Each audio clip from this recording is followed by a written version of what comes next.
The Warlord Chronicles 2. Enemy of God, a novel of Arthur. Written by Bernard Cornwell. Read by Jonathan Keeble. Part 1. The Dark Road. Today I have been thinking about the dead. This is the last day of the old year. The bracken on the hill has turned brown, the elms at the valley's end have lost their leaves, and the winter slaughter of our cattle has begun. Tonight is Samhain Eve. Tonight, the curtain that separates the dead from the living will quiver, fray, and finally vanish. Tonight, the dead will cross the bridge of swords. Tonight, the dead will come from the other world to this world. But we shall not see them. They will be shadows in darkness, mere whispers of wind in a windless night. But they will be here. Bishop Sansom, the saint who rules our small community of monks, scoffs at this belief. The dead, he says, do not have shadow bodies, nor can they cross the sword bridge, but instead they lie in their cold graves and wait for the final coming of our Lord Jesus Christ. It is proper, he says, for us to remember the dead and to pray for their immortal souls, but their bodies are gone. They are corrupt. Their eyes have melted to leave dark holes in their skulls. Worms liquefy their bellies, and mould furs their bones. The saint insists that the dead do not trouble the living on Samhain Eve. Yet even he will take care to leave a loaf of bread beside the monastery hearth this night. He will pretend it is carelessness, but all the same, there will be a loaf of bread and a pitcher of water beside the kitchen ashes tonight. I shall leave more. A cup of mead and a piece of salmon. They are small gifts, but all I can afford, and tonight I shall place them in the shadows by the hearth, then go to my monk's cell and welcome the dead, who will come to this cold house on its bare hill. I shall name the dead: Cynwyn, Guinevere, Nimue, Merlin, Lancelot, Galahad, Diane, Sagramore. The list could fill 2 parchments. So many dead. Their footsteps will not stir a rush on the floor, nor frighten the mice that live in the monastery's thatched roof. But even Bishop Sansom knows that our cats will arch their backs and hiss from the kitchen corners, as the shadows that are not shadows come to our hearth to find the gifts that deter them from working mischief. So, today I have been thinking about the dead. I am old now. Maybe as old as Merlin was, though not nearly so wise. I think that Bishop Sansom and I are the only men living from the great days, and I alone remember them fondly. Maybe some others still live, in Ireland perhaps, or in the wastes north of Lothian, but I do not know of them. Though this much I do know, that if any others do live, then they, like me, cower from the encroaching darkness like cats shrinking from this night's shadows. All that we loved is broken. All that we made is pulled down, and all that we sowed is reaped by the Saxons. We British cling to the high western lands and talk of revenge, but there is no sword that will fight a great darkness. There are times, too frequent now, when all I want is to be with the dead. Bishop Sansom applauds that wish, and tells me it is only right that I should yearn to be in heaven at God's right hand. But I do not think I shall reach the saints' heaven. I have sinned too much, and thus fear hell, but still hope, against my faith, that I will pass to the other world instead. For there, under the apple trees of 4-towered Anwyn, waits a table heaped with food, and crowded with the shadow bodies of all my old friends. Merlin will be cajoling, lecturing, grumbling, and mocking. Galahad will be bursting to interrupt, and Kiluk, bored with so much talk, will steal a larger portion of beef and think no one notices. And Cynwyn will be there. Dear, lovely Cynwyn, bringing peace to the turmoil roused by Nimue. But I am still cursed by breath. I live while my friends feast, and as long as I live I shall write this tale of Arthur. I write at the behest of Queen Igraine, the young wife of King Brockvale of Powys, who is the protector of our small monastery. Igraine wanted to know all I can remember of Arthur, and so I began to write these tales down. But Bishop Sansom disapproves of the task. He says Arthur was the enemy of God, a spawn of the devil. And so I am writing the tales in my native Saxon tongue, that the saint does not speak. Igraine and I have told the saint that I am writing the gospel of our Lord Jesus Christ in the enemy's language, and maybe he believes us, or maybe he is biding his time until he can prove our falsehood, and then punish me. I write each day. Igraine comes frequently to the monastery to pray that God will grant her womb the blessing of a child, and when her prayers are done, she takes the finished skins away and has them translated into British by the clerk of Brockvale's justice. I think she changes the story then, making it match the Arthur she wants, rather than the Arthur who was. But perhaps that does not matter, for who will ever read this tale? I am like a man building a wall of mud and wattle to resist an imminent flood. The darkness comes when no man will read. There will just be Saxons.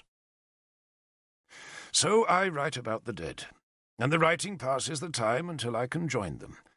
The time when Brother Derfel, a humble monk of Dinarac, will again be Lord Derfel Cadarn, Derfel the Mighty, champion of Dumnonia and beloved friend of Arthur.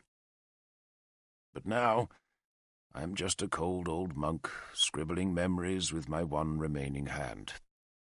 And tonight is Samain Eve, and tomorrow is a new year. The winter is coming. The dead leaves lie in shining drifts against the hedgerows.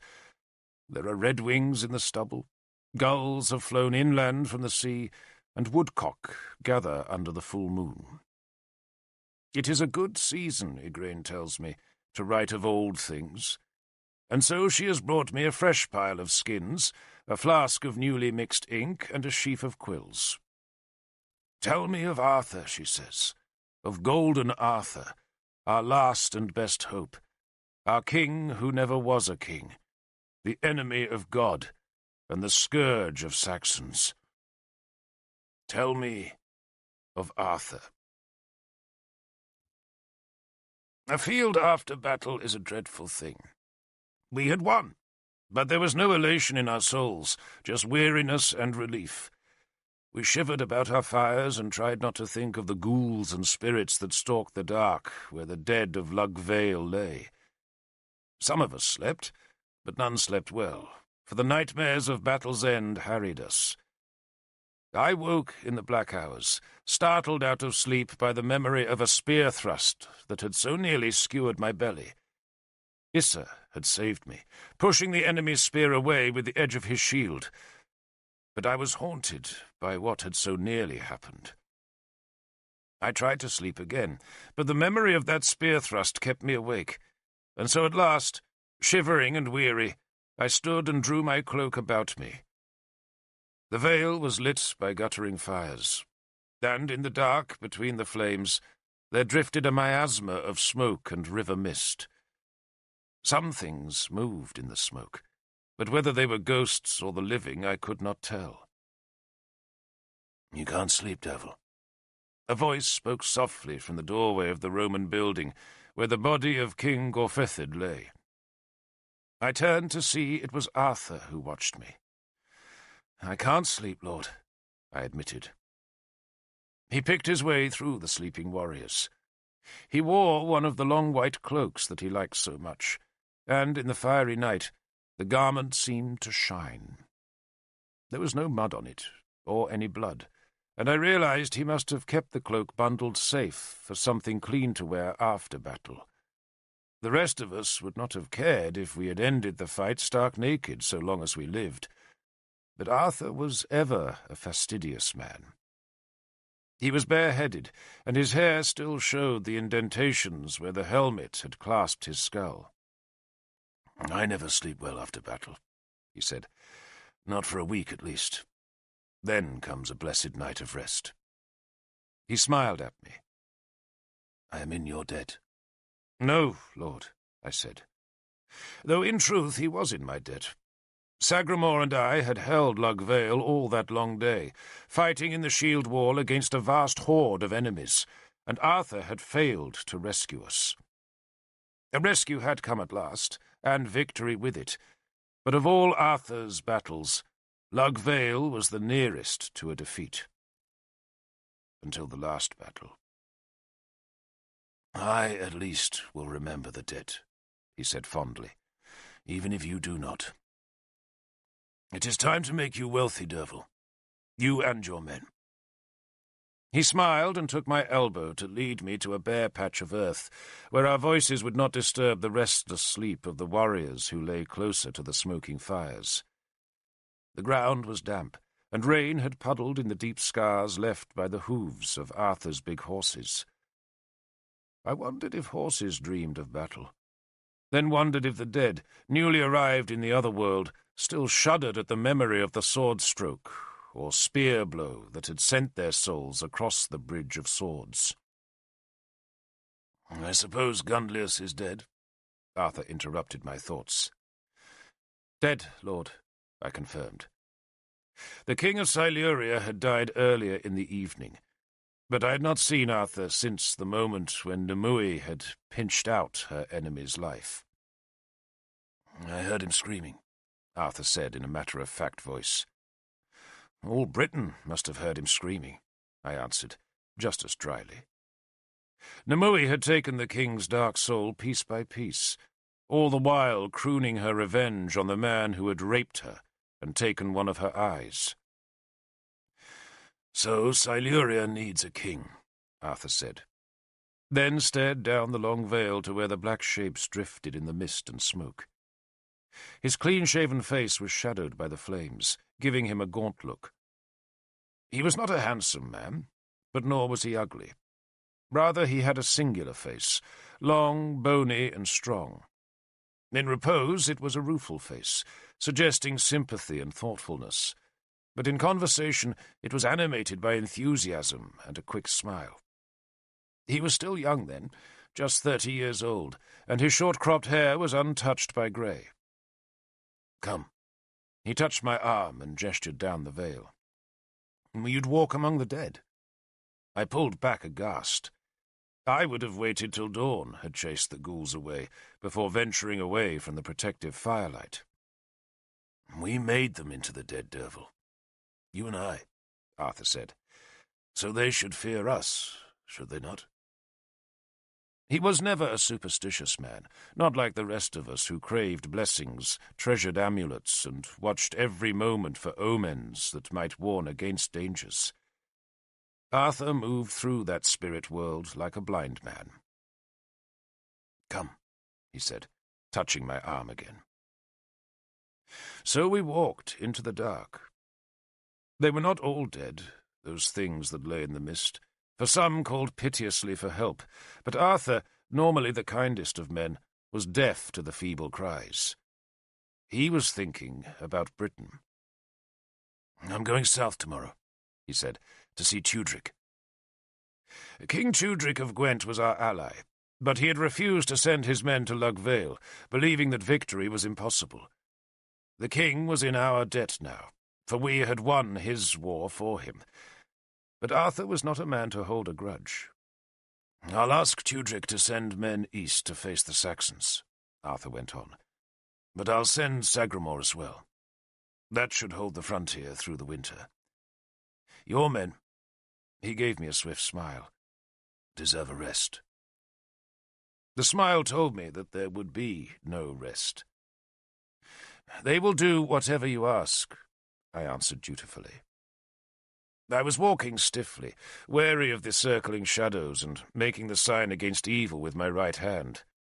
Some souls, newly ripped from their bodies, do not find the entrance to the other world, but instead wander the earth's surface looking for their old bodies and seeking revenge on their killers. Many of those souls were in Lug Vale that night, and I feared them. But Arthur, oblivious of their threat, strolled carelessly through the field of death, with one hand holding up the skirts of his cloak to keep it free of the wet grass and thick mud. "I want your men in Siluria," he said decisively. "Oengus mac Eirim will want to plunder it, but he must be restrained." Oengus was the Irish king of Demetia, who had changed sides in the battle to give Arthur victory, and the Irishman's price was a share of slaves and wealth from the dead Gunlius's kingdom. "He can take 100 slaves," Arthur decreed, "and 1/3 of Gunlius's treasury. He's agreed to that, but he'll still try to cheat us." "I'll make sure he doesn't, Lord." "No, not you. Will you let Galahad lead your men?" I nodded, hiding my surprise. "So what do you want of me?" I asked. "Siluria is a problem," Arthur went on, ignoring my question. He stopped, frowning as he thought about Gunlius's kingdom. "It's been ill-ruled, Derfel. Ill-ruled." He spoke with a deep distaste.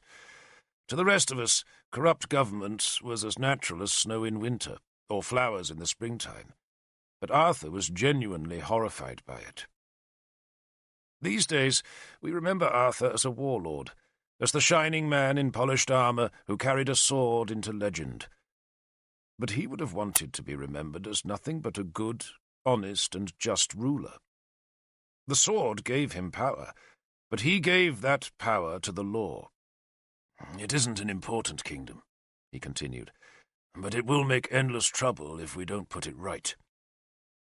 He was thinking aloud, trying to anticipate every obstacle that lay between this night after battle and his dream of a peaceful, united Britain. "The ideal answer," he said, "would be to divide it between Gwent and Powys." "Then why not do that?" I asked. "Because I have promised Siluria to Lancelot," he said, in a voice that brooked no contradiction. I said nothing, but just touched Halbane's hilt so that the iron would protect my soul from the evil things of this night. I was gazing southwards to where the dead lay like a tide rill by the tree fence, where my men had fought the enemy all that long day. There had been so many brave men in that fight, but no Lancelot. In all the years that I had fought for Arthur, and in all the years that I had been acquainted with Lancelot, I had yet to see Lancelot in the shield wall. I had seen him pursuing beaten fugitives, and seen him lead captives off to parade them before an excited crowd, but I had never seen him in the hard, sweaty, clanging press of struggling shield walls.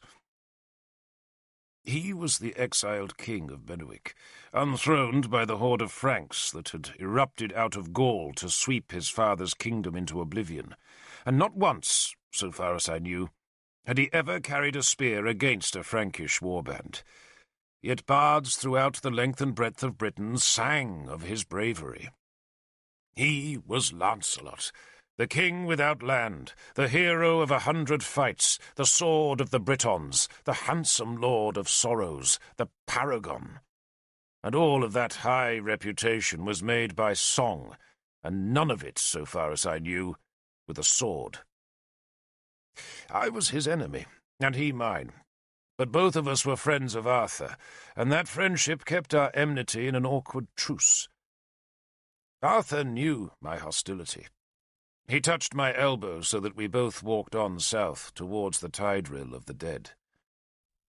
"Lancelot is Dumnonia's friend," he insisted.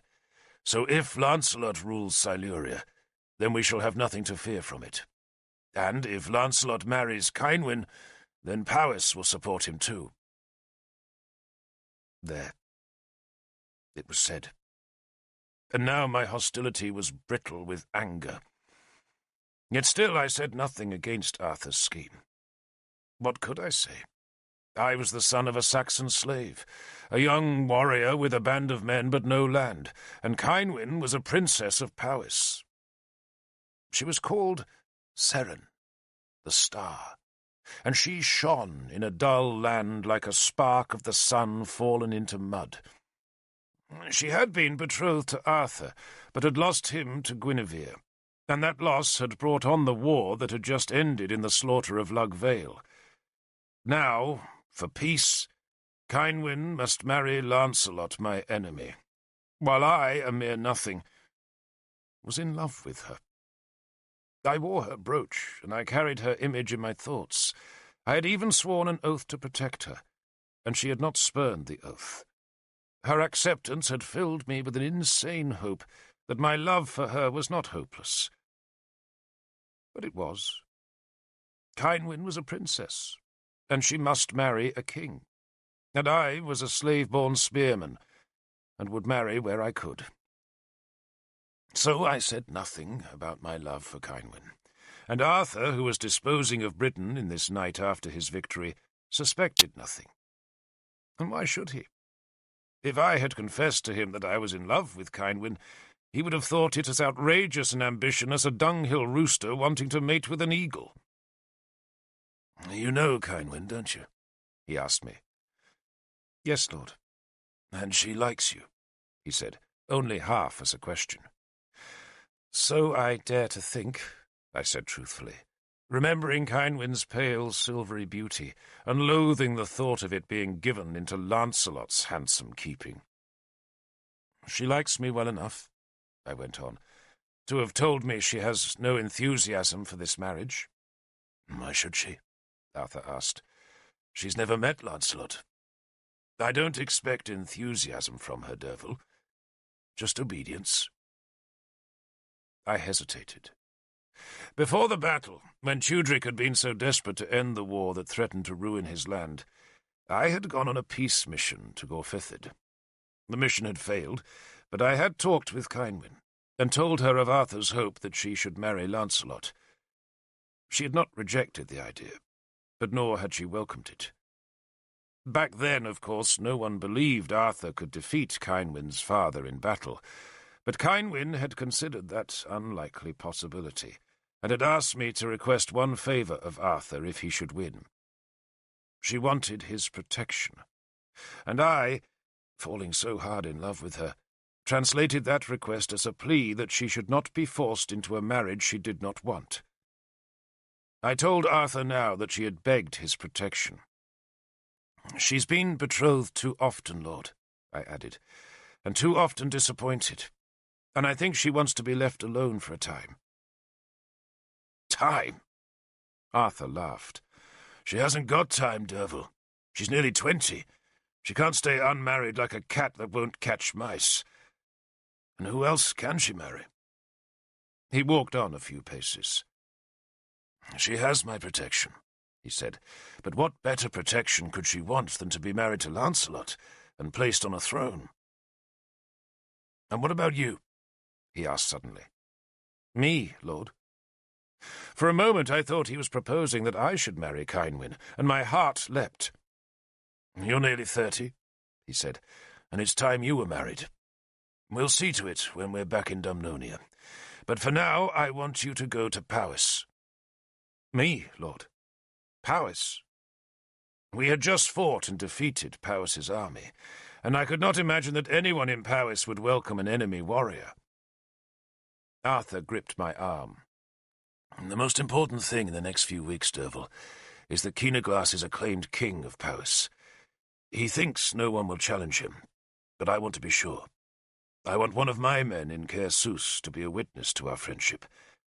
Nothing more. I just want any challenger to know that he will have to fight me as well as Keenaglas. If you're there, and if you're seen to be his friend, then that message will be clear." "So why not send 100 men?" I asked. "Because then it will look as if we're imposing Keenaglas on Powys's throne. I don't want that. I need him as a friend, and I don't want him returning to Powys looking like a defeated man. Besides," he smiled, You're as good as 100 men, Derfel. You proved that yesterday. I grimaced, for I was always uncomfortable with extravagant compliments. But if the praise meant that I was the right man to be Arthur's envoy in Powys, then I was happy, for I would be close to Kynwyn again. I still treasured the memory of her touch on my hand, just as I treasured the brooch she had given me so many years before. She had not married Lancelot yet, I told myself, and all I wanted was a chance to indulge my impossible hopes. "And once Keenaglass is acclaimed?" I asked. "What do I do then?" "You wait for me," Arthur said.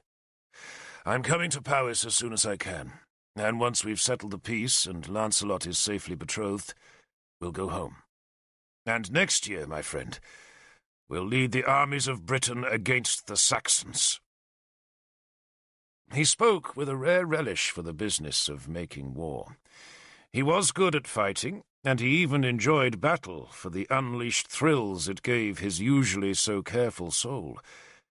But he never sought war if peace was available, because he mistrusted the uncertainties of battle.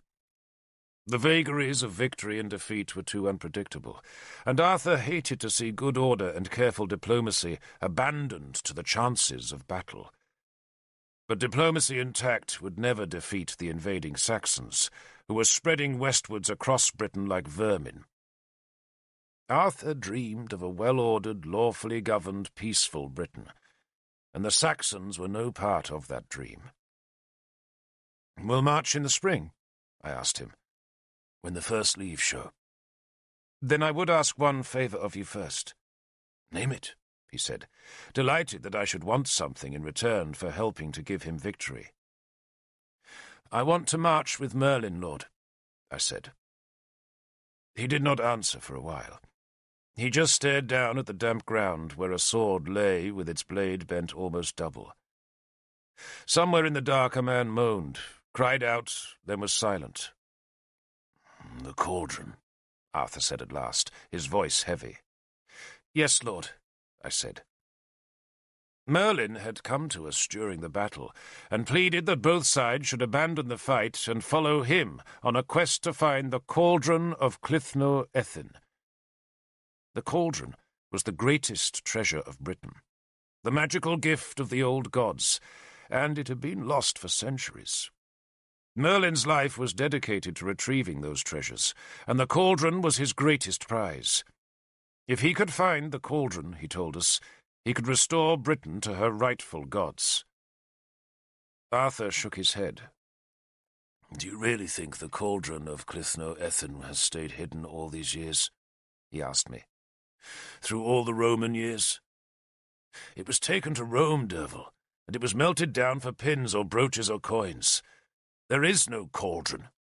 "Merlin says there is, Lord," I insisted. "Merlin has listened to old women's tales," Arthur said angrily. "Do you know how many men he wants to take on this search for his cauldron?" "No, Lord." 80, he told me. Or 100. Or better still, 200. He won't even say where the cauldron is. He just wants me to give him an army and let him march it away to some wild place, Ireland maybe, or the wilderness. No! He kicked the bent sword, then prodded a finger hard into my shoulder. "Listen, Derfel. I need every spear I can muster next year. We're going to finish the Saxons once and forever, and I can't lose 80 or 100 men to the chase of a bowl that disappeared nearly 500 years ago. Once Ael's Saxons are defeated, you can chase this nonsense if you must, but I tell you, it is a nonsense. There is no cauldron." He turned and began to walk back to the fires. I followed, wanting to argue with him, but I knew I could never persuade him, for he would need every spear he could muster if he was to defeat the Saxons, and he would do nothing now that would weaken his chances of victory in the spring. He smiled at me as if to compensate for his harsh refusal of my request. "If the cauldron does exist," he said, "then it can stay hidden another year or two. But in the meantime, Derfel, I plan to make you rich. We shall marry you to money." He slapped my back. "One last campaign, my dear Derfel. One last great slaughter, then we shall have peace. Pure peace. We won't need any cauldrons then." He spoke exultingly. That night, among the dead, he really did see peace coming. We walked towards the fires that lay around the Roman house where Cynwyn's father, Gorfethid, lay dead. Arthur was happy that night, truly happy, for he saw his dream coming true, and it all seemed so easy. There would be one more war, then peace for evermore. Arthur was our warlord, the greatest warrior in Britain. Yet that night after battle, among the shrieking souls of the smoke-wreathed dead, all he wanted was peace. Gorfethid's heir, Kynaglas of Powys, shared Arthur's dream. Tudric of Gwent was an ally. Lancelot would be given the kingdom of Siluria, and together with Arthur's Dumnonian army, the united kings of Britain would defeat the invading Saxons. Mordred, under Arthur's protection, would grow to assume Dumnonia's throne, and Arthur would retire to enjoy the peace and prosperity his sword had given Britain. Thus Arthur disposed the golden future. But he did not reckon on Merlin. Merlin was older, wiser, and subtler than Arthur, and Merlin had smelt the cauldron out. He would find it, and its power would spread through Britain like a poison. For it was the cauldron of Clythno Ethin.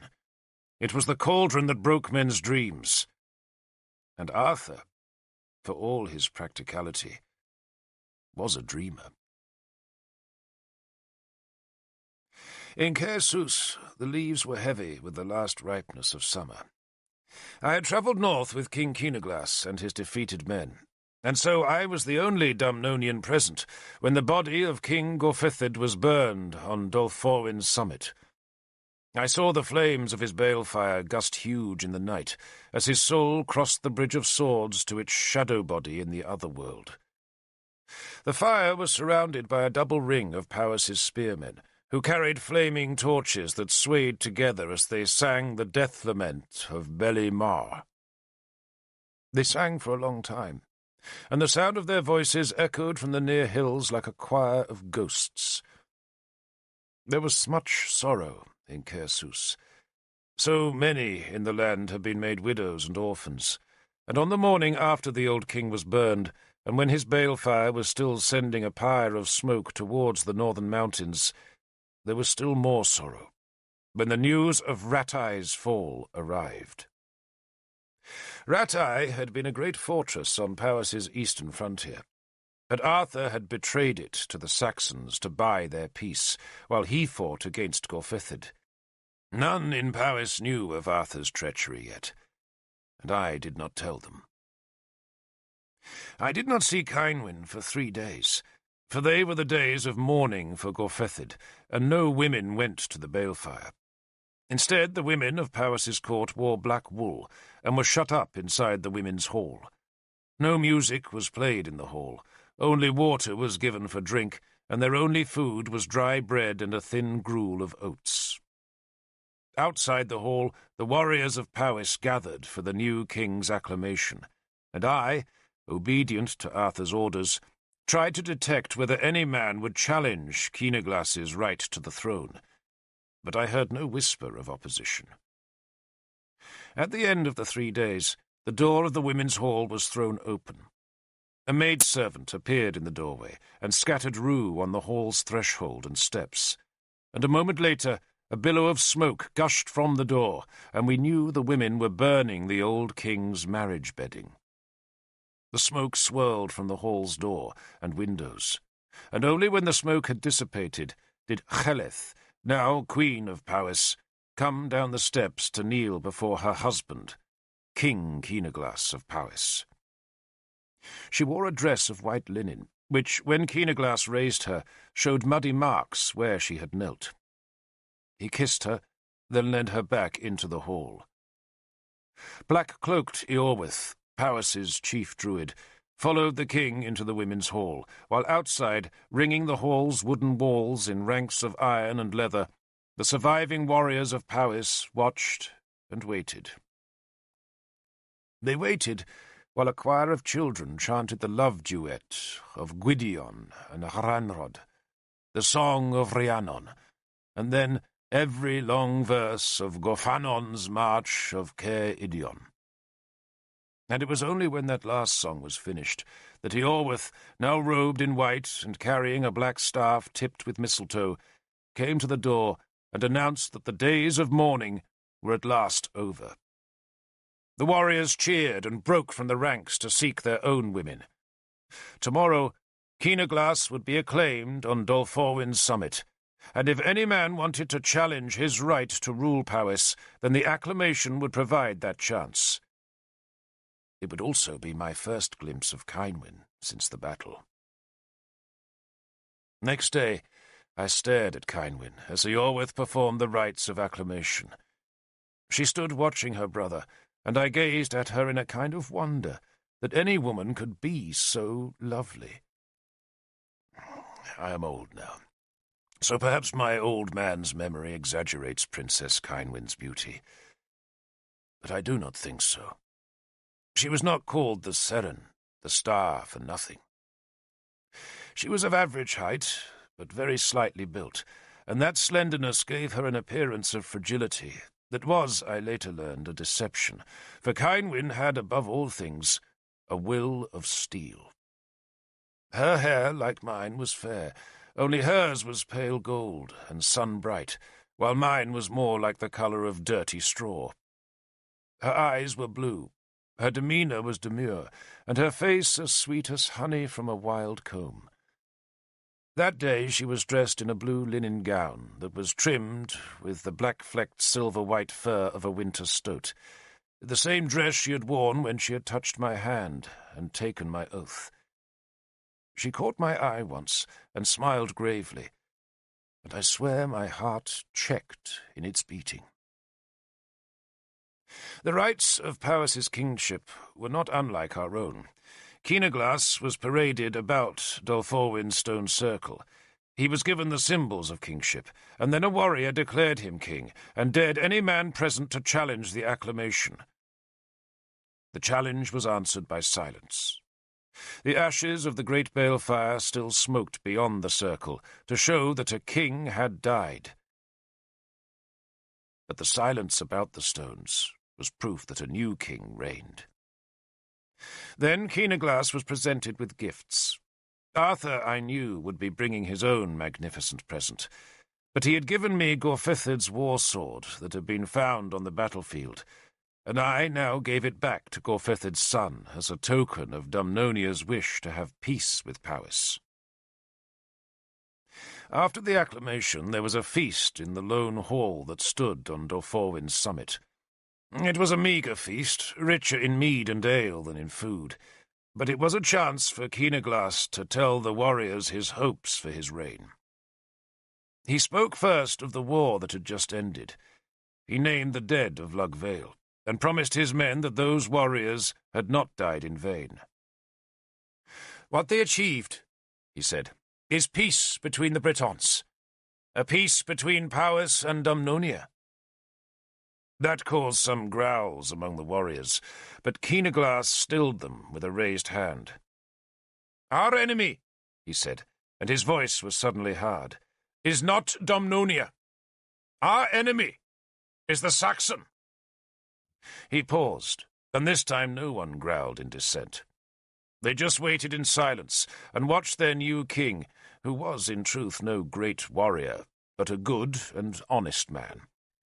Those qualities seemed obvious on his round, guileless young face, to which he had vainly attempted to add dignity by growing long, plaited moustaches that hung to his breast. He might be no warrior, but he was shrewd enough to know that he had to offer these warriors the chance of war, for only by war could a man earn glory and wealth. Rattay, he promised them, would be retaken, and the Saxons punished for the horrors they had inflicted on its inhabitants. Cloghear, the lost lands, would be reclaimed from the Saxons, and Powys, once the mightiest of Britain's kingdoms, would once again stretch from the mountains to the German Sea. The Roman towns would be rebuilt, their walls razed to glory again, and the roads repaired.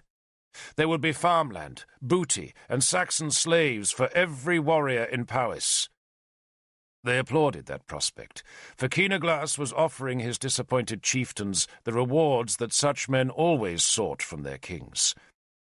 But, he went on, after raising a hand to still the cheering, the wealth of Llogheir would not be reclaimed by Powys alone. Now, he warned his followers, we march alongside the men of Gwent, and beside the spearmen of Dumnonia. They were my father's enemies, but they are my friends, and that is why my Lord Derfel is here.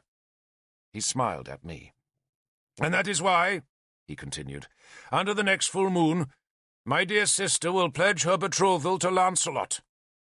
She will rule as queen in Siluria, and the men of that country will march with us, and with Arthur and with Tudric, to rid the lands of Saxons. We shall destroy our true enemy. We shall destroy the Sace. This time the cheers were unstinted. He had won them over. He was offering them the wealth and power of old Britain, and they clapped their hands and stamped their feet to show their approval. Keenaglas stood for a while, letting the acclamation continue. Then he just sat and smiled at me, as if he recognized how Arthur would have approved of all he had just said. I did not stay on Dolforwyn for the drinking that would go on all night, but instead walked back to Caersws, behind the ox-drawn wagon that carried Queen Cheleth, her 2 aunts, and Cynwyn.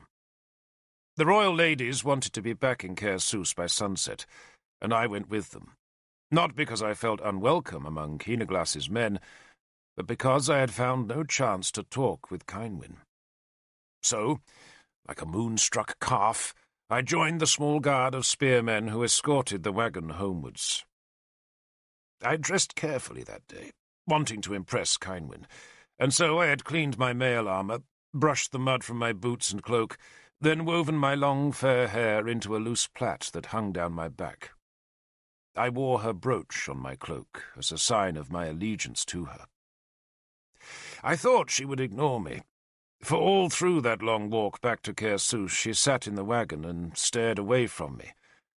But at last, as we turned the corner and the fortress came into sight, she turned and dropped off the wagon to wait for me beside the road. The escorting spearmen moved aside to let me walk beside her.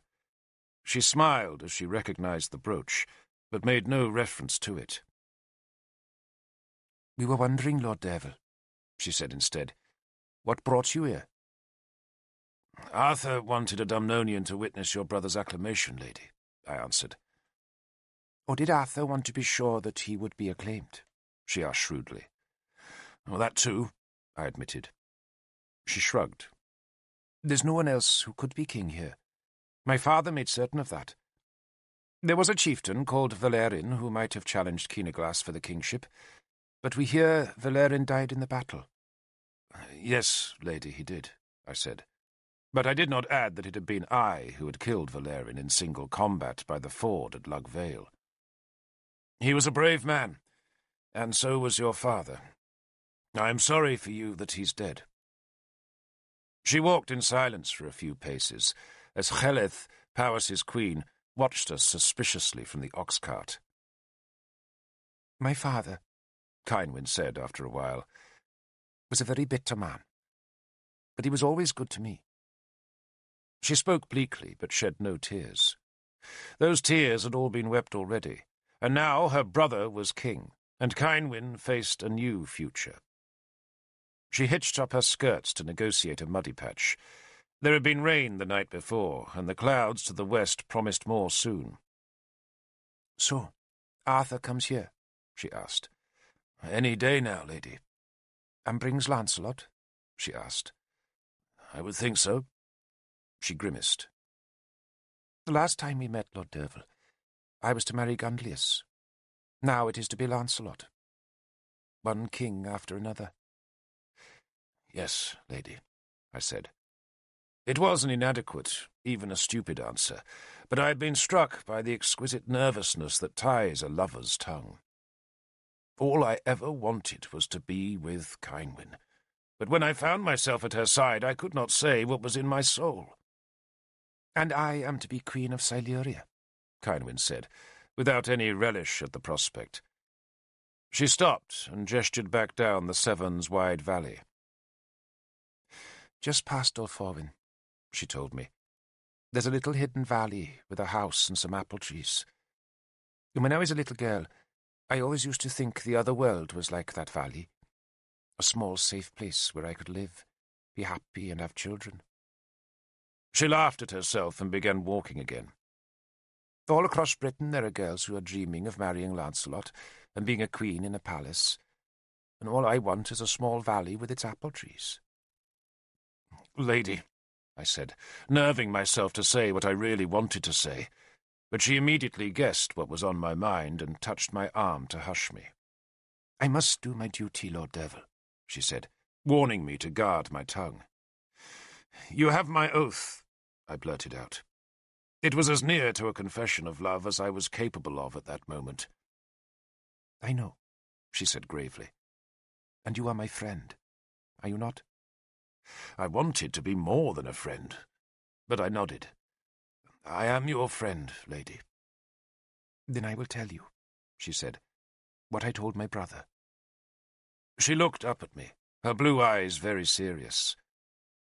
"I don't know that I want to marry Lancelot, but I have promised Keenaglass that I will meet him before I make up my mind. I must do that, but whether I shall marry him I don't know." She walked in silence for a few paces, and I sensed she was debating whether to tell me something. Finally, she decided to trust me.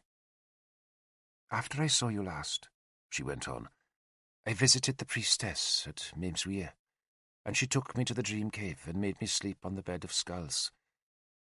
I wanted to discover my fate, you see, but I don't remember having any dreams at all.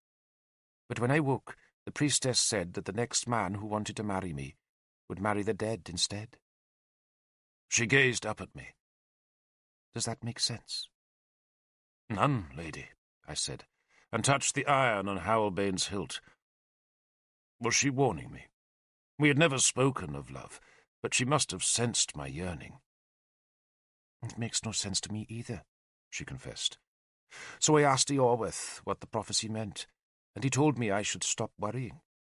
He said the priestess talks in riddles because she's incapable of talking sense. What I think it means is that I should not marry at all. But I don't know. I only know one thing, Lord Derfel. I will not marry lightly." "You know two things, lady," I said. "You know my oath holds." "I know that too," she said, then smiled at me again. "I'm glad you're here, Lord Derfel." And with those words she ran on ahead and scrambled back into the ox-cart, leaving me to puzzle over her riddle and to find no answer that could give my soul peace. Arthur came to Caersus 3 days later. He came with 20 horsemen and 100 spearmen. He brought bards and harpists. He brought Merlin, Nimue, and gifts of the gold taken from the dead in Lug Vale. And he also brought Guinevere and Lancelot. I groaned when I saw Guinevere. We had won a victory and made peace, yet even so I thought it cruel of Arthur to bring the woman for whom he had spurned Cynwyn. But Guinevere had insisted on accompanying her husband, and so she arrived in Caersus in an ox-drawn wagon that was furnished with furs, hung with dyed linens, and draped with green branches to signify peace. Queen Elaine, Lancelot's mother, rode in the cart with Guinevere. But it was Guinevere, not the queen, who commanded attention. She stood as the cart pulled slowly through Caersus's gate, and she remained standing as the oxen drew her to the door of Keenaglass's great hall, where once she had been an unwanted exile, and to which she now came like a conqueror. She wore a robe of linen dyed gold. She wore gold about her neck and on her wrists, while her springing red hair was trapped by a circle of gold. She was pregnant, but the pregnancy did not show beneath the precious gold linen. She looked like a goddess. Yet if Guinevere looked like a goddess, Lancelot rode into Caersus like a god. Many folk assumed he must be Arthur, for he looked magnificent on a white horse draped with a pale linen cloth that was studded with small golden stars. He wore his white enamelled scale armour. His sword was scabbarded in white, and a long white cloak lined with red hung from his shoulders. His dark, handsome face was framed by the gilded edges of his helmet, that was now crested with a pair of spread swan's wings, instead of the sea-eagle wings he had worn in Innistribes. People gasped when they saw him, and I heard the whispers hurry through the crowd that this was not Arthur after all, but King Lancelot, the tragic hero of the lost kingdom of Benwick, and the man who would marry their own Princess Cynwyn. My heart sank at the sight of him, for I feared his magnificence would dazzle Cynwyn. The crowd hardly noticed Arthur, who wore a leather jerkin and a white cloak, and seemed embarrassed to be in Caersoos at all. That night there was a feast. I doubt Keenaglas could have felt much welcome for Guinevere, but he was a patient, sensible man, who, unlike his father, did not choose to take offence at every imagined slight, and so he treated Guinevere like a queen. He poured her wine, served her food, and bent his head to talk with her. Arthur, seated on Guinevere's other side, beamed with pleasure. He always looked happy when he was with his Guinevere, and there must have been a keen pleasure for him to see her treated with such ceremony, in the very same hall where he had first glimpsed her standing among the lesser folk at the back of the crowd. Arthur paid most of his attentions to Cynwyn. Everyone in the hall knew how he had spurned her once, and how he had broken their betrothal to marry the penniless Guinevere, and many men of Powys had sworn they could never forgive Arthur that slight. Yet Cynwyn forgave him, and made her forgiveness obvious. She smiled on him, laid a hand on his arm, and leaned close to him, and later in the feast, when mead had melted away all the old hostilities, King Keenaglas took Arthur's hand, then his sister's, and clasped them together in his, and the hall cheered to see that sign of peace. An old insult was laid to rest. A moment later, in another symbolic gesture, Arthur took Cynwyn's hand and led her to a seat that had been left empty beside Lancelot. There were more cheers. I watched stony-faced as Lancelot stood to receive Cynwyn, then as he sat beside her and poured her wine. He took a heavy golden bracelet from his wrist and presented it to her, and though Cynwyn made a show of refusing the generous gift, she at last slipped it onto her arm, where the gold gleamed in the rushlight. The warriors on the hall floor demanded to see the bracelet, and Cynwyn coyly lifted her arm to show the heavy band of gold. I alone did not cheer. I sat as the sound thundered about me, and as a heavy rain beat on the thatch. She had been dazzled, I thought. She had been dazzled. The star of Powys had fallen before Lancelot's dark and elegant beauty.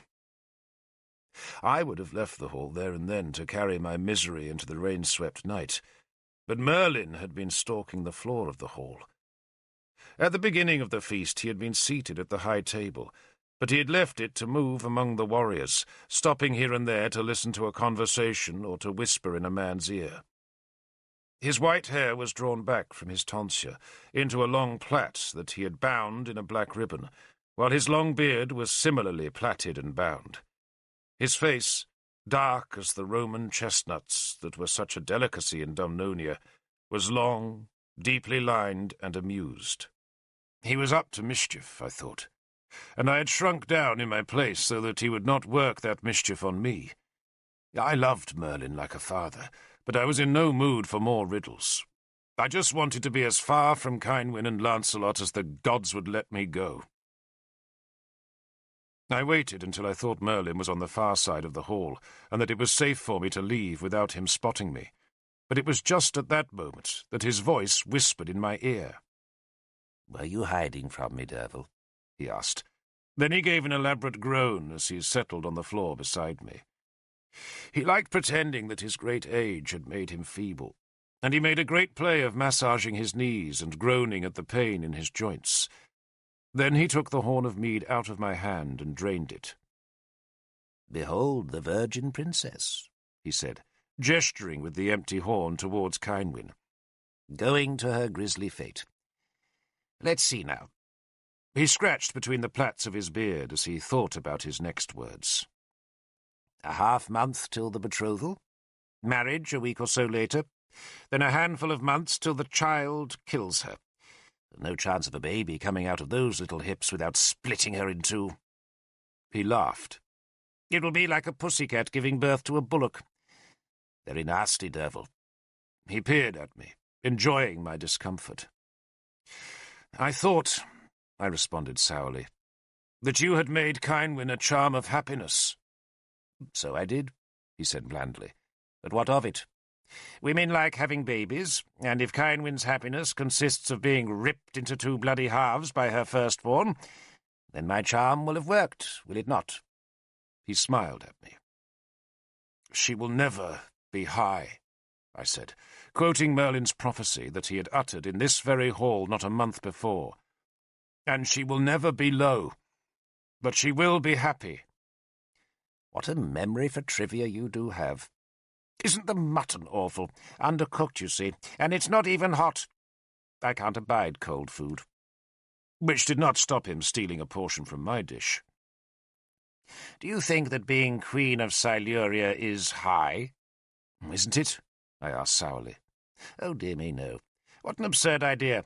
Siluria is the most wretched place on earth, Derfel. Nothing but grubby valleys, stony beaches, and ugly people." He shuddered.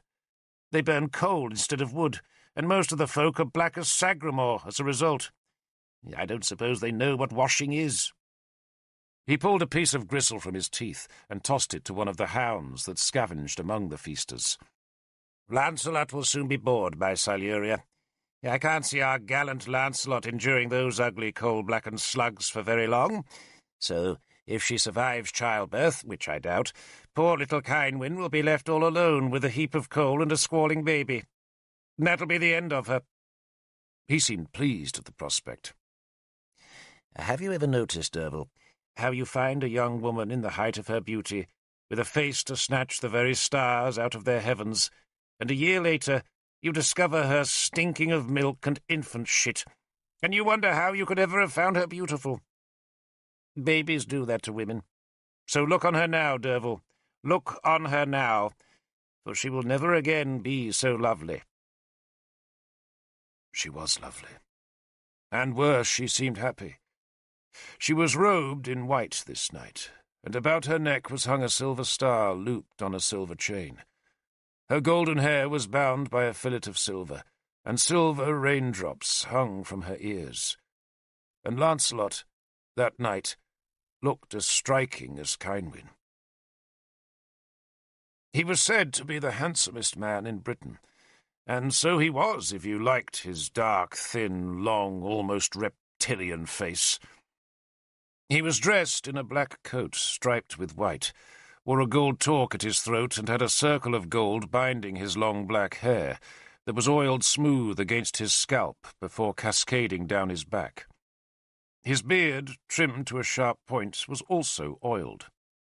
"She told me," I said to Merlin, and knowing as I spoke that I revealed too much of my heart to that wicked old man, "that she isn't certain about marrying Lancelot."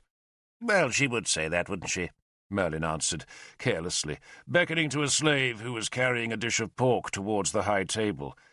He scooped a handful of ribs into the lap of his grubby white robe and sucked greedily on one of them. "Kynwyn," he went on when he had sucked most of the rib bare, "is a romantic fool. She somehow convinced herself she could marry where she liked, though the gods alone know why any girl should think that. Now, of course," he said with his mouth full of pork, "everything changes. She's met Lancelot. She'll be dizzy with him by now. Maybe she won't even wait for the marriage. Who knows? Maybe this very night, in the secrecy of her chamber, she'll tap the bastard dry. Oh, but probably not.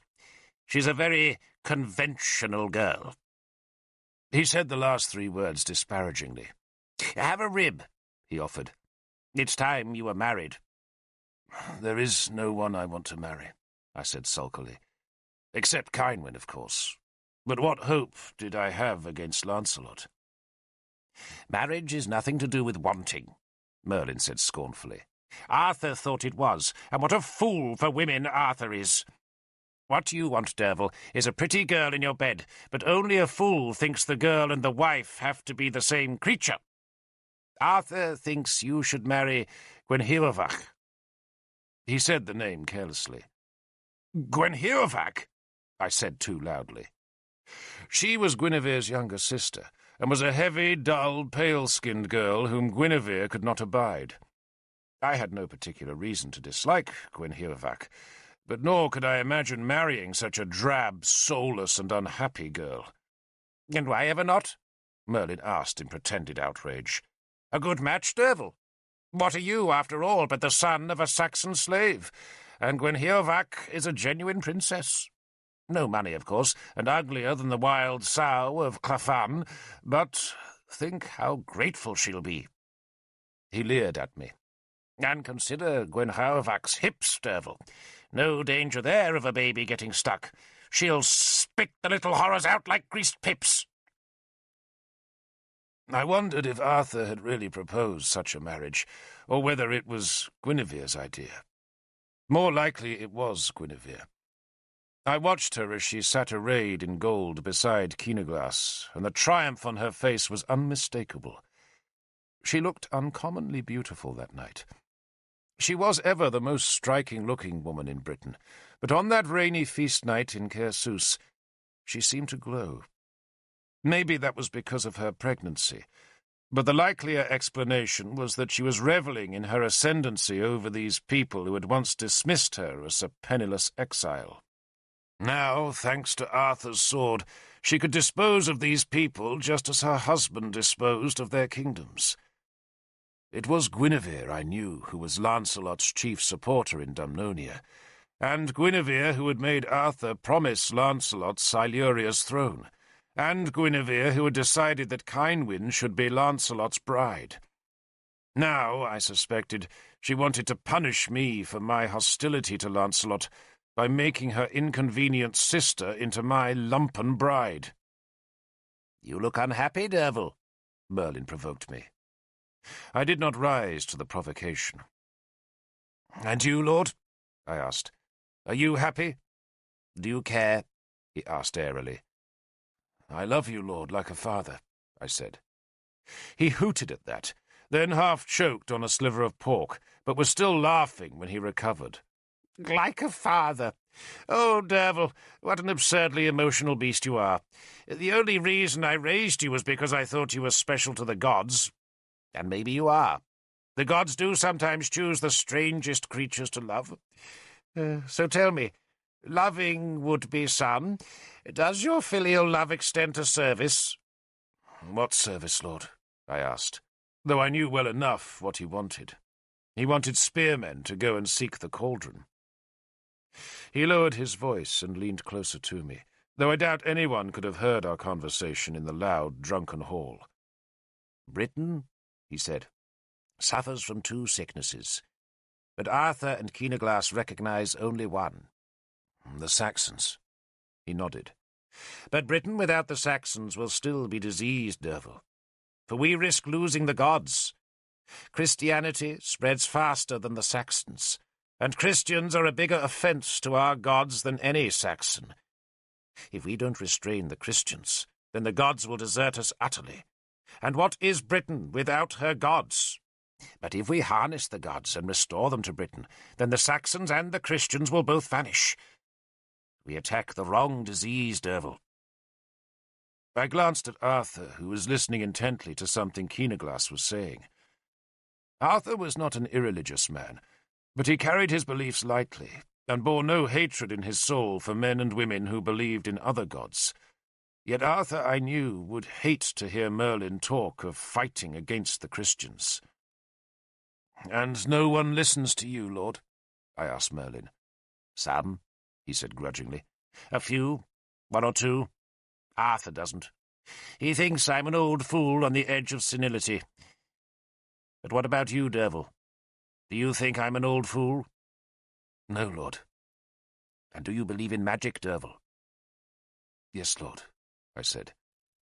I had seen magic work, but I had seen it fail too. Magic was difficult, but I believed in it. Merlin leaned even closer to my ear. "Then be at Dolforwin's summit this night, Derfel," he whispered, "and I will grant you your soul's desire." A harpist struck the chord that would summon the bards for the singing. The warriors' voices died away as a chill wind gusted rain through the open door and flickered the small flames of the tallow candles and the grease-soaked rushlights. "Your soul's desire," Merlin whispered again. But when I looked to my left, he had somehow vanished. And in the night the thunder growled. The gods were abroad, and I was summoned to Dolforwin. I left the feast before the giving of gifts, before the bards sang and before the drunken warriors' voices swelled in the haunting song of Neufir. I heard the song far behind me as I walked alone down the river valley where Cynwyn had told me of her visit to the Bed of Skulls and of the strange prophecy that made no sense. I wore my armour, but carried no shield. My sword, Howlbane, was at my side, and my green cloak was about my shoulders. No man walked the night lightly, for night belonged to ghouls and spirits. But I had been summoned by Merlin, so I knew I would be safe. My path was made easy, for there was a road that led east from the ramparts towards the southern edge of the range of hills where Dolforwin lay. It was a long walk, 4 hours in the wet dark, and the road was black as pitch. But the gods must have wanted me to arrive, for I neither lost the road nor met any dangers in the night. Merlin, I knew, could not be far ahead of me, and though I was 2 lifetimes younger than he, I neither caught up with him nor even heard him. I just heard the fading song, and afterwards, when the singing had faded into the dark, I listened to the rill of the river running over the stones, and the patter of rain falling in the leaves, and the scream of a hare caught by a weasel, and the shriek of a badger calling for her mate. I passed 2 crouching settlements, where the dying glow of fires showed through the low openings beneath the bracken thatch. From one of those huts a man's voice called out a challenge, but I called to him that I was travelling in peace, and he quieted his barking dog. I left the road to find the narrow track that twisted up Dolforwin's flank, and I feared the darkness would make me lose my way under the oaks that grew thick on the hill's side. But the rain clouds thinned to let a wan moonlight drift through the wet, heavy leaves, and show me the stony path that climbs sunwise up the royal hill. No man lived here. It was a place of oaks, stone, and mystery. The path led from the trees into the wide open space of the summit, where the lone feasting hall stood, and where the circle of standing stones marked where Keenaglass had been acclaimed. This summit was Powys's most sacred place, yet for most of the year it stood deserted, used only at high feasts and at times of great solemnity. Now, in the wan moonlight, the hall stood dark and the hilltop seemed empty. I paused at the edge of the oaks. A white owl flew above me, its stubby body rushing on short wings close to my helmet's wolf-tailed crest. The owl was an omen, but I could not tell whether the omen was good or evil, and I was suddenly afraid. Curiosity had drawn me here, but now I sensed the danger. Merlin would not offer me my soul's desire for nothing, and that meant I was here to make a choice, and it was a choice, I suspected, I would not want to make. Indeed, I feared it so much that I almost turned back into the dark of the trees. But then a pulse on the scar of my left hand held me in place. The scar had been put there by Nimue, and whenever the scar throbbed, I knew that my fate was gone from my choosing. I was oath-sworn to Nimue. I could not go back. The rain had stopped and the clouds were tattered. There was a cold wind beating the tree-tops, but no rain. It was still dark. Dawn could not be far off, but as yet no hint of light rose across the eastern hills. There was only the glimmering wash of moonlight that turned the stones of Dolforwin's royal circle into silvered shapes in the dark.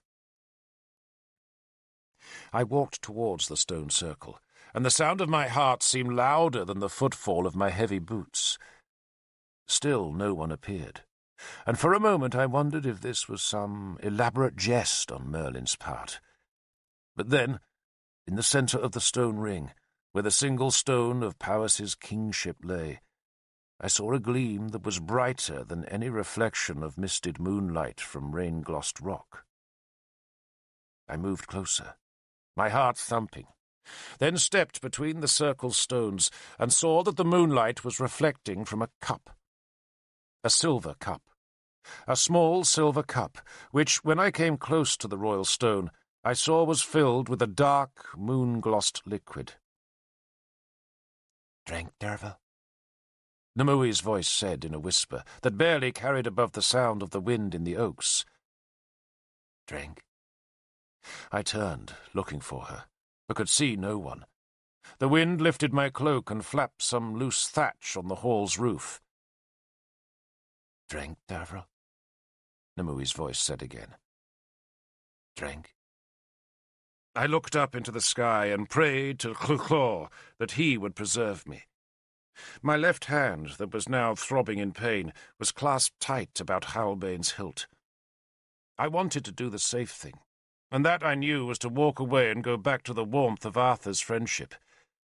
But the misery in my soul had brought me to this cold bare hill, and the thought of Lancelot's hand resting on Kynwyn's slender wrist made me look down to the cup. I lifted it, hesitated, then drained it. The liquid tasted bitter, so that I shuddered when it was all gone. The rank taste stayed in my mouth and throat as I carefully laid the cup back on the king's stone. "Nimue?" I called almost beseechingly, but there was no answer except for the wind in the trees. "Nimue!" I called again, for my head was reeling now. The clouds were churning black and grey, and the moon was splintering into spikes of silvered light that slashed up from the distant river and shattered in the thrashing dark of the twisting trees. "Nimue!" I called, as my knees gave way and as my head spun in lurid dreams. I knelt by the royal stone that suddenly loomed as large as a mountain before me. Then I fell forward so heavily that my sprawling arms sent the empty cup flying. I felt sick, but no vomit would come. There were just dreams. Terrible dreams, shrieking ghouls of nightmare that screamed inside my head. I was crying, I was sweating, and my muscles were twitching in uncontrollable spasms. Then hands seized my head. My helmet was dragged from my hair. Then a forehead was pressed against mine. It was a cool white forehead, and the nightmares skittered away to be replaced by a vision of a long, naked white body with slender thighs and small breasts. "Dream, Derfel?" Nimue soothed me, her hand stroking my hair. "Dream, my love? Dream." I was crying helplessly. I was a warrior, a lord of Dumnonia, beloved of Arthur, and so in his debt after the last battle that he would grant me land and wealth beyond my dreams. Yet now I wept like an orphaned child. My soul's desire was Kynwyn, but Kynwyn was being dazzled by Lancelot, and I thought I could never know happiness again. "Dream, my love," Nimue crooned. And she must have swept a black cloak over both our heads, for suddenly the grey night vanished, and I was in a silent darkness, with her arms about my neck and her face pressed close to mine. We knelt, cheek beside each other's cheek, with my hand shuddering spasmodically and helplessly on the cool skin of her bare thighs. I let my body's twitching weight lean on her slender shoulders, and there, in her arms, the tears ended, the spasms faded, and suddenly I was calm. No vomit edged my throat, the ache in my legs was gone, and I felt warm. So warm that the sweat still poured off me. I did not move. I did not want to move, but just let the dream come. At first it was a wondrous dream, for it seemed I had been given the wings of a great eagle, and I was flying high above a land I did not know. Then I saw it was a terrible land, broken by great chasms and by tall mountains of jagged rock, down which small streams cascaded white towards dark, peaty lakes. The mountains seemed to have no end, nor any refuge, for as I coasted above them on the wings of my dream, I saw no houses, no huts, no fields, no flocks, no herds, no souls, but only a wolf running between the crags and the bones of a deer lying in a thicket. The sky above me was as grey as a sword, the mountains below were dark as dried blood, and the air beneath my wings as cold as a knife in the ribs. "Dream, my love," Nimue murmured. And in the dream I swept low on my wide wings to see a road twisting between the dark hills. It was a road of beaten earth, broken by rocks, that picked its cruel way from valley to valley, sometimes climbing to bleak passes before it dropped again to the bare stones of another valley floor. The road edged black lakes, cut through shadowed chasms, skirted snow-streaked hills, but always led towards the north. How it was the north I did not know, but this was a dream in which knowledge needs no reason. The dream wings dropped me down to the road's surface, and suddenly I was flying no longer, but climbing the road towards a pass in the hills. The slopes on either side of the pass were steep black slabs of slate running with water. But something told me the road's end lay just beyond the black pass, and that if I could just keep walking on my tired legs, I would cross the crest and find my soul's desire at the farther side. I was panting now, my breath coming in agonized gasps, as I dreamed my way up the last few paces of the road, and there, suddenly at the summit, I saw light and colour and warmth. For the road dropped beyond the pass to a coastline, where there were trees and fields, and beyond the coast was a glittering sea in which an island lay, and in the island, shining in the sudden sun, was a lake. And there, I spoke aloud, for I knew the island was my goal. But just when it seemed I was given a renewed energy to run down the road's last miles and plunge into that sunlit sea, a ghoul sprang into my path. It was a black thing in black armour, with a mouth spitting black slime, and a black-bladed sword twice as long as Howlbane in its black-clawed hand. It screamed a challenge at me, and I screamed too, and my body stiffened in Nimue's embrace. Her arms gripped my shoulders. "You have seen the dark road, Derfel," she whispered. "You have seen the dark road?" And suddenly she pulled away from me, and the cloak was whipped from my back, and I fell forward onto Dolforwin's wet grass as the wind swirled cold about me. I lay there for long minutes. The dream had passed, and I wondered what the dark road had to do with my soul's desire. Then I jerked aside and vomited, and after that my head felt clear again, and I could see the fallen silver cup beside me. I picked it up, rocked back onto my haunches, and saw that Merlin was watching me from the far side of the royal stone. Nimue, his lover and priestess, was beside him, her thin body swathed in a vast black cloak, her black hair held in a ribbon, and her golden eyes shining in the moonlight. The eye in that socket had been prized out by Gundlius, and for that injury he had paid 1,000-fold. Neither spoke, but just watched as I spat the last vomit from my mouth, coughed at my lips, shook my head, then tried to stand. My body was still weak, or else my skull was still reeling, for I could not raise myself, and so instead I knelt beside the stone and leaned on my elbows. Small spasms still made me twitch from time to time. "What did you make me drink?" I asked, putting the silver cup back on the rock. "I made you drink nothing," Merlin answered. "You drank of your own free will, Derfel, just as you came here of your own free will." His voice, that had been so mischievous in Keenaglass's hall, was now cold and distant. "What did you see?" "The dark road," I answered obediently. "It lies there," Merlin said, and pointed north into the night. "And the ghoul?" I asked. "Is Diranak," he said. I closed my eyes, for I knew now what he wanted. "And the island?" I said, opening my eyes again. "Is Inismon?" "Yes," Merlin said. "The Blessed Isle."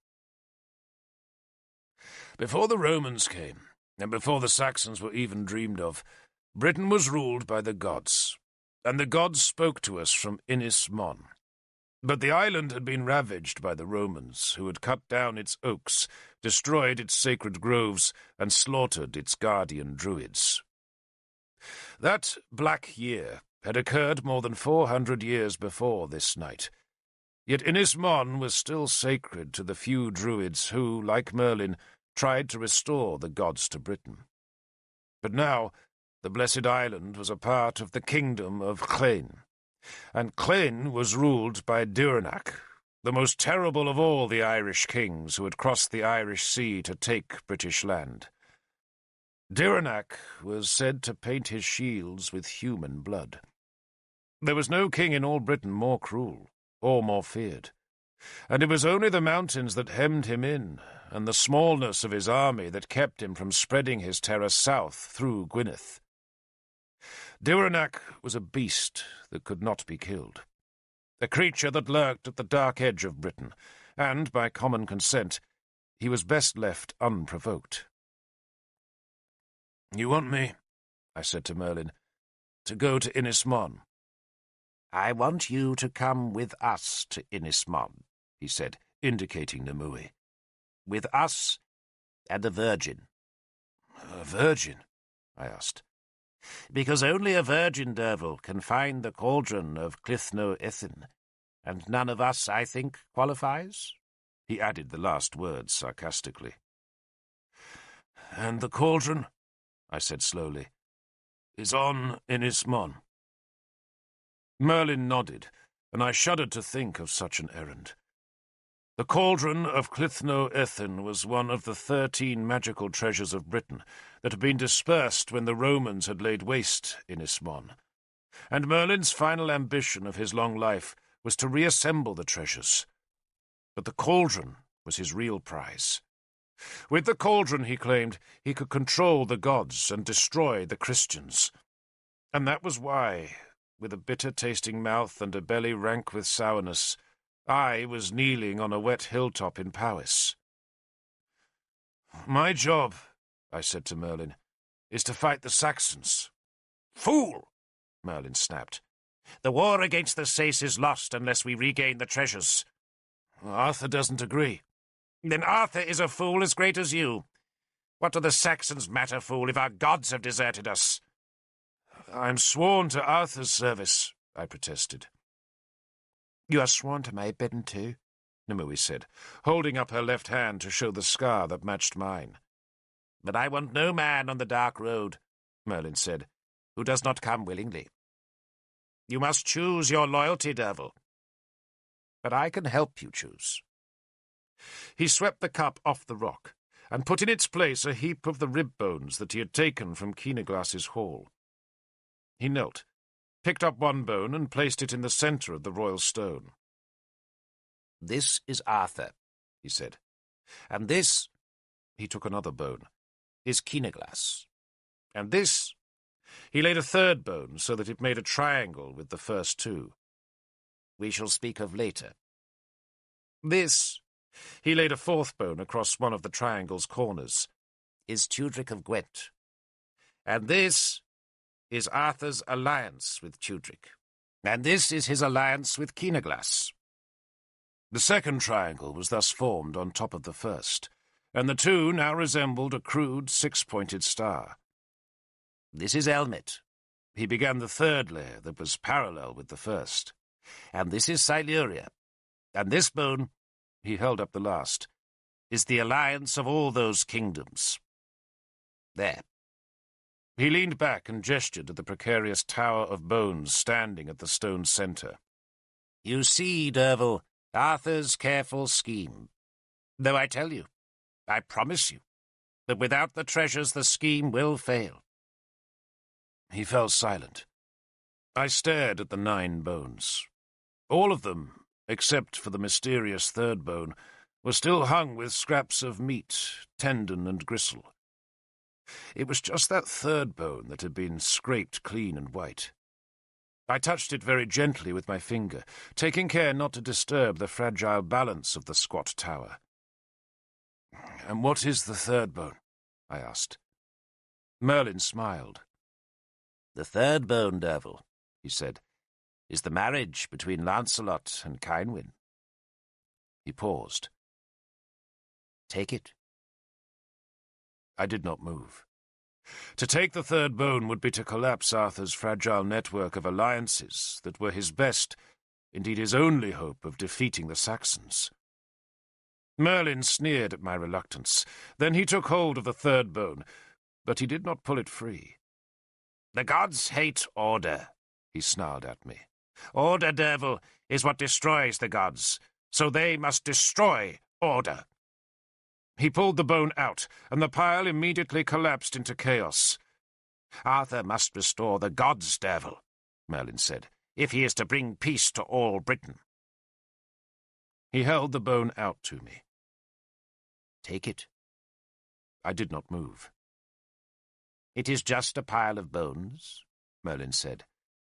"But this bone, Derfel, is your soul's desire." He held the clean bone towards me. "This bone is Lancelot's marriage to Cynwyn.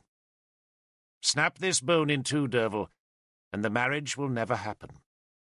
But leave this bone whole, Derfel, and your enemy will take your woman to his bed and maul her like a dog." He thrust the bone towards me again, and again I did not take it. "You think your love for Cynwyn isn't written all over your face?" Merlin asked derisively. "Take it, because I, Merlin of Avalon, grant you, Derfel, power of this bone." I took it. The gods helped me, but I took it. What else could I do? I was in love, and I took that cleansed bone and I placed it in my pouch. "It won't help you," Merlin mocked me, "unless you break it." "It may not help me anyway," I said, at last discovering that I could stand. "You are a fool, Derfel," Merlin said. "But you are a fool who is good with a sword, and that is why I need you if we're to walk the dark road." He stood. "It's your choice now. You can break the bone, and Cynwyn will come to you. That I promise. But you will then be sworn to the Cauldron's quest. Or you can marry Gwynhwyvig and waste your life battering Saxon shields while the Christians connive to take Dumnonia. I leave the choice to you, Derfel. Now close your eyes." I closed my eyes, and dutifully kept them closed for a long time. But at last, when no more instructions were given, I opened them. The hilltop was empty. I had heard nothing, but Merlin, Numui, the 8 bones and the silver cup were all gone. Dawn showed in the east. The birds were loud in the trees, and I had a clean-picked bone in my pouch. I walked downhill to the road beside the river, but in my head I saw the other road, the dark road that led to Diranac's lair, and I was frightened. We hunted boar that morning, and Arthur deliberately sought my company as we walked out of Caersus. "You left early last night, Derfel," he greeted me. "On my belly, Lord," I said. I did not want to tell him the truth, that I had been with Merlin, for then he would have suspected that I had not yet abandoned the Cauldron's quest. It was better to lie. "I had a sour belly," I explained. He laughed. "I never know why we call them feasts," he said, "for they're nothing but an excuse to drink." He paused to wait for Guinevere, who liked to hunt, and who was dressed this morning in boots and leather trews that were strapped tight to her long legs. She hid her pregnancy beneath a leather jerkin, over which she wore a green cloak.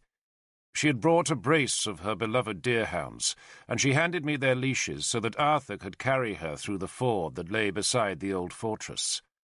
Lancelot offered the same courtesy to Cynwyn, who cried out in evident delight as Lancelot swept her into his arms. Cynwyn was also dressed in men's clothes, but hers were not cut close and subtle like Guinevere's. Cynwyn had probably borrowed whatever hunting clothes her brother did not want, and the baggy, overlong garments made her look boyish and young beside Guinevere's sophisticated elegance. Neither woman carried a spear, but Bors, Lancelot's cousin and his champion, carried a spare weapon in case Cynwyn wanted to join a kill. Arthur had insisted that the pregnant Guinevere should not carry a spear.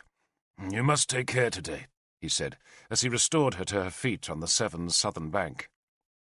"You worry too much," she said, then took the hound's leashes from me and pushed a hand through her thick, springing red hair as she turned back to Cynwyn. "Become pregnant," she said, "and men think you're made of glass." She fell into step beside Lancelot, Cynwyn, and Keenaglass, leaving Arthur to walk beside me towards the leafy valley where Keenaglass's huntsman had reported plenty of game. There might have been 50 of us hunters altogether, mostly warriors, though a handful of women had chosen to come, and 20 of servants brought up the rear. One of those servants sounded a horn to tell the huntsman at the valley's far end that it was time to drive the game down towards the river, and we hunters hefted our long, heavy boar spears as we spread out into a line. It was a cold, late summer's day, cold enough to cloud our breath, but the rain had cleared and the sun shone on fallow fields laced with a morning mist. Arthur was in high spirits, revelling in the day's beauty, his own youth, and the prospect of a hunt. "One more feast," he said to me. "Then you can go home and rest." "One more feast?" I asked dully, my mind fuddled with tiredness and from the lingering effects of whatever Merlin and Nimue had given me to drink on Dolforwin's Peak. Arthur clapped my shoulder. "Lancelot's betrothal, Derfel. Then back to Dumnonia. And to work." He sounded delighted at the prospect, and he enthusiastically told me his plans for the coming winter. There were 4 broken Roman bridges that he wanted rebuilt. Then the kingdom's stonemasons would be sent to finish the royal palace at Lindinis. Lindinis was the Roman town close to Cadarn, the place of Dumnonia's royal acclamations, and Arthur wanted to make it the new capital. "There are too many Christians in Dernavaria," he said, though he hastily and typically added that he had nothing personal against Christians. "It's just, Lord," I said dryly, "that they have something against you." "Some do," he admitted. Before the battle, when Arthur's cause had seemed utterly lost, a party opposed to Arthur had grown bold in Dumnonia, and that party had been led by the Christians, the same Christians who had the guardianship of Mordred.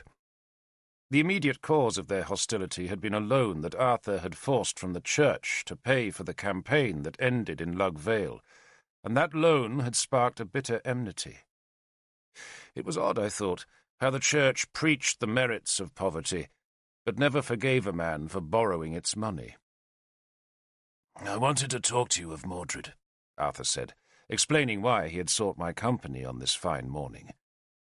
"In 10 years," Arthur went on, "he'll be old enough to take the throne. That's not long, Derfel. Not long at all. And he needs to be raised well in those 10 years. He must be taught letters. He must learn to use a sword, and he must learn responsibility." I nodded agreement, though not with any enthusiasm. The 5-year-old Mordred would doubtless learn all the things Arthur wanted, but I did not see what business it was of mine. Arthur had other ideas. "I want you to be his guardian," he said, surprising me. "Me?"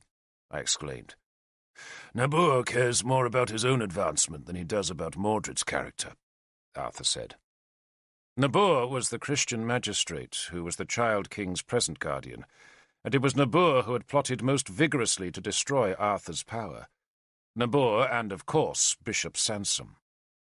And Nabor is no soldier, Arthur went on. I pray that Mordred will rule in peace, Derfel. But he needs the skills of war. All kings do. And I can think of no one better than you to train him. Not me, I protested. I'm too young. Arthur laughed at that objection. The young should be raised by the young, Derfel, he said. A distant horn sounded to signal that game had been started from the valley's end. We hunters entered the trees and stepped over the tangles of briar and the dead trunks that were thick with fungi. We advanced slowly now, listening for the terrifying sound of a boar crashing through the brush. Besides, I went on, my place is in your shield wall, not in Mordred's nursery. You'll still be in my shield wall. You think I would lose you, Derfel? Arthur said with a grin. I don't want you tied to Mordred. I just want him in your household. I need him to be raised by an honest man. I shrugged that compliment away, then thought guiltily of the clean, unbroken bone in my pouch. Was it honest, I wondered, to use magic to change Kynwyn's mind? I looked at her, and she glanced my way and gave me a shy smile. I have no household, I said to Arthur. But you will, and soon, he said. Then he held up a hand, and I froze, listening to the sounds ahead of us. Something heavy was trampling in the trees, and we both instinctively crouched with our spears held a few inches above the ground. But then we saw that the frightened beast was a fine stag with good antlers, and we relaxed as the animal pounded past. We'll hunt him tomorrow, maybe, Arthur said, watching the stag run past. Give your hounds a run in the morning, he shouted to Guinevere. She laughed and came down the hill towards us, her hounds straining at their leashes. I should like that, she said. Her eyes were bright and her face flushed by the cold. The hunting's better here than in Dumnonia, she said. But not the land, Arthur said to me. There's an estate north of Dunavaria, he went on, that is Mordred's by right, and I plan to make you its tenant. I'll grant you other land, too, for your own, but you can make a hall on Mordred's land and raise him there.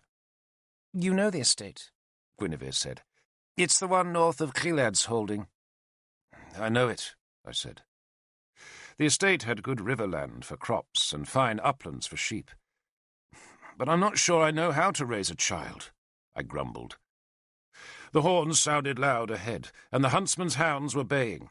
Cheers sounded far to our right, signifying that someone had found quarry, though our part of the wood was still empty. A small stream tumbled to our left, and the wooded ground climbed to our right. The rocks and twisted tree roots were thick with moss. Arthur dismissed my fears. You won't raise Mordred, he said, but I do want him raised in your hall, with your servants, your manners, your morals, and your judgments. And, Guinevere added, your wife. A snapping of a twig made me look uphill. Lancelot and his cousin Bors were there, both standing in front of Kynwyn. Lancelot's spear shaft was painted white, and he wore tall leather boots and a cloak of supple leather. I looked back to Arthur. The wife, Lord, I said, is news to me. He clasped my elbow, the boar hunt forgotten. I plan to appoint you Dumnonia's champion, Derfel, he said. The honour is above me, Lord, I said cautiously. Besides, you are Mordred's champion. Prince Arthur, Guinevere said, for she liked to call him prince, even though he was bastard-born, is already chief of the council. He can't be champion as well, not unless he's expected to do all Dumnonia's work. True, lady, I said. I was not averse to the honour, for it was a high one, though there was a price. In battle, I would have to fight whatever champion presented himself for single combat, but in peace it would mean wealth and status far above my present rank. I already had the title of lord, and the men to uphold that rank, and the right to paint my own device on these men's shields, but I shared these honours with 20 other Dumnonian war leaders. To be the king's champion would make me the foremost warrior of Dumnonia, though how any man could claim that status while Arthur lived I could not see, nor indeed while Sagramor lived. Sagramor, I said carefully, is a greater warrior than I, Lord Prince. With Guinevere present, I had to remember to call him Prince once in a while, though it was a title he disliked. Arthur waved my objection aside. "I'm making Sagramor Lord of the Stones," he said, "and he wants nothing more." The Lordship of the Stones made Sagramor into the man who guarded the Saxon frontier, and I could well believe that the black-skinned, dark-eyed Sagramor would be well content with such a belligerent appointment. "You, Derfel," he prodded my chest, "will be the champion." "And who," I asked dryly, "will be the champion's wife?" "My sister, Gwenhwyvarch," Guinevere said, watching me closely. I was grateful that I had been forewarned by Merlin. "You do me too much honour, lady," I said blandly. Guinevere smiled, satisfied that my words implied acceptance. "Did you ever think, Derfel, that you would marry a princess?" "No, lady," I said.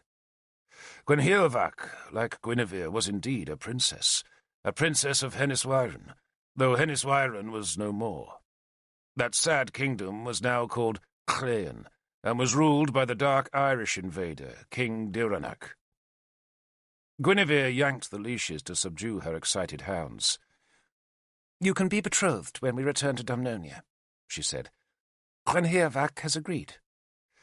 "There is one obstacle, Lord," I said to Arthur. Guinevere yanked on the leashes again, quite unnecessarily, but she hated all opposition, and so she took out her frustration on the hounds instead of on me. She did not dislike me at that time, but nor did she particularly like me either. She knew of my aversion for Lancelot, and that doubtless prejudiced her against me. But she would not have thought my dislike significant, for she doubtless dismissed me as merely one of her husband's war leaders, a tall, dull, flaxen-haired man who lacked the civilized graces that Guinevere so valued. "An obstacle?" Guinevere asked me dangerously. "Lord Prince," I said, insisting on talking to Arthur and not to his wife, "I am oath-sworn to a lady." I thought of the bone in my pouch. "I have no claim on her, nor can I expect anything from her. But if she does claim me, then I am obligated to her." "Who?" Guinevere demanded immediately. "I can't say, lady." "Who?" Guinevere insisted again. "He doesn't need to say," Arthur defended me. He smiled. "How long can this lady claim your loyalty?" "Not long, Lord," I said. "Only days now. For once Cynwyn was betrothed to Lancelot, then I could consider my oath to her voided." "Good," he said vigorously, and smiled at Guinevere, as though inviting her to share his pleasure. But Guinevere was scowling instead. She detested Gwenhwyvarch, finding her graceless and boring, and she desperately wanted to marry her sister out of her life. "If all goes well," Arthur said, "you can be married in Gleevem at the same time that Lancelot marries Cynwyn." "Or are you demanding these few days," Guinevere asked acidly, "to conjure up reasons why you should not marry my sister?" "Lady," I said earnestly, "it would be an honour to marry Gwenhwyvarch." That, I think, was the truth, for Gwenhwyvarch would doubtless prove an honest wife, though whether I would prove a good husband was another matter. For my only reason for marrying Gwenhwyvarch would be the high rank and great wealth she would bring as her dowry. But those, for most men, were the purpose of marriage, and if I could not have Cynwyn, what did it matter who I married? Merlin ever warned us against confusing love and marriage, and though the advice was cynical, there was truth there. I was not expected to love Gwenhwyvarch, just to marry her, and her rank and dowry were my rewards for fighting that long, bloody day in Lug Vale. If those rewards were tinged with Guinevere's mockery, they were still a rich gift. "I will marry your sister gladly," I promised Guinevere, "so long as the keeper of my oath does not call on me." "I pray she does not," Arthur said with a smile. then whipped round as a shout sounded uphill. Bors was crouched with his spear. Lancelot was beside him, but was glancing down the slope towards us, perhaps worried that the animal would escape through the gap between us. Arthur gently pushed Guinevere back, then gestured for me to climb the hill and plug the gap. "Two of them," Lancelot called to us. "One will be a sow," Arthur called, then ran a few paces upstream before starting to climb uphill. "Where?" he asked. Lancelot pointed with his white-shafted spear, but I could still see nothing in the bushes. "There," Lancelot said petulantly, prodding his spear towards a tangle of briars. Arthur and I climbed another few feet, and then at last we could see the boar deep inside the undergrowth. He was a big old beast, with yellow tusks, small eyes, and humps of muscle under his dark, scarred hide. That muscle could move him at lightning speed, and make him hook his sword-sharp tusks with a fatal skill. We had all seen men die from tusk wounds, and nothing made a boar more dangerous than to be cornered with a sow. All hunters prayed for a boar charging in open ground, so that they could use the beast's own speed and bulk to drive the spear into his body. Such a confrontation demanded nerve and skill, but not nearly so much nerve as when a man had to charge the boar. "Who saw him first?" Arthur asked. "My Lord King did," Bors indicated Lancelot. "Then he's yours, Lord King." Arthur graciously waved the honour of the kill to Lancelot. "He is my gift to you, Lord," Lancelot answered. Kynwyn was standing behind him, biting her lower lip and with eyes wide. She had taken the spare spear from Bors, not because she hoped to use it, but to spare him the burden, and she held the weapon nervously. "Put the hounds on him," Guinevere joined us. Her eyes were bright and her face animated. She was, I think, often bored in Dumnonia's great palaces, and the hunting field gave her an excitement she craved. "You'll lose both dogs," Arthur warned her. "This pig knows how to fight." He moved cautiously forward, judging how best to provoke the beast. Then he stepped sharply ahead and beat hard down on the bushes with his spear, as though to offer the boar a path out of its sanctuary. The beast grunted, but did not move. Not even when the spear blade flashed down within inches of its snout. The sow was behind the boar, watching us. "It's done this before," Arthur said happily. "Let me take him, Lord," I said, suddenly anxious for him. "You think I've lost my skill?" Arthur asked with a smile. He beat the bushes again, but the briars would not lie flat, nor would the boar move. "The gods bless you," Arthur said to the beast. Then he shouted a challenge and jumped into the tangle of thorns. He leapt to one side of the path he had crudely beaten, and as he landed, he rammed the spear hard forward, aiming its glittering blade at the boar's left flank, just forward of its shoulder. The boar's head seemed to twitch, only a slight twitch, but it was enough to deflect the spear blade off the tusk, so that it slashed a bloody and harmless cut down the animal's flank. And then it charged. A good boar can come from a still stance into an instant madness with its head down and tusks ready to gut upwards, and this beast was already past Arthur's spearhead when it charged, and Arthur was trapped by the brambles. I shouted to distract the boar and plunged my own spear into its belly. Arthur was on his back, his spear abandoned, and the boar was on top of him. The hounds howled, and Guinevere was shouting at us to help. My spear was deep in the beast's belly, and its blood spurted up to my hands as I levered up and over to roll the wounded beast off my lord. The creature weighed more than 2 full sacks of grain, and its muscles were like iron ropes that twitched my spear. I gripped hard and pushed up, but then the sow charged and swept my feet away from under me. I fell, and my weight pulled the spear shaft down, and thus brought the boar back onto Arthur's belly. Arthur had somehow gripped both of the beast's tusks, and using all his strength was now forcing its head away from his chest. The sow vanished, plunging downhill towards the stream. "Kill him!"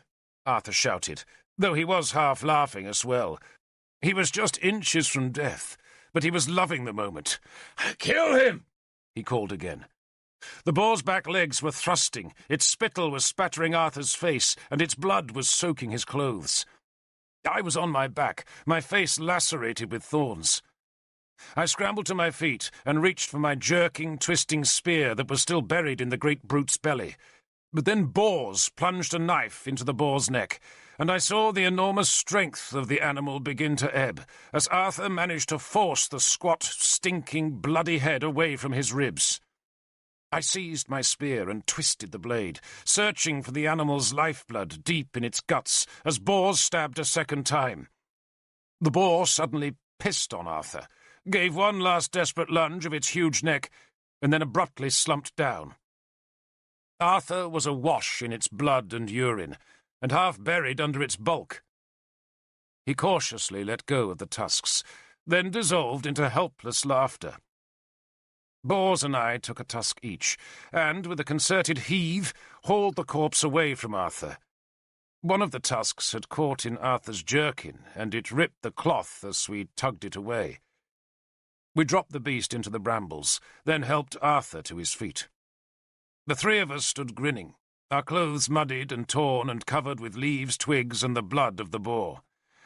"I'll have a bruise there," Arthur said, tapping his chest.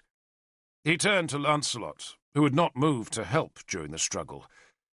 There was the briefest pause, then Arthur bowed his head.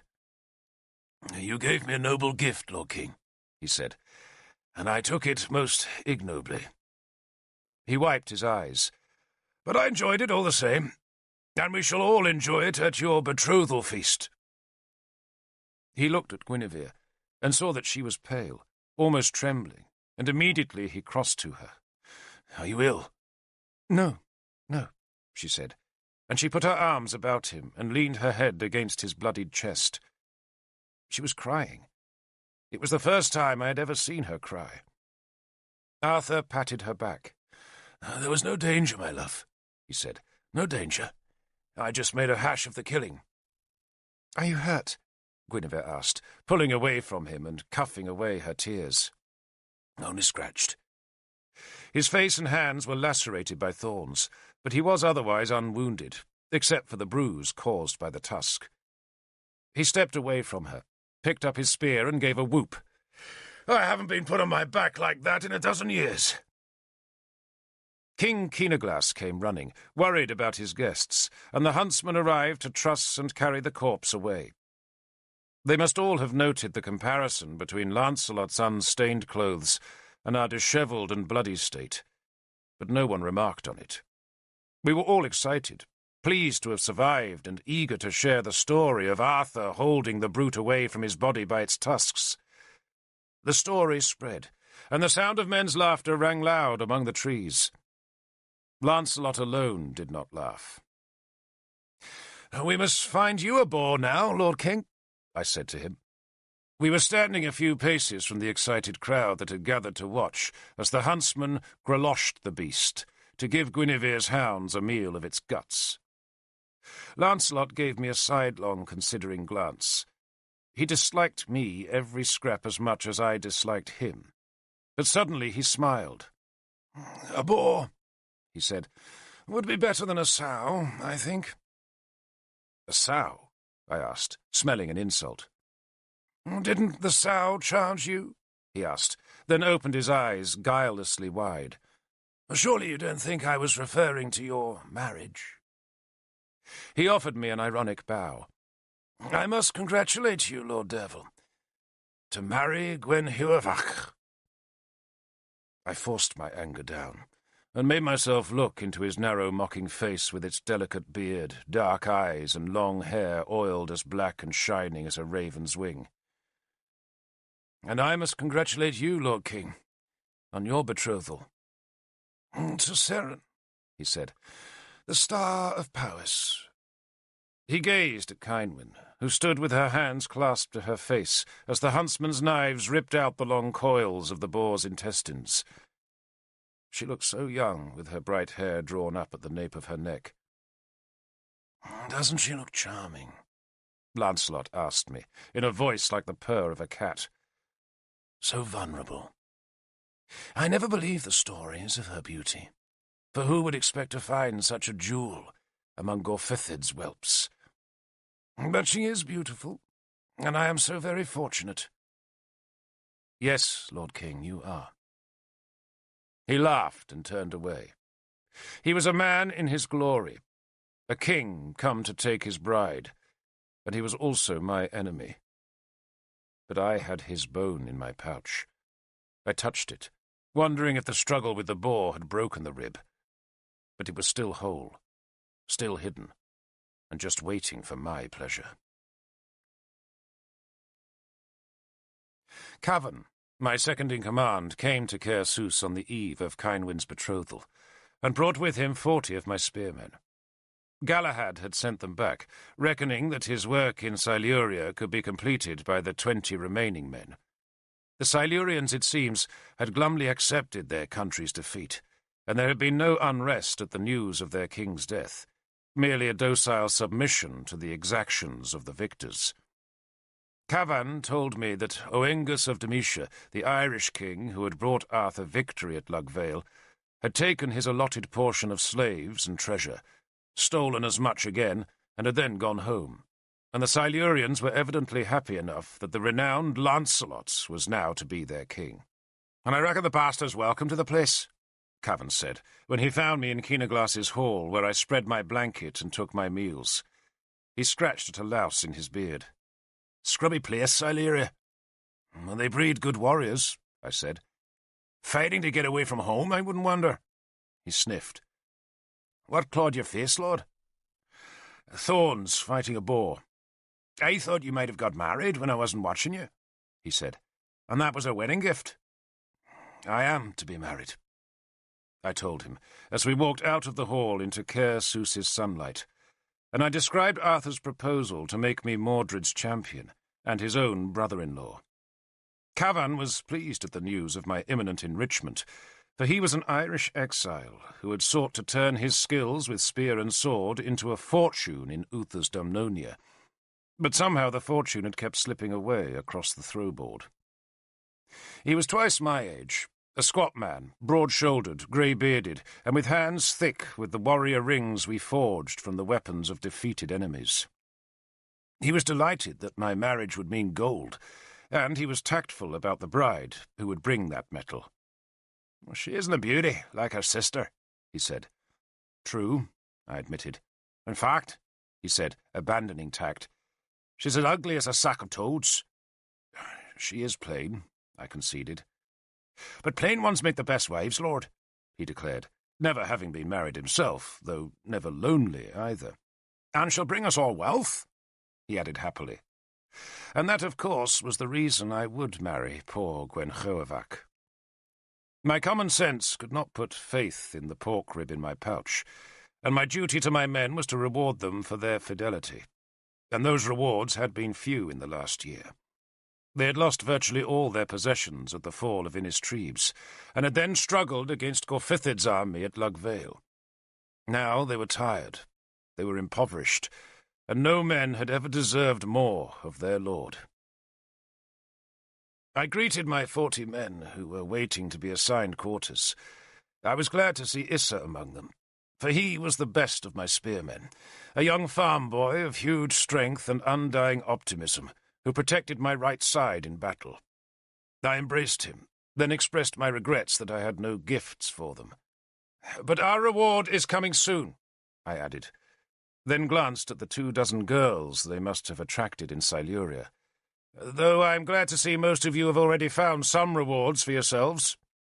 They laughed. Issa's girl was a pretty dark-haired child of perhaps 14 summers. He introduced her to me. "Scarach, Lord," he named her proudly. "Irish?" I asked her. She nodded.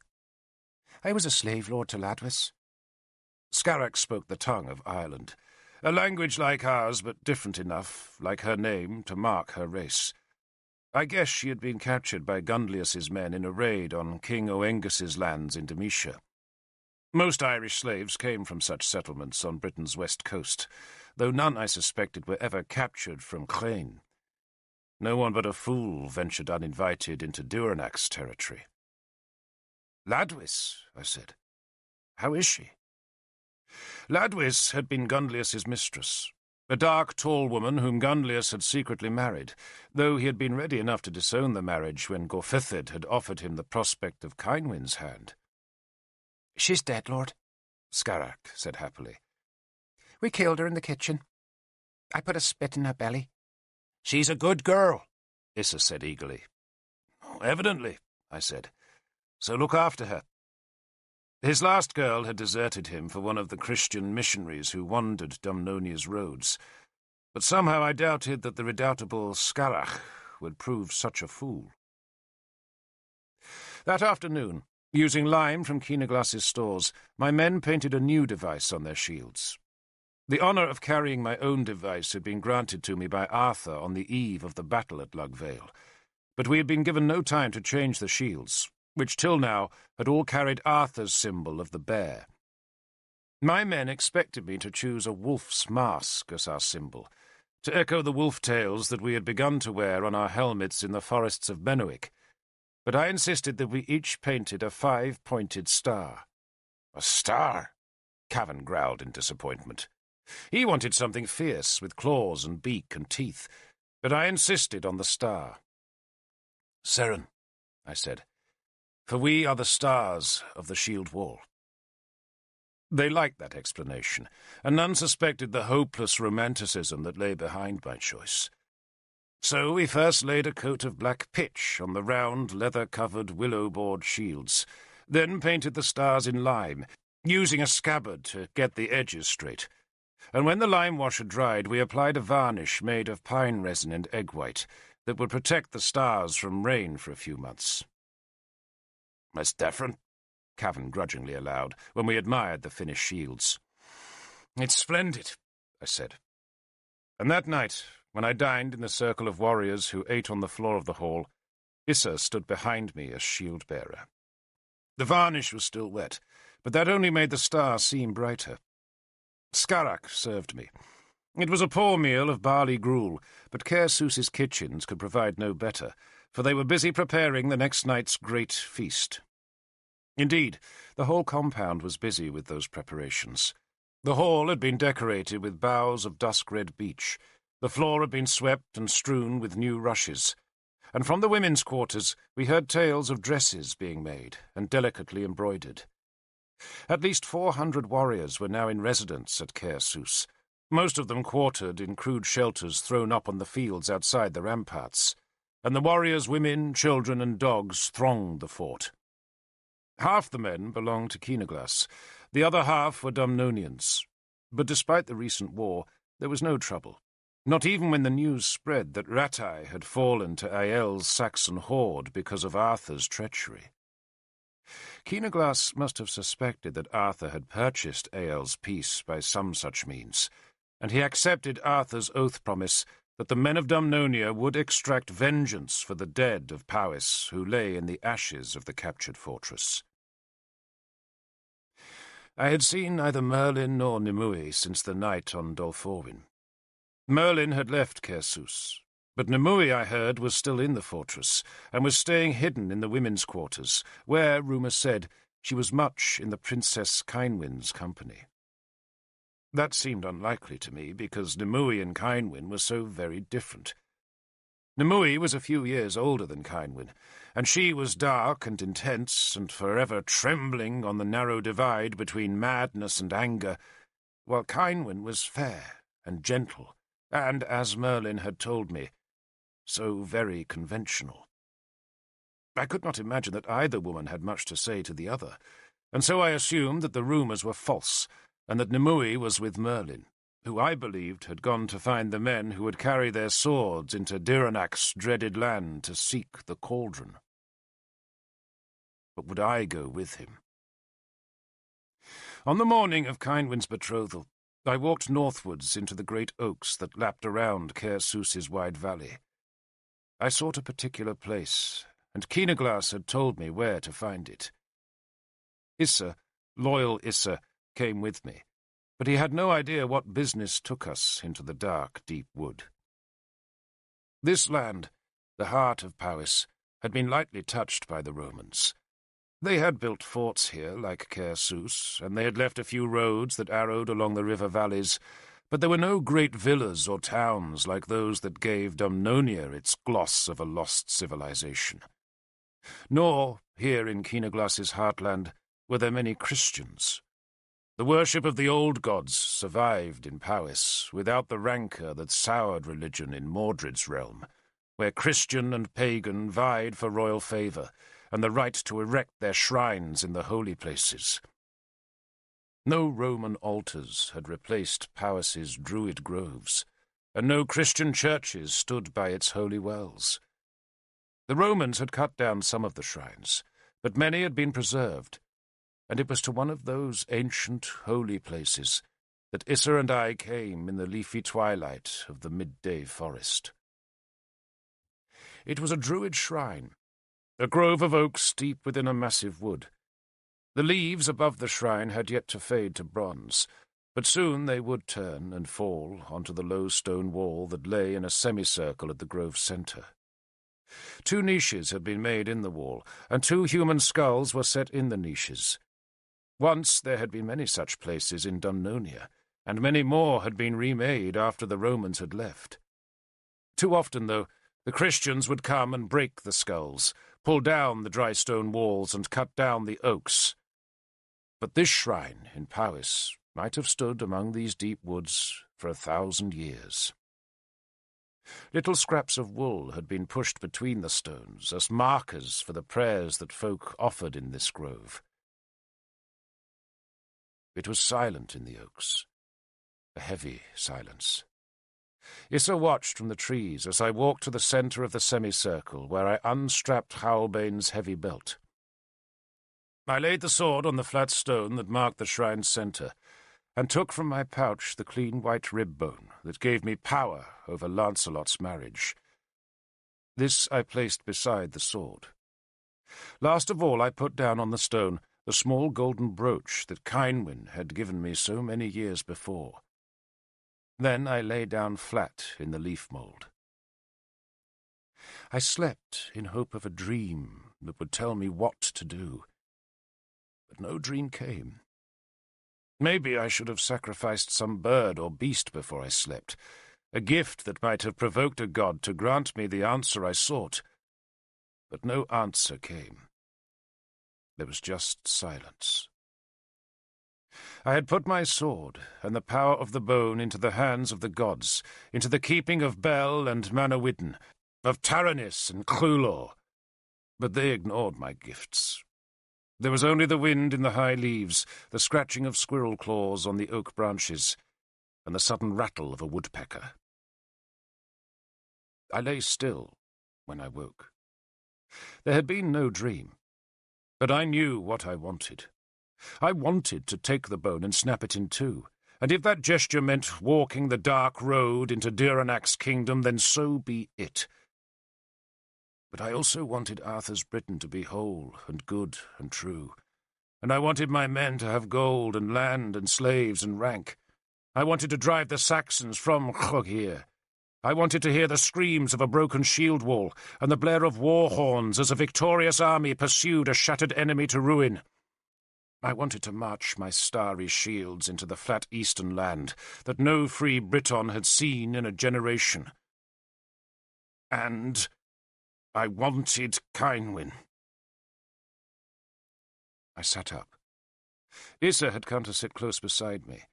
He must have wondered why I stared so fixedly at the bone, but he asked no questions. I thought of Merlin's small, squat tower of bones that represented Arthur's dream, and wondered if that dream would really collapse if Lancelot did not marry Kynwyn. The marriage was hardly the clasp that held Arthur's alliance together. It was merely a convenience to give Lancelot a throne and Powys a stake in Siluria's royal house. If the marriage never happened, then the armies of Dumnonia and Gwent and Powys and Elmet would still march against the Sace. All that I knew, and all that was true. Yet I also sensed that the bone could somehow jar Arthur's dream. The moment I snapped the bone in 2, I became sworn to Merlin's search, and that search promised to bring enmity to Dumnonia, The enmity of the old pagans who so hated the upstart Christian religion. Guinevere. I suddenly said the name aloud. Lord? Issa asked in puzzlement. I shook my head to show that I had nothing more to say. Indeed, I had not meant to speak Guinevere's name aloud, yet I had suddenly understood that to break the bone would do more than encourage Merlin's campaign against the Christian god. It would also make Guinevere into my enemy. I closed my eyes. Could my lord's wife be an enemy? And what if she were? Arthur would still love me, and I him, and my spears and starry shields were worth more to him than all Lancelot's fame. I stood and retrieved the brooch, the bone, and the sword. Issa watched as I pulled a thread of green-dyed wool from my cloak and jammed it between the stones. "You were not at Caersus," I asked him, "when Arthur broke his betrothal to Cynwyn?" "No, Lord. I heard about it, though." "It was at the betrothal feast," I said, "just like the one we'll attend tonight. Arthur was sitting at the high table with Cynwyn beside him, and he saw Guinevere at the back of the hall. She was standing in a shabby cloak with her hounds beside her, and Arthur saw her there, and nothing was ever the same again. The gods alone know how many men died because he saw that head of red hair." I turned back to the low stone wall and saw there was an abandoned nest inside one of the mossy skulls. "Merlin tells me that the gods love chaos," I said. "Merlin loves chaos," Issa said lightly, though there was more truth in his words than he knew. "Merlin loves it," I agreed, "but most of us fear chaos, and that's why we try to make order." I thought of the carefully ordered pile of bones. But when you have order, you don't need gods. When everything is well ordered and disciplined, then nothing is unexpected. If you understand everything, I said carefully, then there's no room left for magic.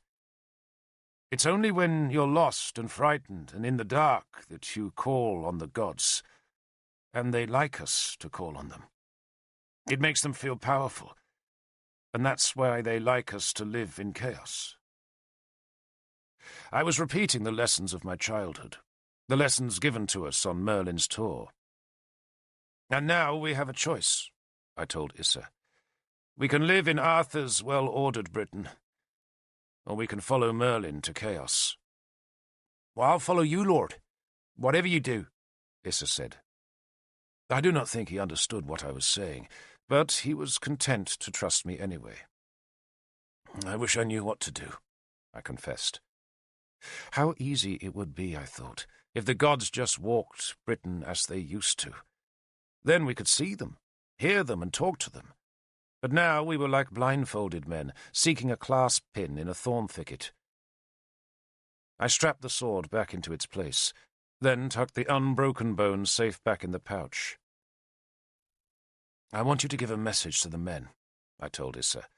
"Not to Cadarn, for I'll talk to him myself. But I want you to tell them that if anything strange happens this night, they are released from their oaths to me." He frowned at me. "Released from our oaths?" he asked, then shook his head vigorously. "Not me, Lord." I hushed him.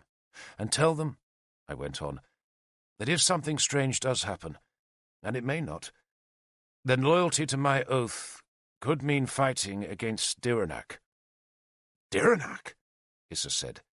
He spat and made the symbol against evil with his right hand. "Tell them that, Issa," I said. "So what might happen tonight?" he asked me anxiously. "Maybe nothing," I said. "Maybe nothing at all." Because the gods had given me no sign in the grove, and I still did not know what I would choose. Order or chaos. Or neither, for maybe the bone was nothing but a piece of kitchen scrap, and its breaking would do nothing except symbolize my own shattered love for Cynwyn. But there was only one way to find out, and that was to break the bone. If I dared. at Kynwyn's betrothal feast.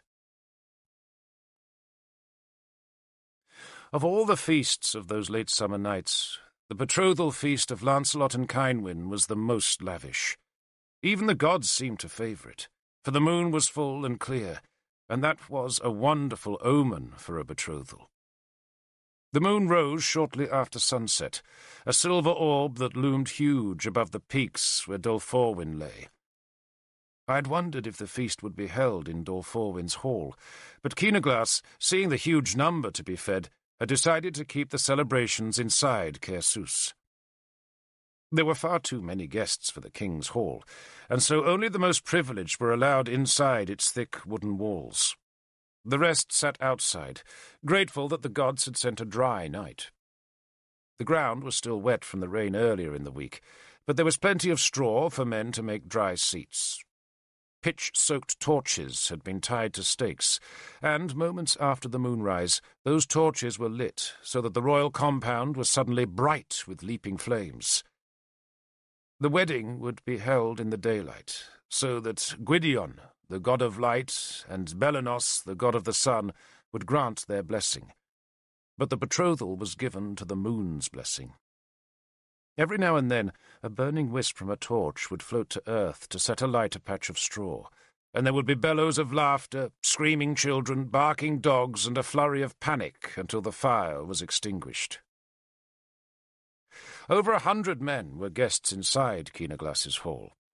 Tapers and rushlights were clustered together to flicker weird shadows in the high beamed thatch, where the sprays of beech leaves were now mixed with the year's first clusters of hollyberries.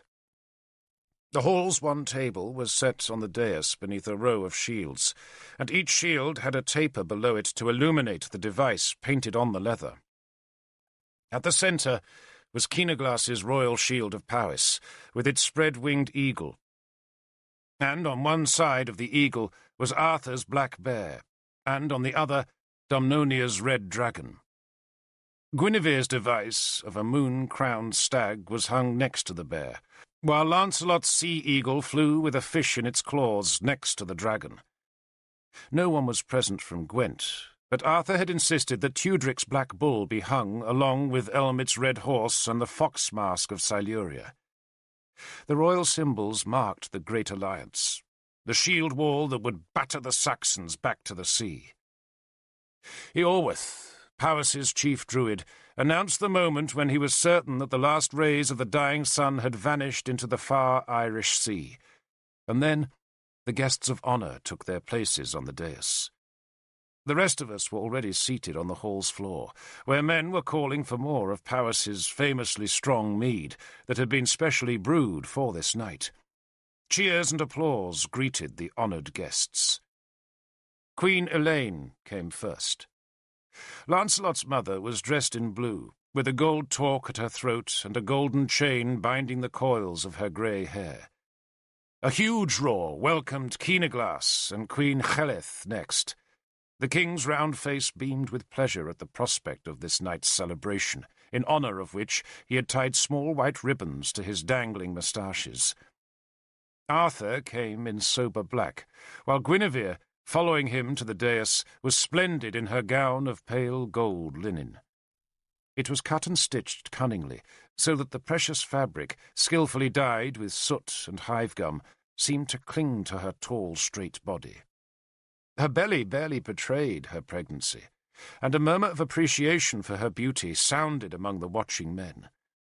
Small gold scales had been sewn into the gown's cloth, so that her body appeared to glint as she slowly followed Arthur to the centre of the dais. She smiled at the lust she knew she had provoked, and that she wanted to provoke.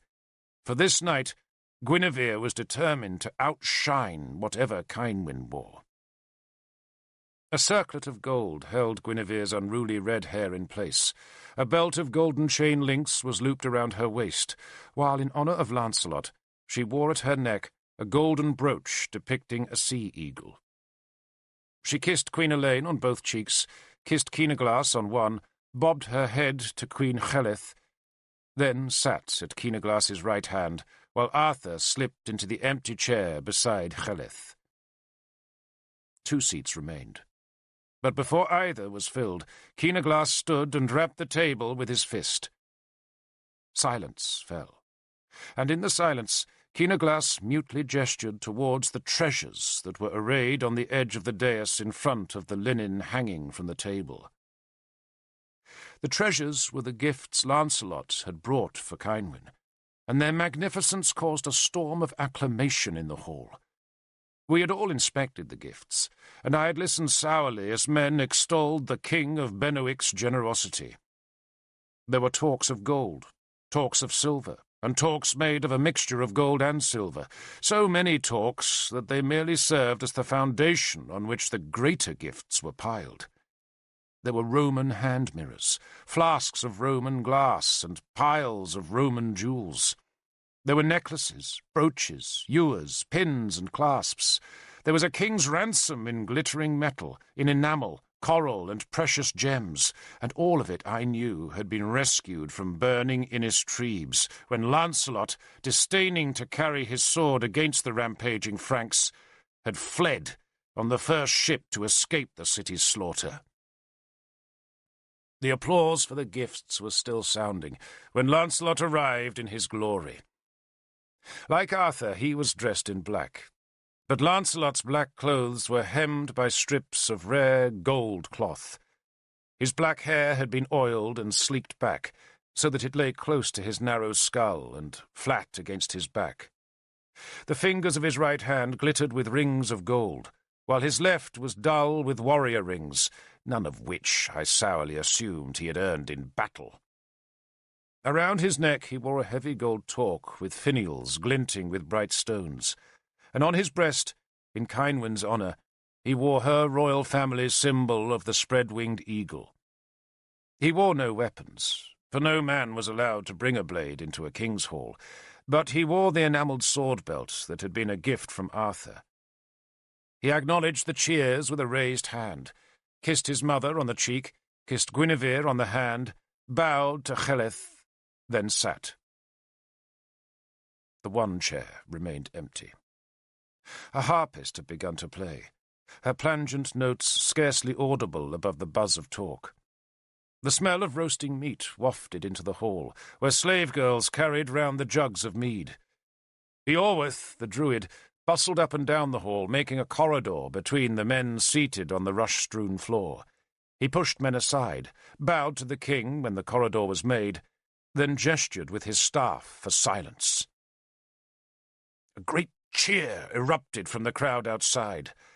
The guests of honour had entered the hall from the rear, stepping straight from the night shadows onto the dais.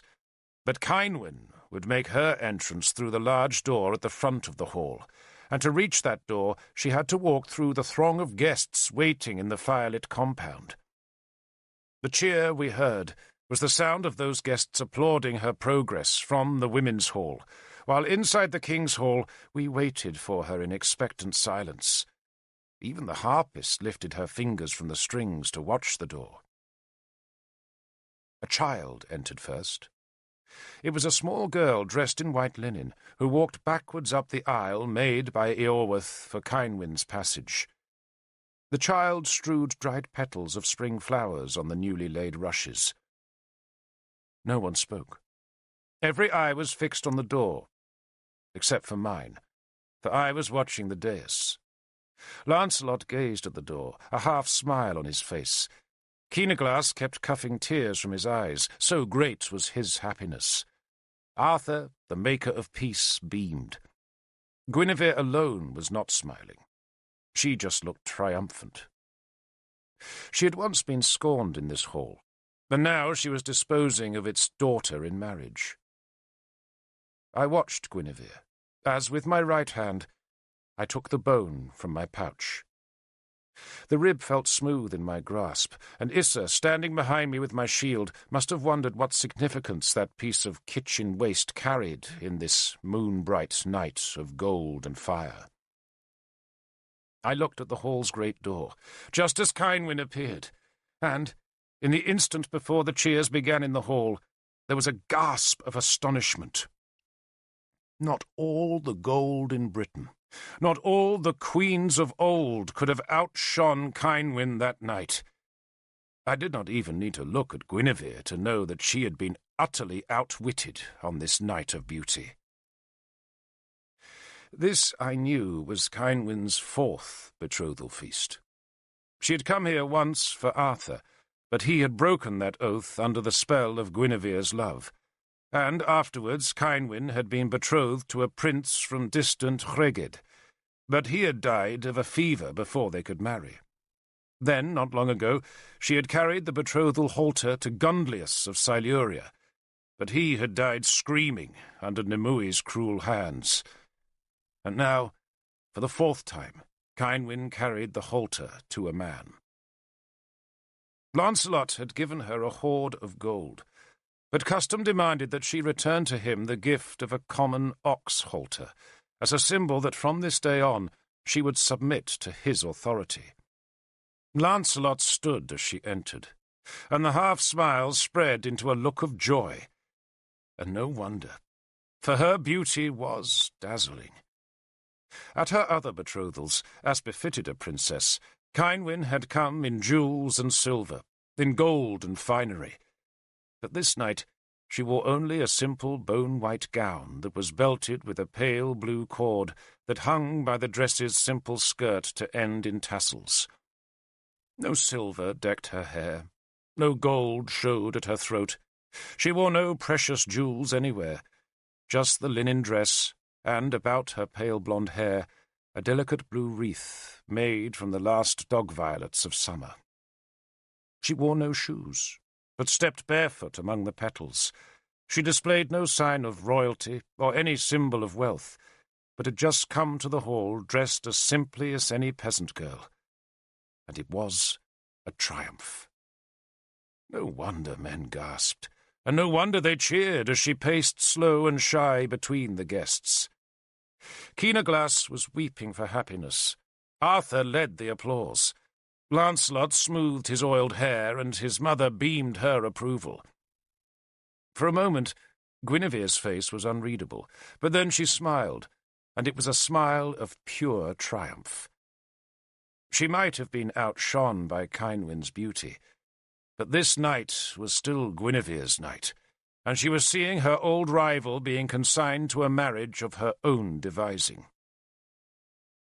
I saw that smirk of triumph on Guinevere's face, and maybe it was her gloating satisfaction that made up my mind, or maybe it was my hatred for Lancelot, or my love for Cynwyn, or maybe Merlin was right, and the gods do love chaos, for, in a sudden surge of anger, I gripped the bone in both my hands. I did not think of the consequences of Merlin's magic, of his hatred for the Christians, or the risk that we would all die pursuing the cauldron in Diranac's realm. I did not think of Arthur's careful order. I was only aware that Cynwyn was being given to a man I hated. I, like the other guests on the floor, was standing and watching Cynwyn between the heads of the warriors. She had reached the great central oak pillar of the high hall, where she was surrounded and besieged by the wolfish din of cheers and whistles. I alone was silent on the floor. I watched her, and I placed my 2 thumbs at the center of the rib and gripped its ends between my fists. Now, Merlin, I thought, now, you old rogue. Let me see your magic now. I snapped the rib. The noise of its splintering was lost among the cheers. I pushed the rib's broken halves into the pouch, and I swear my heart was hardly beating as I watched the Princess of Powys, who had stepped from the night with flowers in her hair, and who now suddenly stopped. Just beside the pillar hung with berries and leaves, she stopped. From the moment Cynwyn had entered the hall, she had kept her eyes on Lancelot, and they were on him still, and a smile was still on her face. But she stopped, and her sudden stillness caused a slow, puzzled silence to fall across the hall. The child, scattering petals, frowned, and looked about for guidance. Cynwyn did not move. Arthur, smiling still, must have thought she had been overcome by nerves, for he beckoned her encouragingly. The halter in her hands trembled. The harpist struck one uncertain chord, then lifted her fingers from the strings. And as her notes died away, in the silence, I saw a black-cloaked figure come from the crowd beyond the pillar. It was Nimue, her one gold eye reflecting the flames in the puzzled hall. Kynwyn looked from Lancelot to Nimue, and then, very slowly, she held out a white-sleeved arm.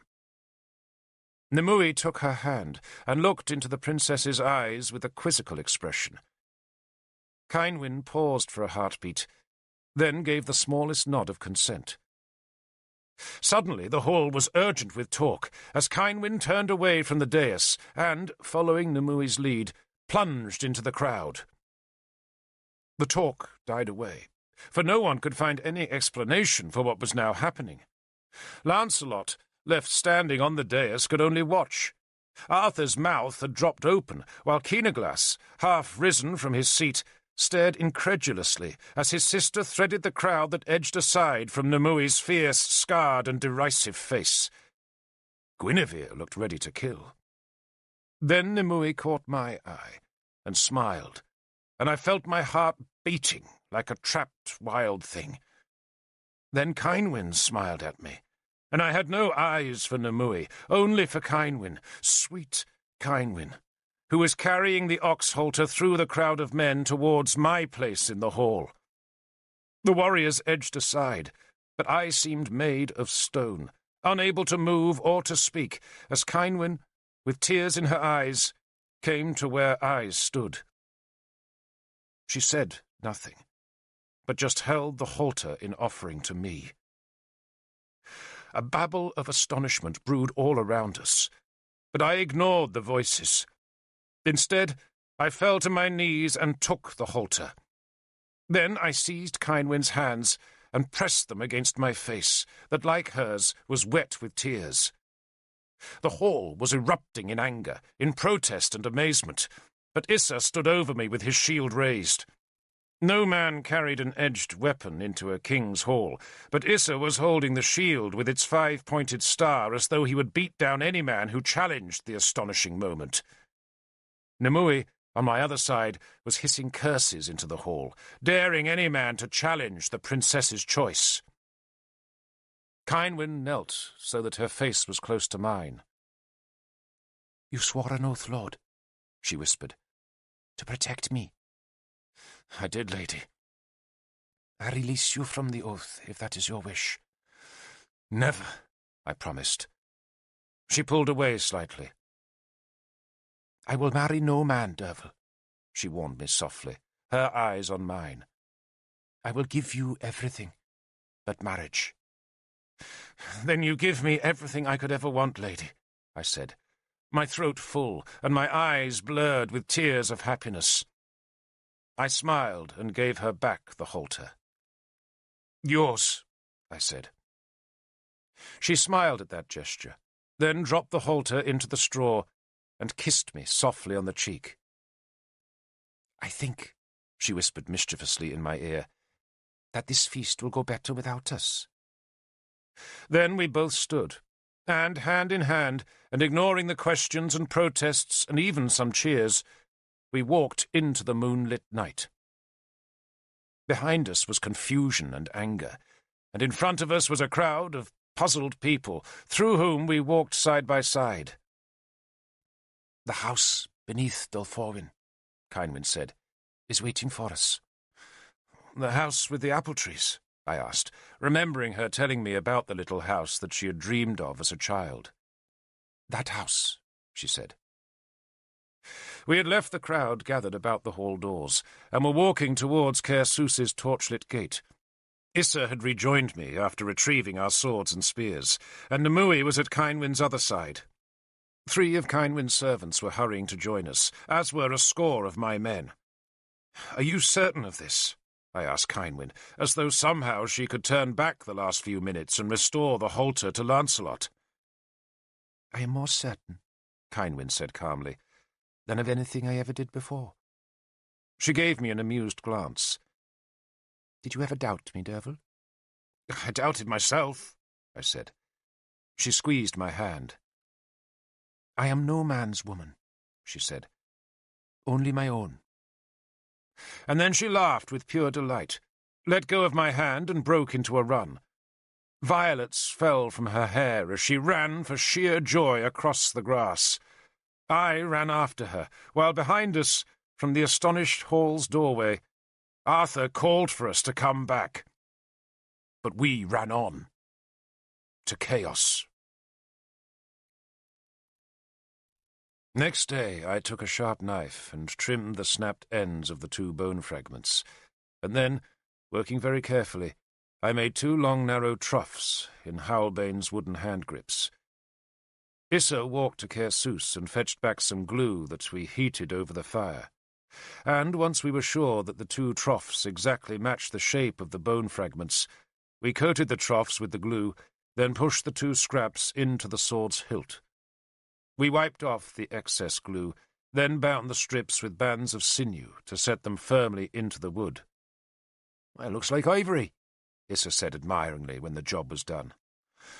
"Strips of pig bone," I said dismissively, though in fact the 2 scraps did look like ivory, and gave Howlbane a rich appearance. The sword was named for its first owner, Merlin's steward Howl, who had taught me my weapons. "But the bones are magic?" Issa asked me anxiously. "Merlin's magic," I said, but I did not explain any further. Cadarn came to me at midday. He knelt on the grass and bowed his head, but he did not speak, nor did he need to speak, for I knew why he had come. "You are free to go, Cadarn," I told him. "I release you from your oath." He looked up at me, but the business of being freed of an oath was too heavy for him to say anything, so I smiled. "You're not a young man, Cadarn," I said, "and you deserve a lord who will offer you gold and comfort, instead of a dark road and uncertainty." "I have a mind, Lord." He found his voice at last. "To die in Ireland." "To be with your people." "Yes, Lord. But I cannot go back a poor man. I need gold." "Then burn your throwboard," I advised him. He grinned at that, then kissed Howlbane's hilt. "No resentment, Lord?" he asked me anxiously. "No," I said. "And if you ever need my help, send word."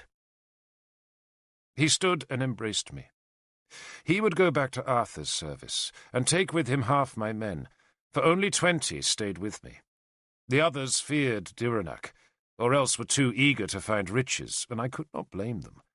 They had earned honour, warrior rings and wolf-tails in my service, but little gold.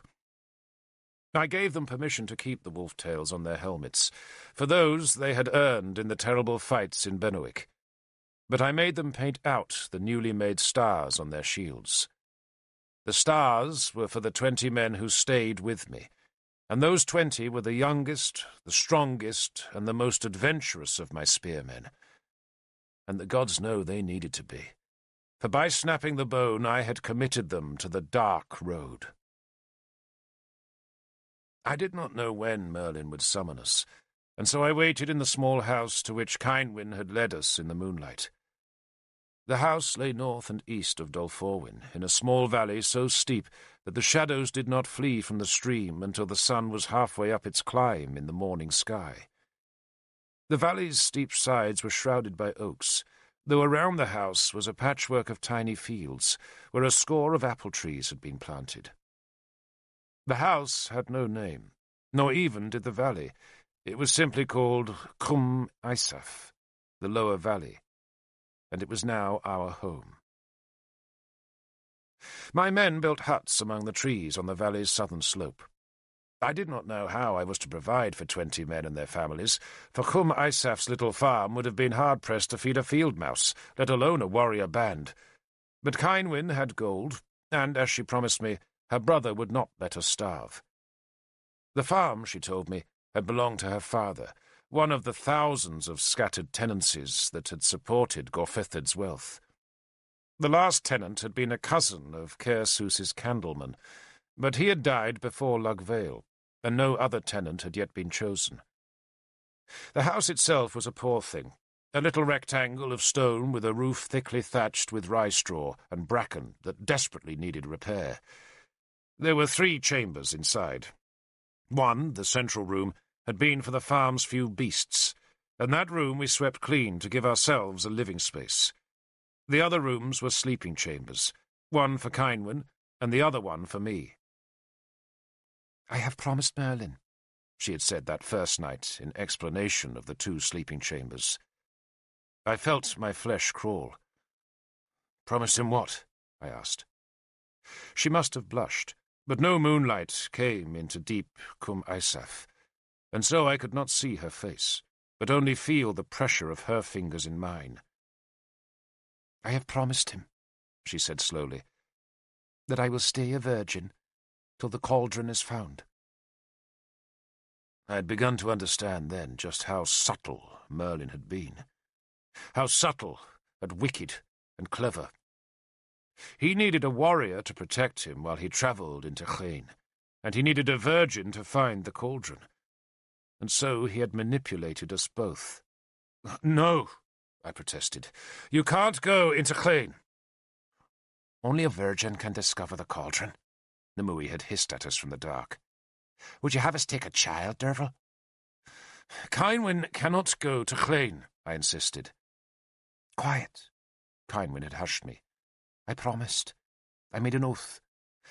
"Do you know what Chane is?" I asked her. "You know what Durenak does?" "I know," she said, "that the journey there is the price I pay for being here with you. And I promised Merlin," she said again. "I made an oath." And so I slept alone that night. But in the morning, after we had shared a scanty breakfast with our spearmen and servants, and before I put the bone scraps into Howlbane's hilt, Kynwyn walked with me up Cum Isaf stream. She listened to my passionate arguments why she should not travel the dark road, and she dismissed them all by saying that if Merlin was with us, then who could prevail against us? "Durenak could," I said grimly. "But you're going with Merlin?" she asked me. "Yes." "Then don't prevent me," she insisted. "I will be with you, and you with me." And she would hear no more argument. She was no man's woman. She had made up her mind. And then, of course, we spoke of what had happened in the last few days, and our words tumbled out. We were in love, smitten just as hard as Arthur had been smitten by Guinevere, and we could not hear enough of the other's thoughts and stories. I showed her the pork bone, and she laughed when I told her how I had waited till the last moment to snap it in 2. "I really didn't know if I dared turn away from Lancelot," Kynwyn admitted.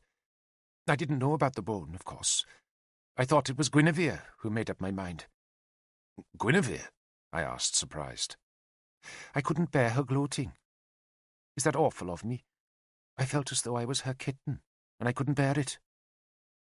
She walked on in silence for a while. Leaves drifted down from the trees that were still mostly green. That morning, waking to my first dawn in Cum Isaf, I had seen a martin fly away from the thatch. He did not come back, and I guessed we would not see another till the spring.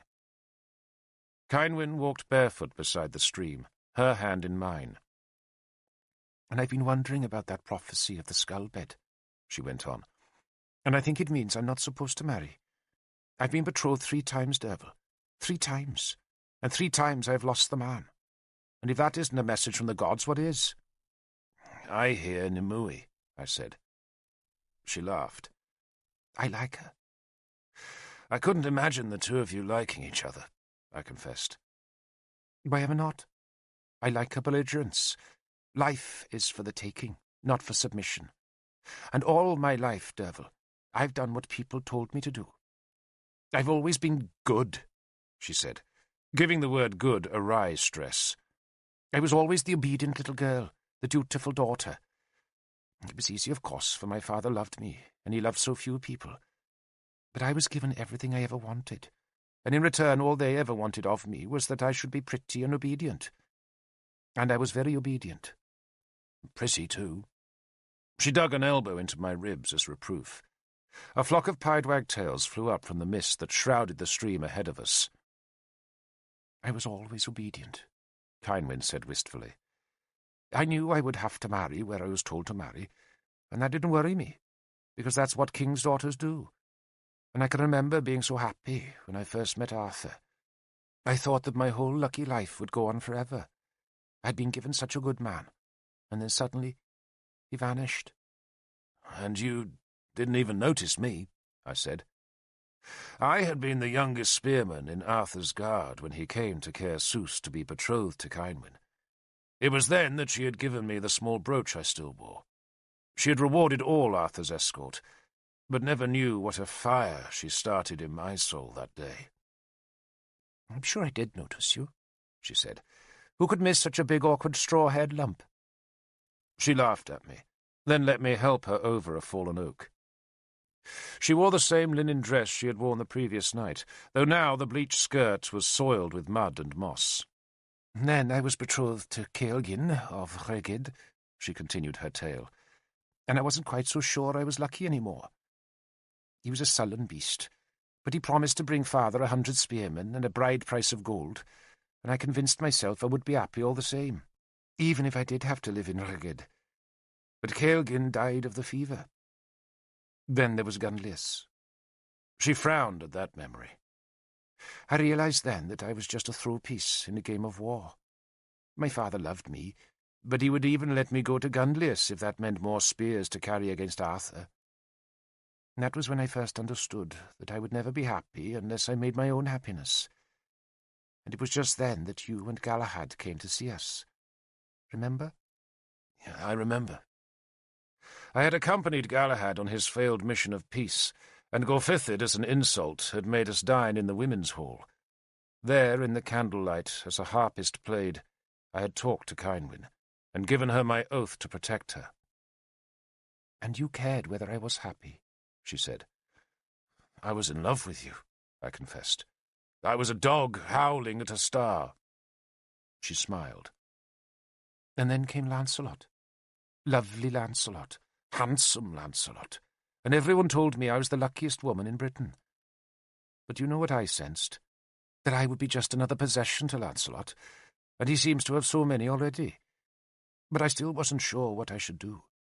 Then Merlin came and talked to me, and he left Nimue, and she talked and talked. But I already knew I didn't want to belong to any man. I've belonged to men all my life. So Nimue and I made an oath to Don, and I swore to her that if she gave me the strength to take my own freedom, then I would never marry. I will love you," she promised me, looking up into my face, "but I will not be any man's possession." Maybe not, I thought, but she, like me, was still Merlin's gaming piece. How busy he had been, he and Nimue. But I said nothing of that, nor of the Dark Road. "But you will be Guinevere's enemy now," I warned Kynwyn instead. "Yes," she said, "but I always was, right from the moment when she decided to take Arthur away from me. But I was just a child then, and I didn't know how to fight her. Last night I struck back, but from now on I'll just stay out of sight." She smiled. "And you were to marry Gwynncheovach?" "Yes," I confessed. "Poor Gwynncheovach," Kynwyn said. "She was always very good to me when they lived here, but I remember every time her sister came into the room she'd run away.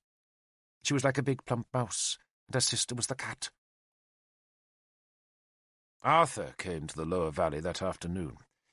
The glue holding the scraps of bone was still drying in Howlbane's hilt, as his warriors filled the trees on Cum Isaf's southern slope that faced our small house.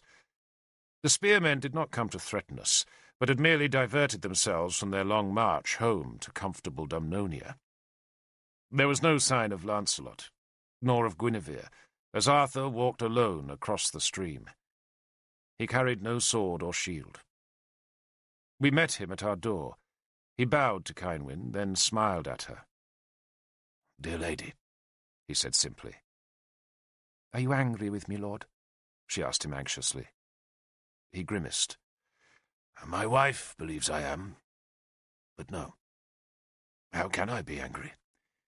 You only did what I once did, and you had the grace to do it before the oath was given. He smiled at her again. You have perhaps inconvenienced me, but I deserve that. May I walk with Derfel? We followed the same path that I had taken that morning with Kynwyn, and Arthur, once he was out of sight of his spearmen, put an arm about my shoulders. Well done, Derfel, he said quietly. I'm sorry if it hurts you, Lord. Don't be a fool. You did what I once did, and I envy you the newness of it. It just changes things, that's all. It is, as I said, inconvenient. I won't be Mordred's champion, I said. No, but someone will. If it was up to me, my friend, I would take you both home and make you champion and give you all I had to give. But things cannot always be as we want. You mean, I said bluntly, that the Princess Guinevere will not forgive me? No, Arthur said bleakly. Nor will Lancelot. He sighed. What shall I do with Lancelot?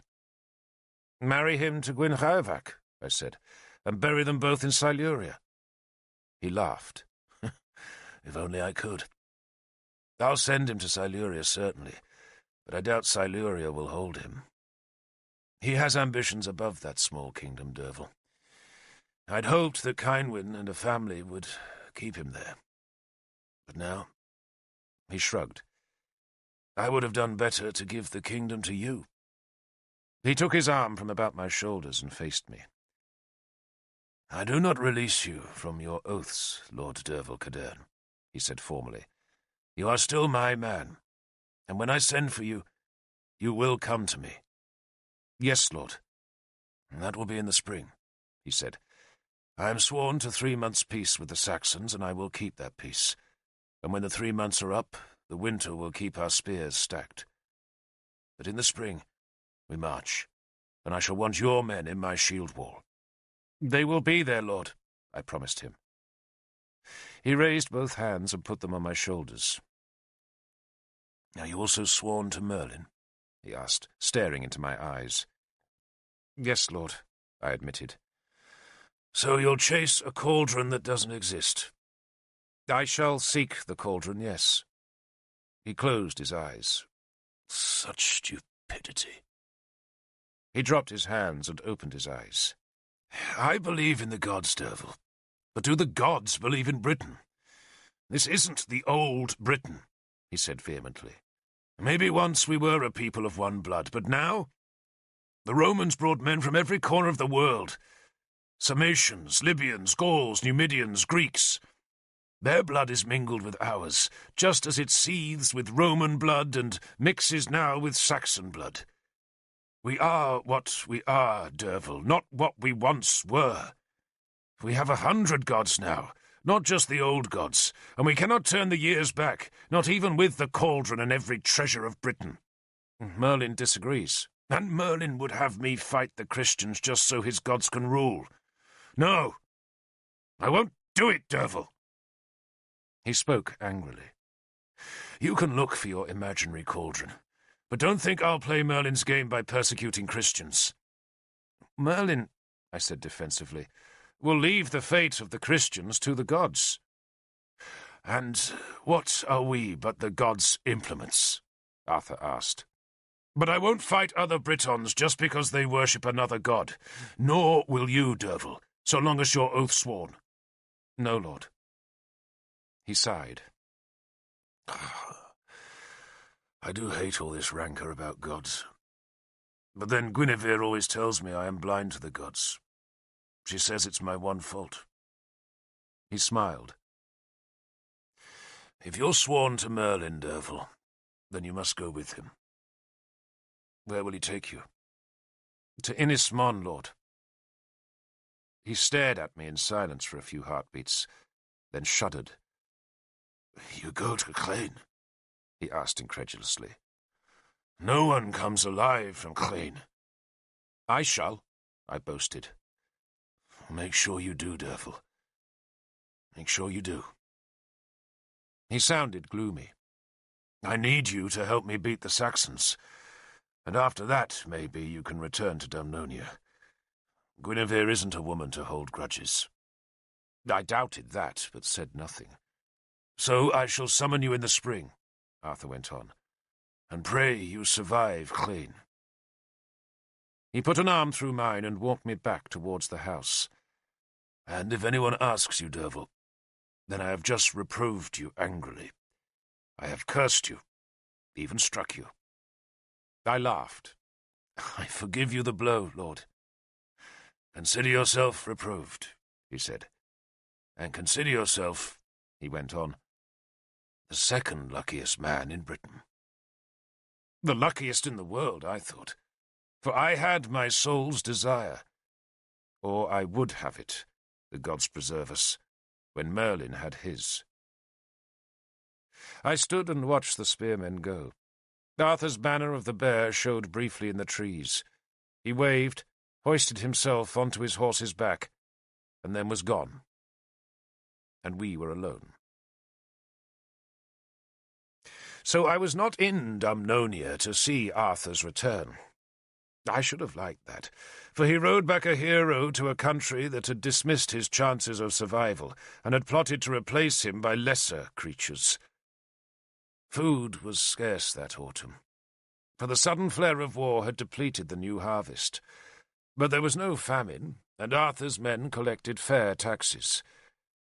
Well, that sounds like a small improvement, but after the recent years it caused a stir in the land. Only the rich paid taxes to the royal treasury. Some paid in gold, but most paid in grain and leather and linen and salt and wool and dried fish that they, in turn, had demanded from their tenants. In the last few years, the rich had paid little to the king, and the poor had paid much to the rich. So Arthur sent spearmen to inquire of the poor what tax had been levied of them, and used their answers to make his own levy of the rich. From the proceeds he returned a third of the yield back to the churches and magistrates, so that they could distribute the food in the winter. That action alone told Dumnonia that a new power had come to the land, and though the wealthy grumbled, none dared raise a shield wall to fight Arthur. He was the warlord of Mordred's kingdom, the victor of Lugvale, the slaughterer of kings, and those who opposed him now feared him. Mordred was moved into the care of Kilhuch, Arthur's cousin and a crude, honest warrior who probably took small interest in the fate of a small and troublesome child. Kilhuch was too busy suppressing the revolt that had been started by Cadui of Iska, deep in Dumnonia's west, and I heard that he led his spears in a swift campaign across the Great Moor, then south into the wild land on the coast. He ravaged Cadui's heartland, then stormed the rebellious prince in the old Roman stronghold of Iska. The walls had decayed, and the veterans of Lugvale swarmed over the town's ramparts to hunt the rebels through the streets. Prince Cadui was caught in a Roman shrine, and there dismembered. Arthur ordered parts of his body to be displayed in Dumnonia's towns, and his head, with its easily recognizable blue tattoos on the cheeks, to be sent to King Mark of Cornwell, who had encouraged the revolt. King Mark sent back a tribute of tin ingots, a tub of smoked fish, 3 polished turtle shells that had washed up on the shores of his wild country, and an innocent disavowal of any complicity in Cadui's rebellion.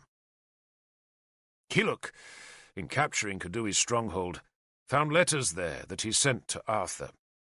The letters were from the Christian party in Dumnonia, and had been written before the campaign that ended in Lugvale, and they revealed the full extent of the plans to rid Dumnonia of Arthur. The Christians had disliked Arthur ever since he had revoked High King Uther's rule that the church was to be exempt from taxes and loans, and they had become convinced that their god was leading Arthur to a great defeat at Gorfithid's hands. It was the prospect of that almost certain defeat that had encouraged them to put their thoughts into writing, and those same writings were now in Arthur's keeping. The letters revealed a worried Christian community, who wanted Arthur's death, but also feared the incursion of Gorfithid's pagan spearmen. To save themselves and their riches, they had been ready to sacrifice Mordred, and the letters encouraged Cadui to march on Durnovaria during Arthur's absence, kill Mordred, and then yield the kingdom to Gorfithid. The Christians promised him help, and hoped that Cadui's spears would protect them once Gorfithid ruled. Instead, it brought them punishment. King Melwas of the Belgi, a client king who had sided with the Christians who opposed Arthur, was made the new ruler of Cadui's land. It was hardly a reward, for it took Melwas far away from his own people, to a place where Arthur could keep him under close watch.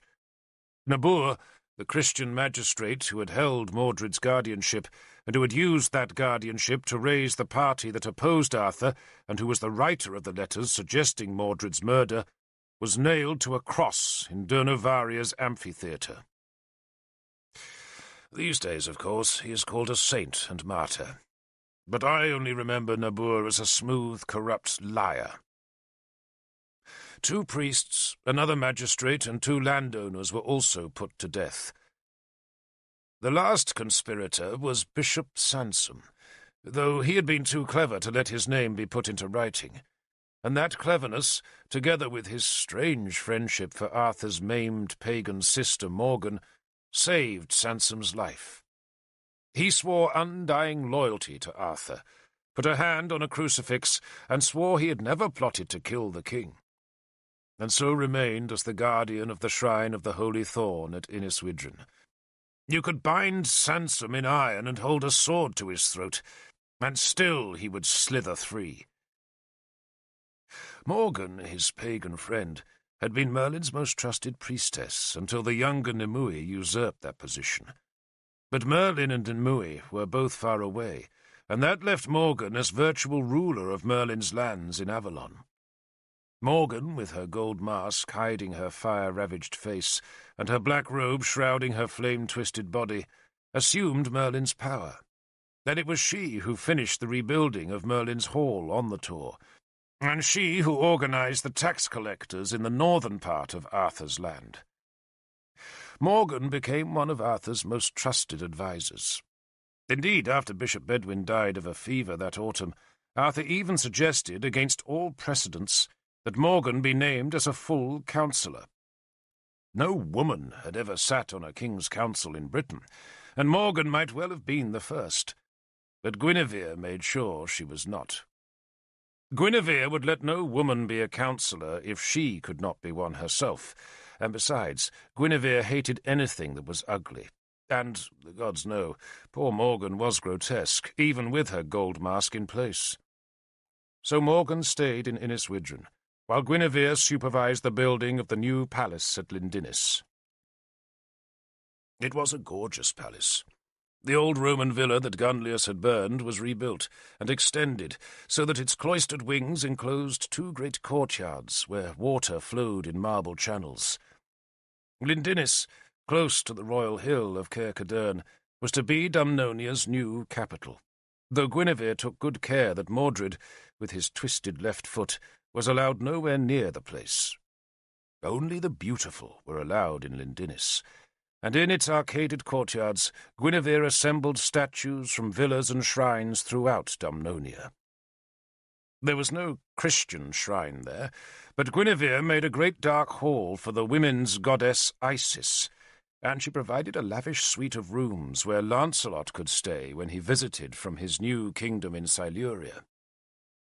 Elaine, Lancelot's mother, lived in those rooms, and she, who had once made Innistribes so beautiful, now helped Guinevere make Lindinnis's palace into a shrine of beauty.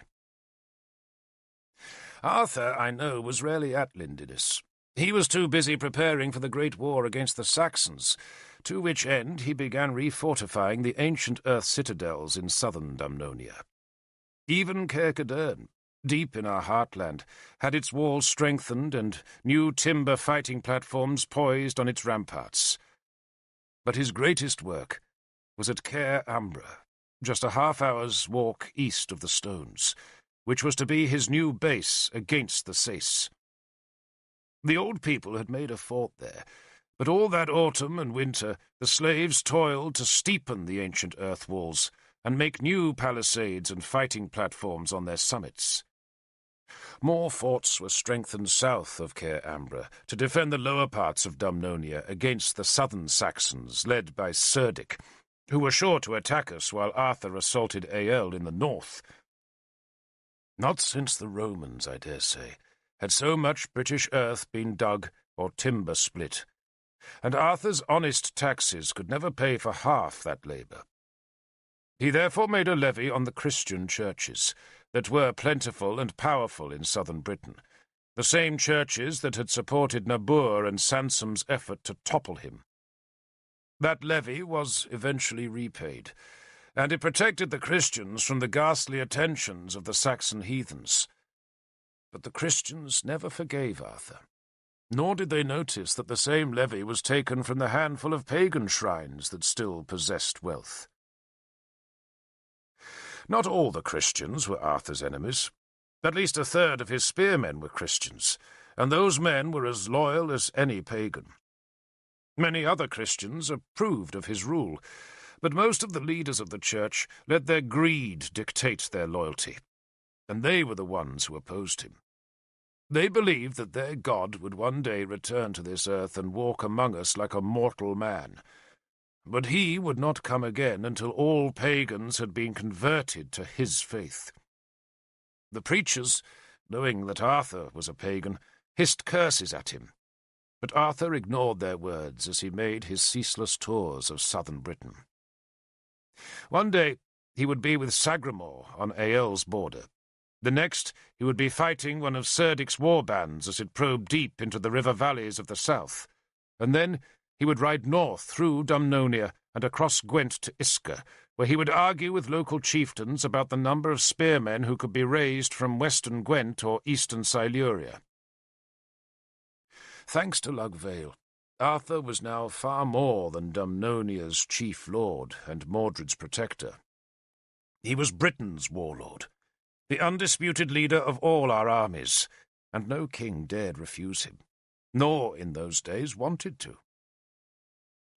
But all this I missed, for I was in Caer Sus, and I was with Cynwyn, and I was in love, and waiting for Merlin. Merlin and Nimue came to Cum Isaf just days before the winter solstice.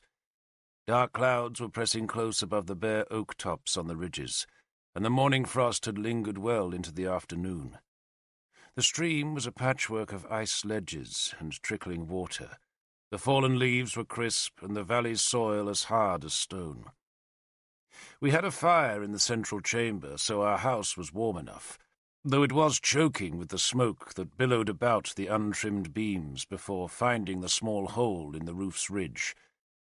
Other fires smoked from the shelters that my spearmen had made across the valley, stout little huts with walls of earth and stone supporting roofs of timber and bracken. We had made a beast shed behind the house, where a bull, 2 cows, 3 sows, a boar, a dozen sheep, and a score of chickens were penned at night to protect them from the wolves. We had plenty of wolves in our woods, and their howling echoed at every dusk, and at night we would sometimes hear them scrabbling beyond the beast shed.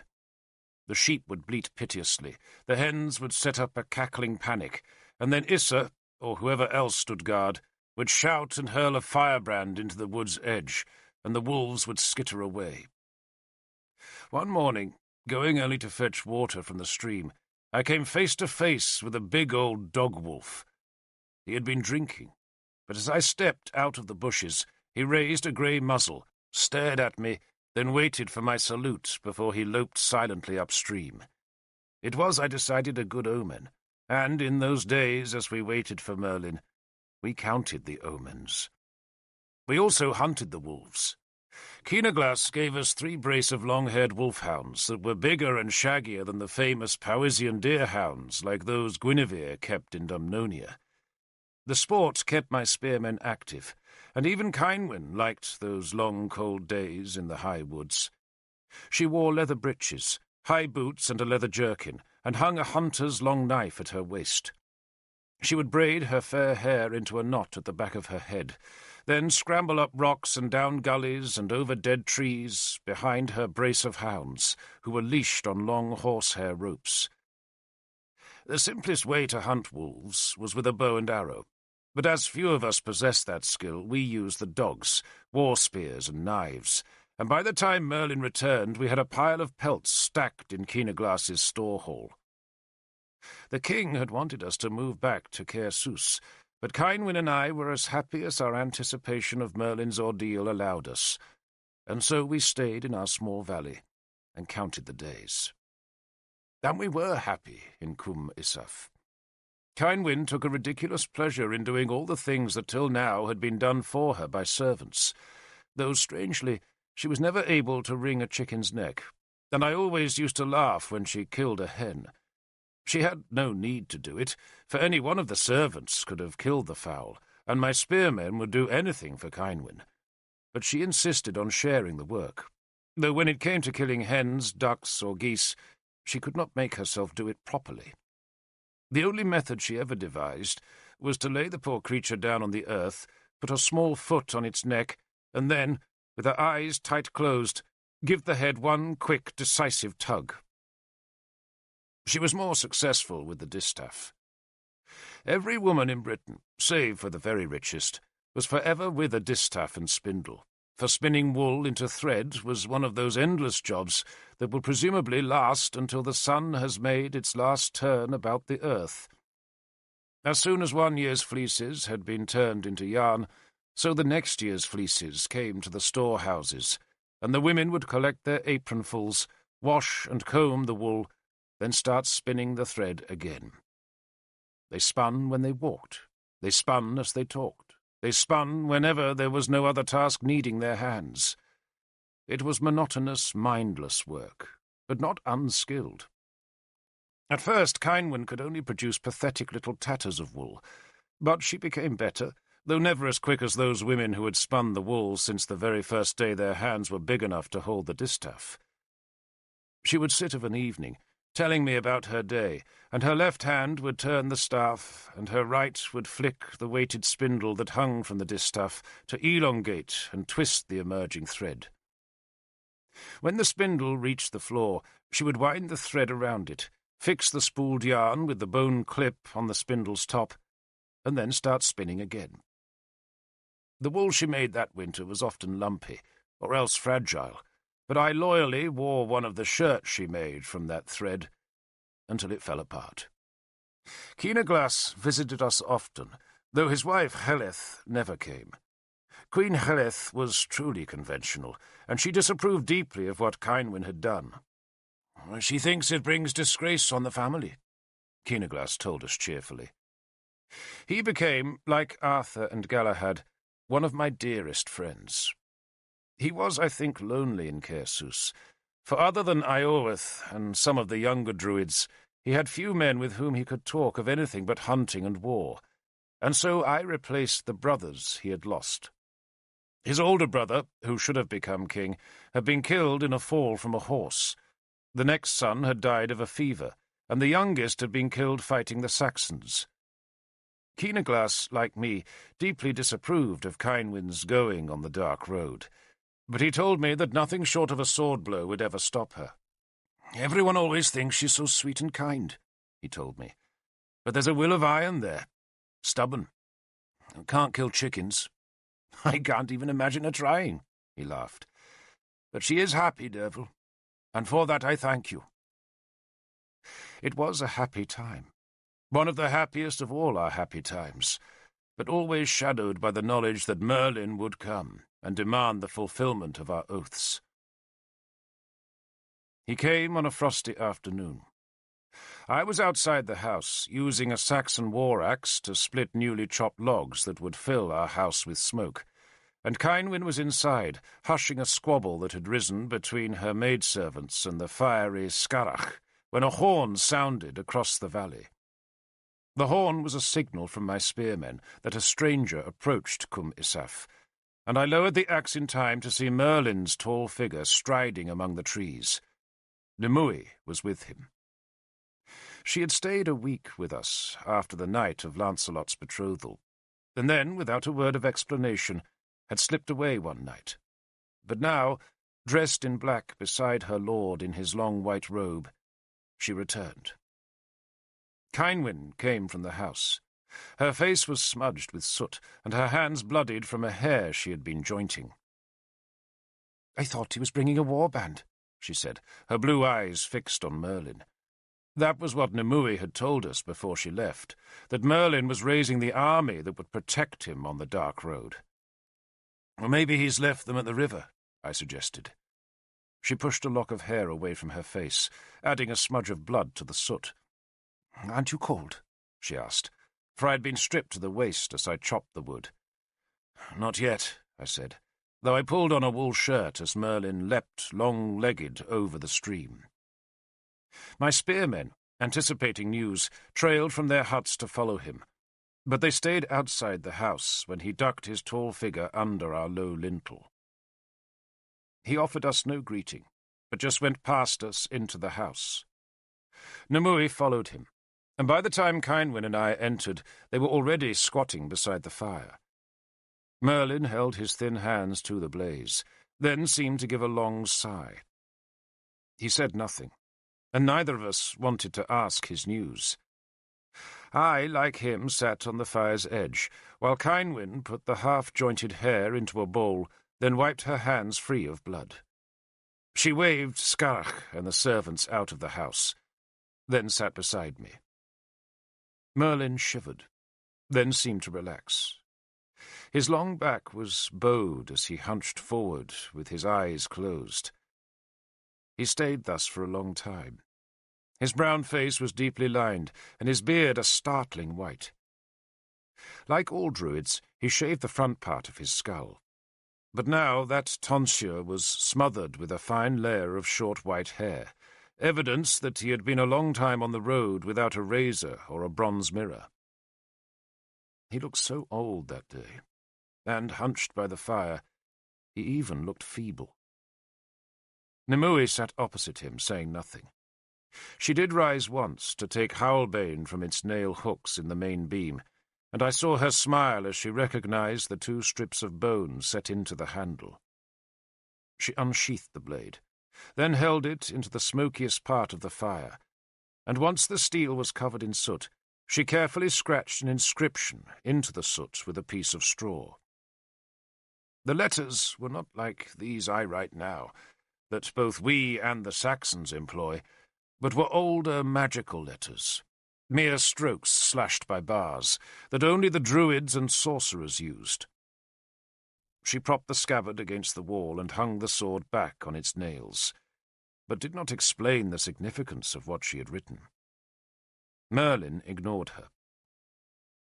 He opened his eyes suddenly, and the appearance of feebleness was replaced by a terrible savagery.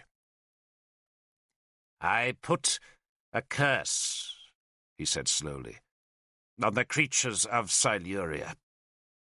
He flicked his fingers towards the fire, and a puff of brighter flame hissed in the wood. "May their crops be blighted," he growled, "their cattle barren, their children crippled, their swords blunted, and their enemies triumphant." It was for him a mild enough curse, but there was a hissing malevolence in his voice. "And on Gwent," he went on, "I give a murrain, and frosts in summer, and wombs shriveled to dry husks." He spat into the flames. "In Elmet," he said, "the tears will make lakes, plagues will fill graves, and rats shall rule their houses." He spat again. "How many men will you bring, Derfel?" "All I have, Lord." I hesitated to admit how few that was, but I finally gave him the answer. 20 shields.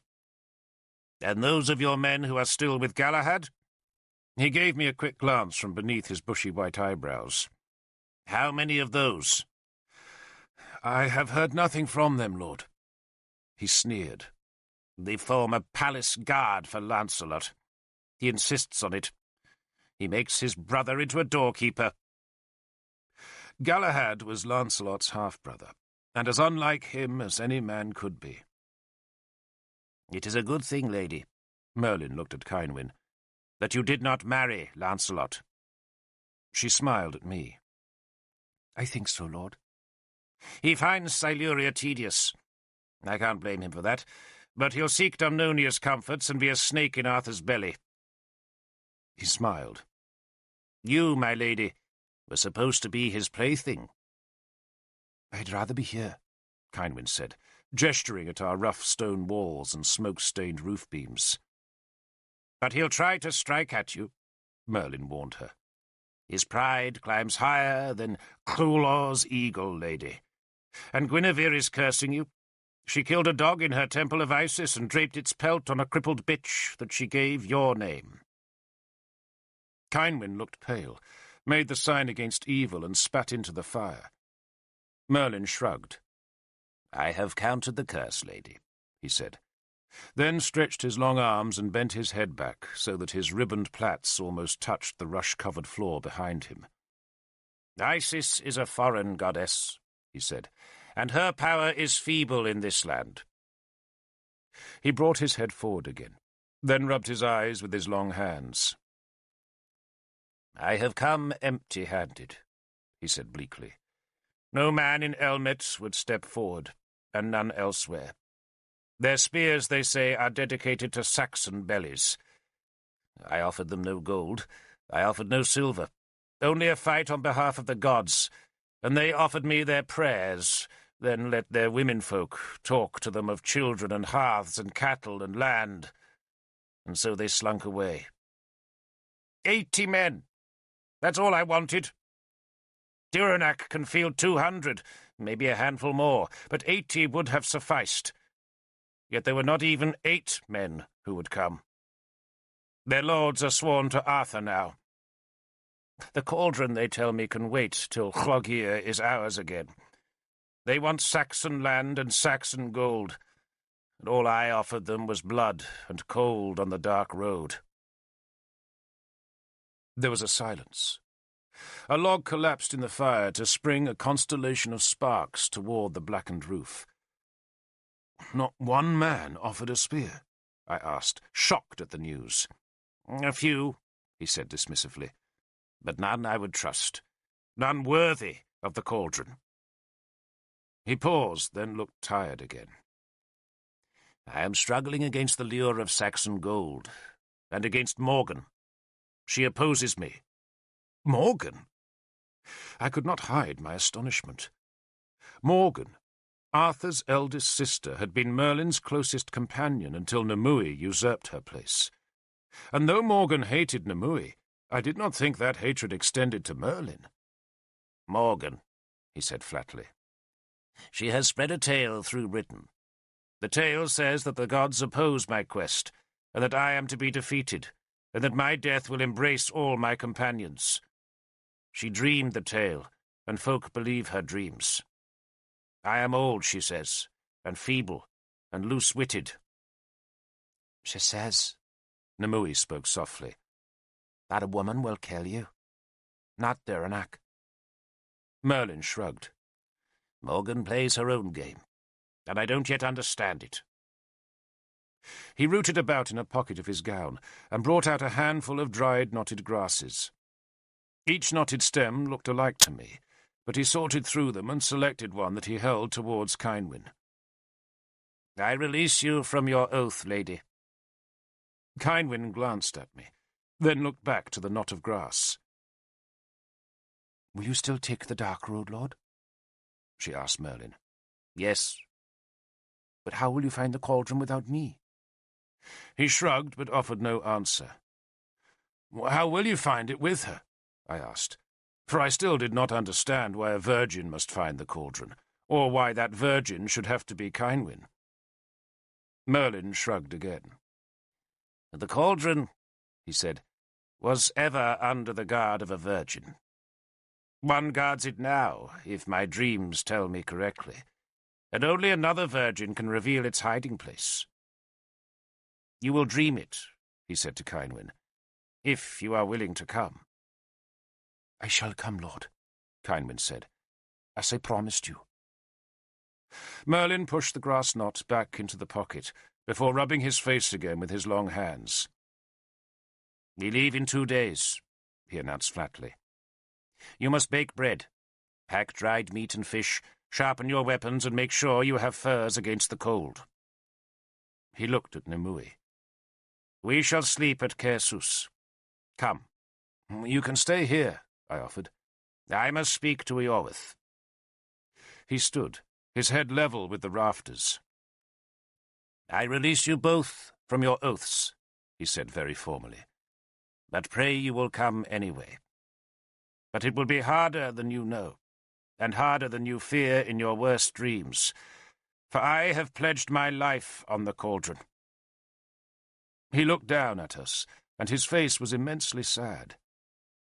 "The day we step on the dark road," he told us, "I shall begin to die, for that is my oath, and I have no certainty that the oath will bring me success, and if the search fails, then I shall be dead, and you will be alone in Crane." "We shall have Nimue," Kynwyn said. "And she is all you will have," Merlin said darkly, then ducked out of the door. Nimue followed him. We sat in silence. I put another log on the fire. It was green, for all our firewood was fresh-cut, unseasoned timber, which was why it smoked so badly. I watched the smoke thicken and swirl about the rafters, then took Kynwyn's hand. "Do you want to die in Crane?" I chided her. "No," she said, "but I want to see the cauldron." I stared into the fire. "You will fill it with blood," I said softly. Kynwyn's fingers caressed mine. "When I was a child," she said, "I heard all the tales of old Britain, how the gods lived among us and everyone was happy. There was no famine then and no plagues, just us and the gods and peace. I want that Britain back, Derfel." "Arthur says it can never return. We are what we are, not what we once were." "So who do you believe?" she asked. "Arthur or Merlin?" I thought a long time. "Merlin," I finally said. And perhaps that was because I wanted to believe in his Britain, where all our sorrows would be magically taken away. I loved the idea of Arthur's Britain too, but that would take war and hard work, and a trust that men would behave well if they were treated well. Merlin's dream demanded less and promised more. "Then we'll go with Merlin," Kynwyn said. She hesitated, watching me. "Are you worried by Morgan's prophecy?" she asked. I shook my head. "She has power," I said, "but not like his. And not like Nimue either." Nimue and Merlin had both suffered the 3 wounds of wisdom, and Morgan had only endured the wound to the body, never the wound to the mind or the wound to the pride. But Morgan's prophecy was a shrewd tale, for in some ways Merlin was defying the gods. He wanted to tame their caprices, and in return give them a whole land dedicated to their worship. But why would the gods want to be tamed? Maybe they had chosen Morgan's lesser power to be their instrument against Merlin's meddling, for what else could explain Morgan's hostility? Or maybe Morgan, like Arthur, believed that Merlin's quest was a nonsense, an old man's hopeless search for a Britain that had vanished with the coming of the legions. For Arthur, there was only one fight, and that was to hurl the Saxon kings from Britain, and Arthur would have supported his sister's whispering tale if that meant no British spears were to be wasted against Direnac's blood-painted shields. So perhaps Arthur was using his sister to make certain that no precious Dumnonian lives were to be thrown away in Crane.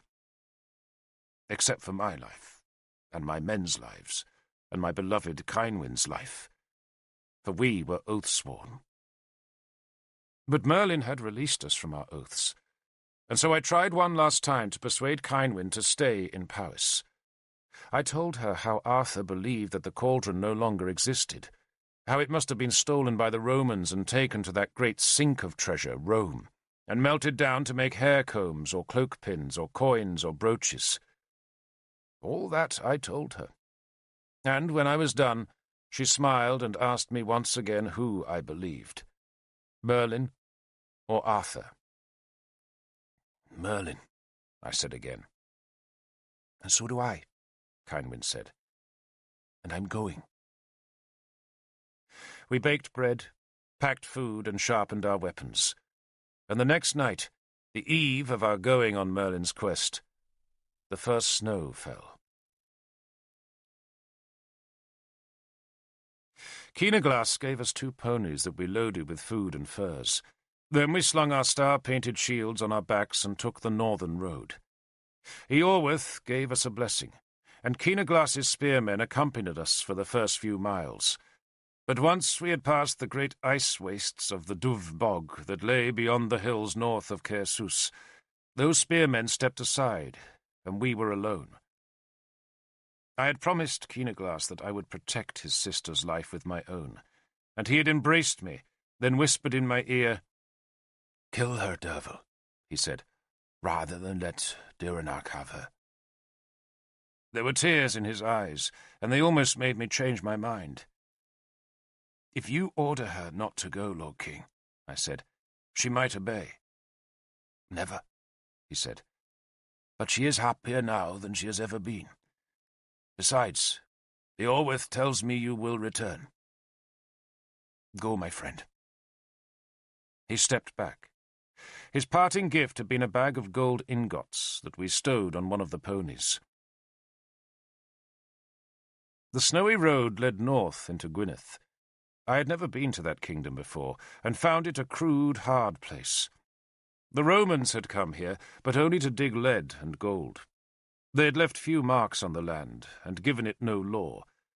The folk lived in squat, dark huts that huddled together inside circling stone walls, from which dogs snarled at us, and on which the skulls of wolves and bears were mounted to deter the spirits. Cairns marked the summits of hills, and every few miles we would find a pole struck into the road's verge, and hung with dead men's bones and ribbons of tattered cloth. There were few trees. The streams were frozen, and snow blocked some of the passes. At night, we sheltered in the huddled houses where we paid for our warmth with slivers of gold chopped from Keenaglas's ingots. We dressed in furs. Kynwyn and I, like my men, were swathed in lice-ridden wolf pelts and deerskins. But Merlin wore a suit made from the coat of a great black bear. Nimue had grey otter skins that were much lighter than our furs, but even so she seemed not to feel the cold as the rest of us did. Nimue alone carried no weapons.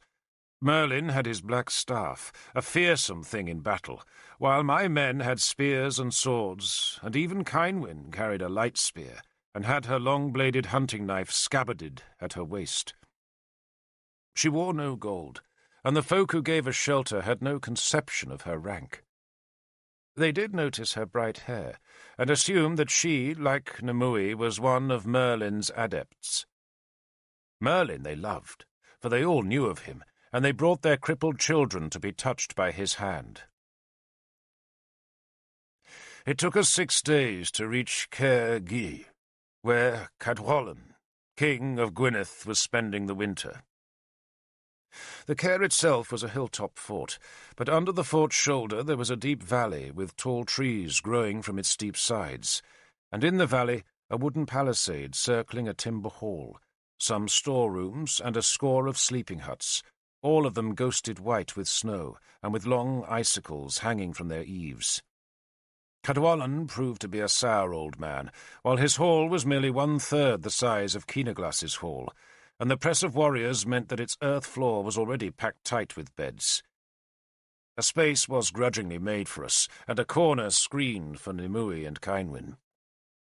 That night Cadwallon gave us a feast, a poor thing of salted mutton and stewed carrots, but the best his stores could provide. He did generously offer to take Kynwyn off our hands by making her his 8th wife, but he seemed neither offended nor disappointed when she refused. His 7 existing wives were dark, sullen women, who shared a round hut where they squabbled and persecuted each other's children. It was a wretched place, Caer Gy, though a royal one, and it was hard to believe that Cadwalladen's father, Cunetha, had been the High King before Uther of Dumnonia. Gwyneth's spears had fallen on lean times since those great days. It was hard to believe, too, that it was here, beneath the high peaks that were now brilliant with ice and snow, that Arthur had been raised. I went to see the house where his mother had been given shelter after Uther had rejected her, and found it to be an earth-walled hall about the same size as our house in Cum Isaf. It stood among fir trees, whose boughs were bent low by snow, and it looked north towards the dark road. The house was now home to 3 spearmen, their families and livestock. Arthur's mother had been half-sister to King Cadwallon, who was thus Arthur's uncle, though Arthur's birth had been illegitimate, and the relationship could hardly be expected to yield many spears for Arthur's spring campaign against the Saxons. Cadwallon, indeed, had sent men to fight against Arthur at Lugvale, but that gift of men had been a precaution to keep Powys's friendship, rather than because the king of Gwynedd hated Dumnonia. Most of the time, Cadwallon's spears faced north, towards Clane. The king summoned Beethig, his edling, to the feast, so that he could tell us of Clane. Prince Beethig was a short, squat man, with a scar running from his left temple across his broken nose and down into his thick beard. He had only 3 teeth, which made his efforts to chew meat lengthy and messy. He would use his fingers to chafe the meat against his one front tooth, thus abrading the food into shreds that he washed down with mead, and the laborious work had left his bristling black beard filthy with meat juices and half-chewed scraps. Cadwallon, in his gloomy manner, offered him as a husband to Cynwyn, and again seemed unmoved by her gentle refusal. Duanac, Prince Beethig told us, had his home at Boduan, a fort that lay far to the west in the peninsula of Clane. The king was one of the Irish lords across the sea, but his warband, unlike that of Oengus of Demetia, was not composed of men from a single Irish tribe, but was a collection of fugitives from every tribe. "He welcomes whatever comes across the water, and the more murderous they are, the better," Beethig told us. "The Irish use them to rid themselves of their outlaws, and there have been many of those of late." "The Christians," Cadwallon grumbled in curt explanation, then spat. "Clane is Christian?" I asked in surprise. "No," Cadwallon snapped, as though I should have known better. "But Ireland is bowing to the Christian god. Bowing in droves, and those who can't stand that god flee to Clane." He pulled a scrap of bone from his mouth and inspected it gloomily. "We'll have to fight them soon," he added. "Duanac's numbers increase?" Merlin asked. "So we hear, though we hear little enough," Cadwallon replied. He looked up as the heat in the hall melted a swathe of snow from the sloping roof. There was a scraping rumble, then a soft crash as the mass slid off the thatch. "Duanac," Beethig explained, his voice made sibilant by his ravaged teeth, "asks only to be left alone. If we do not disturb him, he will only occasionally disturb us. His men come to take slaves, but we have few people left in the north now, and his men will not travel far. But if his warband grows too large for Clane's crops, then he will seek new land somewhere." "Inismon is famous for its crops," Merlin said. Inismon was the big island that lay off Clane's northern coast. "Inismon could feed 1,000, Cadwallon agreed, "but only if its people are spared to plough and reap, and its people are not spared. No one is. Any Briton with sense left Clane years ago, and the ones who were left crouch in terror. So would you, if Duanac came visiting to search for what he wants." "Which is?" I asked. Cadwallon looked at me, paused, then shrugged. "Slaves," he said. "In which," Merlin asked silkily, "you pay him tribute?" "A small price for peace." Cadwallon dismissed the accusation. "How much?" Merlin demanded. 40 a year," Cadwallon finally admitted. Mostly orphan children and maybe some prisoners. He's happiest, though, with girls. He looked broodingly at Kynwyn. He has an appetite for girls. Many men do, Lord King. Kynwyn answered dryly. I don't like Direnac's appetite, Cadwallon warned her. His wizards had told him that a man armed with a shield covered with the tan skin of a virgin girl would be invincible in battle. He shrugged. I can't say I've ever tried it myself. So you send him children? Kynwyn said accusingly. Well, do you know any other kind of virgin? Cadwallon retorted. We think he's touched by the gods, Beatrix said, as though that explained Direnac's appetite for virgin slaves. For he seems mad. One of his eyes is red. He paused to grind a piece of grey mutton on his front tooth. He covers his shields in skin, he went on, when the meat had been reduced to a tissue, then paints them with blood, and that's why his men call themselves the Blood Shields. Cadwallon made the sign against evil. And some men say he eats the girl's flesh, Beatrix went on. But we don't know that. Who knows what the mad do? The mad are close to the gods, Cadwallon growled. He was plainly terrified of his northern neighbour, and no wonder, I thought. Some of the mad are close to the gods, Merlin said. Not all. Direnac is, Cadwallon warned him. He does what he wants, to whom he wants, how he wants, and the gods keep him safe while he does it.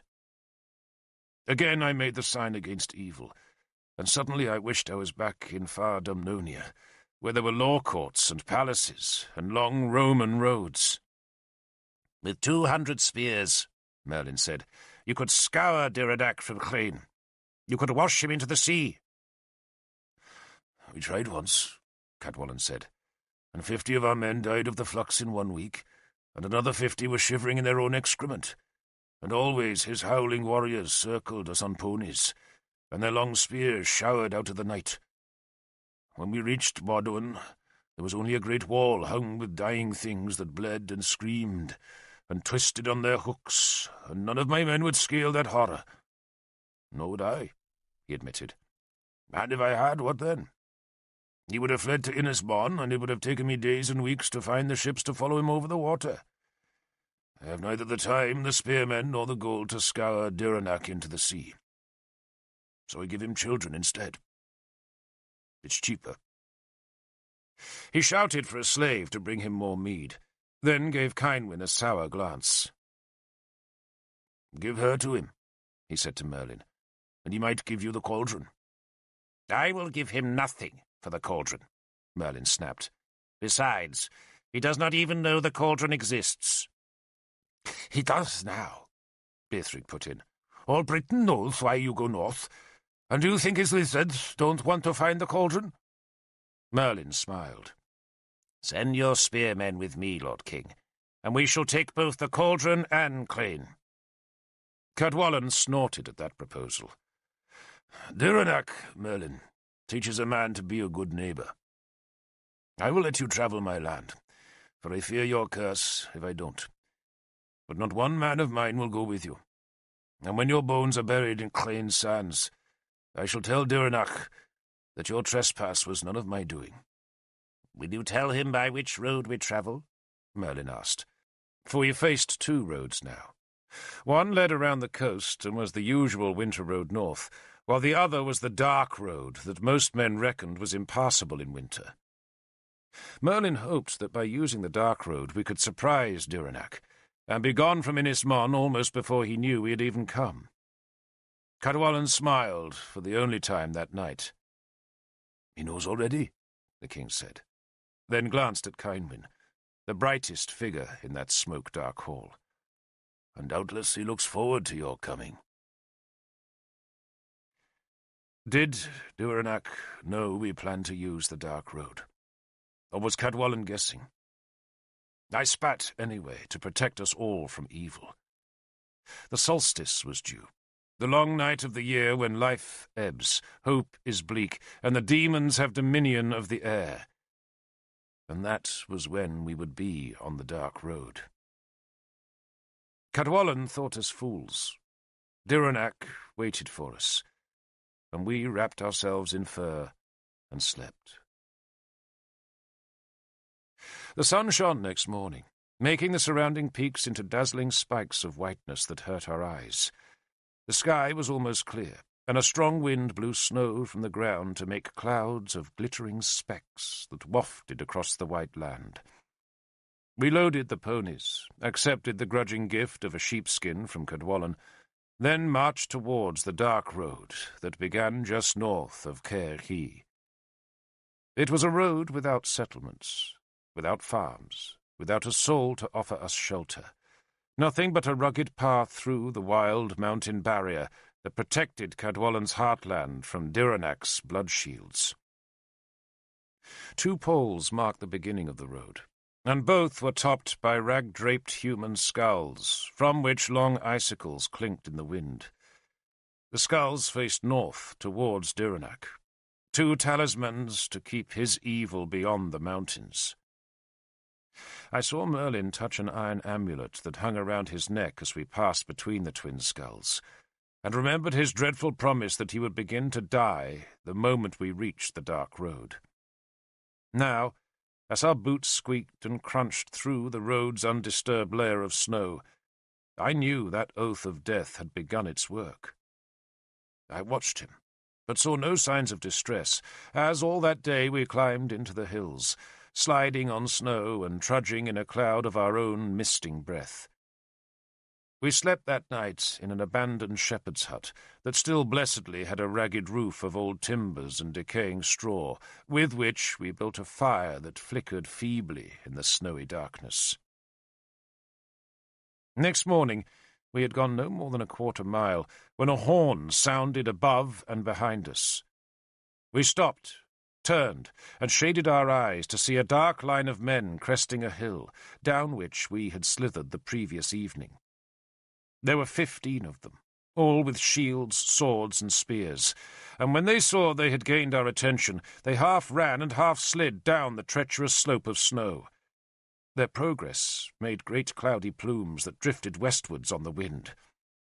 My men, without orders from me, formed a line, unstrapped their shields and lowered their spears so that they formed a shield wall across the road. I had given Cavan's responsibilities to Issa, and he growled at them to stand firm. But no sooner had he spoken than I recognized the curious device painted on one of the approaching shields. It was a cross, and that Christian symbol was carried by only one man I knew, Galahad. "Friends!" I called to Issa, then broke into a run. I could see the approaching men clearly now, and they were all from those of my men who had been left in Siluria and forced to serve as Lancelot's palace guard. Their shields still bore the device of Arthur's bear, but Galahad's cross led them. He was waving and shouting, and I was doing the same, so that neither of us heard a word the other spoke until we had already met and embraced. "Lord Prince," I greeted him, then embraced him again, for of all the friends I ever had in this world, he was the best. He had fair hair, and a face as broad and strong as his half-brother Lancelot's was narrow and subtle. Like Arthur, he invited trust on sight, and if all Christians had been like Galahad, I think I would have taken the cross in those early days. "We slept all night across the ridge," he gestured back up the road, "and half froze, while you must all have rested there." He pointed towards the wisp of smoke still drifting from our fire. "Warm and dry," I said. And then, when the newcomers had greeted their old companions, I embraced them all and gave their names to Cynwyn. One by one they knelt and swore her loyalty. They had all heard how she had fled her betrothal feast to be with me, and they loved her for that, and now held their naked sword blades for her royal touch. "What of the other men?" I asked Galahad. "Gone to Arthur," he grimaced. "None of the Christians came, sadly. Except me." "You think this is worth a pagan cauldron?" I asked, gesturing towards the cold road ahead. "Dironac lies at the road's end, my friend," Galahad said, "and I hear he is a king as evil as anything that ever crawled from the devil's pit. A Christian's task is to fight evil. So here I am." He greeted Merlin and Nimue, and then, because he was a prince, and so of equal rank to Cynwyn, embraced her. "You are a fortunate woman," I heard him whisper. She smiled and kissed his cheek. "More fortunate now that you are here, Lord Prince." "Well, that's true, of course." Galahad stepped back and looked from her to me, and from me to her. "All Britain speaks of you two." "Because all Britain is stuffed with idle tongues," Merlin snapped, in a surprising burst of shrewishness. "And we have a journey to make when you two have finished gossiping." His face was pinched and his temper short. I put it down to age and the hard road we walked in cold weather, and tried not to think of his death oath. The journey through the mountains took us 2 more days. The dark road was not long, but it was hard, and it climbed up steep hills and went through gaping valleys, where the smallest sound echoed hollow and cold from the ice-locked walls.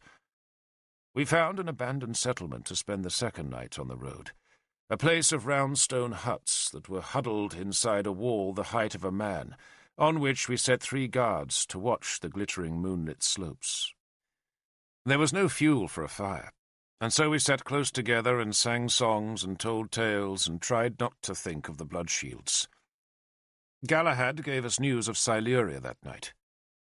His brother, he told us, had refused to occupy Gunlius's old capital at Nidum, because it was too far from Dumnonia, and had no comforts other than a decaying Roman barrack block.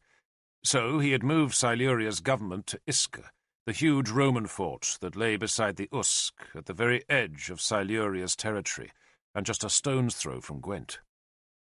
It was as close as Lancelot could get to Dumnonia, while still staying in Siluria. "He likes mosaic floors and marble walls," Galahad said, "and there's just enough of them at Iska to keep him satisfied. He's gathered every druid in Siluria there." "There are no druids in Siluria," Merlin growled. "None that are any good, anyway." "Those who call themselves druids, then," Galahad said patiently. "He has 2 he particularly values, and he pays them to make curses."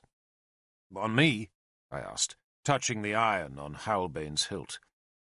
"Among others," Galahad said, glancing at Cynwyn and making the sign of the cross. "He'll forget in time," he added, trying to reassure us. "He'll forget when he's dead," Merlin said, "and even then he'll carry a grudge across the Bridge of Swords." He shivered, not because he feared Lancelot's enmity, but because he was cold. "Who are these so-called druids he particularly values?" "Tanaber's grandsons," Galahad said. And I felt an icy hand creep round my heart. I had killed Tanaber's, and though I had possessed the right to take his soul, it was still a brave fool who killed a druid, and Tanaber's dying curse still hovered about me. We went slowly the next day, our pace held back by Merlin. He insisted he was well and refused any assistance, but his step faltered too often. His face looked yellow and haggard, and his breath came in short, harsh gasps. We had hoped to be over the last pass by nightfall, but we were still climbing towards it as the short day's light faded. All afternoon the dark road had twisted uphill, though to call it a road was a mockery, for it was nothing but a stony, dreadful path that crossed and recrossed a frozen stream, where the ice hung thick from the ledges of the frequent small waterfalls. The ponies kept slipping, and sometimes refused to move at all. It seemed we spent more time supporting them than leading them. But as the last light drained cold into the west, we reached the pass, and it was just as I had seen it in my shivering dream on Dorforwin's summit. It was just as bleak, just as cold, though with no black ghoul barring the dark road that now dropped steeply onto Llane's narrow coastal plain, and then ran north to the shore. And beyond that shore lay Ynys Môn. I had never seen the Blessed Isle. I had heard of it all my life, and known of its power, and lamented the destruction worked on it by the Romans in the Black Year, but I had never seen it, except in the dream. Now, in the winter's dusk, It looked nothing like that lovely vision. It was not sunlit, but shadowed by cloud, so that the big isle looked dark and menacing, a threat made worse by the sullen glint of black pools that broke its low hills. The isle was almost free of snow, though its rocky edges were fretted white by a grey and miserable sea. I fell to my knees at the sight of the island. We all did, except for Galahad, and even he finally went on one knee as a mark of respect. As a Christian, he sometimes dreamed of going to Rome, or even to far-off Jerusalem, if such a place really existed. But Ynys Môn was our Rome and our Jerusalem, and we were now in sight of its holy soil. We were also now in Llyn. We had crossed the unmarked border, and the few settlements on the coastal plain beneath us were the holdings of Dyranach. The fields were lightly covered with snow. Smoke rose from huts, but nothing human seemed to move in that dark space, and all of us, I think, were wondering how we were to go from the mainland to the island. "There are ferrymen on the straits," Merlin said, reading our thoughts. He alone of us had been to Ynys Môn, but it had been many years ago, and long before he had ever known that the cauldron still existed. He had gone there when Leodegan, Guinevere's father, had ruled the land in the days before Dyranac's ragged ships had come from Ireland to sweep Leodegan and his motherless daughters out of their kingdom. "In the morning," Merlin said, "we shall walk to the shore and pay our ferrymen. By the time Dyranach knows we have reached his land, we shall already have gone." "He'll follow us to Ynys Môn," Galahad said nervously. "And we shall be gone again," Merlin said. He sneezed. He looked wretchedly cold. His nose was running, his cheeks were pale, and from time to time he shivered uncontrollably. But he found some dusty herbs in a small leather pouch, and he swallowed them with a handful of melted snow, and insisted he was well. He looked much worse next morning. We had spent that night in a cleft of the rocks, where we had not dared light a fire, despite Nemui's charm of concealment that she had worked with the help of a polecat's skull we had found higher up the road. Our sentries had watched the coastal plain, where 3 small glints of fire betrayed the presence of life, while the rest of us had clung together in the deep rocks, where we shivered and cursed the cold, and wondered if morning would ever dawn. It came at last, with a seeping leprous light that made the distant isle look darker and more menacing than ever. But Nemui's charm seemed to have worked, for no spearmen guarded the dark road's ending. Merlin was shaking now, and was much too weak to walk, and so 4 of my spearmen carried him in a litter made of cloaks and spears, as we slid and edged our way down to the first small wind-bent trees in the hedgerows of Llyn. The road was sunken here, and its ruts were frosted hard where it twisted between hunched oaks, thin hollies, and the small, neglected fields. Merlin was moaning and shuddering, and Issa wondered if we should turn back. "To cross the mountains again," Nimue said, "would surely kill him. We go on." We came to a fork in the road, and there found our first sign of Dyranach.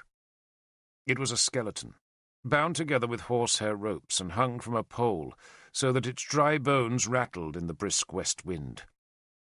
3 crows had been nailed to the post below the human bones, and Nimue sniffed their stiffened bodies to decide what kind of magic had been imbued into their deaths.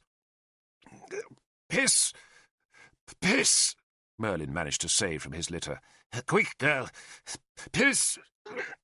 He coughed horribly, then turned his head to spit the sputum towards the ditch. "I won't die," he said to himself. "I will not die."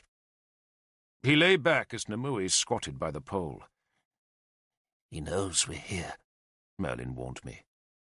"Is he here?" I asked, crouching beside him. "Someone is. Be careful, Derfel." He closed his eyes and sighed. "I am so old," he said softly. "So horribly old. And there's badness here, all about us." He shook his head. Get me to the island. That's all. Just reach the island. The cauldron will cure all." Nimue finished, then waited to see which way the steam from her urine blew, and the wind took it towards the right-hand fork, and that omen decided our path. Before we set off, Nimue went to one of the ponies and found a leather bag, from which she took a handful of elf bolts and eagle stones that she distributed among the spearmen. "Protection," she explained, as she laid a snake stone in Merlin's litter. "Onwards," she ordered us. We walked all morning, our pace slowed by the need to carry Merlin. We saw no one, and that absence of life put a dreadful fear into my men, for it seemed as though we had come to a land of the dead. There were rowan and hollyberries in the hedgerows, and thrushes and robins in the branches, but there were no cattle, no sheep, and no men.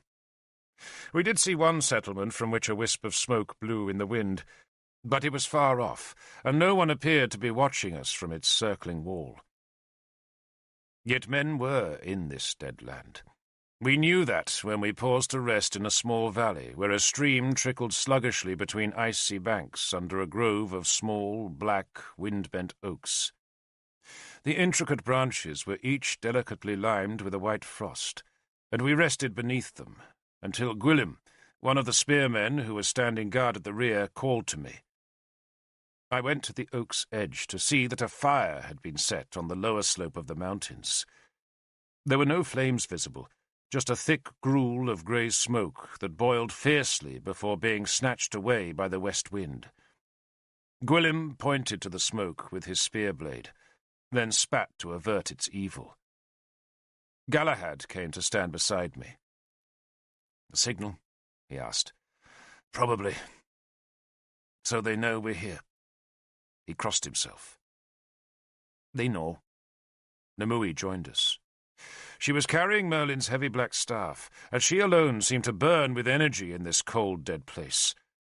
Merlin was sick. The rest of us were besieged by fear, but the deeper we pierced into Durinac's black land, the fiercer Nimue became. She was nearing the cauldron, and the lure of it was like a fire in her bones. "They're watching us," she said. "Can you hide us?" I asked, wanting another of her concealment spells. She shook her head. "This is their land, Derfel, and their gods are powerful here." She sneered as Galahad made the sign of the cross a second time. "Your nailed god won't defeat Cromdove," she said.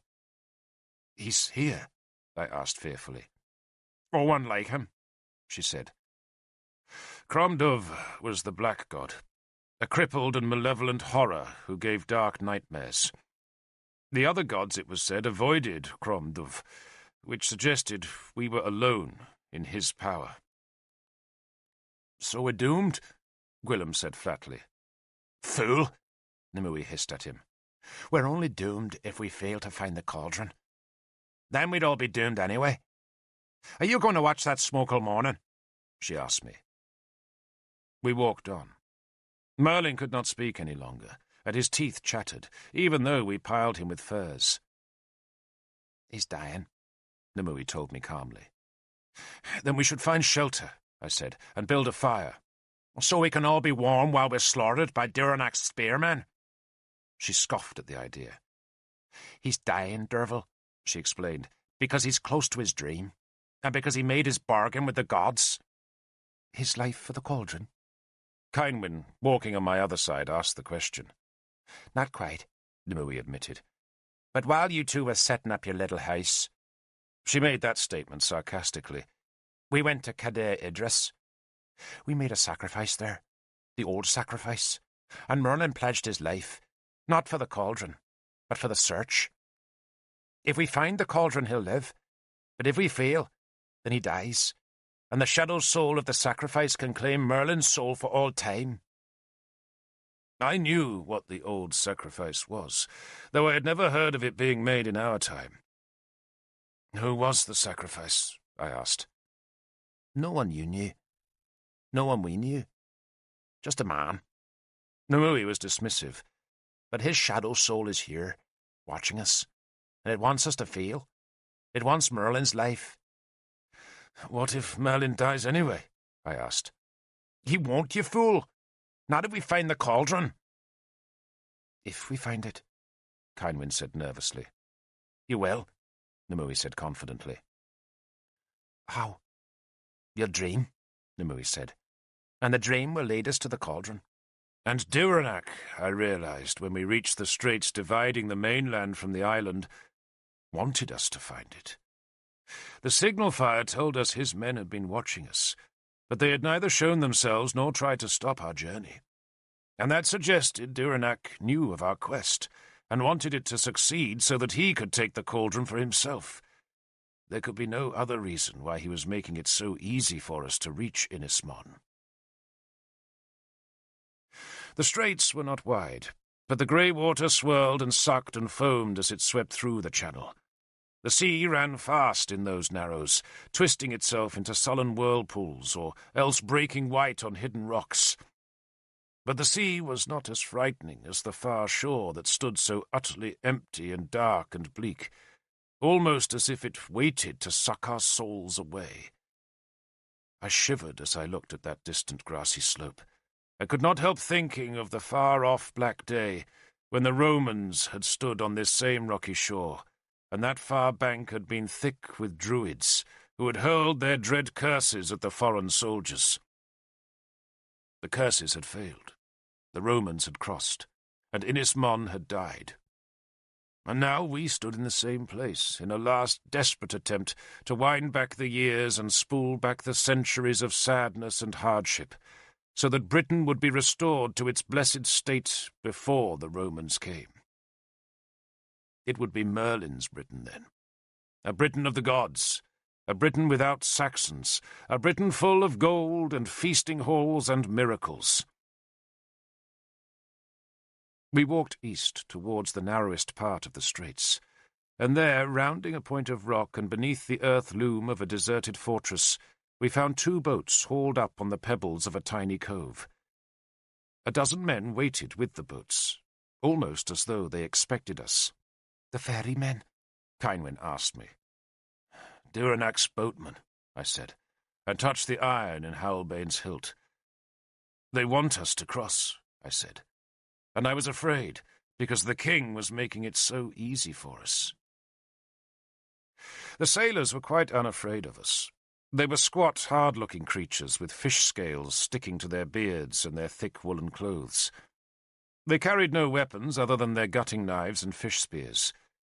Galahad asked if they had seen any of Duranak's spearmen, but they simply shrugged as if his language made no sense to them. Nimue spoke to them in her native Irish, and they responded politely enough. They claimed to have seen no blood shields, but did tell her that we must wait until the tide had reached its height before we could cross. Only then, it seemed, were the straits safe for boats. We made Merlin a bed in one of the boats. Then Issa and I climbed to the deserted fort and stared inland. A second pyre of smoke blew skyward from the valley of twisted oaks, but otherwise nothing had changed and no enemies were in sight. But they were there. You did not need to see their blood-daubed shields to know that they were close. Issa touched his spear-blade. "It seems to me, Lord," he said, "that Inismon would be a good place to die." I smiled. "It would be a better place to live, Issa." "But our souls will surely be safe if we die in the Blessed Isle?" he asked anxiously. "They will be safe," I promised him. "And you and I will cross the Bridge of Swords together." And Kynwyn, I promised myself, would be just a pace or 2 ahead of us, for I would kill her myself before any of Duranak's men could lay their hands on her. I drew Halbane, its long blade still smeared with the soot in which Nimue had written her charm, and I held its tip to Issa's face. "Make me an oath," I ordered him. He went on one knee. "Say it, Lord." "If I die, Issa, and Kynwyn still lives, then you must kill her with one sword stroke before Duranak's men can take her." He kissed the sword's tip. "I swear it, Lord." At high tide, the swirling currents died away, so that the sea lay still, except for the wind-fretted waves that had floated the two boats up from the shingle. We lifted the ponies on board, then took our places. The boats were long and narrow, and as soon as we had settled amidst the sticky fishing nets, the boatman gestured that we were to bail out the water that seeped between the tarred planks. We used our helmets to scoop the cold sea back to its place, and I prayed to Manawyddan, the sea god, that he would preserve us as the boatmen put their long oars between the tholes. Merlin shivered. His face was whiter than I had ever seen it, but touched by a nauseous yellow and smeared by flecks of foam that dribbled from the corners of his lips. He was not conscious, but muttered odd things in his delirium. The boatmen chanted a strange song as they pulled on their oars, but fell silent when they reached the middle of the straits. They paused there, and one man in each boat gestured back towards the mainland. We turned. At first I could only see the dark strip of the shore beneath the snow-white and slate-black loom of the mountains beyond. But then I saw a ragged black thing moving just beyond the stony beach. It was a banner, mere fluttering strips of rags tied to a pole, but an instant after it appeared, a line of warriors showed themselves above the strait's bank. They laughed at us, their cackling coming clear through the cold wind above the sound of the lapping sea. They were all mounted on shaggy ponies, and all were dressed in what appeared to be torn strips of ragged black cloth that caught the breeze and fluttered like pennants. They carried shields and the hugely long war spears that the Irish favoured, and neither the shields nor the spears frightened me. But there was something about their tattered, long-haired wildness that struck a sudden chill through me. Or perhaps that chill came from the sleet that had begun to spit on the west wind, to dimple the sea's grey surface. The ragged dark riders watched as our boats grounded on Inismon.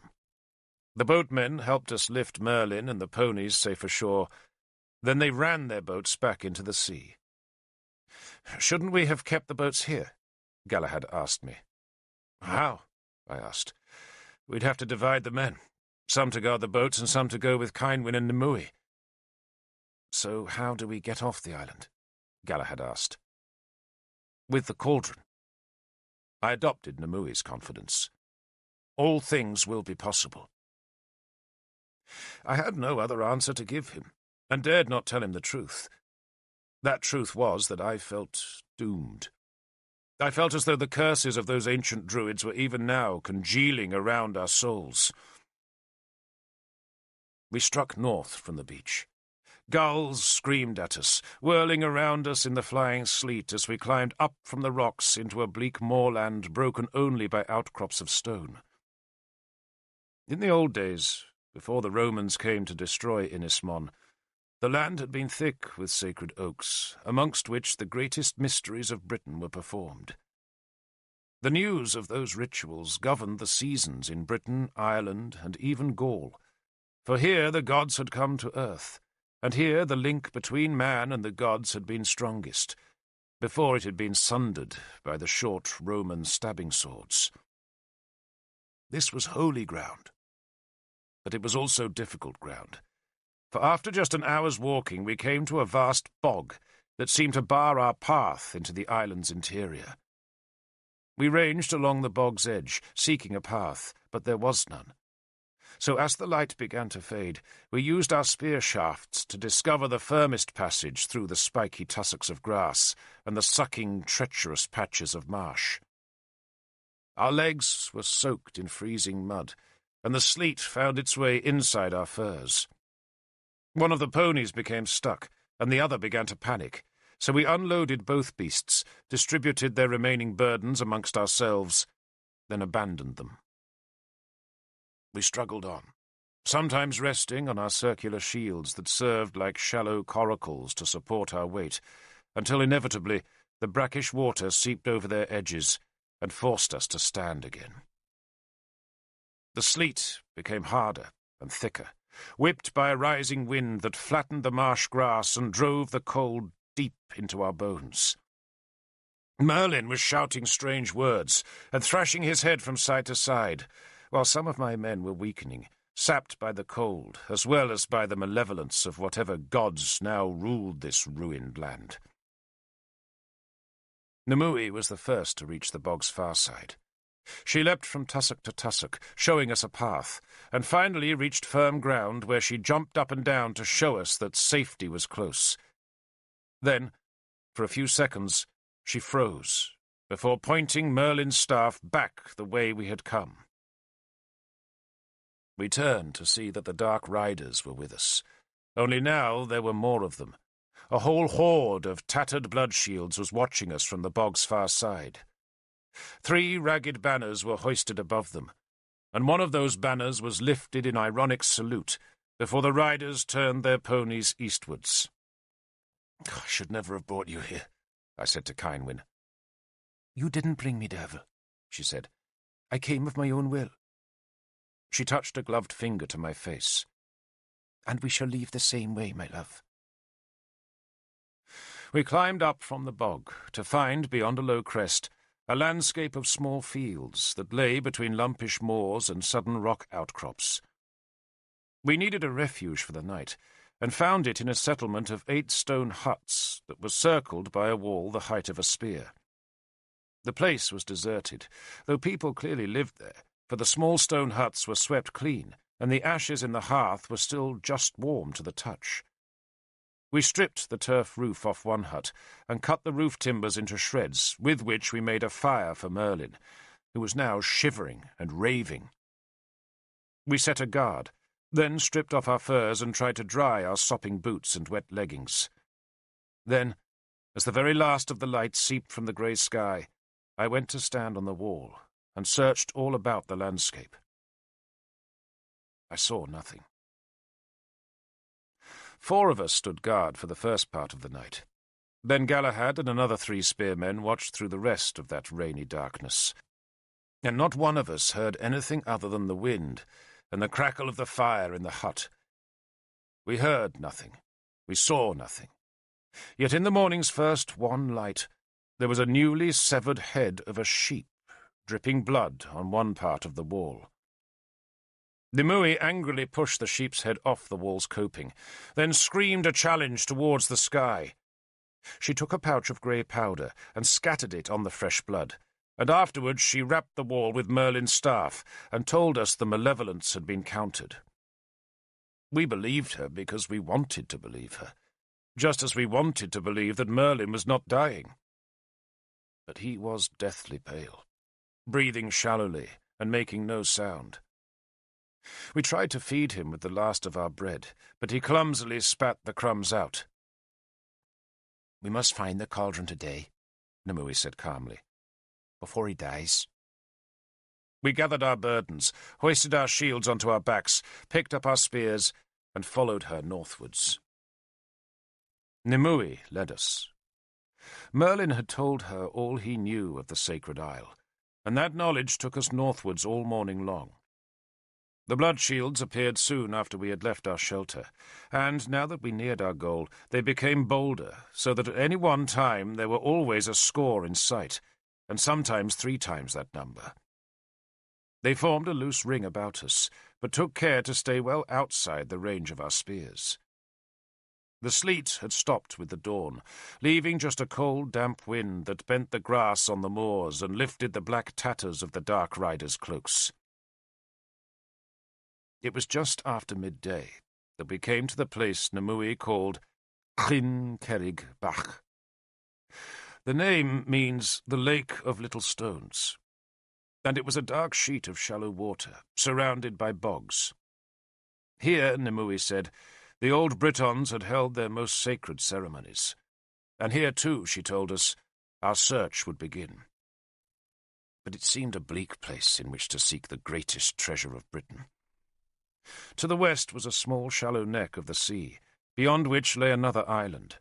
To the south and north were just farmlands and rocks, and to the east there rose a very small steep hill that was crowned with a group of grey rocks like a score of other such outcrops we had passed that morning. Merlin lay as if dead. I had to kneel beside him and put my ear close to his face to hear the tiny scratching of each laboured breath. I laid my hand on his forehead and found it was cold. I kissed his cheek. "Live, Lord," I whispered to him. "Live." Nimue told one of my men to plant a spear in the ground. He forced the point into the hard soil. Then Nimue took a half-dozen cloaks, and by hanging them from the spear's butt and weighting their hems with stones, she formed a kind of tent.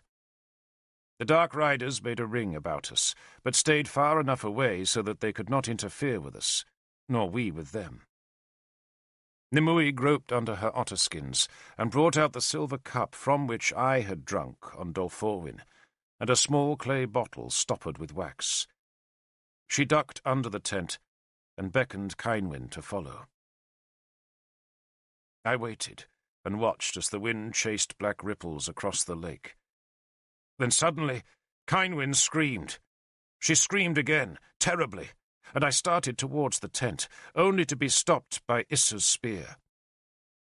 Galahad, who as a Christian was not supposed to believe in any of this, stood beside Issa and shrugged at me. "We've come this far," he said. "We should see it to the end." Kynwyn screamed again, and this time Merlin echoed the noise by uttering a faint and pathetic moan. I knelt beside him and stroked his forehead, and tried not to think what horrors Kynwyn dreamed inside the black tent. "Lord," Issa called to me. I twisted round to see that he was looking southwards, to where a new group of riders had joined the Bloodshield's ring. Most of the newcomers were on ponies, but one man was mounted on a gaunt black horse. That man, I knew, had to be Dyranak. His banner flew behind him, a pole on which was mounted a crosspiece, and from the crosspiece there hung 2 skulls and a clutch of black ribbons. The king was cloaked in black, and his black horse was hung with a black saddlecloth, and in his hand was a great black spear that he raised vertically into the air before riding slowly forward. He came alone, and when he was 50 paces from us, he unslung his round shield and ostentatiously turned it about, to show that he did not come looking for a fight. I walked to meet him. Behind me, Kynwyn gasped and moaned inside the tent, about which my men made a protective ring. The king was dressed in black leather armour beneath his cloak, and wore no helmet. His shield looked flaky with rust, and I suppose the flakes had to be the layers of dried blood, just as its leather covering had to be the flayed skin of a slave girl. He let the grim shield hang beside his long black sword scabbard, as he curbed his horse and rested the great spear's butt on the ground. "I am Dyranak," he said. I bowed my head to him. "I am Derfel, Lord King." He smiled. "Welcome to Ennismon, Lord Derfel Cadarn," he said. And doubtless he wanted to surprise me by knowing my full name and title, but he astonished me more by being a good-looking man. I had expected a hook-nosed ghoul, a thing from nightmare, but Dyranak was in early middle age and had a broad forehead, a wide mouth, and a short-clipped black beard that accentuated his strong jawline. There was nothing mad about his appearance, but he did have one red eye, and that was enough to make him fearsome. He leaned his spear against his horse's flank and took an oatcake from a pouch. "You look hungry, Lord Derfel," he said. "Winter is a time for hunger, Lord King." "But you will not refuse my gift, surely?" He broke the oatcake into halves and tossed one half to me. "Eat." I caught the oatcake, then hesitated. "I am sworn not to eat, Lord King, till my purpose is finished." "Your purpose?" he teased me, then slowly put his half of the oatcake into his mouth. "It wasn't poison, Lord Derfel," he said when it was eaten. "Why should it be, Lord King?" "Because I am Dyranak, and I kill my enemies in so many ways." He smiled again. "Tell me about your purpose, Lord Derfel." "I come to pray, Lord King." "Ah," he said, drawing the sound out as if to suggest that I had cleared up all the mystery. "A prayer said in Dumnonia so very ineffective." "This is holy ground, Lord King," I said. "It is also my ground, Lord Derfel Cadarn," he said, "and I believe strangers should seek my permission before they dung its soil or piss on its walls." "If we have offended you, Lord King," I said, "then we apologize." "Too late for that," he said mildly. "You're here now, Lord Derfel, and I can smell your dung. Too late. So, what shall I do with you?" His voice was low, almost gentle, suggesting that here was a man who would see reason very easily. "What shall I do with you?" he asked again, and I said nothing. The ring of dark riders was unmoving. The sky was leaden with cloud, and Kynwyn's moans had subsided to small whimpers. The king lifted his shield, not in threat, but because its weight rested uncomfortably on his hip, and I saw with horror that the skin of a human arm and hand hung from its lower edge. The wind stirred the fat fingers of the hand. Dyranak saw my horror and smiled. "She was my niece," he said. Then he stared past me, and another slow smile showed on his face. "The vixen is out of the covert, Lord Derfel," he said. I turned to see that Kynwyn had come out from under the tent. She had discarded her wolfskins and was dressed in the bone-white dress she had worn to her betrothal feast, its hem still soiled by the mud she had kicked onto the linen when she had run away from Kersus. She was barefoot. Her golden hair had been unloosed, and to me it seemed she was in a trance. "The Princess Kynwyn, I believe," Dyranak said. "Indeed, Lord King." "And still a maid, I hear?" the king asked. I said nothing in answer. Dyranak leaned forward to ruffle his horse's ears fondly. "It would have been courteous of her, do you not think, to have greeted me when she arrived in my country?" "She too has prayers to say, Lord King." "And let us hope they work." He laughed. "Give her to me, Lord Derfel, or else you will die the slowest of deaths. I have men who can take the skin from a man inch by inch until he is nothing but a thing of raw flesh and blood, and yet still he can stand. He can even walk." He patted his horse's neck with a black-gloved hand, then smiled on me again. "I have choked men on their own dung, Lord Derfel. I have pressed them beneath the stones. I have burned them. I have buried them alive. I have bedded them down with vipers. I have drowned them. I have starved them, and I have even frightened them to death." "So many interesting ways.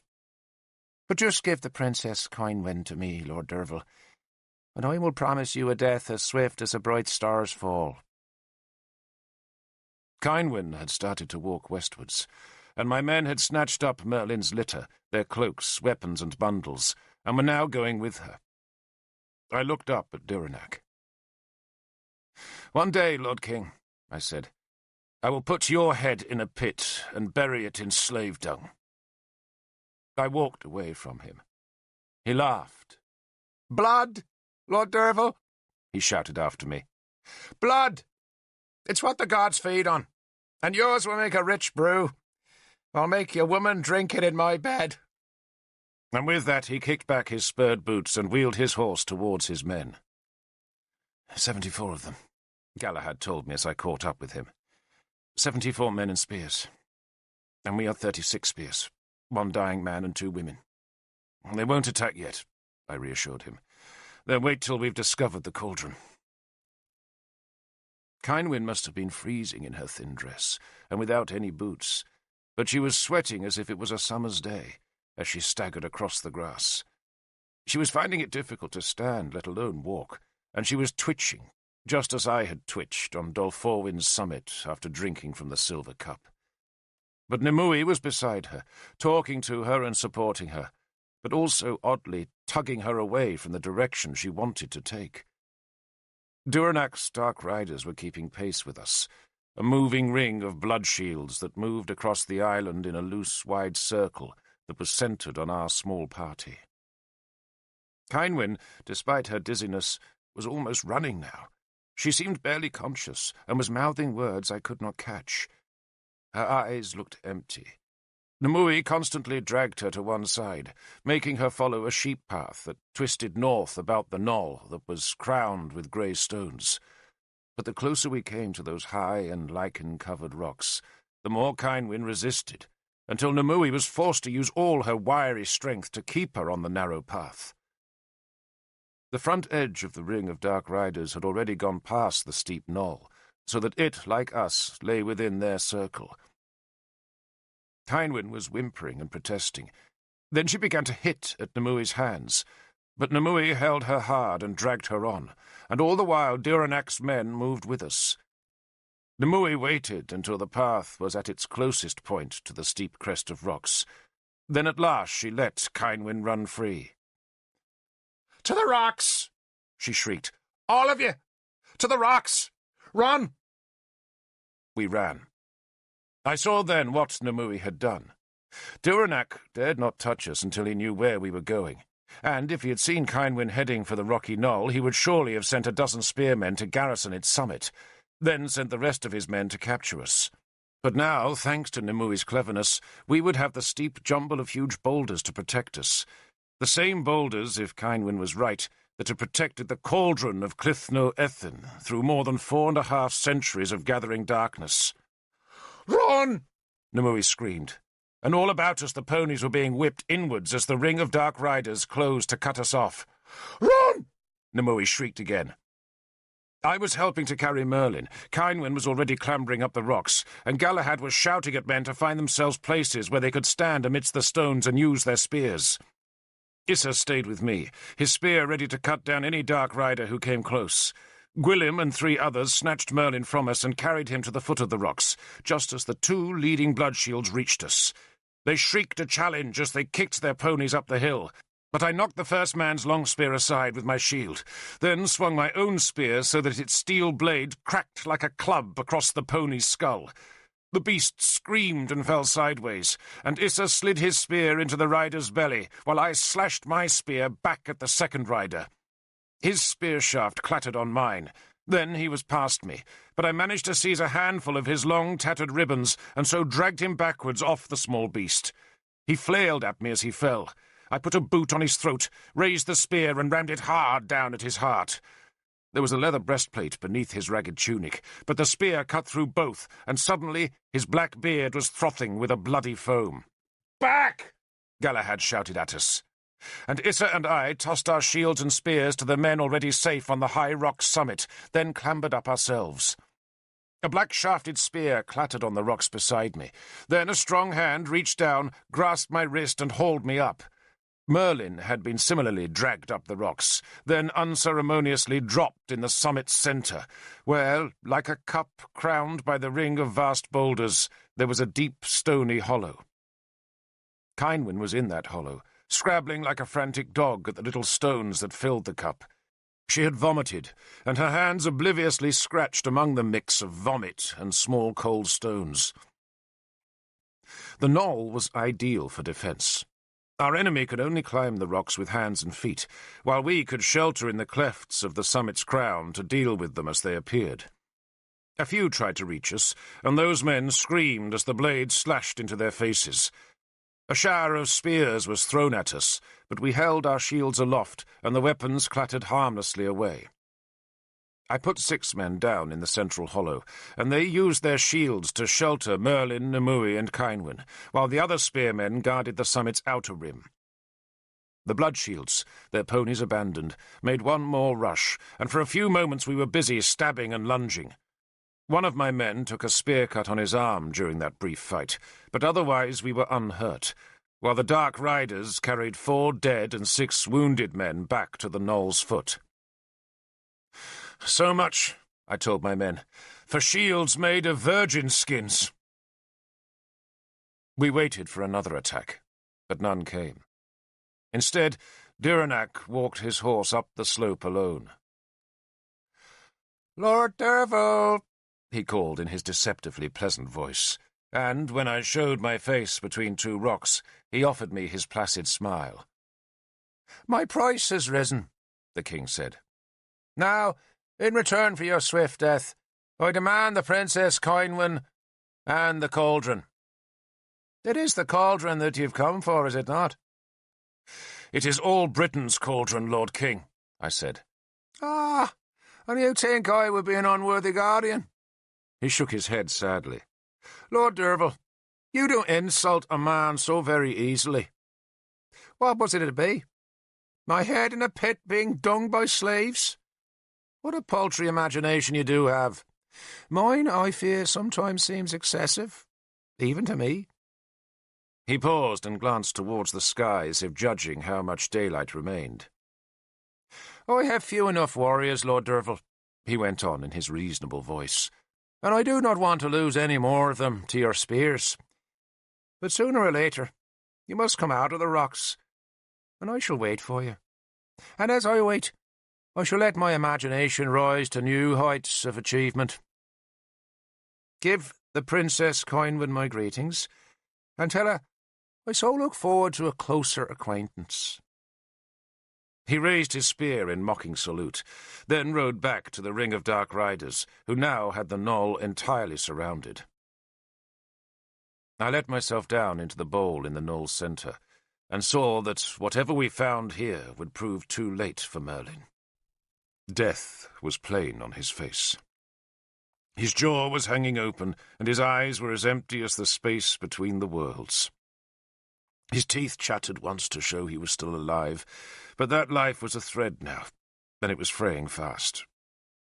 Nimue had taken Kynwyn's knife, and was scratching and clawing at the small stones that filled the hollow of the summit, while Kynwyn, her face looking exhausted, had slumped against a rock where she shivered and watched as Nimue dug. Whatever trance had possessed Kynwyn had now passed, and I helped her clean the mess from her hands, found her suit of wolfskins, and covered her over. She pulled on her gloves. I had a dream, she whispered to me, and saw the end. Our end? I asked in alarm. She shook her head. In Ismarn's end. There were lines of soldiers, Derfel, in Roman skirts and breastplates and bronze helmets. Great hunting lines of soldiers, and their sword arms were bloody to their shoulders, because they just killed and killed. They came through the forests in a great line, just killing, arms going up and down, and all the women and children running away. Only there was nowhere to run, and the soldiers just closed on them and chopped them down. Little children, Derfel. And the druids? All dead. All but 3. And they brought the cauldron here. They made a pit for it already, you see, before the Romans crossed the water, and they buried it here. They covered it with stones from the lake, and after that they put ashes on the stones and lifted fire with their bare hands, so that the Romans would think nothing could be buried here. And when that was done, they walked singing into the woods to die. Nimue hissed in alarm, and I twisted around to see that she had uncovered a small skeleton. She fumbled among her otter skins and brought out a leather bag that she tore open to take out 2 dried plants. They had spiky leaves and small faded golden flowers, and I knew she was placating the dead bones with a gift of asphodel. It was a child they buried, Kynwyn explained the smallness of the bones. The guardian of the cauldron, and the daughter of one of the 3 druids. She had short hair, and a fox-skin bracelet on her wrist, and they buried her alive, so she would guard the cauldron till we found it. Nimue, the dead soul of the cauldron's guardian placated by the asphodel, dragged the girl's bones from the small stones, then attacked the deepening hole with her knife, and snapped at me to come and help her. "Dig with your sword, Derfel," she ordered, and I obediently thrust Halbane's tip into the pit, and found the cauldron. At first it was just a glimpse of dirty gold. Then a sweep of Nimue's hand showed a heavy golden rim. The cauldron was much bigger than the hole we had made, and so I ordered Issa and another man to help make it wider. We scooped the stones out with our helmets, working in a desperate haste, for Merlin's soul was flickering out the very last of his long life. Nimue was panting and weeping as she attacked the tight-packed stones that had been brought to this summit from the sacred lake of Chlyn Carrigbach. "He's dead!" Kynwyn cried. She was kneeling beside Merlin. "He's not dead," Nimue spat between clenched teeth. Then she seized the golden rim with both her hands and began to tug at the cauldron with all her strength. I joined her, and it seemed impossible that the huge vessel could be moved with all the weight of stones that still pressed into its deep belly. But somehow, with the gods' help, we shifted that great thing of gold and silver out of its dark pit.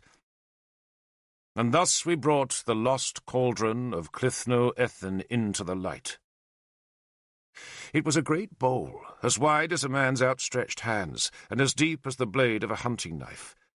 It was made of thick, uneven silver, stood on 3 short golden legs, and was decorated with lavish traceries of gold.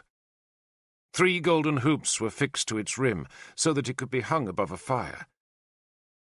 It was the greatest treasure of Britain, and we ripped it from its grave, shedding stones, and I saw how the gold that decorated it was shaped into warriors and gods and deer. But we had no time to admire the cauldron, for Nimue frantically scattered the last stones from its belly and placed it back in the hole, before tearing the black furs from Merlin's body. "Help me!" she screamed, and together we rolled the old man into the pit and down into the belly of the great silver bowl. Nimue tucked his legs inside the golden rim and laid a cloak over him. Only then did Nimue lean back against the boulders. It was freezing, but her face was shining with sweat. "He's dead," Kynwyn said, in a small, frightened voice. "No," Nimue insisted tiredly. "No, he's not." "He was cold," Kynwyn protested. "He was cold, and there was no breath." She clung to me and began weeping softly. "He's dead." "He lives," Nimue said harshly. It had begun to rain again. A small, spitting, wind-hurried rain that slicked the stones and beaded our bloodied spear blades. Merlin lay shrouded and unmoving in the cauldron's pit. My men watched the enemy across the tops of the grey stones. The dark riders ringed us, and I wondered what madness had brought us to this miserable place, at the dark, cold end of Britain. "So what do we do now?" Galahad asked. "We wait," Nimue snapped. "We just wait." I will never forget the cold of that night. Frost made crystals on the rock, and to touch a spear blade was to leave a scrap of skin frozen to the steel. It was so bitterly cold.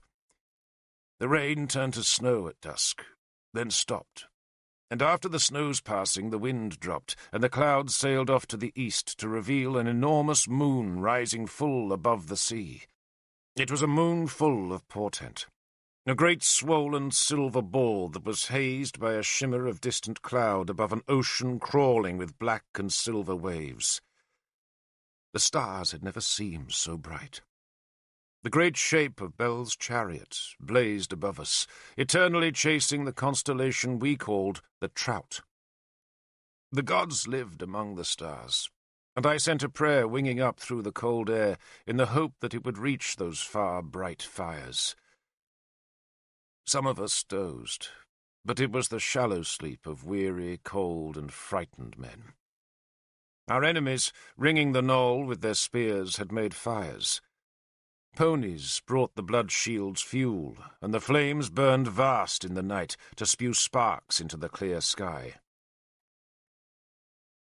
Nothing moved in the cauldron's pit, where Merlin's cloaked body was shadowed from the moon by the loom of high rock, where we took turns to watch the riders' shapes against the fires.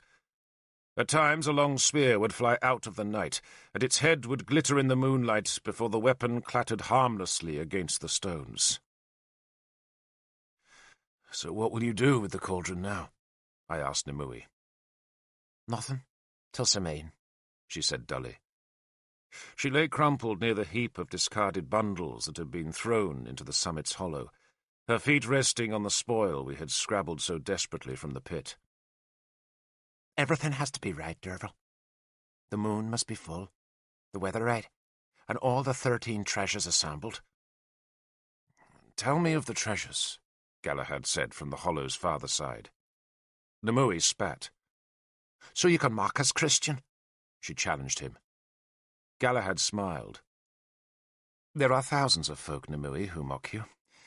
They say the gods are dead and that we should put our faith in men. We should follow Arthur, they say. And they believe your search for cauldrons and cloaks and knives and horns is so much nonsense that died with Innis Mon. How many kings of Britain would send you men for this search?" He stirred, trying to find some comfort in this cold night. "None, Nimue. None, because they mock you. It's all too late, they say. The Romans changed everything, and sensible men say that your cauldron is as dead as Innis Treves.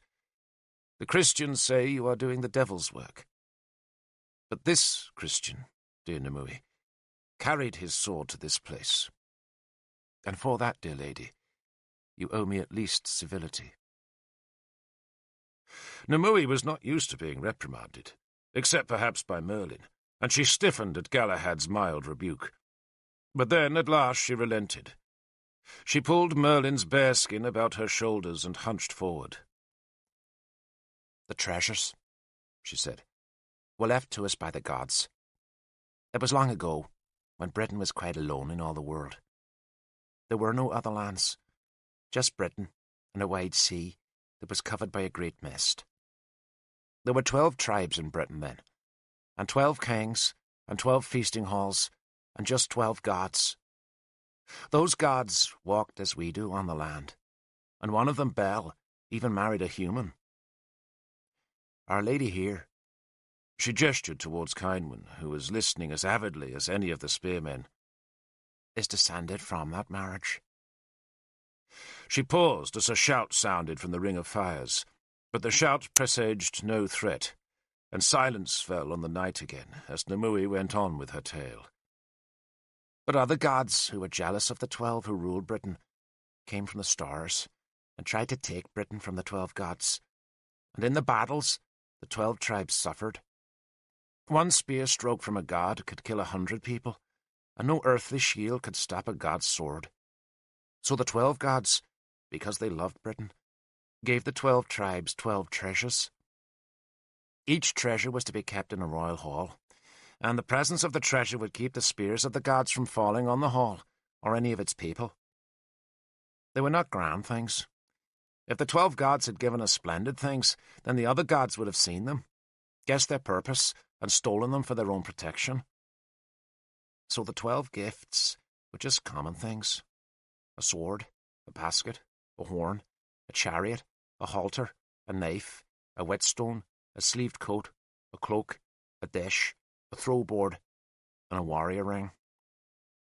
12 ordinary things. And all the gods asked of us was that we should cherish the 12 treasures, to keep them safe, and to offer them honour. And in return, as well as having the protection of the treasures, each tribe could use its gift to summon their god. They were allowed one summons a year, only one.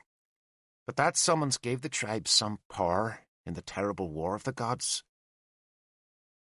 She paused and pulled the furs tighter about her thin shoulders. "So the tribes had their treasures," she went on. "But Bel, because he loved his earthly girl so very much, gave her a 13th treasure. He gave her the cauldron, and he told her that whenever she began to grow old, she had only to fill the cauldron with water, immerse herself, and she'd be young again. Thus, in all her beauty, she could walk beside Bel forever and ever. And the cauldron, as you saw, is splendid. It is gold and silver, lovely beyond anything man can make. The other tribes saw it and were jealous, and in this way the wars of Britain began. The gods warred in the air, and the 12 tribes warred on earth, and one by one the treasures were captured, or else they were bartered for spearmen, and in their anger the gods withdrew their protection. The cauldron was stolen, Bel's lover grew old and died, and Bel placed a curse on us. The curse was the existence of other lands and other peoples, but Bel promised us that if once amain we drew the 12 treasures of the 12 tribes together again, and made the proper rites, and filled the 13th treasure with the water that no man drinks, but without which no man can live, then the 12 gods would come to our aid again." She stopped, shrugged, and looked at Galahad. "There, Christian," she said. "That is why your sword came here?" There was a long silence. The moonlight slid down the rocks, creeping ever nearer to the pit where Merlin lay beneath the thin cover of a cloak. "And you have all 12 treasures?" Cynwyn asked. "Most," Nimue said evasively. "But even without the 12, the cauldron has immense power. Vast power. More power than all the other treasures together." She looked belligerently across the pit towards Galahad. "And what will you do, Christian, when you see that power?" Galahad smiled. "I shall remind you that I carried my sword in your quest," he said softly. "We all did. We are the warriors of the cauldron," Issa said quietly, displaying a streak of poetry I had not suspected in him, and the other spearmen smiled. Their beards were frosted white, their hands were wrapped in strips of cloth and fur, and their eyes looked hollow. But they had found the cauldron, and the pride of that achievement filled them, even if at first light they must face the blood shields and the dawning knowledge that we were all doomed. Cynwyn leaned against me, sharing my wolfskin cloak. She waited till Nimue was sleeping, then tipped her face up to mine. "Merlin's dead, Derfel," she said in a small, sad voice. "I know," I said, for there had been neither motion nor sound from the cauldron's pit. "I felt his face and hands," she whispered, "and they were cold as ice. I put my knife blade beside his mouth, and it didn't cloud. He's dead." I said nothing. I loved Merlin because he had stood to me as a father, and I could not truly believe he had died at this moment of his triumph, but nor could I find the hope to see his life's soul again. "We should bury him here," Cynwyn said softly, "inside his cauldron." Again I did not speak. Her hand found mine. "What shall we do?" she asked. Die, I thought, but still I said nothing. "You will not let me be taken," she whispered. "Never," I said. "The day I met you, Lord Derfel Cadarn," she said, "was the best day of my life." And that made my tears come. But whether they were tears of joy or a lament for all that I would lose in the next cold dawn, I do not know. I fell into a shallow sleep, and dreamed I was trapped in a bog and surrounded by dark riders who were magically able to move across the soaking land.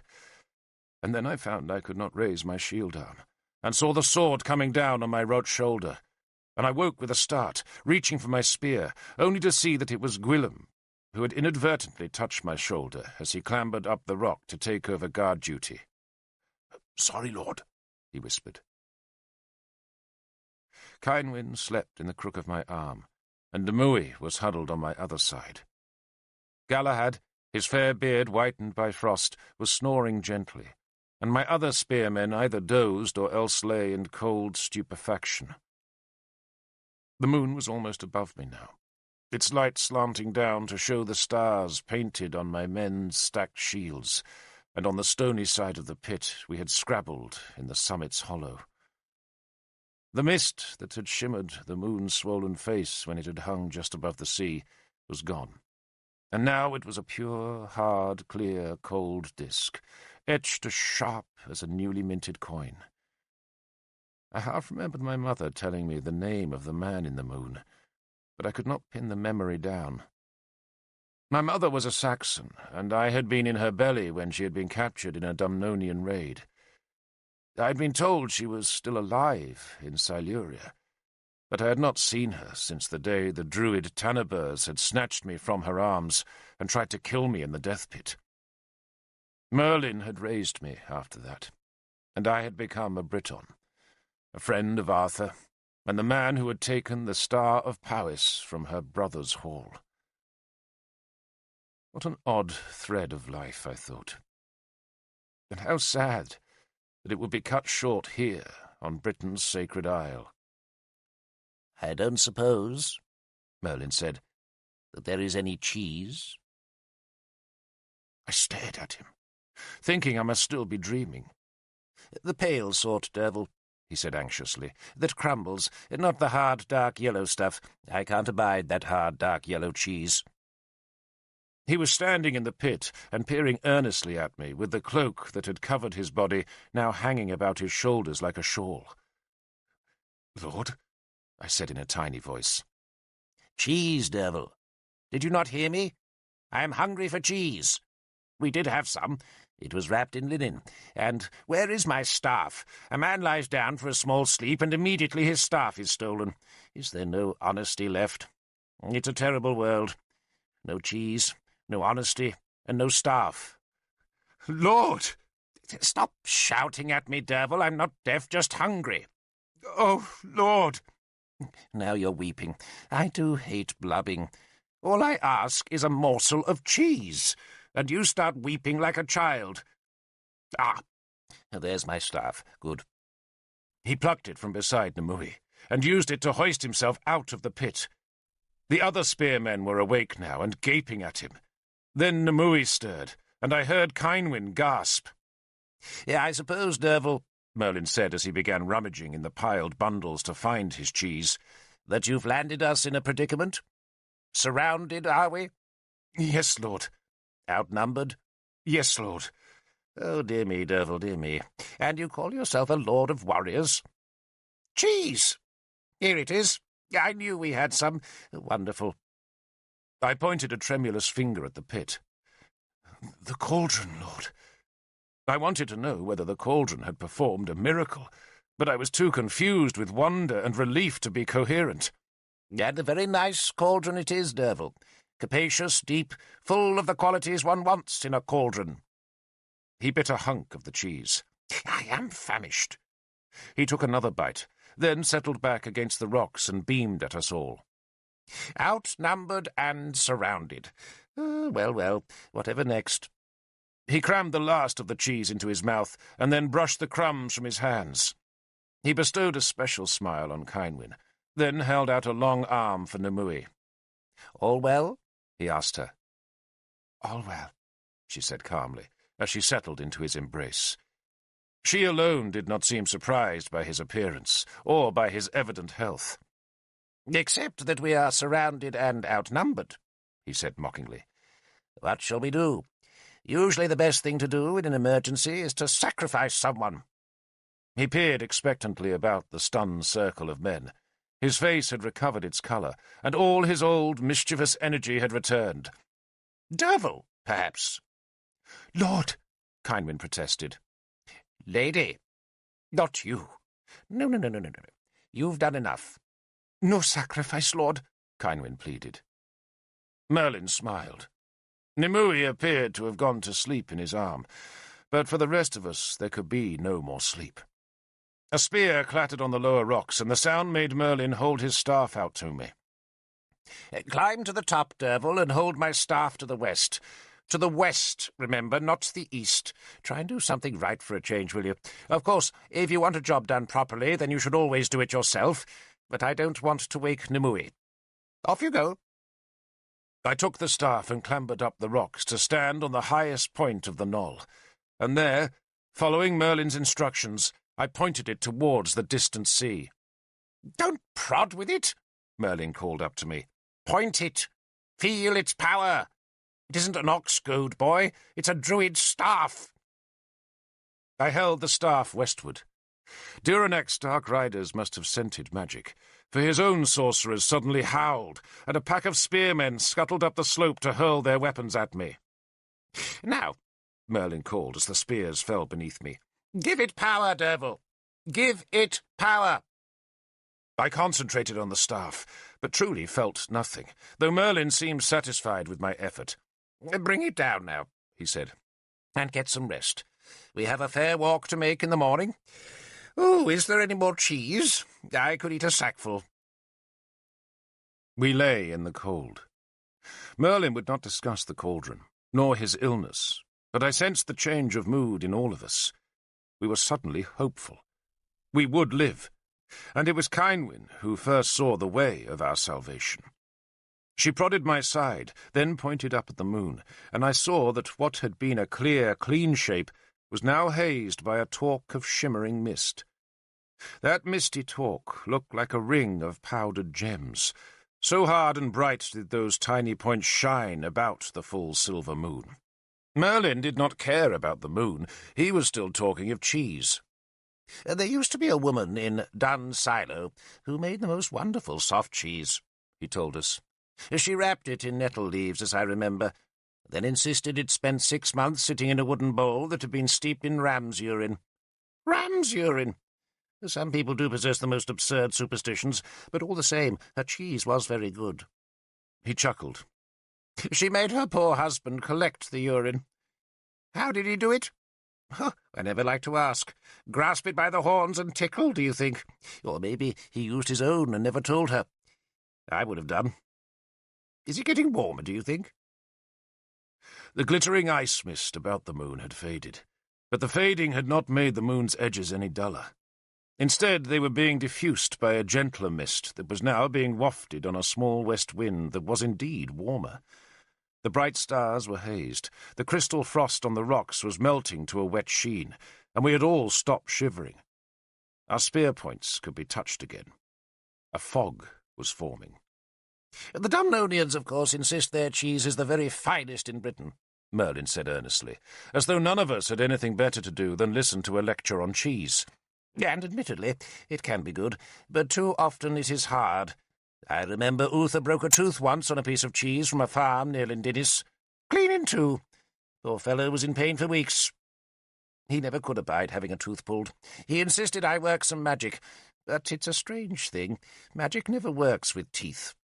Eyes, yes, bowels every time, and even brains sometimes, though there's few enough of those in Britain these days. But teeth, never. I must work on that problem when I have some time. Mind you, I do enjoy pulling teeth.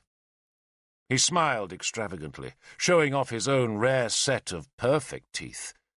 Arthur was similarly blessed, but the rest of us were plagued by toothaches.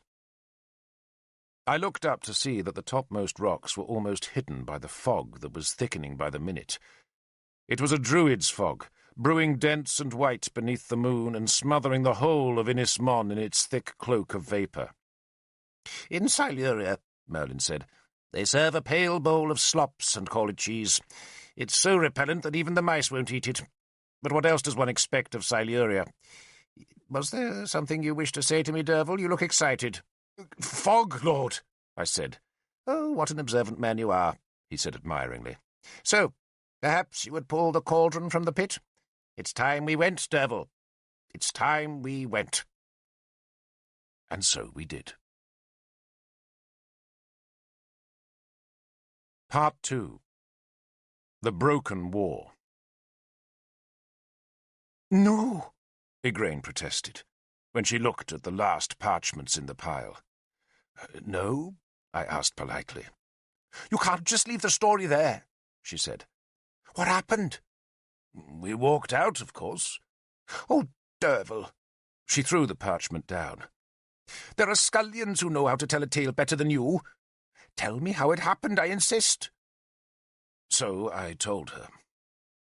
It was near dawn, and the fog lay like a fleece so thick that when we managed to descend the rocks and assemble on the grass at the top of the knoll, we were in danger of losing each other by taking just one step.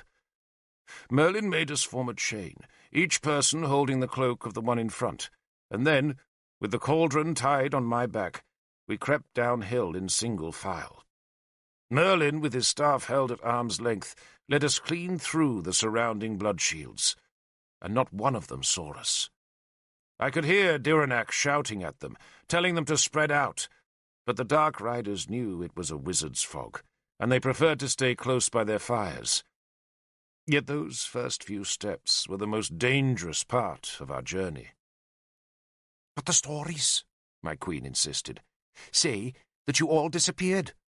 Diranak's men claim that you flew off the island. It's a famous story. My mother told it to me. You can't just say that you walked away. Oh, but we did, I said. Derfel, she reprimanded me. We neither disappeared, I said patiently, nor did we fly. Whatever your mother might have told you. So what happened then? She asked, still disappointed in my pedestrian version of the tale. We walked for hours, following Nimue, who possessed an uncanny ability to find her way in darkness or fog. It was Nimue who had led my war band on the night before Lugvale, and now, in that thick winter fog in Inismon, she led us to one of the great grassy hummocks that had been made by the old people. Merlin knew the place. Indeed, he claimed to have slept there years before, and he ordered 3 of my men to pull away the stones that blocked the entrance, which lay between 2 curving banks of grassy earth that jutted out like horns. Then, one by one, on our hands and knees, we crawled into the mound's black centre. The mound was a grave, and it had been made by piling huge rocks to make a central passageway, off which branched 6 smaller chambers, and when the whole thing was done, the old people had roofed the corridor and chambers with stone slabs, then piled earth above the stones. They did not burn their dead as we did, or leave them in the cold earth like Christians, but placed them in the stone chambers where they still lay, each with treasures: horn cups, deer antlers, stone spearheads, flint knives, a bronze dish, and a necklace of precious pieces of jet that were strung on a decayed thread of sinew. Merlin insisted we should not disturb the dead, for we were their guests, and we huddled together in the central passage and left the bone chambers alone. We sang songs and told tales. Merlin told us how the old people had been the guardians of Britain before the British came, and there were places, he said, where they still lived. He had been to those deep lost valleys in the wilds, and had learned some of their magic.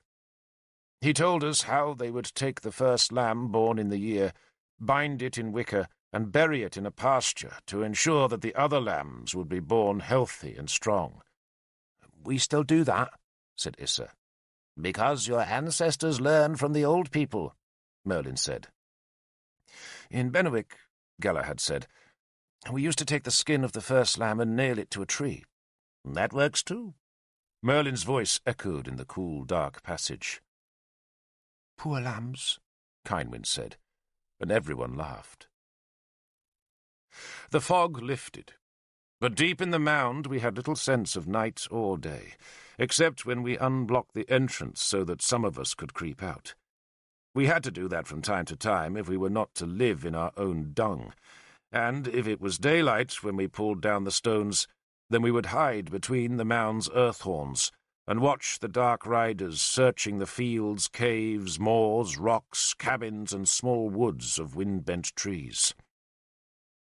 They searched for 5 long days, and in that time we ate the last scraps of our food and drank the water that seeped down through the mound.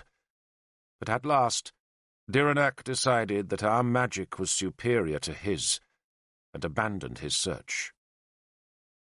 We waited 2 more days to make sure he was not trying to entice us out of our hiding place, and then, at last, we left. We added gold to the treasures of the dead as payment of rent. We blocked the entrance behind us, then walked eastwards under a wintry sun. Once at the coast, we used our swords to commandeer 2 fishing boats, and so sailed away from the sacred isle. We went east, and as long as I live, I shall remember the sun glinting from the cauldron's golden ornaments and thick silver belly, as the ragged sails dragged us to safety. We made a song as we sailed, the Song of the Cauldron, and even to this day it is sometimes sung, though it is a poor thing compared with the songs of the bards. We landed in Cornovia, and from there walked south across Elbert into friendly Powys. "And that, my lady," I concluded, "is why all the tales say that Merlin vanished." Igraine frowned. "Didn't the Dark Riders search the mound?" "Twice," I said, "but they didn't know the entrance could be unblocked, or else they feared the spirits of the dead inside. And Merlin, of course, had woven us a charm of concealment." "I wish you had flown away," she grumbled. "It would make a much better tale." She sighed for that lost dream. But the story of the cauldron does not end there, does it? Alas, no. So? So I will tell it in its proper place, I interrupted her. She pouted. Today she is wearing her cloak of grey wool, edged with otter fur that makes her look so pretty. She is still not pregnant, which makes me think that either she is not destined to have children, or else her husband, King Brockvale, is spending too much time with his mistress, Nuilch. It is cold today, and the wind gusts at my window and tugs at the small flames in the hearth that is big enough to hold a fire 10 times the size of the one Bishop Sansom allows me. I can hear the saints scolding Brother Aaron, who is our monastery's cook. The gruel was too hot this morning, and scalded St. Tudwell's tongue. Tudwell is a child in our monastery, the bishop's close companion in Christ Jesus, and last year the bishop declared Tudwell to be a saint. The devil sets many snares in the path of true faith. So it was you and Kynwyn? Igraine accuses me. Was what? I asked. You were her lover, Igraine said. For life, lady, I confessed. And you never married? Never. She took her oath, remember? But nor did she split in two with a baby, Igraine said. The third child almost killed her, I said. But the others were much easier. Igraine was crouching by the fire, holding her pale hands to its pathetic flames. You are lucky, Derfel. I am. To have known a love like that. She looked wistful. The Queen is no older than Kynwyn when I first knew her, and like Kynwyn, Igraine is beautiful and deserves a love fit for a bard's song. I was lucky, I admitted.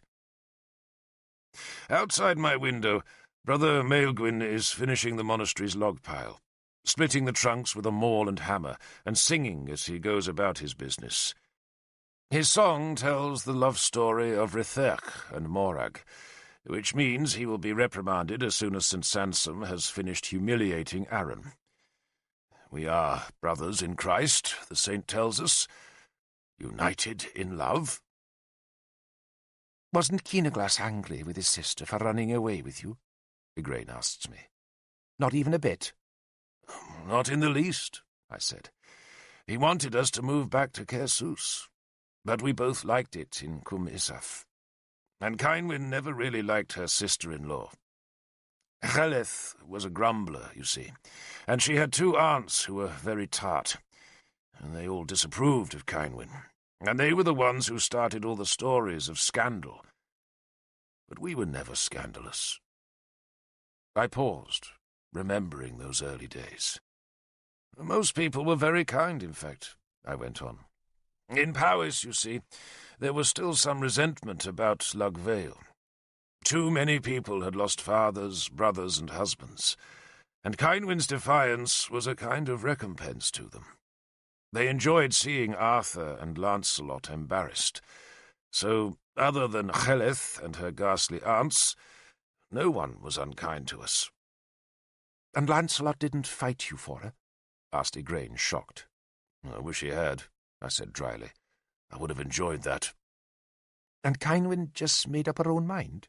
Igraine asked, astonished at the very thought of a woman daring to do such a thing. She stood and walked to the window, where she listened for a while as Maelgwyn sang. Poor Gwynhewfach, she said suddenly. You make her sound very plain and plump and dull. Well, she was all of those things, alas. Not everyone can be beautiful, she said, with the assurance of one who was. No, I agreed. But you do not want tales of the commonplace. You want Arthur's Britain to be livid with passion, and I could feel no passion for Gwynhewfach. You cannot command love, lady. Only beauty or lust does that. Do you want the world to be fair? Well, then just imagine a world with no kings, no queens, no lords, no passion, and no magic. You would want to live in such a dull world? That has nothing to do with beauty, Igraine protested. It has everything to do with beauty. What is your rank but the accident of your birth? And what is your beauty but another accident? If the gods—" I paused and corrected myself. "If God wanted us to be equal, then he would have made us equal. And if we were all the same, where would your romance be?" She abandoned the argument. "Do you believe in magic, Brother Derfel?" She challenged me instead. I thought about it. "Yes," I said. "And even as Christians, we can believe in it. What else are the miracles but magic?" "And Merlin could really make a fog?" I frowned. "Everything Merlin did, my lady, had another explanation. Fogs do come from the sea, and lost things are found every day." "And the dead come to life?" "Lazarus did," I said. "And so did our Saviour." I crossed myself. Igraine dutifully made the sign of the cross. "But did Merlin rise from the dead?" she demanded. "Well, I don't know that he was dead," I said carefully. "But Cynwen was certain." "Until her dying day, lady." Igraine twisted her gown's braided belt in her fingers. "But wasn't that the cauldron's magic? That it could restore life?" "So we are told." "And surely Cynwen's discovery of the cauldron was magic," Igraine said. "Perhaps," I said, "but maybe it was just common sense. Merlin had spent months discovering every stray memory about Inismon. He knew where the Druids had their sacred centre, and that was beside Llyn Cerrig Bach. And Cynwen merely led us to the nearest place where the cauldron could be safely hidden. She did have her dream, though." "And so did you," Igraine said. "On Dorforwyn. What was it that Merlin gave you to drink?" "The same thing Nimue gave Cynwen at Llyn Cerrig Bach," I said. "And that was probably an infusion of the redcap." "The mushroom?" Igraine sounded appalled. I nodded. "And that was why I was twitching and couldn't stand." "But you could have died," she protested. I shook my head. "Not many die from redcaps. And besides, Nimue was skilled in such things." I decided not to tell her that the best way to make the redcap safe was for the wizard himself to eat the mushroom, then give the dreamer a cup of his urine to drink. "Or maybe she used rye blight," I said instead. "But I think it was redcap." Igraine frowned as St. Sansom ordered Brother Maelgwyn to stop singing his pagan song. "The saint is in a testier mood than usual these days. He suffers pain when passing urine, maybe because of a stone. We pray for him." "So what happens now?" Igraine asked, ignoring Sansom's ranting. "We went home," I said. "Back to Powys." "And to Arthur?" she asked eagerly. "To Arthur, too," I said. "For this is his tale. The tale of our dear warlord, our lawgiver, our Arthur." That spring was so glorious in Cum Isaf. Or perhaps when you are in love, everything appears fuller and brighter. But it seemed to me as though the world had never been so crammed with cowslips and dog mercury, with bluebells and violets, with lilies and great banks of cow parsley. Blue butterflies haunted the meadow, where we ripped out tangled bundles of couch grass from beneath the apple trees that blossomed pink. Wrynecks sang in the blossom. There were sandpipers by the stream, and a wagtail made its nest under Cum Isaf's thatch. We had 5 calves, all healthy and greedy and soft-eyed, and Cynwen was pregnant. I had made us both lovers' rings when we returned from Inismon. They were rings incised with a cross, though not the Christian cross. The girls often wore them after they had passed from being maids to women. Most girls took a twist of straw from their lovers and wore it as a badge, and spearmen's women usually wore a warrior ring on which the cross had been scratched, while women of the highest rank rarely wore the rings at all, despising them as vulgar symbols. Some men wore them too, and it had been just such a crossed lover's ring that Valerian, the chieftain of Powys, had worn when he died at Lug Vale. Valerian had been Guinevere's betrothed before she met Arthur. Our rings were both warrior rings, made from a Saxon axe-head. But before I left Merlin, who was continuing his journey southwards to Inniswydren, I secretly broke off a fragment of the cauldron's decoration.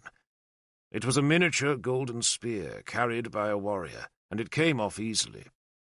I hid the gold in a pouch, and once back at Cum Isaf, I took the scrap of gold and the 2 warrior rings to a metalworker there, and watched as he melted and fashioned the gold into 2 crosses that he burned onto the iron. I stood over him to make sure he did not substitute some other gold, and then I carried one of the rings to Cynwyn and wore the other myself. Cynwyn laughed when she saw the ring. "A piece of straw would have done just as well, Derfel," she said. "Gold from the cauldron will serve better," I answered.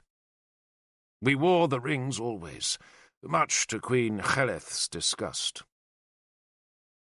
Arthur came to us in that lovely spring.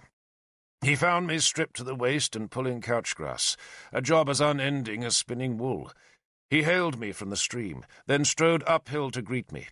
He was dressed in a grey linen shirt and long dark leggings, and he carried no sword. "I like to see a man working," he teased me. "Pulling couch is harder work than fighting," I grumbled, and pressed my hands into the small of my back. "Oh, you've come to help." "I've come to see Keenaglas," he said, then took a seat on a boulder near one of the apple trees that dotted the pasture. "War?" I asked, as though Arthur might have any other business in Powys. He nodded. "Time to gather the spears, Derfel. Especially," he smiled, "the warriors of the cauldron." Then he insisted on hearing the whole story, even though he must already have heard it a dozen times, and when it was told he had the grace to apologize for having doubted the cauldron's existence. I'm sure Arthur still thought it was all a nonsense, and even a dangerous nonsense, for the success of our quest had angered Dumnonia's Christians, who, as Galahad had said, believed we performed the devil's work. Merlin had carried the precious cauldron back to Inniswydren, where it was being stored in his tower. In time, Merlin said, he would summon its vast powers.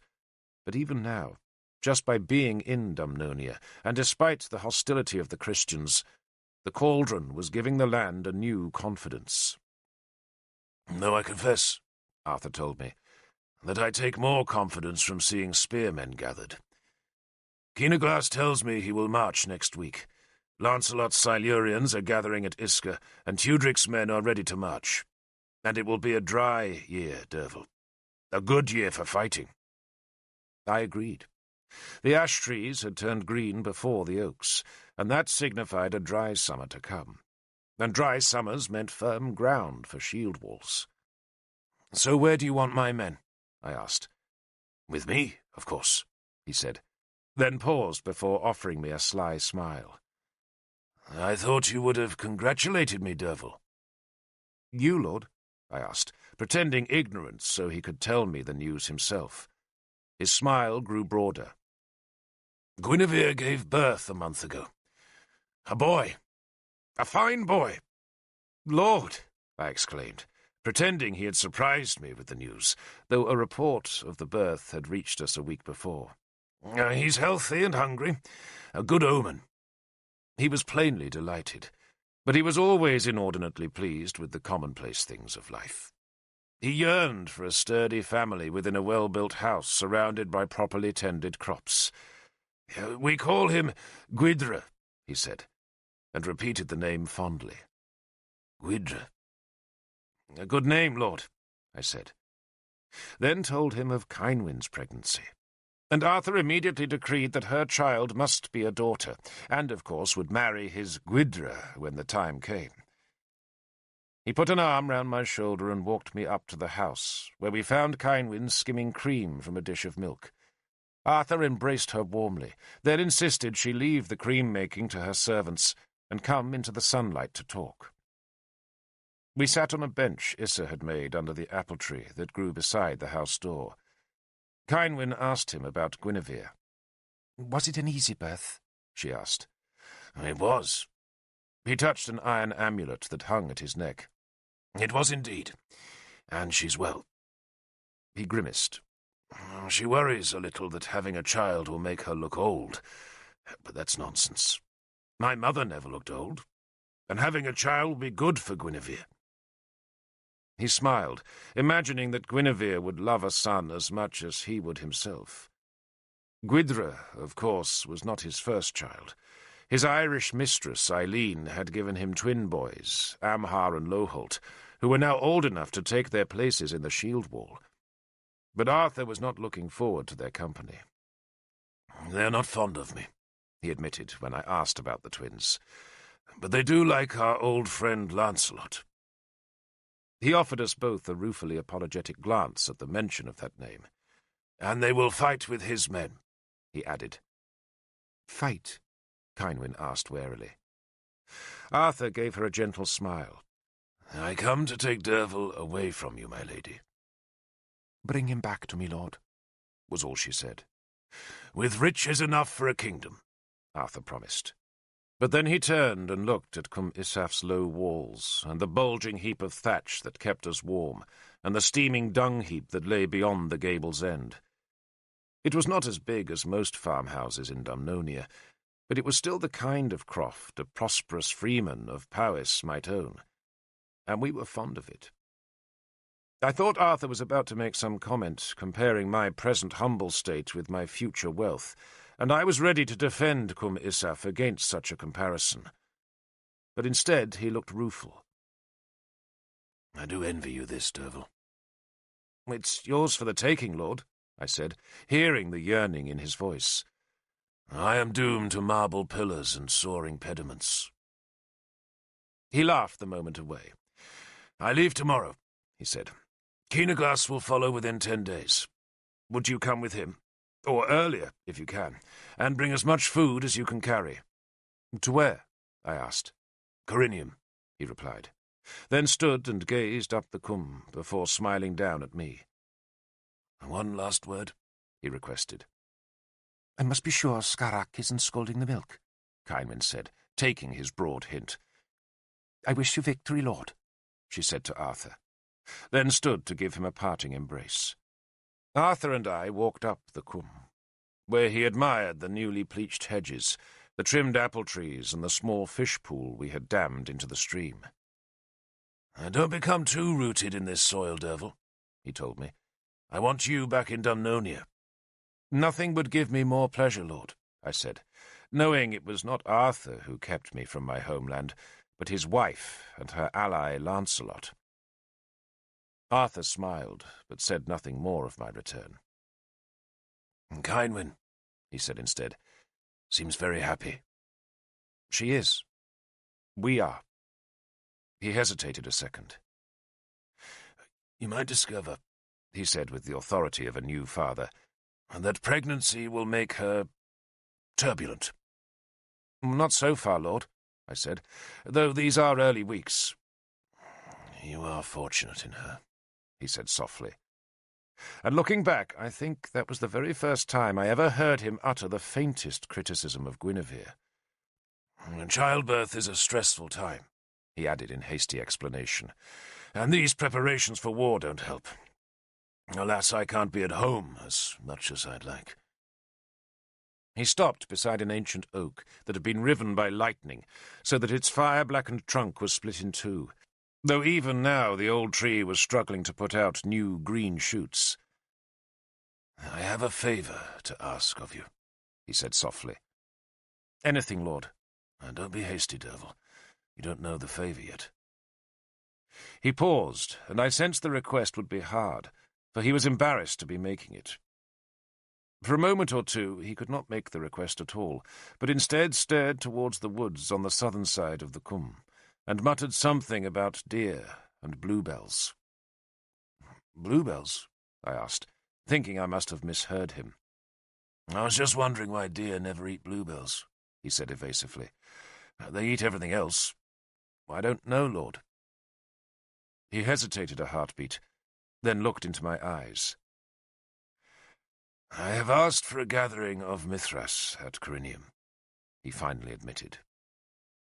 I understood what was coming then, and hardened my heart to it. War had given me many rewards, but none so precious as the fellowship of Mithras. He had been the Roman god of war, and he had stayed in Britain when the Romans left. The only men admitted to his mysteries were those elected by his initiates. Those initiates came from every kingdom, and they fought against each other as often as they fought for each other.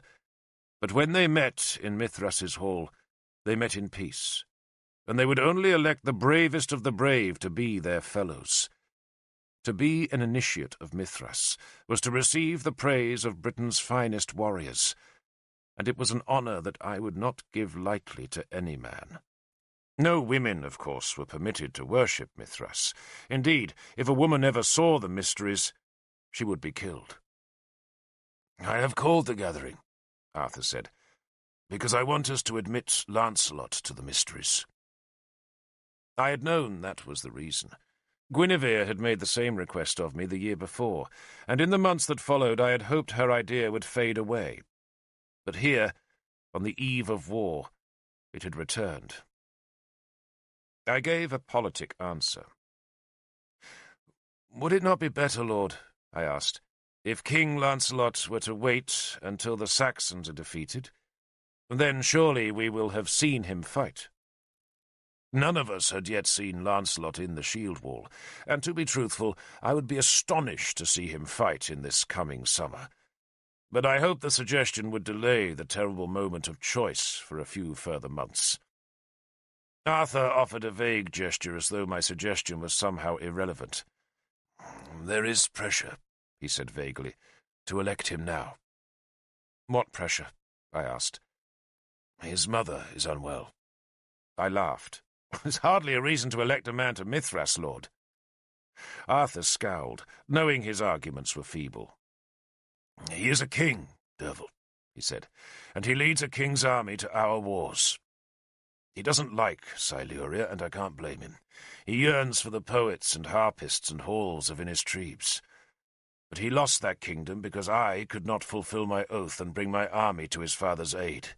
We owe him, Derfel." "Not me, Lord." "We owe him," Arthur insisted. "He should still wait for Mithras," I said firmly. "If you propose his name now, Lord, then I dare say it will be rejected." He had feared I would say that, but still he did not abandon his arguments. "You are my friend," he said, and waved away any comment I might make. "And it would please me, Derfel, if my friend were as honoured in Dumnonia as he is in Powys." He had been staring down at the bole of the storm-blasted oak, but now he looked up at me. "I want you at Lindinnis, friend. And if you, above all others, support Lancelot's name in Mithras's hall, then his election is assured." There were far more there than Arthur's bare words had said. He was subtly confirming to me that it was Guinevere who was pressing Lancelot's candidacy, and that my offences in Guinevere's eyes would be forgiven if I granted her this one wish. Elect Lancelot to Mithras, he was saying, and I could take Cynwyn to Dumnonia, and assume the honour of being Mordred's champion, with all the wealth, land, and rank which accompanied that high position. I watched a group of my spearmen come down from the high northern hill. One of them was cradling a lamb, and I guessed it was an orphan that would need to be hand-fed by Cynwyn. It was a laborious business, for the lamb would have to be nurtured on a cloth teat soaked in milk, and as often as not the little things died. But Cynwyn insisted on trying to save their lives. She had utterly forbidden any of her lambs to be buried in wicker, or have their pelts nailed to a tree, and the flock did not seem to have suffered as a result of that neglect. I sighed. "So, at Corinium," I said, "you will propose Lancelot?" "Not I, no. Bors will propose him. Bors has seen him fight." "Then let us hope, Lord, that Bors is given a tongue of gold." Arthur smiled. "You can give me no answer now?" None that you would want to hear, Lord. He shrugged, took my arm and walked me back. I do hate these secret guilds, he said mildly. And I believed him, for I had never yet seen Arthur at a meeting of Mithras, even though I knew he had been initiated many years before. Cults like Mithras, he said, are supposed to bind men together, but they only serve to drive them apart. They rouse envy. But sometimes, Derfel, you have to fight one evil with another, and I'm thinking of starting a new guild of warriors. Those men who bear arms against the Saxons will belong, all of them, and I shall make it the most honoured band in all Britain. The largest, too, I hope, I said. And not the levies, he added, thus restricting his honoured band to those men who carried a spear by oath duty, rather than by land obligation. Men will rather belong to my guild than to any secret mystery. What will you call it? I asked. I don't know. Warriors of Britain, the Comrades, the Spears of Cadarn. He spoke lightly, but I could tell he was serious. And you think that if Lancelot belongs to these Warriors of Britain, I said, snatching one of his suggested titles, then he won't mind being barred from Mithras? It might help, he admitted, but it isn't my prime reason. I shall impose an obligation on these warriors. To join, they will have to take a blood oath never to fight each other again. He gave a swift smile. If the kings of Britain squabble, then I shall make it impossible for their warriors to fight each other. Hardly impossible, I said tartly. A royal oath supersedes all others, even your blood oath. Then I shall make it difficult, he insisted, because I shall have peace, Derfel. I shall have peace. And you, my friend, will share it with me, in Dumnonia. I hope so, Lord. He embraced me. I shall meet you in Corinium, he said. He raised a hand in greeting to my spearmen, then looked back to me. Think about Lancelot, Derfel, and consider the truth that sometimes we must yield a little pride in return for a great peace. And with those words he strode away, and I went to warn my men that the time for farming was over. We had spears to sharpen, swords to hone, and shields to repaint, revarnish, and bind hard. We were back at war. We left 2 days before Keenaglas, who was waiting for his western chieftains to arrive with their rough-pelted warriors from Powys's mountain fastnesses. He told me to promise Arthur that the men of Powys would be in Corinium within a week. Then he embraced me and swore on his life that Cynwyn would be safe. She was moving back to Caer Sus, where a small band of men would guard Keenaglas's family while he was at war. Cynwyn had been reluctant to leave Cum Isaf and rejoin the women's hall, where Heleth and her aunts ruled. But I remembered Merlin's tale of a dog being killed and its skin draped on a crippled bitch in Guinevere's temple of Isis, and so I pleaded with Cynwyn to take refuge for my sake, and at last she relented. I added 6 of my men to Keenaglas's palace guard, and the rest, all warriors of the cauldron, marched south. All of us bore Cynwyn's 5-pointed star on our shields. We carried 2 spears each, our swords, and had huge bundles of twice-baked bread, salted meat, hard cheese, and dried fish strapped to our backs. It was good to be marching again, even though our route did take us through Lug Vale, where the dead had been unearthed by wild pigs, so that the fields of the Vale looked like a boneyard. I worried that the sight of the bones would remind Keenaglas's men of their defeat, and so insisted that we spend a half-day reburying the corpses that had all had one foot chopped off before they were first buried. Not every dead man could be burned as we would have liked, so most of our dead we buried, but we took away 1 foot to stop the soul walking. Now we reburied the 1-footed dead, but even after that half-day's work there was still no disguising the butchery of the place. I paused in the work to visit the Roman shrine where my sword had killed the druid Tanabers, and where Nimue had extinguished Gundlius's soul, and there, on a floor still stained by their blood, I lay flat between the piles of cobweb skulls and prayed I would return unwounded to my Kynwyn. We spent the next night at Magnus, a town that was a whole world away from fog-shrouded cauldrons and night-time tales of the treasures of Britain. This was Gwent, Christian territory, and everything here was grim business.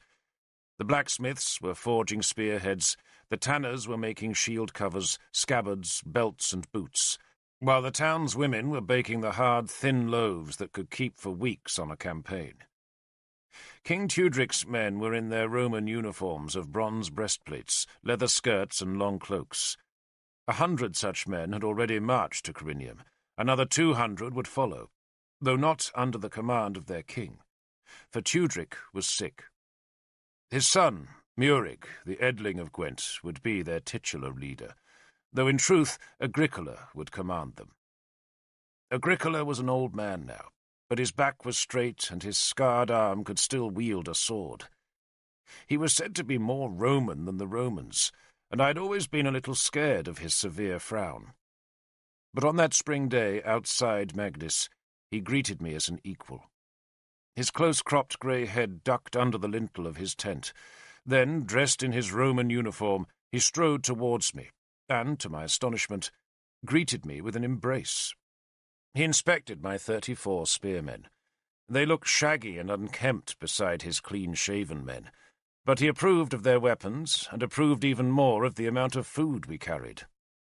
"I've spent years," he growled, "teaching that it's no use sending a spearman to war without a pack full of food. But what does Lancelot of Siluria do? Sends me 100 spearmen without a peck of bread between them." He had invited me into his tent, where he served me a sour, pale wine. "I owe you an apology, Lord Derfel," he said. "I doubt that, Lord," I said. I felt embarrassed to be in such intimacy with a famous warrior, who was old enough to be my grandfather. He waved away my modesty. "We should have been at Lugvale." "It seemed a hopeless fight, Lord," I said, "and we were desperate. You were not." "But you won, didn't you?" he growled. He turned as a lick of wind tried to dislodge a wood shaving from his table that was covered with scores of other such shavings, each bearing lists of men and rations. He weighted the wisp of wood with an inkhorn, then looked back at me. "I hear we are to meet with the bull." "At Corinium," I confirmed. Agricola, unlike his master Tudric, was a pagan, though Agricola had no time for the British gods, only for Mithras. "To elect Lancelot," Agricola said sourly. He listened as a man shouted orders in his camp lines, heard nothing that would spring him out of the tent, and so looked back to me. "What do you know of Lancelot?" he asked. "Enough," I said, "to speak against him." "You defend Arthur?" He sounded surprised. "I either offend Arthur," I said bitterly, "or Mithras." I made the sign against evil. "And Mithras is a god." "Arthur spoke to me on his way back from Powys," Agricola said, "and told me that electing Lancelot would bind Britain's union." He paused, looking morose. "He hinted that I owed him a vote to make up for our absence at Lugvale." Arthur, it seemed, was buying votes however he could. "Then vote for him, Lord," I said, "for his exclusion only needs one vote, and mine will suffice." "I don't tell lies to Mithras," Agricola snapped, "and nor do I like King Lancelot. He was here 2 months ago, buying mirrors." "Mirrors?" I had to laugh. Lancelot had always collected mirrors, and in his father's high, airy sea palace at Innistribes he had kept the walls of a whole room covered with Roman mirrors. They must all have melted in the fire when the Franks swarmed over the palace walls, and now, it seemed, Lancelot was rebuilding his collection. "Tudric sold him a fine electrum mirror," Agricola told me, "big as a shield and quite extraordinary. It was so clear that it was like looking into a black pool on a fine day, and he paid well for it." He would have had to, I thought, for mirrors of electrum, an amalgam of silver and gold, were rare indeed. "Mirrors," Agricola said scathingly. He should be attending to his duties in Siluria, not buying mirrors. He snatched up his sword and helmet as a horn sounded from the town. It called twice, a signal Agricola recognized. The Edling, he growled, and led me out into the sunlight to see that Murig was indeed riding out from Magnus's Roman ramparts. I camp out here, Agricola told me as he watched his honour guard form into two ranks, to stay away from their priests. Prince Murig came attended by 4 Christian priests, who ran to keep up with the Edling's horse. The prince was a young man. Indeed, I had first seen him when he was a child, and that had not been so very long before. But he disguised his youth with a querulous and irritable manner. He was short, pale, and thin, with a wispy brown beard. He was notorious as a creature of pettifogging detail, who loved the quibbles of the law courts and the squabbles of the church. His scholarship was famous. He was, we were assured, an expert at refuting the Pelagian heresy that so harassed the Christian church in Britain. He knew by heart the 18 chapters of tribal British law, and he could name the genealogies of 10 British kingdoms going back 20 generations, as well as the lineage of all their septs and tribes. And that, we were informed by his admirers, was only the beginning of Murig's knowledge. To his admirers he seemed a youthful paragon of learning, and the finest rhetorician of Britain. But to me it seemed that the prince had inherited all of his father's intelligence, and none of his wisdom. It was Murig, more than any other man, who had persuaded Gwent to abandon Arthur before Lugvale, and for that reason alone I had no love for Murig. But I obediently went down on one knee as the prince dismounted. "Derfel," he said in his curiously high-pitched voice. "I remember you." He did not tell me to rise, but just pushed past me into the tent. Agricola beckoned me inside, thus sparing me the company of the 4 panting priests, who had no business here except to stay close to their prince, who, dressed in a toga, with a heavy wooden cross hanging on a silver chain about his neck, seemed irritated by my presence. He scowled at me, then went on with a querulous complaint to Agricola, but as they spoke in Latin I had no idea what they talked about.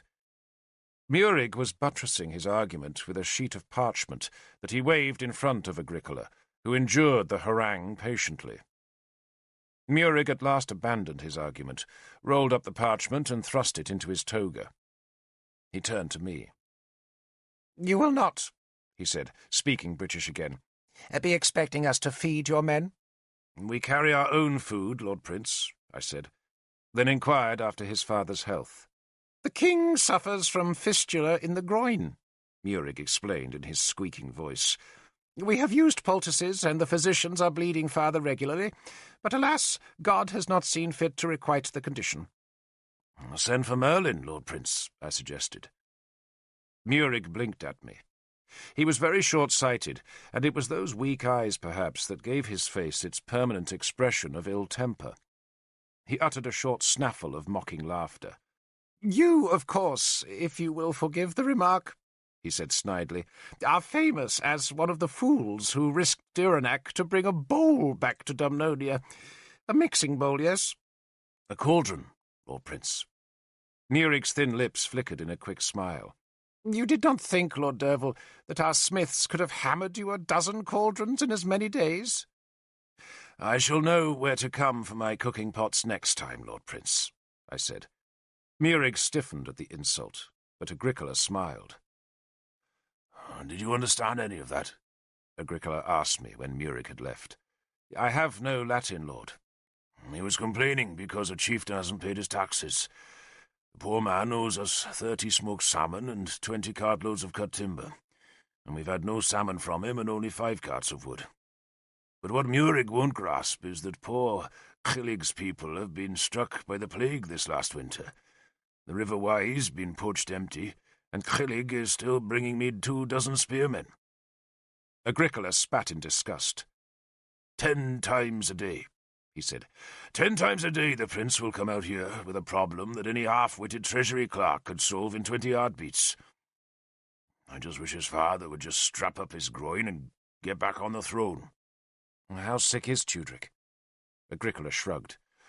He's tired, not sick. He wants to give up his throne. He says he'll have his head tonsured and become a priest. He spat onto the tent floor again. But I'll manage our Edling. I'll make sure his ladies come to war.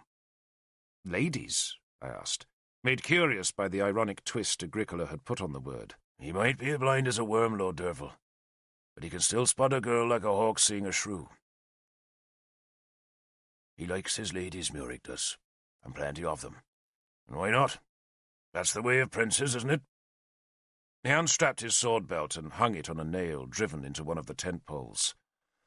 You march tomorrow? Yes, Lord.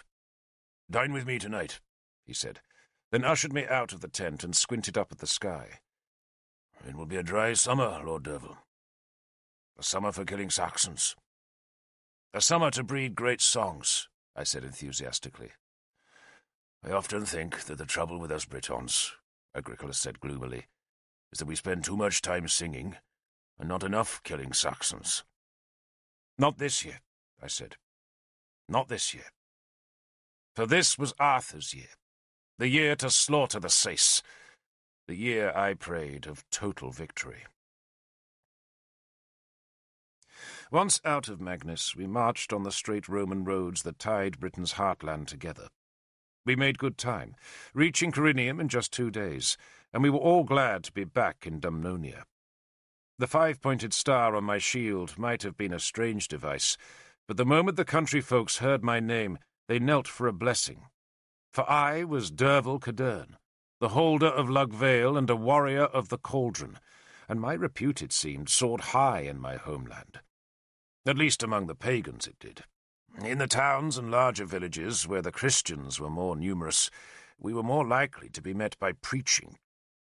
We were told that we were marching to do God's will by fighting the Saxons, but that if we died in battle, our souls would go to hell if we were still worshippers of the older gods. I feared the Saxons more than the Christian hell. The Sais were a dreadful enemy, poor, desperate, and numerous. Once at Corinium, we heard ominous tales of new ships grounding almost daily on Britain's eastern shores, and how each ship brought its cargo of feral warriors and hungry families. The invaders wanted our land, and to take it they could muster hundreds of spears, swords, and double-edged axes.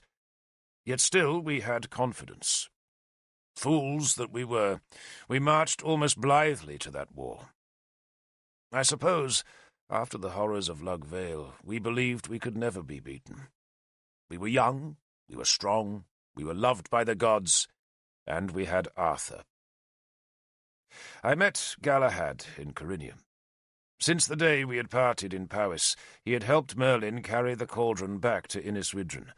Then he had spent the spring at Caer Ambra, from which rebuilt fortress he had raided deep into Lochir with Sagramor's troops. The Saxons, he warned me, were ready for our coming, and had set beacons on every hill to give warning of our approach. Galahad had come to Corinium for the great council of war that Arthur had summoned, and he brought with him Cavan and those of my men who had refused to march north into Llain. Cavan went on one knee and begged that he and his men might renew their old oaths to me. "We have made no other oaths," he promised me, "except to Arthur, and he says we should serve you if you'll have us." "I thought you'd be rich by now," I told Cavan, "and gone home to Ireland." He smiled. "I still have the throwboard, Lord." I welcomed him back to my service. He kissed Halbane's blade, then asked if he and his men could paint the white star on their shields. "You may paint it," I said, "but with only 4 points." "4, Lord?" Cavan glanced at my shield. "Yours has 5. "And the 5th point," I told Cavan, "is for the warriors of the Cauldron." He looked unhappy, but agreed. Nor would Arthur have approved, for he would have seen, rightly enough, that the 5th point was a divisive mark, which implied that one group of men was superior to another. But warriors like such distinctions, and the men who had braved the dark road deserved it. I went to greet the men who accompanied Cavan, and found them camped beside the river Churn that flowed to the east of Corinium. At least 100 men were bivouacked beside that small river, for there was not nearly enough space inside the town for all the warriors who had assembled about the Roman walls. The army itself was gathering close to Caer Ambra, but every leader who had come for the council of war had brought some retainers, and those men alone were sufficient to give the appearance of a small army in the Churn's water meadows. Their stacked shields showed the success of Arthur's strategy, for at a glance I could see the black bull of Gwent, the red dragon of Dumnonia, the fox of Siluria, Arthur's bear, and the shields of men, like me, who had the honour of carrying their own device: stars, hawks, eagles, boars, Sagramor's dread skull, and Galahad's lone Christian cross. Kilhuch, Arthur's cousin, was camped with his own spearmen, but now hurried to greet me. It was good to see him again. I had fought at his side in Benwick, and had come to love him like a brother. He was vulgar, funny, cheerful, bigoted, ignorant, and coarse, and there was no better man to have alongside in a fight. "I hear you've put a loaf in the princess's oven," he said when he had embraced me. "You're a lucky dog. Did you have Merlin cast you a spell?" 1,000. He laughed. "I can't complain. I've 3 women now, all clawing each other's eyes out, and all of them pregnant." He grinned, then scratched at his groin. "Lice," he said. "Can't get rid of them, but at least they've infested that little bastard Mordred." "Our Lord King?" I teased him. "Little bastard," he said vengefully. "I tell you, Derfel, I've beaten him bloody and he still won't learn. Sneaky little toad," he spat. "So, tomorrow you speak against Lancelot." "How do you know?" I had told no one but Agricola of that firm decision, but somehow news of it had preceded me to Corinium. Or else my antipathy to the Silurian king was too well known for men to believe I could do anything else. "Everyone knows," Kilhuch said, "and everyone supports you." He looked past me and spat suddenly. "Crows," he growled. I turned to see a procession of Christian priests walking alongside the Churn's far bank. There were a dozen of them, all black-gowned, all bearded, and all chanting one of the dirges of their religion. A score of spearmen followed the priests, and their shields, I saw with surprise, bore either Siluria's fox or Lancelot's sea-eagle. "I thought the rites were in 2 days' time," I said to Galahad, who had stayed with me. "They are," he said. The rites were the preamble to war, and would ask the blessing of the gods on our men, and that blessing would be sought from both the Christian god and the pagan deities. "This looks more like a baptism," Galahad added. "What in Bel's name is a baptism?" Kilhuch asked. Galahad sighed. "It is an outward sign, my dear Kilhuch, of a man's sins being washed away by God's grace." That explanation made Kilhuch bay with laughter, prompting a frown from one of the priests who had tucked his gown into his belt and was now wading into the shallow river. He was using a pole to discover a spot deep enough for the baptismal rite, and his clumsy probing attracted a crowd of bored spearmen on the rushy bank opposite the Christians. For a while nothing much happened. The Silurian spearmen made an embarrassed guard, while the tonsured priests wailed their song, and the lone paddler poked about in the river with the butt end of his long pole that was surmounted by a silver cross. "You'll never catch a trout with that!" Kilhuch shouted. "Try a fish spear!" The watching spearmen laughed, and the priests scowled as they sang drearily on. Some women from the town had come to the river and joined in the singing. "It's a woman's religion," Kilhuch spat. "It is my religion, dear Kilhuch," Galahad murmured. He and Kilhuch had argued thus throughout the whole long war in Benwick, and their argument, like their friendship, had no end. The priest found a deep enough spot, so deep indeed that the water came right up to his waist, and there he tried to fix the pole in the river's bed, but the force of the water kept bearing the cross down, and each failure prompted a chorus of jeers from the spearmen. A few of the spectators were Christians themselves, but they made no attempt to stop the mockery. The priest at last managed to plant the cross, albeit precariously, and climbed back out of the river. The spearmen whistled and hooted at the sight of his skinny white legs, and he hurriedly dropped the sopping skirts of his robe to hide them. Then a second procession appeared, and the sight of it was sufficient to cause a silence to drop on our bank of the river. The silence was one of respect, for a dozen spearmen were escorting an ox-cart that was hung with white linens, and in which sat 2 women and 1 priest. One of the women was Guinevere, and the other was Queen Elaine, Lancelot's mother. But most astonishing of all was the identity of the priest. It was Bishop Sansom. He was in his full bishop's regalia, a mound of gaudy copes and embroidered shawls, and had a heavy red-gold cross hanging about his neck. The shaven tonsure at the front of his head was burned pink by the sun, and above it his black hair stood up like mouse ears. Lugtigern, Nimue always called him, the Mouse Lord. I thought Guinevere couldn't stand him, I said, for Guinevere and Sansom had always been the bitterest of enemies. Yet here the Mouse Lord was, riding to the river in Guinevere's cart. And isn't he in disgrace? I added. Shit sometimes floats, Killock growled. And Guinevere isn't even a Christian, I protested. And look at the other shit who's with her, Killock said, and pointed to a group of 6 horsemen who followed the lumbering cart. Lancelot led them.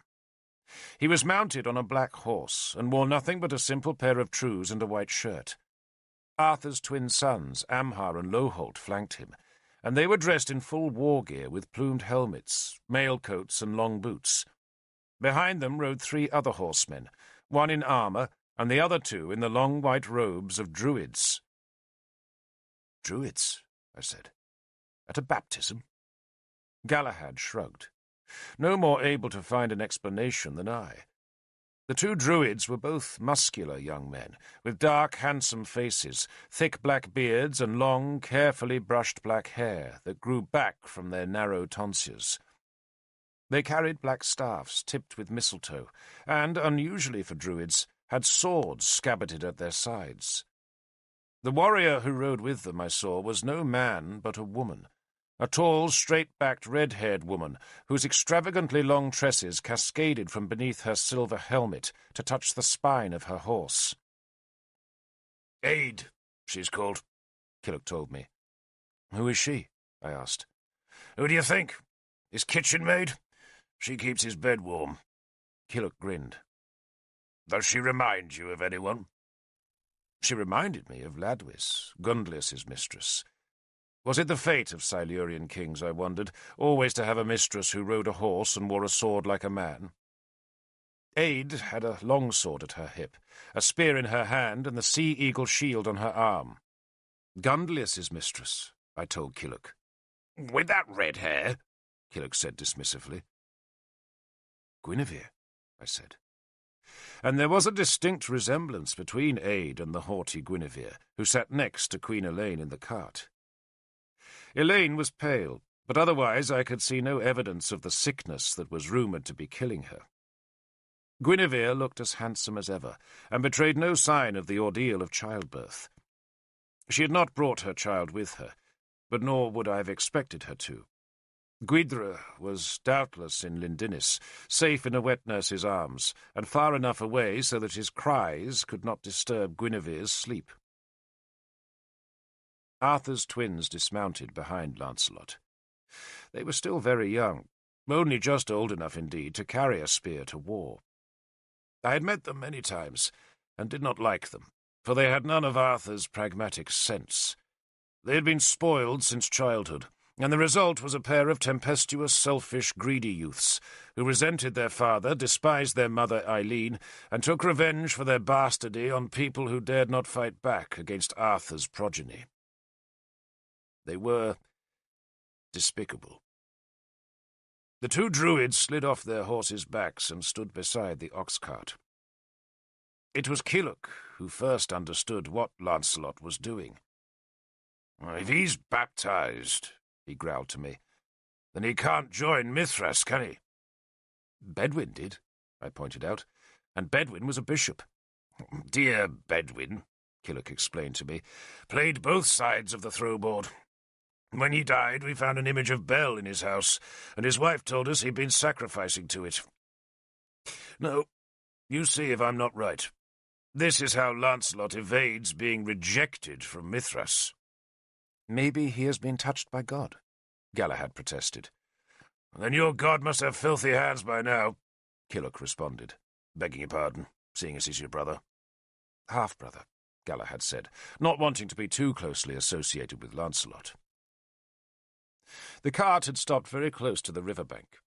Sansom now clambered down from its bed, and, without bothering to tuck up his splendid robes, pushed through the rushes and waded into the river. Lancelot dismounted, and waited on the bank as the bishop reached and grasped the cross. He's a small man, Sansom, and the water came right up to the heavy cross on his narrow chest. He faced us, his unwitting congregation, and raised his strong voice. "This week," he shouted, "you will carry your spears against the enemy, and God will bless you. God will help you. And today, here in this river, you will see a sign of our God's power." The Christians in the meadow crossed themselves, while some pagans, like Killock and I, spat to avert evil. "You see here, King Lancelot," Sansom bellowed, throwing a hand towards Lancelot as though none of us would have recognized him. "He is the hero of Benwick, the king of Siluria, and the lord of eagles." "The lord of what?" Killock asked. "And this week," Sansom went on, "this very week, he was to be received into the foul company of Mithras, that false god of blood and anger." "He was not," Killock growled amidst the other murmurs of protest from the men in the field who were Mithraists.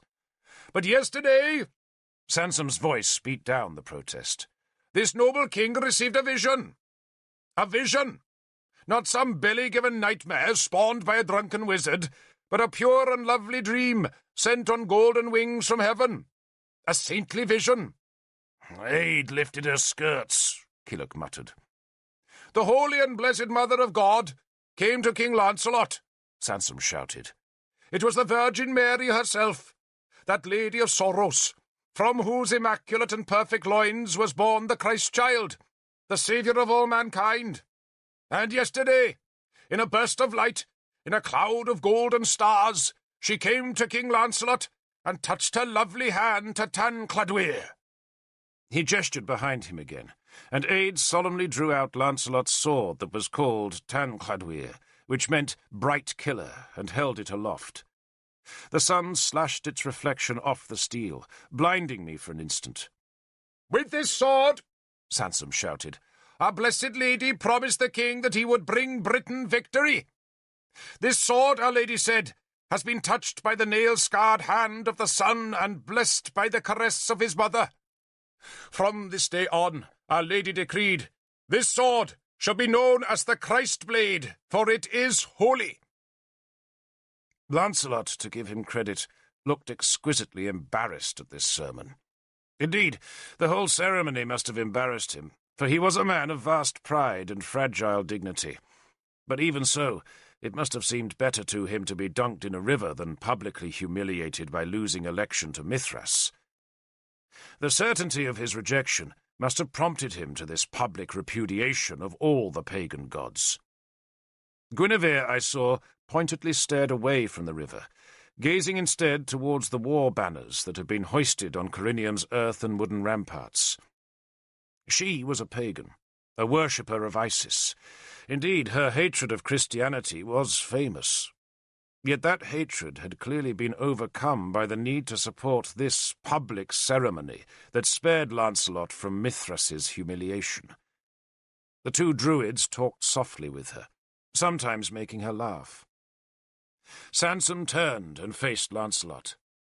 "Lord King," he called, loudly enough for those of us on the other bank to hear.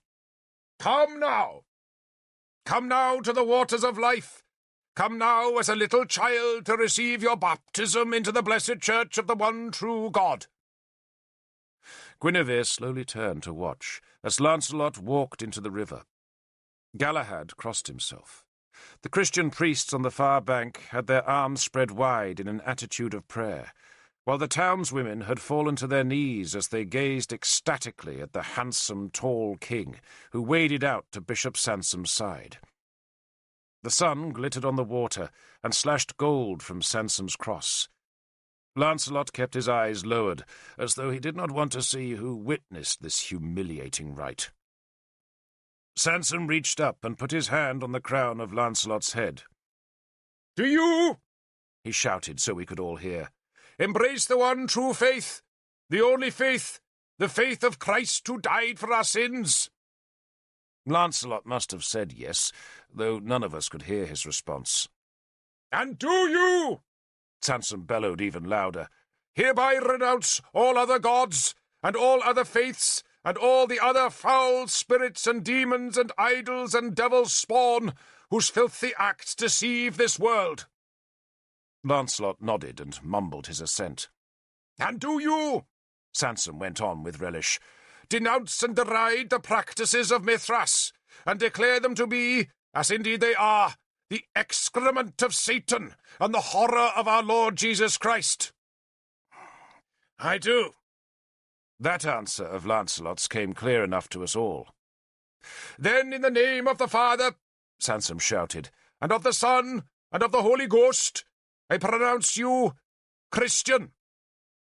And with that he gave a great heave that pushed down on Lancelot's oiled hair, and so forced the king under the churn's cold water. Sansom held Lancelot there for so long that I thought the bastard would drown, but at last Sansom let him up. "And," Sansom finished, as Lancelot sputtered and spat out water, "I now proclaim you blessed, name you a Christian, and enroll you in the holy army of Christ's warriors." Guinevere, uncertain how to respond, clapped politely. The women and priests burst into a new song that, for Christian music, was surprisingly sprightly. "What in the holy name of a holy harlot," Culloch asked Galahad, "is a holy ghost?" But Galahad did not wait to answer. In a rush of happiness caused by his brother's baptism, he had plunged into the river, and now waded across so that he emerged from the water at the same time as his blushing half-brother.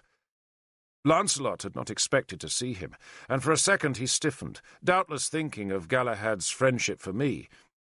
But then he suddenly remembered the duty of Christian love that had just been imposed upon him, and so he submitted to Galahad's enthusiastic embrace. "Shall we kiss the bastard too?" Culloch asked me with a grin. "Let him be," I said. Lancelot had not seen me, and I did not feel any need to be seen. But just then, Sansom, who had emerged from the river and was trying to wring the water from his heavy robes, spotted me. The Mouse Lord never could resist provoking an enemy, nor did he now. "Lord Derfel!" the bishop called. I ignored him.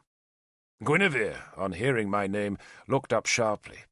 She had been talking to Lancelot and his half-brother, but now she snapped an order to the ox-driver, who stabbed his goad at his beast's flanks, and so lurched the cart forward. Lancelot hastily clambered onto the moving vehicle, abandoning his followers beside the river. Aid followed, leading his horse by its bridle. "Lord Derfel!" Sansom called again. I turned reluctantly to face him. "Bishop," I answered, "might I prevail on you to follow King Lancelot into the River of Healing?" "I bathed at the last full moon, Bishop," I called back, provoking some laughter from the warriors on our bank. Sansom made the sign of the cross. "You should be washed in the holy blood of the Lamb of God," he called, "to wipe away the stain of Mithras. You are an evil thing, Derfel, a sinner, an idolater, an imp of the devil, a spawn of Saxons, a whoremaster." That last insult tripped my rage. The other insults were mere words, but Sansom, though clever, was never a prudent man in public confrontations, and he could not resist that final insult to Kynwyn. And his provocation sent me charging forward to the cheers of the warriors on the churn's eastern bank, cheers that swelled as Sansom turned in panic and fled. He had a good start on me, and he was a lithe, swift man, but the sopping layers of his weighty robes tangled his feet, and I caught him within a few paces of the churn's far bank. I used my spear to knock his feet out from under him, and so sent him sprawling among the daisies and cowslips. Then I drew Howlbane and put her blade to his throat. "I did not quite hear, Bishop," I said. The last name you called me?" He said nothing, only glanced towards Lancelot's 4 companions, who now gathered close. Amhar and Loholt had their swords drawn, but the 2 druids left their swords scabbarded, and just watched me with unreadable expressions. By now, Killock had crossed the river and was standing beside me, as was Galahad, while Lancelot's worried spearmen watched us from a distance. "What word did you use, Bishop?" I asked, tickling his throat with Howlbane. "The whore of Babylon," he gabbled desperately. "All pagans worship her. The Scarlet Woman, Lord Derfel. The Beast. The Antichrist." I smiled. "And I thought you were insulting the Princess Kynwyn." "No, Lord, no. No." He clasped his hands. "Never." "You promise me now?" I asked him. "I swear it, Lord. By the Holy Ghost, I swear it." "I don't know who the Holy Ghost is, Bishop," I said, giving his Adam's apple a small blow with Howlbane's tip. "Swear your promise on my sword," I said. "Kiss that, and I will believe you." He loathed me then. He had disliked me before, but now he hated me. Yet still he put his lips to Howlbane's blade and kissed the steel. "I meant the princess no insult," he said. "I swear it." I left Howlbane at his lips for a heartbeat, then drew the sword back and let him stand.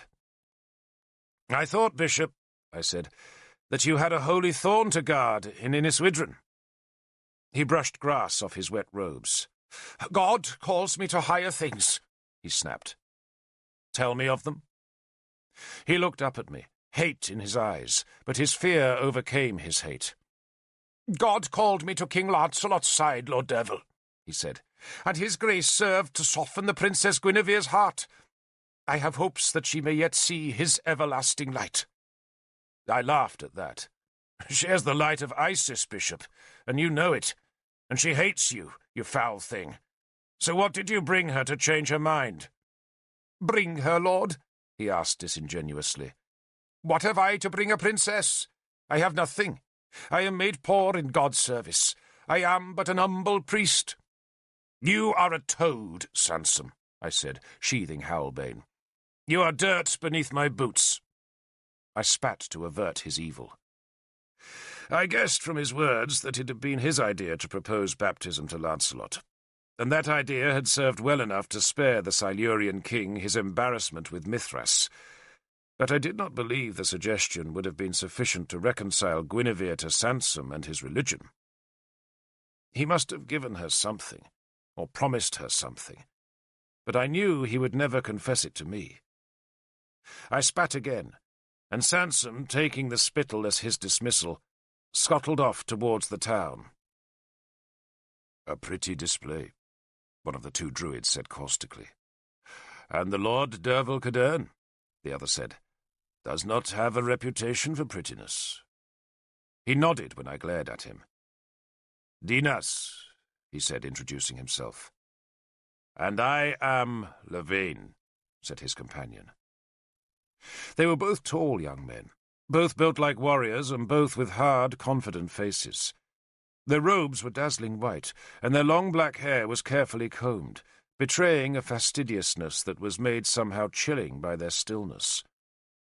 It was the same stillness that men like Sagramor possessed. Arthur did not.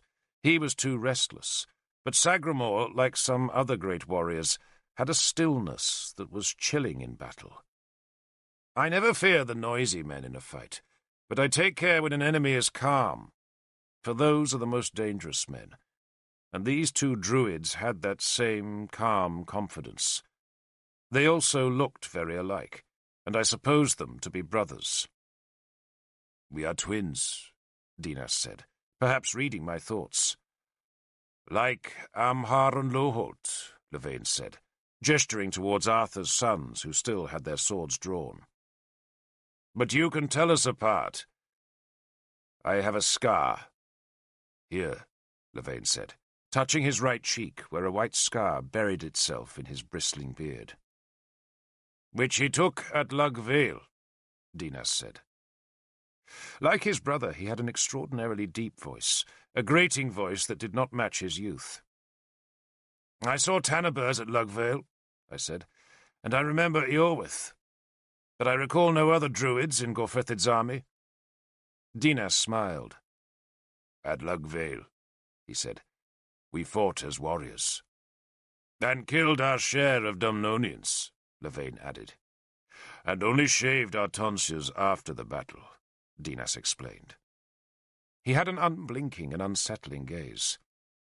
"And now," he added softly, "we serve King Lancelot." "His oaths are our oaths," Levane said. There was a threat in his words, but it was a distant threat, not challenging. "How can druids serve a Christian?" I challenged them. "By bringing an older magic to work alongside their magic, of course," Levane answered. "And we do work magic, Lord Derfel," Dinas added. And he held out his empty hand, closed it into a fist, turned it, opened his fingers, and there on his palm lay a thrush's egg. He tossed the egg carelessly away. "We serve King Lancelot by choice," he said, "and his friends are our friends." "And his enemies our enemies," Levane finished for him. "And you," Arthur's son, Loholt, could not resist joining in the provocation, "are an enemy of our king." I looked at the younger pair of twins, callow, clumsy youths who suffered an excess of pride and a shortfall of wisdom. They both had their father's long, bony face, but on them it was overlaid by petulance and resentment. "How am I an enemy of your king, Loholt?" I asked him. He did not know what to say, and none of the others answered for him. Dinas and Levane were too wise to start a fight here, not even with all Lancelot's spearmen so close, for Kiluk and Galahad were with me, and scores of my supporters were just yards away across the slow-flowing churn. Loholt reddened, but said nothing. I knocked his sword aside with Howlbane, then stepped close to him. "Now let me give you some advice, Loholt," I said softly. "Choose your enemies more wisely than you choose your friends. I have no quarrel with you, nor do I wish one. But if you desire such a quarrel, then I promise you that my love for your father and my friendship with your mother will not stop me from sinking Howlbane in your guts and burying your soul in a dung heap." I sheathed my sword. "Now go." He blinked at me, but he had no belly for a fight. He went to fetch his horse, and Amhar went with him. Dinas and Levane laughed, and Dinas even bowed to me. "A victory," he applauded me. "We are routed," Levane said. "But what else could we expect from a warrior of the Cauldron?" He pronounced that title mockingly. "And a killer of druids," Dinas added, not at all mockingly. "Our grandfather, Tanabers," Levane said, and I remembered how Galahad had warned me on the dark road about the enmity of these two druids. "It is reckoned unwise," Levane said in his grating voice, "to kill a druid. Especially our grandfather," Dinas added, "who was like a father to us." "As our own father died," Levane said, "when we were young. Of a foul disease," Levane explained. "He was a druid too," Dinas said, "and he taught us spells. We can blight crops. We can make women moan," Levane said. "We can sour milk. While it's still in the breast," Levane added. Then he turned abruptly away, and with an impressive agility vaulted into his saddle. His brother leapt onto his own horse and collected his reins. "But we can do more than turn milk," Dinas said, looking balefully down at me from his horse. And then, as he had before, he held out his empty hand, made it into a fist, turned it over and opened it again. And there, on his palm, was a parchment star with 5 points. He smiled, then tore the parchment into scraps that he scattered on the grass. "We can make stars vanish," he said as a farewell, then kicked his heels back. The two galloped away. I spat. Killock retrieved my fallen spear and handed it to me. "Who in all the world are they?" he asked. Tanaber's grandsons. I spat a second time to avert evil. The whelps of a bad druid. "And they can make the stars disappear?" He sounded dubious. "One star." I gazed after the two horsemen. Kynwyn, I knew, was safe in her brother's hall, but I also knew I would have to kill the Silurian twins if she was to remain safe. Tanaber's curse was on me, and the curse was called Dinas and Levain. I spat a third time, then touched Howlbane's sword hilt for luck. "We should have killed your brother in Benwick," Killock growled to Galahad. "God forgive me," Galahad said. "But you're right." 2 days later, Keenaglas arrived, and that night there was a council of war. And after the council, under the waning moon and by the light of flaming torches, we pledged our spears to the war against the Saxons. We warriors of Mithras dipped our blades in bull's blood, but we held no meeting to elect new initiates. There was no need. Lancelot, by his baptism, had escaped the humiliation of rejection, though how any Christian could be served by druids was a mystery that no one could explain to me. Merlin came that day, and it was he who presided over the pagan rites. Eorwith of Powys helped him, but there was no sign of Dinas or Levain. We sang the battle song of Belimar. We washed our spears in blood. We vowed ourselves to the death of every Saxon, and next day we marched. There were two important Saxon leaders in Chogir. Like us, the Saxons had chiefs and lesser kings. Indeed, they had tribes, and some of the tribes did not even call themselves Saxons, but claimed to be Angles or Jutes. But we called them all Saxons, and knew they only possessed two important kings, and those two leaders were called Ael and Cerdic. They hated each other. Ael, of course, was then the famous one. He called himself the Bretwalder, which in the Saxon tongue meant the ruler of Britain, and his land stretched from south of the Thames to the border of distant Elmet. His rival was Cerdic, whose territory lay on Britain's southern coast, and whose only borders were with Ael's lands and Dumnonia. Of the two kings, Ael was older, richer in land, and stronger in warriors, and that made Ael our chief enemy. Defeat Ael, we believed, and Cerdic would inevitably fall afterwards. Prince Murig of Gwent, arrayed in his toga and with a ludicrous bronze wreath perched atop his thin, pale brown hair, had proposed a different strategy at the Council of War. With his usual diffidence and mock humility, he had suggested we make an alliance with Cerdic. "Let him fight for us," Murig said. "Let him attack Ael from the south while we strike from the west.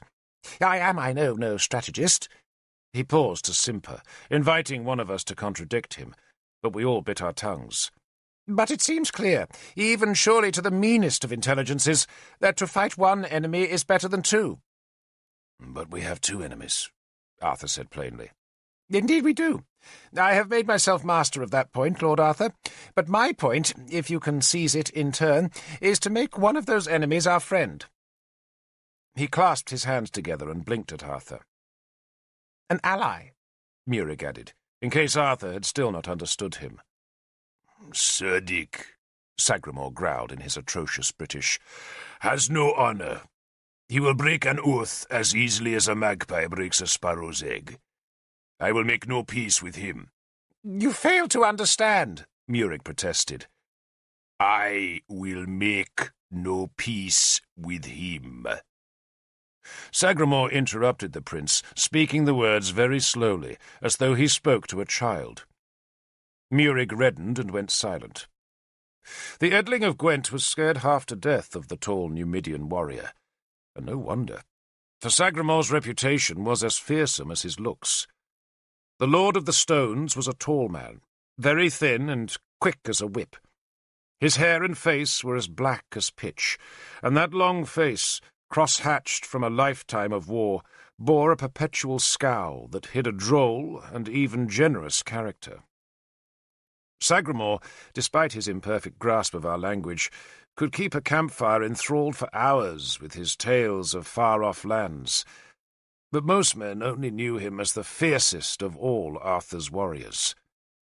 The implacable Sagramore, who was terrible in battle and sombre out of it, while the Saxons believed he was a black fiend sent from their underworld. I knew him well enough and liked him.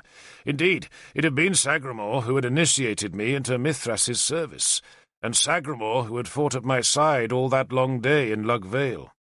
"He's got himself a big Saxon girl now," Killock had whispered to me at the council. "Tall as a tree and with hair like a haystack. No wonder he's so thin."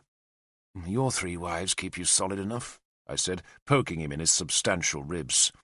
"I pick them for the way they cook, Derfel, not the way they look." "You have something to contribute, Lord Killock?" Arthur asked. "Nothing, cousin," Killock responded cheerfully. "Then we shall continue," Arthur said. He asked Sagramore what chance there was of Cerdic's men fighting for Ael, and the Numidian, who had guarded the Saxon frontier all winter, shrugged and said that anything was possible with Cerdic. He had heard, he said, that the 2 Saxons had met and exchanged gifts, but no one had reported that an actual alliance had been made. Sagramore's best guess was that Cerdic would be content to let Ael be weakened, and that while the Dumnonian army was about that business, he would attack along the coast in an effort to capture Durnovaria. "If we were at peace with him," Murik tried again. "We won't be," King Keenaglass said curtly. And Murik, outranked by the only king at the council, went quiet again. "There is one last thing," Sagramore warned us. "The Sis have dogs now. Big dogs." He spread his hands to show the huge size of the Saxon war dogs. We had all heard of these beasts, and we feared them. It was said that the Saxons released the dogs just seconds before the shield walls clashed, and that the beasts were capable of tearing huge holes in the wall into which the enemy's spearmen poured. "I will deal with the dogs," Merlin said. It was the only contribution he made to the council, but the calm, confident statement relieved some worried men. Merlin's unexpected presence with the army was contribution enough, for his possession of the cauldron made him, even for many of the Christians, a figure of more awesome power than ever. Not that many understood the purpose of the cauldron, but they were pleased that the Druid had declared his willingness to accompany the army. With Arthur at our head, and Merlin on our side, how could we lose? Arthur made his dispositions. King Lancelot, he said, with the spearmen of Siluria and a detachment of men from Dumnonia, would guard the southern frontier against Cerdic. The rest of us would assemble at Caer Ambra and march due east along the valley of the Thames. Lancelot made a show of being reluctant to be thus separated from the main army that would have to fight Ael, but Killock, hearing the orders, shook his head in wonder. "He's skipping out of battle again, Derfel," he whispered to me. "Not if Cerdic attacks him," I said. Killock glanced across at Lancelot, who was flanked by the twins Dinas and Lavain. "And he's staying near his protectress, isn't he?" Killock said. "Mustn't stray too far from Guinevere, else he has to stand up by himself." I did not care. I was only relieved that Lancelot and his men were not in the main army. It was enough to face the Saxons, without worrying about Tanaber's grandsons or a Silurian knife in my back. And so we marched. It was a ragged army of contingents from 3 British kingdoms, while some of our more distant allies had still not arrived. There were men promised to us from Elmet, and even from Cornwell, but they would follow us along the Roman road that ran southeast from Corinium, and then east towards London. London. The Romans had called it Londinium, and before that it had been plain Londo, which Merlin once told me meant a wild place, and now it was our goal. the once great city that had been the largest in all Rome's Britain, and which now lay decaying amidst Ael's stolen lands. Sagramor had once led a famous raid into the old city, and he had found its British inhabitants cowed by their new masters.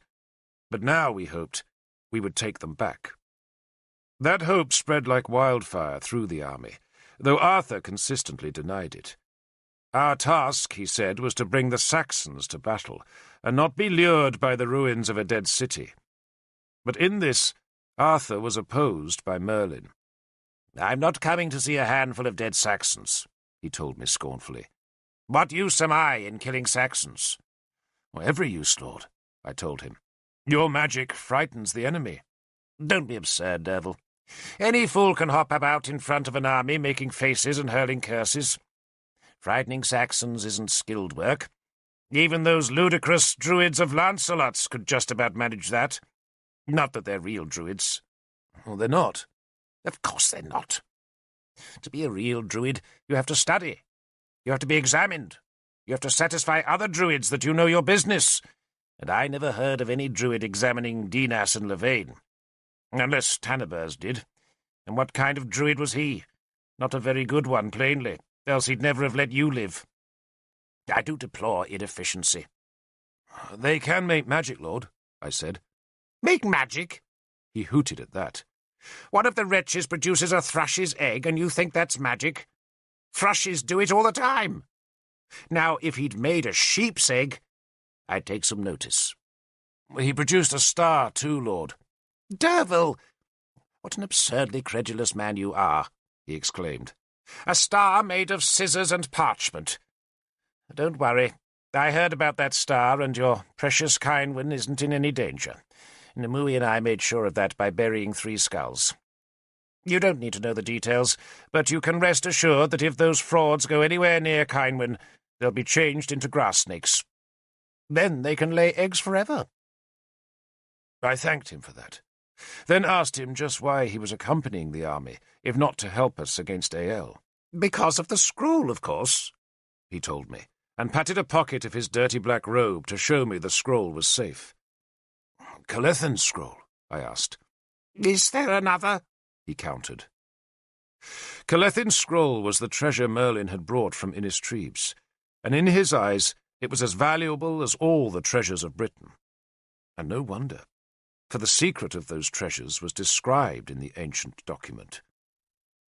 Druids were forbidden to write anything down, because they believed that to record a spell was to destroy the writer's power to work the magic, and thus all their lore and rites and knowledge were handed down by voice alone.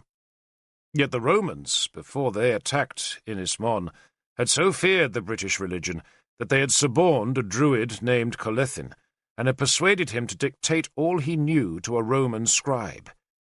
And Calethin's traitorous scroll had thus preserved all the ancient knowledge of Britain. Much of it, Merlin once told me, had been forgotten in the passing centuries, for the Romans had persecuted the Druids cruelly, and much of the old knowledge had vanished into time. But now, with the scroll, he could recreate that lost power. "And the scroll," I ventured, "mentions London." My, how curious you are," Merlin mocked me. But then, perhaps because it was a fine day and he was in a sunny mood, he relented. "The last treasure of Britain is in London," he said. "Or it was," he added hastily. "It's buried there. I thought of giving you a spade and letting you dig the thing up, but you were bound to make a mess of it. Just look at what you did on Inismon. Outnumbered and surrounded, indeed. Unforgivable. So I decided to do it myself. I have to find where it's buried first, of course, and that could be difficult." "And is that, Lord," I asked, "why you brought the dogs?" For Merlin and Nimue had collected a mangy pack of snapping mongrels that now accompanied the army. Merlin sighed. "Allow me, Derfel," he said, "to give you some advice. You do not buy a dog and bark yourself. I know the purpose of the dogs. Nimue knows their purpose, and you do not. That is how the gods intended it to be. Do you have any more questions, or may I now enjoy this morning's walk?" He lengthened his stride, thumping his big black staff into the turf with each emphatic step. The smoke of great beacons welcomed us once we had passed Clever. Those fires were the enemy's signals that we were in sight, and whenever a Saxon saw such a plume of smoke, he was under orders to waste the land. The grain stores were emptied, the houses were burned, and the livestock driven away. And always Ael withdrew, staying ever a day's march ahead of us, and thus tempting us forward into that wasted land. Wherever the road passed through woodland, it would be blocked by trees. And sometimes, as our men laboured to pull the felled trunks out of the way, an arrow or spear would crash through the leaves to snatch a life, or else one of the big Saxon war dogs would come leaping and slavering out of the undergrowth. But they were the only attacks Ael made, and we never once saw his shield wall. Back he went, and forward we marched, and each day the enemy spears or dogs would snatch a life or two. Much more damage was done to us by disease. We had found the same thing before Lugvale, that whenever a large army gathered, so the gods plagued it with sickness. The sick slowed us terribly, for if they could not march, they had to be laid in a safe place and guarded by spearmen to keep them from the Saxon war bands that prowled all about our flanks. We would see those enemy bands by day as distant, ragged figures, while every night their fires flickered on our horizon. Yet it was not the sick that slowed us the most, but rather the sheer ponderousness of moving so many men. It was a mystery to me why 30 spearmen could cover an easy 20 miles on a relaxed day, but an army of 20 times that number, even trying hard, was lucky to cover 8 or 9. Our markers were the Roman stones planted on the verge that recorded the number of miles to London, and after a while I refused to look at them, for fear of their depressing message. The ox wagons also slowed us. We were equipped with 40 capacious farm wagons that carried our food and spare weapons, and those wagons lumbered at a snail's pace in the army's rear. Prince Murig had been given command of that rearguard, and he fussed over the wagons, counted them obsessively, and forever complained that the spearmen ahead were marching too fast. Arthur's famed horsemen led the army. There were 50 of them now, all mounted on the big shaggy horses that were bred deep inside Dumnonia. Other horsemen, who did not wear the mail armour of Arthur's band, ranged ahead as our scouts, and sometimes those men failed to return, though we would always find their severed heads waiting for us on the road as we advanced. The main body of the army was composed of 500 spearmen. Arthur had decided to take no levies with him, for such farmers rarely carried adequate weapons. So we were all oath-sworn warriors, and all carried spears and shields, and most possessed swords too. Not every man could afford a sword, but Arthur had sent orders throughout Dumnonia that every household possessing a sword which was not already sworn to the army's service should surrender the weapon, and the 80 blades so collected had been distributed among his army. Some men, a few, carried captured Saxon war axes, though others, like myself, disliked the weapon's clumsiness. And to pay for all this? To pay for the swords and new spears and new shields and wagons and oxen and flour and boots and banners and bridles and cooking pots and helmets and cloaks and knives and horseshoes and salted meat? Arthur laughed when I asked him. "You must thank the Christians, Derfel," he said. "They yielded more," I asked. "I thought that udder was dry." "It is now," he said grimly. "But it's astonishing how much their shrines yielded when we offered their guardians martyrdom. And it's even more astonishing how much we've promised to repay them." "Did we ever repay Bishop Sansom?" I asked.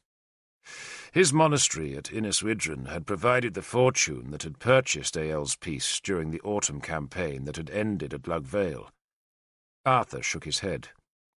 "And he keeps reminding me of that." "The bishop," I said carefully, "seems to have made new friends." Arthur laughed at my attempt at tact. He's Lancelot's chaplain. Our dear bishop, it seems, cannot be kept down. Like an apple in a water barrel, he just bobs up again. And he's made his peace with your wife, I observed. I like to see folk resolve their arguments, he said mildly. But Bishop Sansom does have strange allies these days. Guinevere tolerates him, Lancelot lifts him, and Morgan defends him. How about that? Morgan? He was fond of his sister, and it pained him that she was so estranged from Merlin. She ruled Iniswydran with a fierce efficiency, almost as if to demonstrate to Merlin that she was a more suitable partner for him than Nimue. But Morgan had long lost the battle to be Merlin's chief priestess. She was valued by Merlin, Arthur said, but she wanted to be loved. And who, Arthur asked me sadly, could ever love a woman so scarred and shriveled and disfigured by fire? Merlin was never her lover, Arthur told me, though she pretended he was. And he never minded the pretence, for the more folk think him odd, the happier he is. But in truth he can't stand the sight of Morgan without her mask. She's lonely, Derfel. So it was no wonder that Arthur was glad for his maimed sister's friendship with Bishop Sansom, though it puzzled me how the fiercest proponent of Christianity in Dumnonia could be such friends with Morgan, who was a pagan priestess of famous power. The Mouse Lord, I thought, was like a spider making a very strange web. His last web had tried to catch Arthur, and it had failed. So who was Sansom busy weaving for now? We heard no news from Dumnonia after the last of our allies joined us. We were cut off now, surrounded by Saxons, though the last news from home had been reassuring. Cerdic had made no move against Lancelot's troops, nor, it was thought, had he moved east to support Ael. The last allied troops to join us were a war band from Cornwell, led by an old friend who came galloping up the column to find me, then slid off his horse to trip and fall at my feet. It was Tristan, Prince and Edling of Cornwell, who picked himself up, beat the dust off his cloak, then embraced me. "You can relax, Derfel," he said. "The warriors of Cornwell have arrived. All will be well." I laughed. "You look well, Lord Prince." He did, too. "I am free of my father," he explained. "He has let me out of the cage. He probably hopes a Saxon will bury an axe in my skull." He made a grotesque face in imitation of a dying man, and I spat to avert evil. Tristan was a handsome, well-made man, with black hair, a forked beard, and long moustaches. He had a sallow skin and a face that often looked sad, but which today was filled with happiness. He had disobeyed his father by bringing a small band of men to Lug Vale, for which act, we had heard, he had been confined to a remote fortress on Cornwell's northern coast all winter. But King Mark had now relented and released his son for this campaign. "We're family now," Tristan explained. "Family?" "My dear father," he said ironically, "has taken a new bride, Eal of Brasiliand." Brasiliand was the remaining British kingdom in Armorica, and it was ruled by Budic ap Camran, who was married to Arthur's sister Anna, which meant that Eal was Arthur's niece. "What's this?" I asked. "Your sixth stepmother?" "Seventh," Tristan said. "And she's only 15 summers old. And father must be 50 at least. I'm already 30, he added gloomily. "And not married?" "Not yet. But my father marries enough for both of us. Poor Eal. Give her 4 years, Derfel, and she'll be dead like the rest. But he's happy enough for now. He's wearing her out like he wears them all out." He put an arm round my shoulders. "And I hear you're married." "Well, not married, but well harnessed." "To the legendary Kynwyn?" He laughed. "Well done, my friend, well done."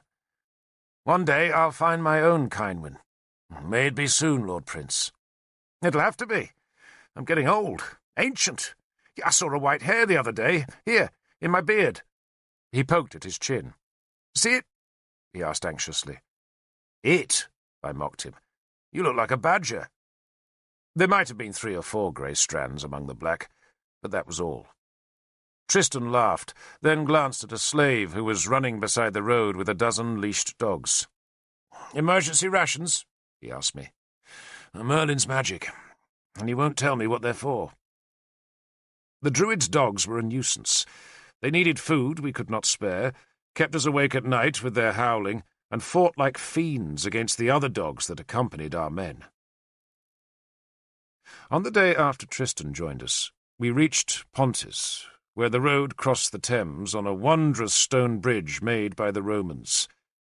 We'd expected to find the bridge broken, but our scouts reported it whole, and, to our astonishment, it was still whole when our spearmen reached it.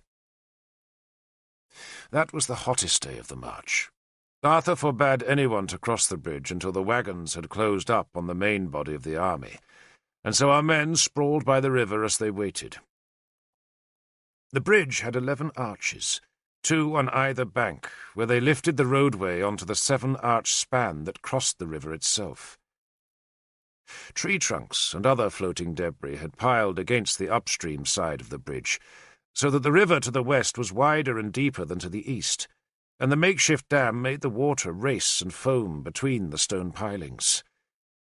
There was a Roman settlement on the far bank, a group of stone buildings surrounded by the remnants of an earth embankment, while at our end of the bridge a great tower guarded the road that passed beneath its crumbling arch, on which a Roman inscription still existed.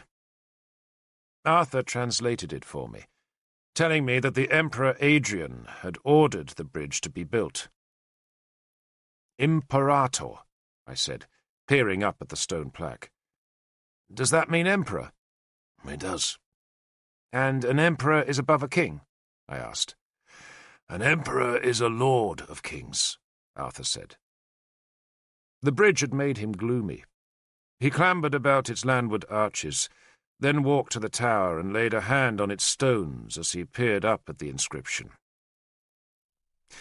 "Suppose you and I wanted to build a bridge like this," he said to me. "How would we do it?"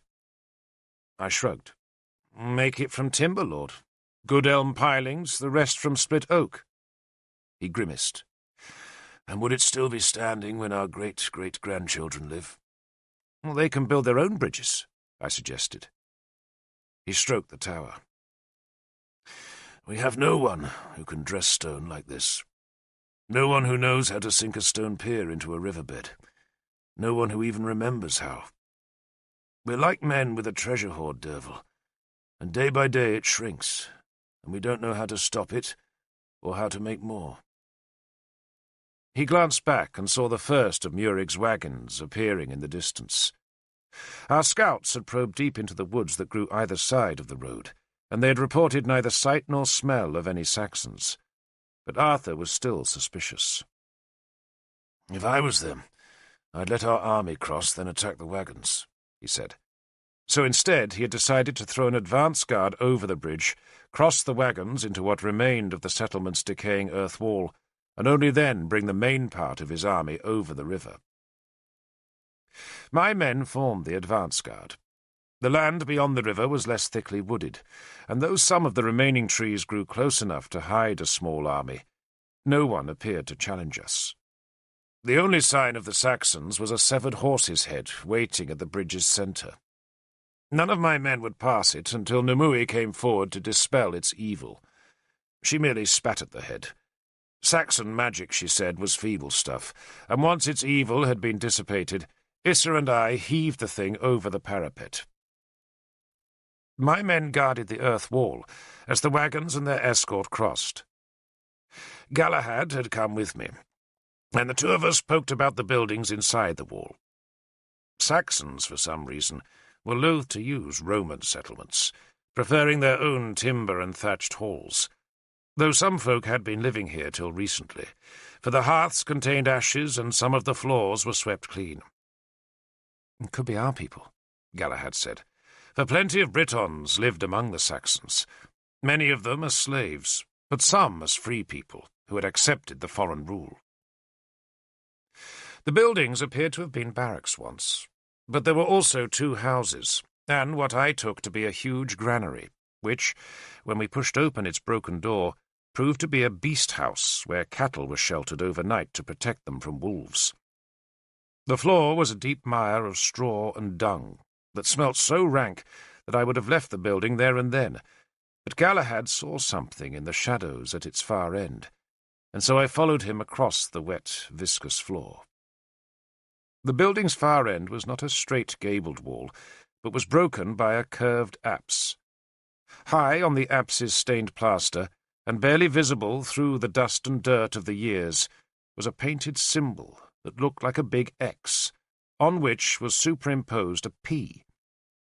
Galahad stared up at the symbol and made the sign of the cross. "It used to be a church, Derfel," he said in wonder. "It stinks," I said. He gazed reverently at the symbol. "There were Christians here." "Not any longer." I shuddered at the overwhelming stench and batted helplessly at the flies that buzzed around my head. Galahad did not care about the smell. He thrust his spear butt into the compacted mass of cow dung and rotting straw, and finally succeeded in uncovering a small patch of the floor. What he found only made him work harder, until he had revealed the upper part of a man, depicted in small mosaic tiles. The man wore robes like a bishop, had a sun halo round his head, and in one uplifted hand was carrying a small beast with a skinny body and a great shaggy head. "St. Mark and his lion," Galahad told me. "I thought lions were huge beasts," I said, disappointed. "Sagramore says they're bigger than horses and fiercer than bears." I peered at the dung-smeared beast. "That's just a kitten." "It's a symbolic lion," he reproved me. He tried to clear more of the floor, but the filth was too old, thick, packed, and glutinous. "One day," he said, "I shall build a great church like this. A huge church. A place where a whole people can gather before their God. And when you're dead," I pulled him back towards the door, "some bastard will winter 10 herds of cattle in it, and be thankful to you." He insisted on staying 1 minute more, and while I held his shield and spear, he spread his arms wide and offered a new prayer in an old place. "It's a sign from God," he said excitedly, as he at last followed me back into the sunshine. "We shall restore Christianity to Lochir, Derfel. It's a sign of victory." It might have been a sign of victory to Galahad, but that old church was almost the cause of our defeat. The next day, as we advanced east towards London that was now so tantalizingly close, Prince Murig stayed at Pontis. He sent the wagons on with most of their escort, but kept 50 men back to clear the church of its cloying filth. Murig, like Galahad, was much moved by the existence of that ancient church, and decided to rededicate the shrine to its god. And so he had his spearmen lay aside their war gear and clear the building of its dung and straw, so that the priests who accompanied him could say whatever prayers were needed to restore the building's sanctity. And while the rearguard forked dung, the Saxons who had been following us came over the bridge. Murig escaped. He had a horse, but most of the dung sweepers died, and so did 2 of the priests, and then the Saxons stormed up the road and caught the wagons. The remnant of the rearguard put up a fight, but they were outnumbered, and the Saxons outflanked them, overran them, and began slaughtering the plodding oxen, so that one by one the wagons were stopped and fell into the enemy's hands. By now we had heard the commotion. The army stopped as Arthur's horsemen galloped back towards the sound of the killing. None of those horsemen was properly equipped for battle, for it was simply too hot for a man to ride in armour all day. Yet their sudden appearance was enough to stampede the Saxons. But the damage had already been done. 18 of the 40 wagons had been immobilized, and without oxen they would have to be abandoned. Most of the 18 had been plundered, and barrels of our precious flour had been spilt onto the road. We salvaged what flour we could, and wrapped it in cloaks, but the bread it would bake would be poor stuff, and riddled with dust and twigs. Even before the raid we had been cutting down on rations, reckoning we had enough for 2 more weeks, but now, because most of the food had been in the rearward vehicles, We faced the prospect of abandoning the march in just 1 week, and even then there would be barely enough food remaining to see us safe back to Chleva or Cair Ambra. "There are fish in the river," Murig pointed out. "Gods, not fish again," Killick grumbled, recalling the privations of the last days of Innistribes. "There are not fish enough to feed an army," Arthur answered angrily. He would have liked to have shouted at Murig, to have stripped his stupidity bare. But Murig was a prince, and Arthur's sense of what was proper would never let him humiliate a prince. If it had been Killick or I who had divided the rearguard and exposed the wagons, Arthur would have lost his temper. But Murig's birth protected him. We were at a council of war, north of the road, which here ran straight across a dull, grassy plain that was studded with clumps of trees and with straggling banks of gorse and hawthorn. All the commanders were present, and dozens of lesser men crowded close to hear our discussions. Murig, of course, denied all responsibility. If he had been given more men, he said, the disaster would never have happened. "Besides," he said, "and you will forgive me for pointing this out, though I would have thought it an obvious point that should hardly need my explication, no success can attend an army that ignores God." "So why did God ignore us?" Sagramore asked. Arthur hushed the Numidian. "What is done, he said. "What happens next is our business here." But what happened next was up to Ael, rather than to us. He had won the first victory, though it was possible he did not know the extent of that triumph. We were miles inside his territory, and we faced starvation unless we could trap his army, destroy it, and so break out into land that had not been stripped of supplies. Our scouts brought us deer, and once in a while they came across some cattle or sheep, but such delicacies were rare, and not nearly sufficient to make up for the lost flour and dried meat. "He has to defend London, surely," Keenaglar suggested. Sagramore shook his head. "London is populated by Britons," he said. "The Saxons don't like it there. He'll let us have London." "There'll be food in London," Keenaglar said. "But how long will it last, Lord King?" Arthur asked. "And if we take it with us, what do we do? Wander forever, hoping Ael will attack?" He stared at the ground, his long face hardened by thought. Ael's tactics were clear enough now. The Saxon would let us march, and his men would always be ahead of us to sweep our path clean of food.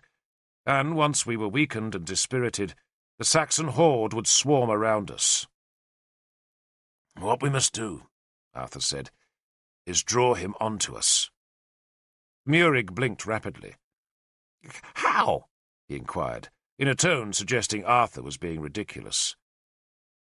The druids who accompanied us, Merlin, Iorwerth, and 2 others from Powys, were all sitting in a group to one side of the council, and Merlin, who had commandeered a convenient ant-hill as his seat, now commanded attention by raising his staff.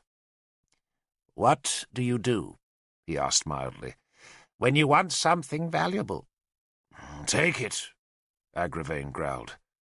Agravain commanded Arthur's heavy horsemen, leaving Arthur free to lead the whole army. "When you want something valuable from the gods," Merlin amended his question, "what do you do then?" Agravain shrugged, and none of the rest of us could supply an answer. Merlin stood so that his height dominated the council. "If you wish something," he said very simply, as though he was our teacher and we his pupils, "you must give something. You must make an offering, a sacrifice. The thing I wanted above all things in this world was the cauldron. So I offered my life to its search, and I received my wish. But if I had not offered my soul for it, the gift would not have come. We must sacrifice something." Murig's Christianity was offended, and he could not resist taunting the druid. "Your life, perhaps, Lord Merlin. It worked last time." He laughed, and looked to his surviving priest to join the laughter. The laughter died as Merlin pointed his black staff at the prince. He kept the staff very still, its butt just inches from Murig's face, and he held it there long after the laughter had stopped. And still Merlin held the staff, stretching the silence unbearably. Agricola, feeling he must support his prince, cleared his throat, but a twitch of the black staff stilled whatever protest Agricola might have made. Murig wriggled uncomfortably, but seemed struck dumb. He reddened, blinked, and squirmed. Arthur frowned, but said nothing. Nimue smiled in anticipation of the prince's fate, while the rest of us watched in silence, and some of us shuddered in fear, and still Merlin did not move. Until at last Murig could take the suspense no longer. "I was jesting," he almost shouted in desperation. "I meant no offence." "Did you say something, Lord Prince?" Merlin inquired anxiously, pretending Murig's panicked words had jolted him out of reverie. He lowered the staff. "I must have been daydreaming. Where was I? Oh, yes, a sacrifice. What do we have, Arthur, that is most precious?" Arthur thought for a few seconds. "We have gold," he said. "Silver. My armour." "Baubles," Merlin answered dismissively. There was silence for a while. Then men outside the council offered their answers. Some took torques from about their necks and waved them in the air. Others suggested offering weapons. One man even called out the name of Arthur's sword, Excalibur. The Christians made no suggestions, because this was a pagan procedure, and they would offer nothing but their prayers. But one man of Powys suggested we sacrifice a Christian, and that idea prompted loud cheers. Murig blushed again. "I sometimes think," Merlin said, when no more suggestions were offered, "that I am doomed to live among idiots. Is all the world mad but me? Cannot one poor blinkered fool among you see what is plainly the most precious thing we possess? Not one?" "Food," I said. "Ah!" Merlin cried, delighted. "Well done, you poor blinkered fool. Food, you idiots!" He spat the insult at the council. Eorl's plans are predicated upon the belief that we lack food. So we must demonstrate the opposite. We must waste food like Christians waste prayer. We must scatter it to the empty heavens. We must squander it. We must throw it away. We must—" He paused to put stress on the next word— "sacrifice it." He waited for a voice to be raised in opposition, but no one spoke. "Find a place near here," Merlin ordered Arthur, "where you will be content to offer Eorl battle. Do not make it too strong, for you don't want him to refuse combat. You're tempting him, remember, and you must make him believe he can defeat you. How long will it take him to ready his forces for battle?" 3 days, Arthur said. He suspected that Eorl's men were widely scattered in their loose ring that escorted us, and it would take the Saxon at least 2 days to shrink that ring into a compact army, and another full day to shove it into battle order. "I shall need 2 days," Merlin said. "So bake enough hard bread to keep us barely alive for 5 days," he ordered. "Not a generous ration, Arthur, for our sacrifice has to be real.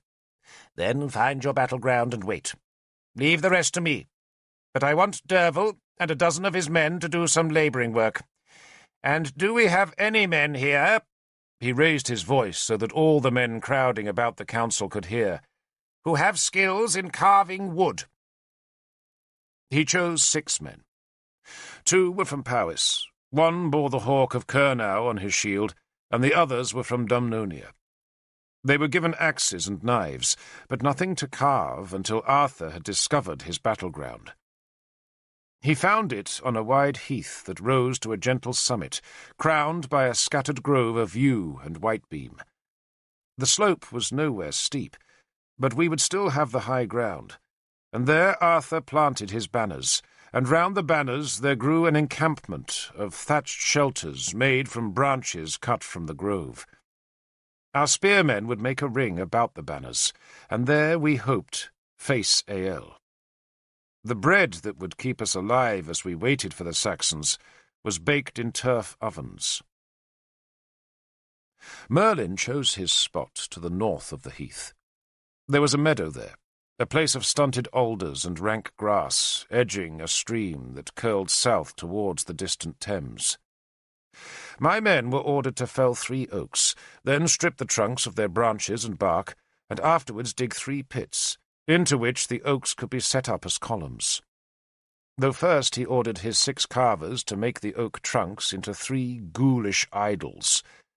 Iorwerth helped Nimue and Merlin, and the 3 loved that work, for it allowed them to devise the most ghastly, fearsome things that bore small resemblance to any god I had ever known. But Merlin did not care. The idols, he said, were not for us, but for the Saxons. And so he and his woodcarvers made 3 things of horror, with animal faces, female breasts, and male genitalia. And when the columns were finished, my men stopped their other work, and hoisted the 3 figures into their pits, while Merlin and the woodcarvers tamped their bases with earth, so that at last the columns stood upright.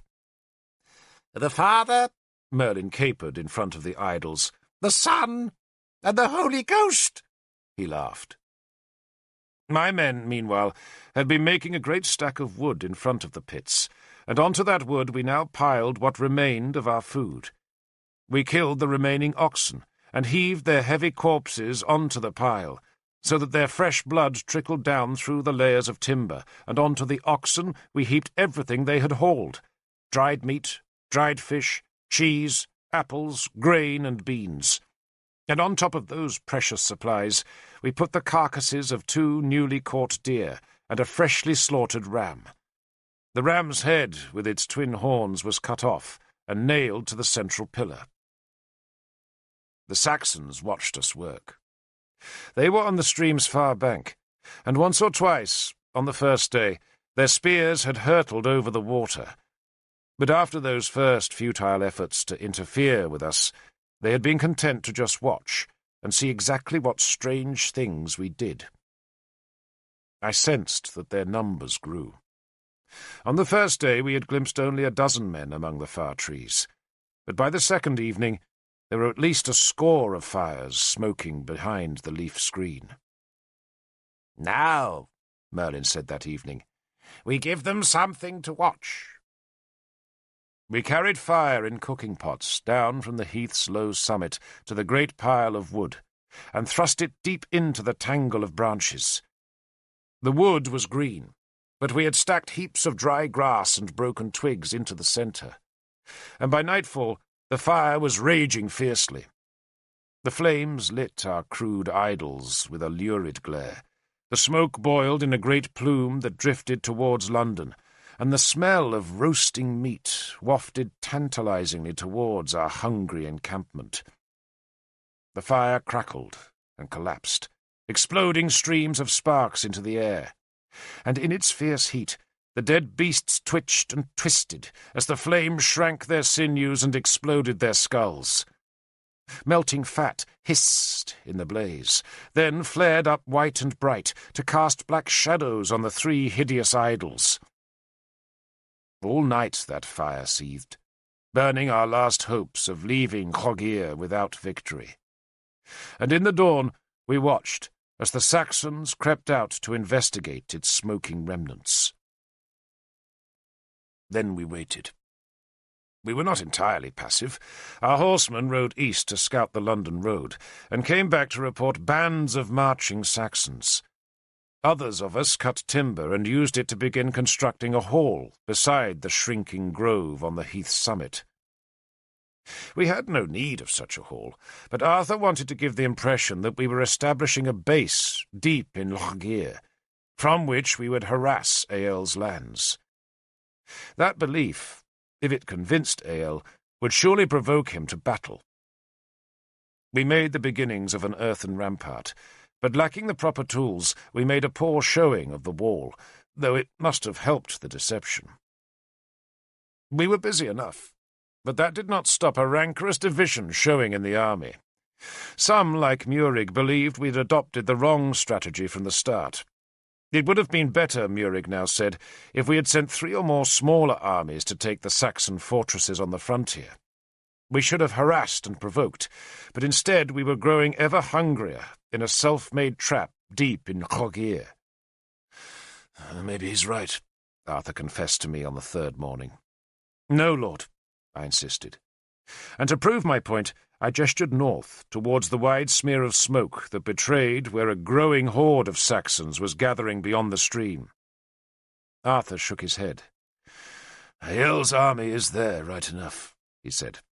But that doesn't mean he'll attack. They'll watch us. But if he has any sense, he'll let us rot here. We could attack him, I suggested. He shook his head. Leading an army through trees and across a stream is a recipe for disaster. That's our last resort, Derfel. Just pray he comes today. But he did not come, and that was the end of the 5th day since the Saxons had destroyed our supplies. Tomorrow we would eat crumbs, and in 2 days more we would be ravenous. In 3, we would gaze defeat in its horrid eyes.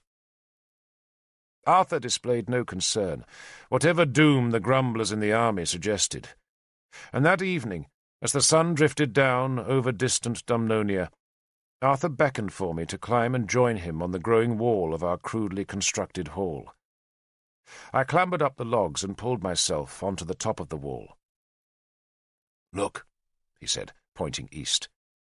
And far off on the horizon I could see another smear of grey smoke, and beneath the smoke, its buildings lit by the slanting sun, was a great town, bigger than any I had ever seen before, bigger than Glevum or Corinium, bigger even than Aquasulis. "London," Arthur said in a tone of wonder. "Did you ever think to see it?" "Yes, Lord." He smiled. "My confident Derfel Cadarn." He was perched on the wall's top, holding onto an untrimmed pillar and staring fixedly at the city. Behind us, in the rectangle of the hall's timbers, the army's horses were stabled. Those poor horses were already hungry, for there was little grass on the dry heathland, and we had brought no forage for them. "It's odd, isn't it?" Arthur said, still gazing at London. "That by now Lancelot and Cerdic could have done battle, and we'll know nothing about it." "Pray Lancelot won," I said. "I do, Derfel. I do." He kicked his heels against the half-built wall. "And what a chance Eäl has," he said suddenly. "He could cut down the best warriors of Britain here. By year's end, Derfel, his men could hold our halls. They could stroll to the Severn Sea. All gone. All Britain. Gone." He seemed to find the thought amusing. Then he twisted about and looked down at the horses. "We could always eat them," he said. "Their meat will keep us alive for a week or two." "Lord!" I protested at his pessimism. "Don't worry, Derfel," he laughed. "I've sent our old friend Eäl a message." "You have?" "Sagramor's woman. Mala, her name is. What odd names these Saxons have. You know her." "I've seen her, Lord." Mala was a tall girl with long, muscular legs and shoulders broad as a barrel. Sagramor had taken her captive in one of his raids late in the previous year, and she had evidently accepted her fate with a passivity that was reflected in her flat, almost vacant face that was surrounded by a mass of gold-coloured hair. Other than that hair, there was no one feature of Mala's that was particularly attractive, but somehow she was still oddly alluring. A great, strong, slow, robust creature, with a calm grace and a demeanour as taciturn as her Numidian lover. "She's pretending to have escaped us," Arthur explained. "And even now she should be telling Eäl that we plan to stay here through the coming winter. She says Lancelot's coming to join us with another 300 spears, and that we need him here because a lot of our men are weak with sickness, despite our pits being filled with good food."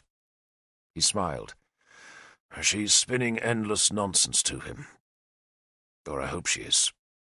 "Or maybe she's telling him the truth," I suggested gloomily. "Maybe." He sounded unworried. He watched a line of men bringing skins of water from a spring that bubbled at the foot of the southern slope. "But Sagramor trusts her," he added. "And I long ago learned to trust Sagramor." I made the sign against evil. I wouldn't let my woman go to an enemy camp. She volunteered, Arthur said. She says the Saxons won't harm her. It seems her father is one of their chiefs. And pray she loves him less than she loves Sagramore. Arthur shrugged. The risk was taken now, and discussing it would not lessen its dangers. He changed the subject. I want you in Dumnonia when all this is done. Willingly, Lord. If you promise me Kynwyn will be safe, I answered. And when he tried to dismiss my fears with a wave of his hand, I persevered. I hear tales of a dog being killed, and its bloody pelt draped on a bitch. Arthur twisted about, swung his legs over the wall, and dropped down into the makeshift stables. He shoved a horse aside and beckoned for me to join him, where no man could see us or hear us. He was angry. "Tell me again what you hear," he commanded me. "That a dog was killed," I said when I had jumped down, "and its bloody pelt was draped on a crippled bitch." "And who did that?" he demanded. "A friend of Lancelot's," I answered, unwilling to name his wife. He struck a hand against the crude timber wall, startling the closest horses. "My wife," he said, "is a friend to King Lancelot." I said nothing. "As am I," he challenged me, and still I said nothing. "He's a proud man, Derfel, and he lost his father's kingdom because I failed in my oath. I owe him." He said the last three words coldly. I matched his coldness with my own. "I hear," I said, "that the crippled bitch was given the name Kynwyn." "Enough!" He slapped the wall again. "Stories! Just stories! And no one denies there's resentment for what you and Kynwyn did, Derfel. I'm not a fool, but I will not hear this nonsense from you. Guinevere attracts these rumours. People resent her. Any woman who is beautiful, who is clever, and who has hard opinions and isn't afraid to speak them attracts resentment. But are you saying she would work some filthy spell against Kynwyn? That she'd slaughter a dog and skin it? Do you believe that?" "I would like not to," I said. "Guinevere is my wife." He had lowered his voice, but the tone was still bitter. "I don't have other wives. I don't take slaves to my bed. I am hers, and she is mine, Derfel, and I will not hear anything said against her. Nothing!" He shouted that last word, and I wondered if he was remembering the filthy insults hurled by Gorfithid at Lugvale. Gorfithid had claimed to have bedded Guinevere, and claimed further that a whole legion of other men had bedded her as well. I remembered Valerin's lover's ring, cut by the cross and decorated with Guinevere's symbol, but I thrust the memories aside. "Lord," I said quietly, "I never mentioned your wife's name." He stared at me, and for a second I thought he was going to strike me. Then he shook his head. "She can be difficult, Derfel. There are times when I wish she was not so ready to show scorn. But I cannot imagine living without her advice." He paused and gave me a rueful smile. "I cannot imagine living without her. She has killed no dogs, Derfel. She has killed no dogs. Trust me, that goddess of hers, Isis, doesn't demand sacrifices, at least not of living things. Of gold, yes." He grinned, his good mood suddenly restored. "Isis swallows gold." "I believe you, Lord," I said, "but that doesn't make Kynwyn safe. Dinas and Lavain have threatened her." He shook his head. "You hurt Lancelot, Derfel. I don't blame you, for I know what drove you. But can you blame him for resenting you? And Dinas and Lavain serve Lancelot, and it's only right that men should share their master's grudges." He paused. "When this war is done, Derfel," he went on, "we shall make a reconciliation. All of us. When I make my band of warriors into brothers, we shall make peace between us all. You, Lancelot and everyone. And until that happens, Derfel, I swear Kynwyn's protection. On my life, if you insist. You can impose the oath, Derfel. You can demand whatever price you want, my life, my son's life even, because I need you. Dumnonia needs you. Kilhuch is a good man, but he can't manage Mordred. Can I asked. Mordred is willful. Arthur ignored my question. But what do we expect? He's Uther's grandson. He has the blood of kings, and we don't want him to be a milksop, but he does need discipline. He needs guidance. Kilhuch thinks it's enough to hit him, but that just makes him more stubborn. I want you and Kynwyn to raise him. I shuddered. You make coming home ever more attractive, Lord. He scowled at my levity. Never forget, Derfel, that our oath is to give Mordred his throne. That is why I came back to Britain.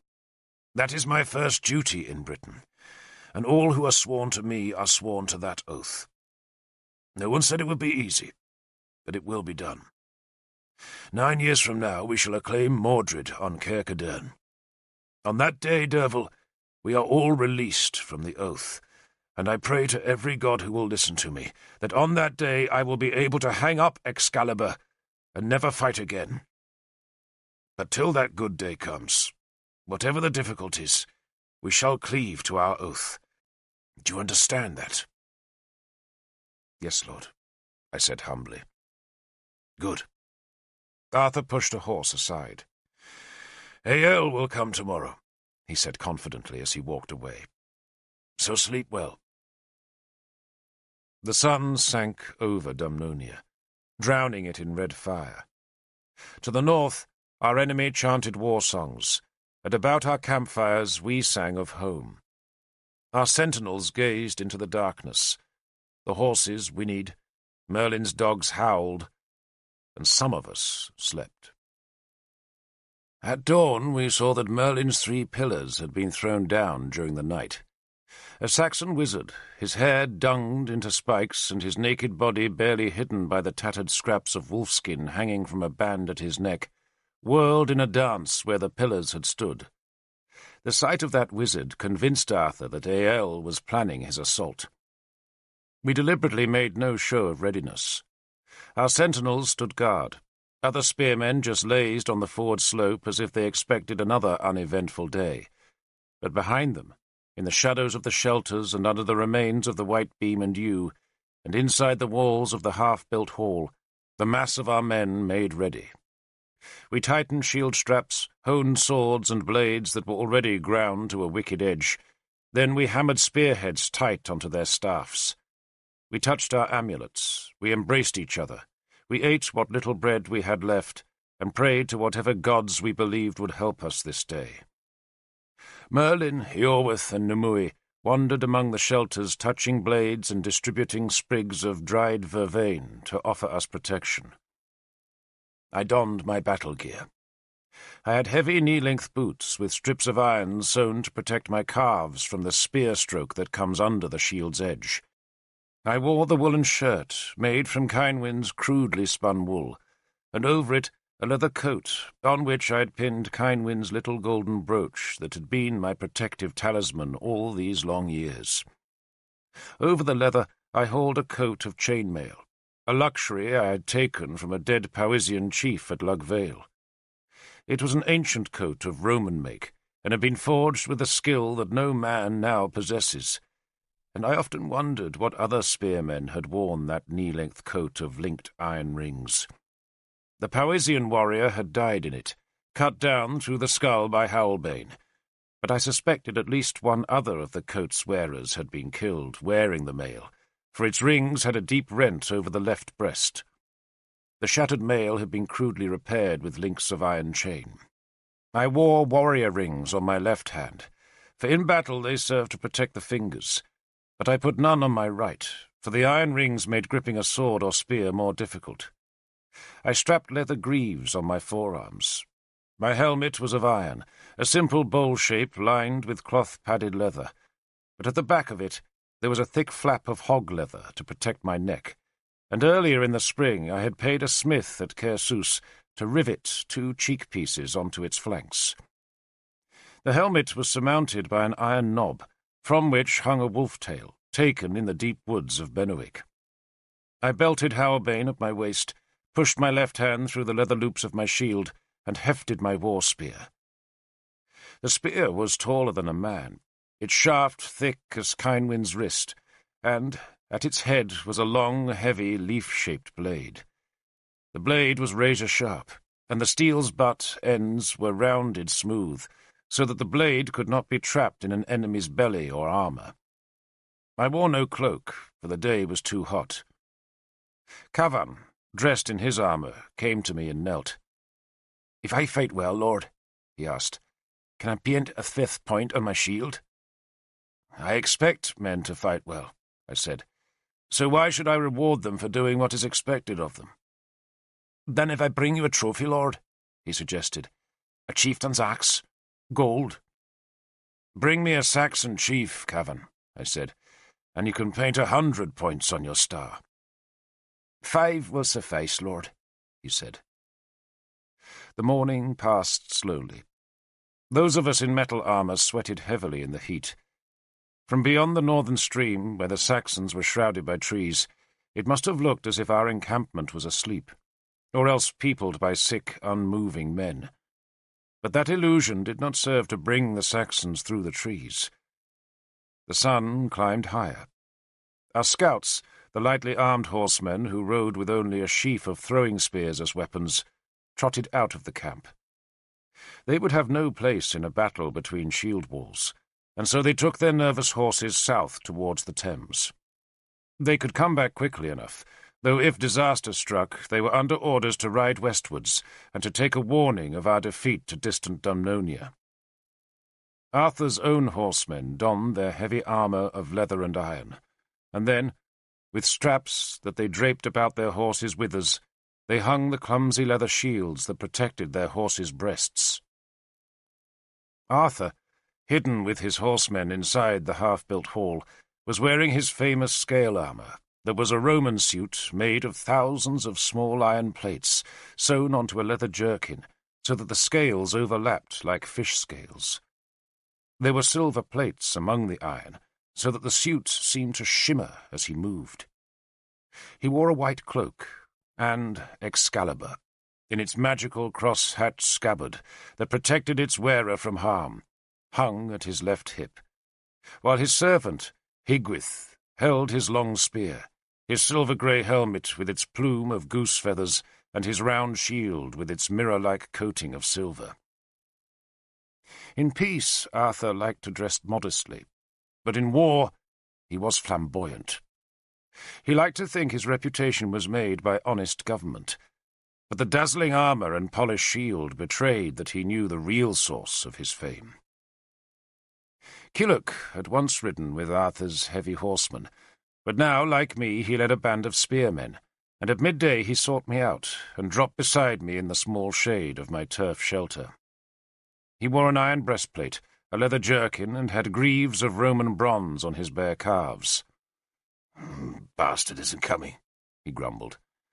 "Tomorrow, maybe," I suggested. He sniffed disgustedly, then offered me an earnest look. "I know what you're going to say, Derfel, but I'll ask you just the same. Though before you answer, I want you to consider something. Who was it who fought beside you in Benwick? Who stood shield to shield with you at Innistribes? Who shared his ale with you, and even let you seduce that fisher girl? Who held your hand at Lugvale? It was I. Remember that when you answer me. So what food have you got hidden?" I smiled. "None." "You're a big Saxon bag of useless guts," he said. "That's what you are." He looked at Galahad, who was resting with my men. "Have you got food, Lord Prince?" he asked. "I gave my last crust to Tristan," Galahad answered. "A Christian act, I suppose?" Killoch asked scornfully. "I should like to think so," Galahad said. "No wonder I'm a pagan," Killoch said. "I need food. Can't kill Saxons on an empty belly." He scowled about my men, but no one offered him anything. for they had nothing to offer. "So you're going to take that bastard Mordred off my hands?" he asked me when he had abandoned hope of a morsel. "And that's what Arthur wants." "That's what I want," he said vigorously. "If I had food here, Derfel, I'd give you every last bite in return for that favour. You're welcome to the snivelling little bastard. Let him make your life a misery instead of mine. But I warn you, you'll wear your belt out on his rotten skin." "It might not be wise," I said cautiously, "to whip my future king." "It might not be wise, but it's pleasurable. Ugly little toad." He twisted to look past the shelter. "What's the matter with these Saxons? Don't they want a battle?" His answer came almost immediately. Suddenly, a horn sounded its deep, mournful call. Then we heard the thump of one of the big drums that the Saxons carried to war, and we all stirred in time to see Eäl's army come from the trees beyond the stream. One moment it was an empty landscape of leaves and spring sunshine, and then the enemy was there. There were hundreds of them. Hundreds of fur-clad, iron-bound men with axes, dogs, spears, and shields. Their banners were bull skulls, lofted on poles and hung with rags, while their vanguard was a troop of wizards with dung-spiked hair, who pranced ahead of the shield wall and hurled their curses at us.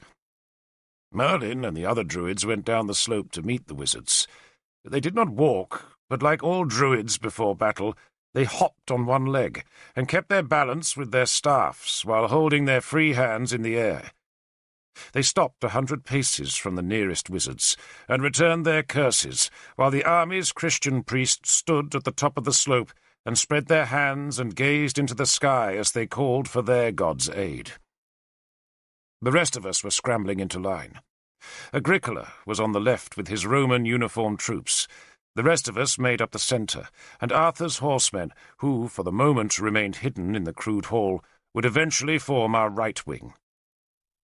Arthur pulled on his helmet, struggled onto Llanray's back, draped his white cloak over the horse's rump, then took his heavy spear and shining shield from Higwyth.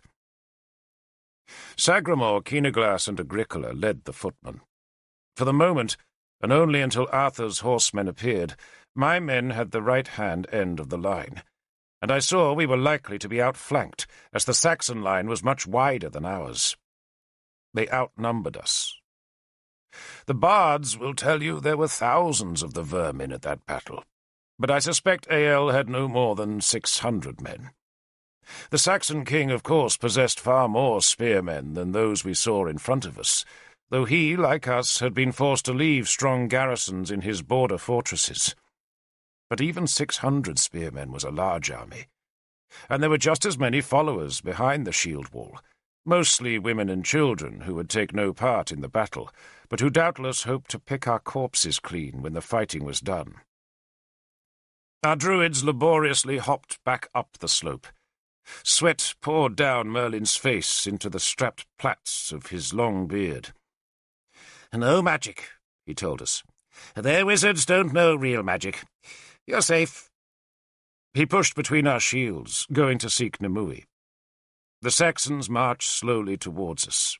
Their wizards spat and screamed. Men shouted at their followers to keep the line straight, while others shouted insults at us.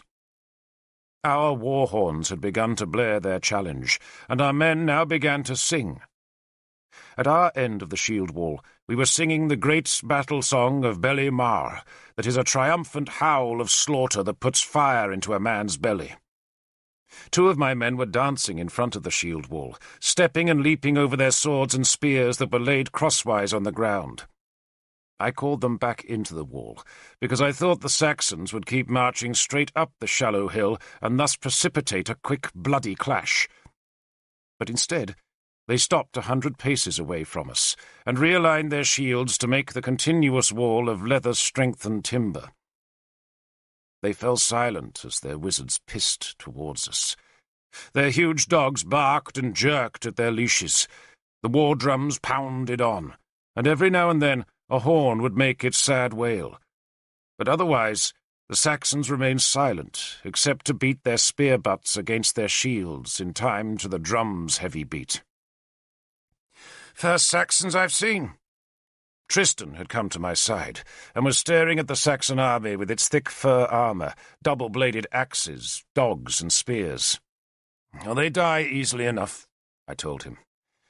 "I don't like the axes," he confessed, touching the iron-sheathed rim of his shield for luck. "Well, they're clumsy things," I tried to reassure him. "One swing and they're useless. Catch it plumb on your shield and thrust low with your sword. It always works. Or almost always." The Saxon drum suddenly ceased. The enemy line parted in its centre, and Ael himself appeared. He stood and stared at us for a few seconds, spat, then ostentatiously threw down his spear and shield to show that he wanted to talk. He strode towards us, a huge, tall, dark-haired man in a thick black bearskin robe. 2 wizards accompanied him, and a thin, balding man, whom I presumed was his interpreter. Keenaglas, Murig, Agricola, Merlin, and Sagramore went to meet him. Arthur had decided to stay with his horsemen, and because Keenaglas was the only king on our side of the field, it was right that Keenaglas should speak for us.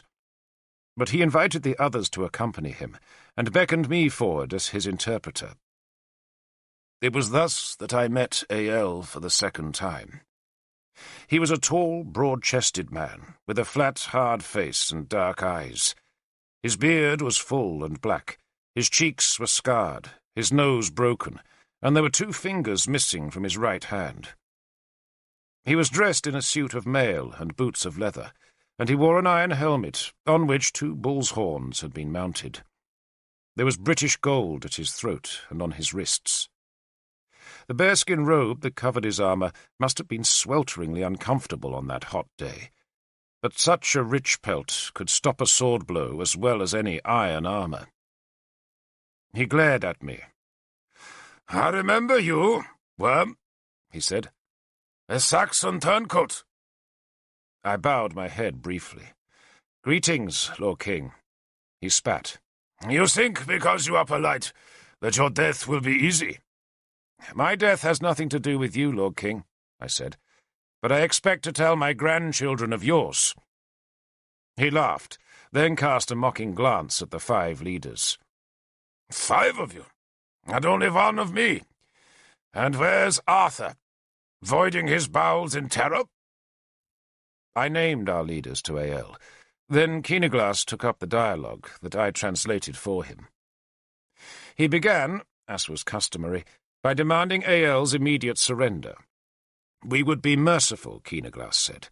We would demand Ael's life, and all his treasury, and all his weapons, and all his women, and all his slaves, but his spearmen could go free, minus their right hands.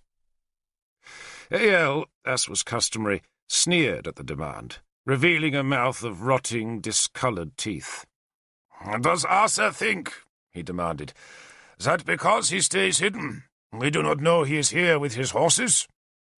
Tell him, Worm, that I shall pillow my head on his corpse this night. Tell him his wife will be my whore, and that when I've exhausted her, she shall be the pleasure of my slaves. And tell that moustached fool," he gestured towards Keenaglas, "that by nightfall this place will be known as the Grave of Britons. Tell him," he went on, "that I shall snip off his whiskers and make them a plaything for my daughter's cats. Tell him I shall carve a drinking cup from his skull and feed his belly to my dogs. And tell that demon," he jerked his beard at Sagramore, "that today his black soul will go to the terrors of Thor, and that it will squirm in the circle of serpents forever. And as for him," he looked at Agricola, "I have long wanted his death, and the memory of it will amuse me in the long nights to come. And tell that limpid thing," he spat towards Murig, "that I shall slice off his balls and make him into my cupbearer. Tell them all that, Worm." "He says no," I told Keenaglas. "Surely he said more than that," Murig, who was only present because of his rank, insisted pedantically. "You don't want to know," Sagramore said tiredly. "All knowledge is relevant," Murig protested. "What are they saying, Worm?" Eyal demanded of me, ignoring his own interpreter. "They are arguing which of them should have the pleasure of killing you, Lord King," I said. Eyal spat. "Tell Merlin," the Saxon king glanced at the druid, "that I offered him no insult." "He knows that already, Lord King," I said, "for he speaks your language." The Saxons feared Merlin, and even now did not want to antagonize him. The two Saxon wizards were hissing curses at him, but that was their job, and Merlin took no offense. Nor did he appear to take any interest in the conference, but just stared loftily into the distance, though he did bestow a smile on Eyal after the king's compliment. Eyal stared at me for a few heartbeats. Finally he asked me, "What is your tribe?" "Dumnonia, Lord King." "Before that fool, your birth?" "Your people, Lord," I said. "Eyal's folk." "Your father?" he demanded. "I never knew him, Lord. My mother was captured by Uther when I was in her belly." "And her name?" I had to think for a second or two. "Ursi, Lord King." I remembered her name at last. Eyal smiled at the name. "A good Saxon name. Ursi, the goddess of the earth and mother of us all. How is your Ursi?" "I have not seen her, Lord, since I was a child, but I am told she lives." He stared broodingly at me. Murig was squeaking impatiently as he demanded to know what was being said, but he quietened when everyone else ignored him. "It is not good," Eyal said at last, "for a man to ignore his mother. What is your name?" "Derfel, Lord King." He spat on my mailcoat. "Then shame on you, Derfel, for ignoring your mother. Would you fight for us today? For your mother's folk?" I smiled. "No, Lord King, but you do me honor." "May your death be easy, Derfel. But tell this filth," he jerked his head at the four-armed leaders, "that I come to eat their hearts." He spat a last time, turned and strode back towards his men. "So what did he say?" Murig demanded. "He spoke to me, Lord Prince," I said, "of my mother. And he reminded me of my sins. God help me, but on that day I liked Eyal." We won the battle. Igraine will want me to say more. She wants great heroics, and they were there. But there were also cowards present, and other men who fouled their breeches in their terror, yet still kept to the shield wall. There were men who killed no one, but just defended desperately, and there were men who gave the poets new challenges to find words to express their deeds. It was, in short, a battle. Friends died. Cavan was one. Friends were wounded. Kiluk was such. And other friends lived untouched, like Galahad, Tristan, and Arthur. I took an axe blow to my left shoulder, and though my mailcoat took most of the blade's force, the wound still took weeks to heal. And to this day, there is a ragged red scar that aches in cold weather. What was important was not the battle, but what happened after. But first, because my dear Queen Igraine will insist on my writing of the heroics of her husband's grandfather, King Keenaglas, I shall tell the tale briefly. The Saxons attacked us. It took Eyal over an hour to persuade his men to assault our shield wall, and for all that time the dung-spiked wizards screamed at us. The drums beat, and skins of ale were passed around the Saxon ranks. Many of our men were drinking mead, for though we might have exhausted our food, no British army ever seemed to run out of mead. At least half the men in that battle were fuddled by drink. But so men were at every battle, for little else serves to give warriors the nerve to attempt that most terrifying of manoeuvres, the straightforward assault on a waiting shield wall. I stayed sober, because I always did, but the temptation to drink was strong.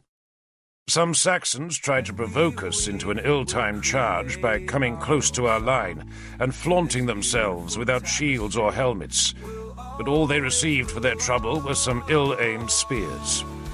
A few spears were hurled back at us, but most thudded harmlessly into our shields. 2 naked men, turned blood-mad by drink or magic, attacked us, and Killock cut down the first and Tristan the second. We cheered both victories. The Saxons, their tongues loosened by ale, shouted insults back. Ael's attack, when it came, went horribly wrong. The Saxons were relying on their war dogs to break our line, but Merlin and Nimue were ready with their own dogs. Only ours were not dogs, but bitches, and enough of them were on heat to drive the Saxon beasts wild. Instead of attacking us, the big war dogs headed straight for the bitches, and there was a flurry of growls, fights, barks, and howls, and suddenly there were fornicating dogs everywhere, with other dogs fighting to dislodge the luckier ones. But not one dog bit a Briton, and the Saxons, who had been ready to launch their killing charge, were thrown off balance by the failure of their dogs. They hesitated, and Ael, fearing we would charge, roared them forward, and so they came at us, but they came raggedly instead of in a disciplined line. Coupling dogs howled as they were trampled underfoot. Then the shields clashed with that terrible dull sound that echoes down the long years. It is the sound of battle, the sound of war horns, men shouting, and then the splintering dull crash of shield on shield. And after the crash, the screams began, as spear blades found the gaps between the shields, and axes came hurtling down. But it was the Saxons who suffered most that day. The dogs between the shield walls had broken their careful alignment, and wherever that had happened to their advancing shield wall, our spearmen found gaps and pushed into them, while the ranks behind funneled into the gaps to make shield-armoured wedges that drove ever deeper into the Saxon mass. Keenaglass led one of those wedges, and very nearly reached Ael himself. I did not see Keenaglass in the fight, though the bards sang of his part afterwards, and he modestly assured me they did not exaggerate much. I was wounded early. My shield deflected the axe blow and took most of its force, but the blade still struck my shoulder and numbed my left arm, though the wound did not stop my spear from slicing the throat of the axeman. Then, when the press of men was too great for the spear to be of more use, I drew Howlbane and stabbed and hacked her blade into the grunting, swaying, shoving mass of men. It became a pushing match, but so do all battles until one side breaks. Just a sweaty, hot, filthy pushing match. This one was made more difficult because the Saxon line, that was everywhere about 5 men deep, outflanked our shield wall. To guard against envelopment, we had bent our line back at its ends to present 2 smaller shield walls to the attackers, and for a time those 2 Saxon flanks hesitated, perhaps hoping that the men in the centre would break through us first. Then a Saxon chieftain came to my end of the line and shamed his men into an assault. He ran forward on his own, swept aside 2 spears with his shield, and hurled himself at the centre of our flank short line. Cavan died there, pierced by a lunge of the Saxon chief's sword, and the sight of that brave man single-handedly opening up our flank wall brought his men roaring forward in a wild, elated rush. It was then that Arthur charged out of the unfinished hall. I did not see the charge, but I heard it. The bards say his horse's hooves shook the world, and indeed the ground did seem to quiver, though perhaps that was only the noise of those great beasts that were shod with flat-iron plates strapped tight to their hooves. The big horses hit the exposed end of the Saxon line, and the battle really ended with that terrible impact. Ael had supposed that his men would break us with dogs, and that his rearward ranks would hold off our horsemen with their shields and spears, for he knew well enough that no horse would ever charge home into a well-defended spear wall, and I did not doubt that he had heard how Gorfethid's spearmen had thus kept Arthur at bay in Lug Vale. But the exposed Saxon flank had become disordered as it charged, and Arthur timed his intervention perfectly. He did not wait for his horsemen to form up. He just spurred out of the shadows, shouted at his men to follow, and drove Cramray hard into the open end of the Saxon ranks. I was spitting at a bearded, toothless Saxon who was cursing over the rim of our two shields when Arthur struck. His white cloak streamed behind, his white plume soared above, and his bright shield threw down the Saxon chief's banner that was a blood-painted bull's skull as his spear lanced forward. He abandoned the spear in a Saxon's belly, and ripped Excalibur free, carving it right and left as he drove deep into the enemy's ranks. Agravain came next, his horse scattering terrified Saxons. Then Lanval and the others crashed into the breaking enemy line with swords and spears. Eyell's men broke like eggs under a hammer. They just ran. I doubt that battle took more than 10 minutes from the dogs beginning it to the horses ending it, though it took an hour or more for our horsemen to exhaust their slaughter.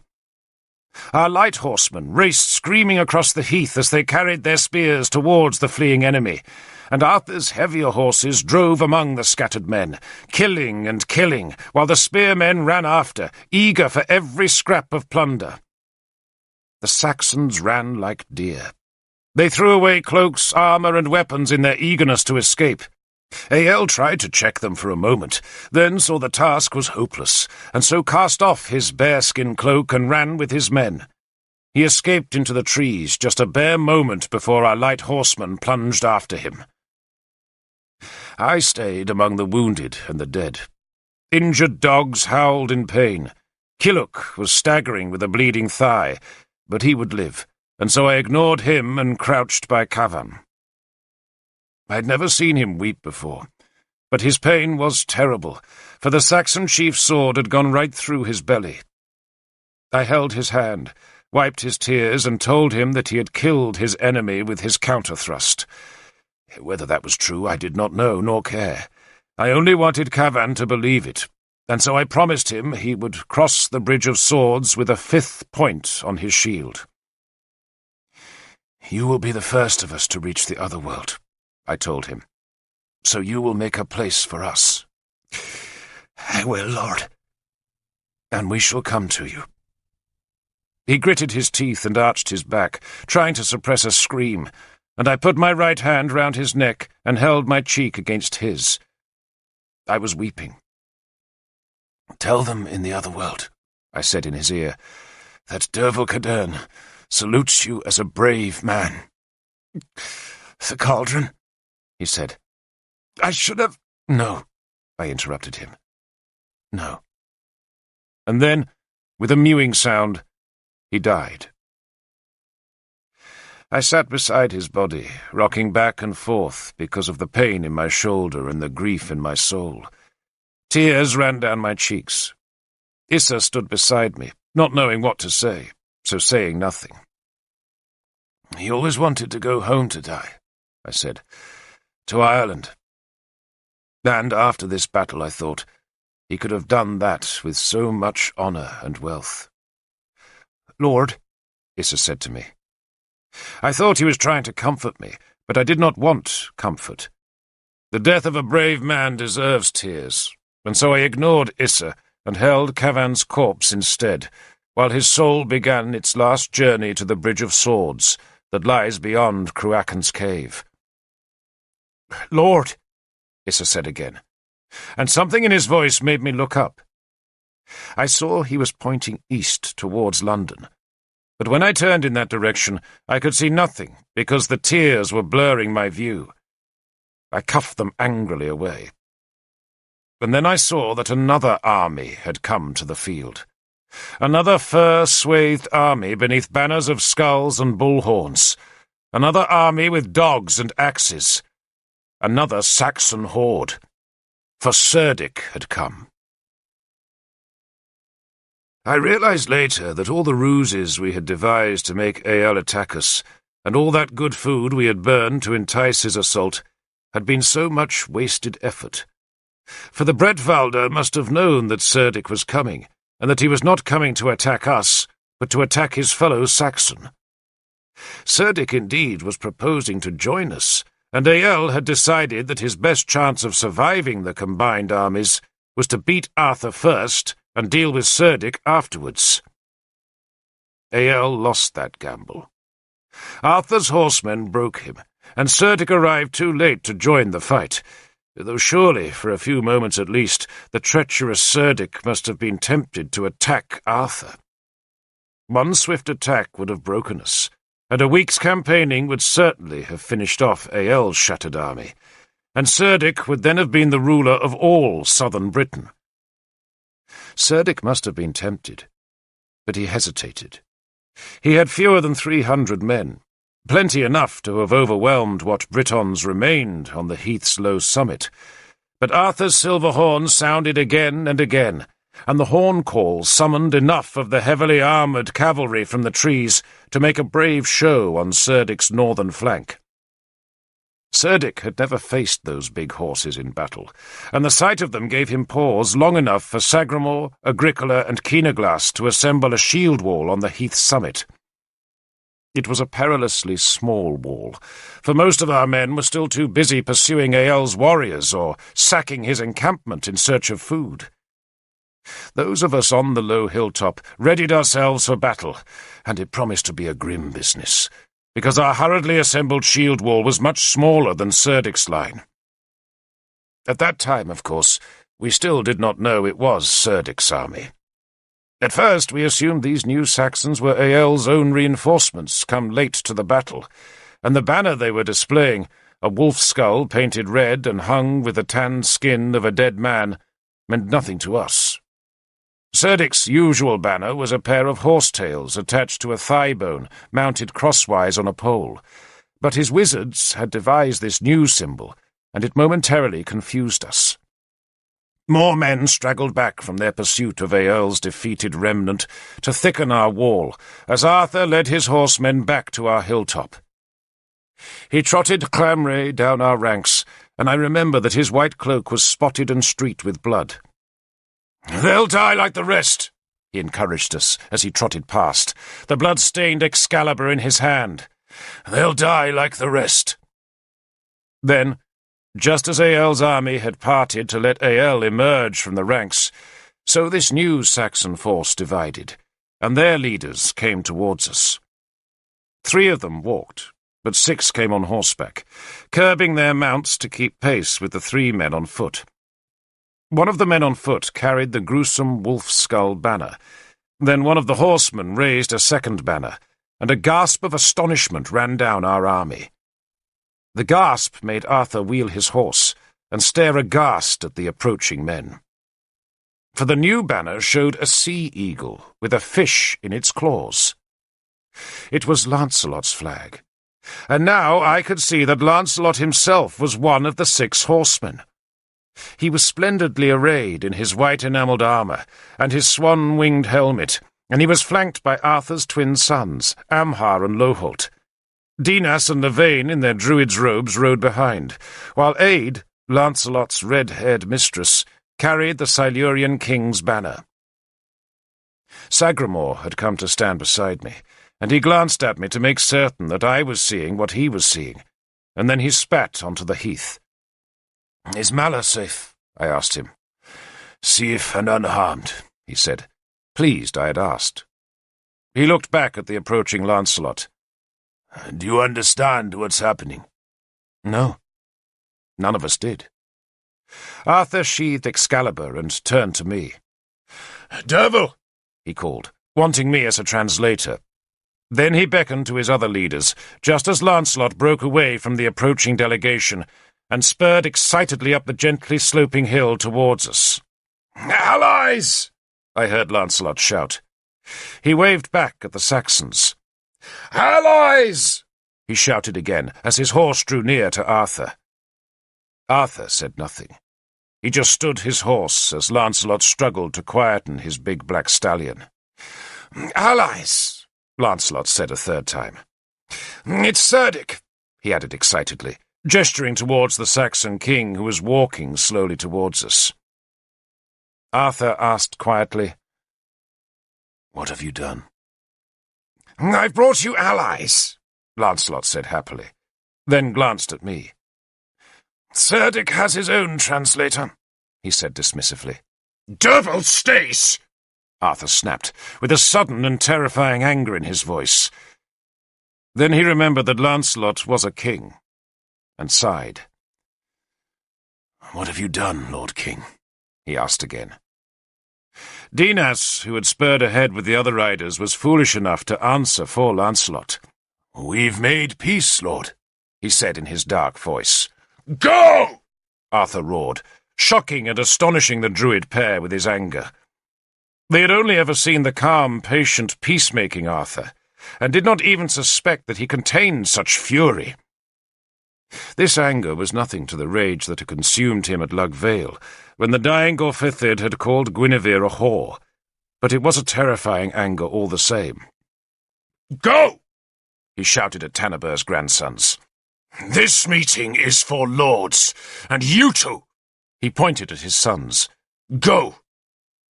He waited until all Lancelot's followers had withdrawn, then looked back at the Silurian king. "What have you done?" he asked a third time in a bitter voice. Lancelot's affronted dignity made him stiff. I made peace, he said acidly.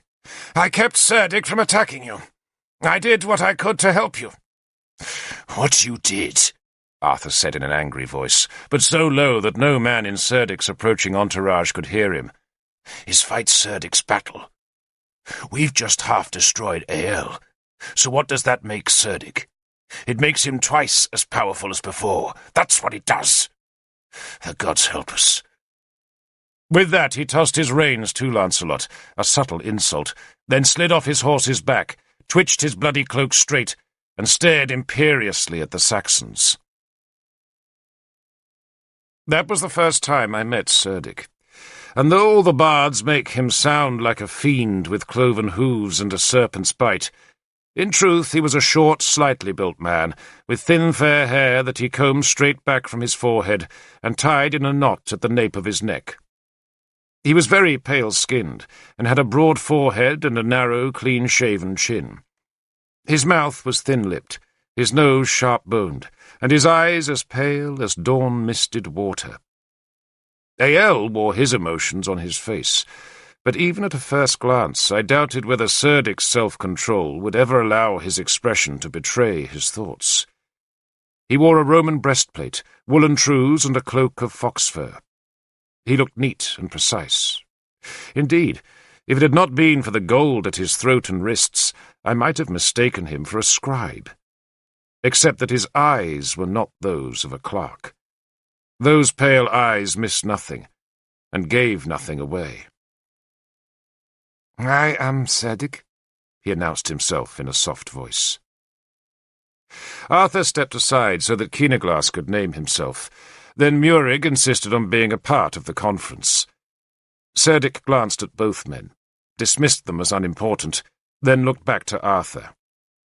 I bring you a gift, he said, and held a hand towards the chieftain who accompanied him. The man produced a gold-hilted knife that Cerdic presented to Arthur. The gift, I translated Arthur's words, should go to our Lord King, Keenaglass.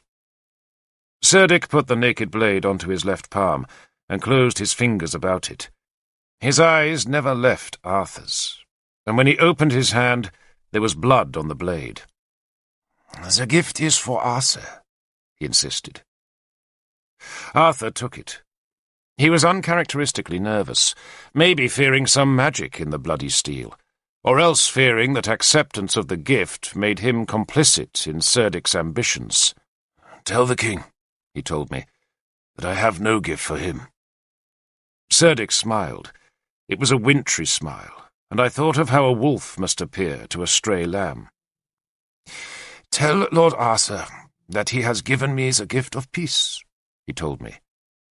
But suppose I choose war, Arthur asked defiantly. Here, and now. He gestured to the hilltop, where still more of our spearmen had rallied, so that our numbers were now at least equal to Cerdic's. Tell him, Cerdic ordered me, that these are not all my men. He gestured at his shield wall that watched us. And tell him, too, that King Lancelot gave me peace in Arthur's name. I told that to Arthur, and I saw a muscle flicker in his cheek, but he kept his anger curbed. "In 2 days," Arthur said, and it was not a suggestion but an order, "we shall meet in London. There we shall discuss our peace." He pushed the bloody knife into his belt, and, when I had finished translating his words, he summoned me. He did not wait to hear Serdik's response, but just led me up the hill until we were out of earshot of both delegations. He noticed my shoulder for the first time. "How bad is your wound?" "It'll heal," I said. He stopped, closed his eyes, and took a deep breath. "What Serdik wants," he told me when he opened his eyes, "is to rule all Chogir. But if we let him do that, then we have one terrible enemy instead of 2 weaker ones." He walked in silence for a few paces, stepping among the dead left from Ael's charge. "Before this war," he continued bitterly, "Ael was powerful and Serdik was a nuisance. But with Ael destroyed, we could have turned on Serdik. Now it's the other way round. Ael is weakened, but Serdik is powerful." "So fight him now," I said. He looked at me with weary brown eyes. "Be honest, Derfel," he said in a low voice, not boastful. "Will we win if we fight?" I looked at Serdik's army. It was tightly arrayed and ready for battle, while our men were weary and hungry. But Serdik's men had never faced Arthur's horsemen. "I think we would win, Lord," I said honestly. "So do I," Arthur said. "But it will be hard fighting, Derfel. And at the end of it, we'll have at least 100 wounded men we'll need to carry back home with us, and the Saxons will summon every garrison in Chogir to face us. We might beat Serdik here, but we'll never reach home alive. We're too deep in Chogir." He grimaced at the thought. "And if we weaken ourselves fighting against Serdik, do you think Ael won't be waiting to ambush us on the way home?" He shuddered with a sudden surge of anger. "What was Lancelot thinking of? I can't have Serdik as an ally. He'll gain half Britain, turn on us, and we'll have a Saxon enemy twice as terrible as before." He uttered one of his rare curses, then rubbed his bony face with a gloved hand. "Well, the broth's spoiled," he went on bitterly, "but we still have to eat it. The only answer is to leave Ael strong enough to frighten Serdik still. So take 6 of my horsemen and find him. Find him, Derfel, and give him this wretched thing as a gift." He thrust Serdik's knife at me. "Clean it first," he said irritably. "And you can take his bearskin cloak as well. Agravain found it. Give that to him as a second gift, and tell him to come to London. Tell him I oath swear his safety, and tell him it is his only chance to keep some land. You have 2 days, Derfel. So find him." I hesitated, not because I disagreed, but because I did not understand why Ael needed to be in London. "Because," Arthur answered wearily, "I cannot stay in London with Ael loose in Chogir. He might have lost his army here, but he has garrisons enough to make another. And while we disentangle ourselves from Serdik, he could lay half Dumnonia waste." He turned and stared balefully at Lancelot and Serdik. I thought he was going to curse again, but he just sighed wearily. "I'm going to make a peace, Derfel. The gods know it isn't the peace I wanted, but we might as well make it properly. Now go, my friend. Go." I stayed long enough to make certain that Issa would take proper care of the burning of Cavan's body, and that he would find a lake and throw the dead Irishman's sword into the water. And then I rode north, in the wake of a beaten army. While Arthur, his dreams skewed by a fool, marched to London. I had long dreamed of seeing London, but even in my wildest fancies I had not imagined its reality. I had thought it would be like Gleavham, a little larger perhaps, but still a place where a group of tall buildings would be clustered about a central open space, with small streets huddled behind, and an earth wall ringing it all.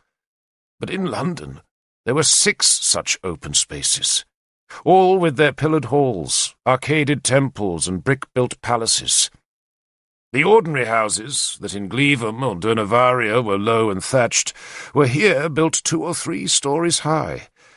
Many of the houses had collapsed over the years, but plenty still had their tiled roofs, and folk still climbed their steep timber stairs. Most of our men had never seen a flight of stairs inside a building, and on their first day in London they had raced like excited children to see the view from the topmost floors. Finally, one of the buildings had collapsed under their weight, and Arthur then forbade any more stair-climbing. The fortress of London was bigger than Caersus, and that fortress was merely the northwest bastion of the city's wall. There were 12 barracks inside the fortress, each bigger than a feasting hall, and each made of small red bricks. Beside the fortress was an amphitheatre, a temple, and one of the city's 10 bathhouses. Other towns had such things, of course, but everything here was taller and wider. Durnavaria's amphitheatre was a thing of grassy earth, and I had always thought it impressive enough until I saw the London arena that could have swallowed 5 amphitheatres like Durnavaria's. The wall about the city was built of stone instead of earth, and though Ael had allowed its ramparts to crumble, it was still a formidable barrier that was now crowned with Cerdic's triumphant men. Cerdic had occupied the city, and the presence of his skull banners on the wall showed that he intended to keep it.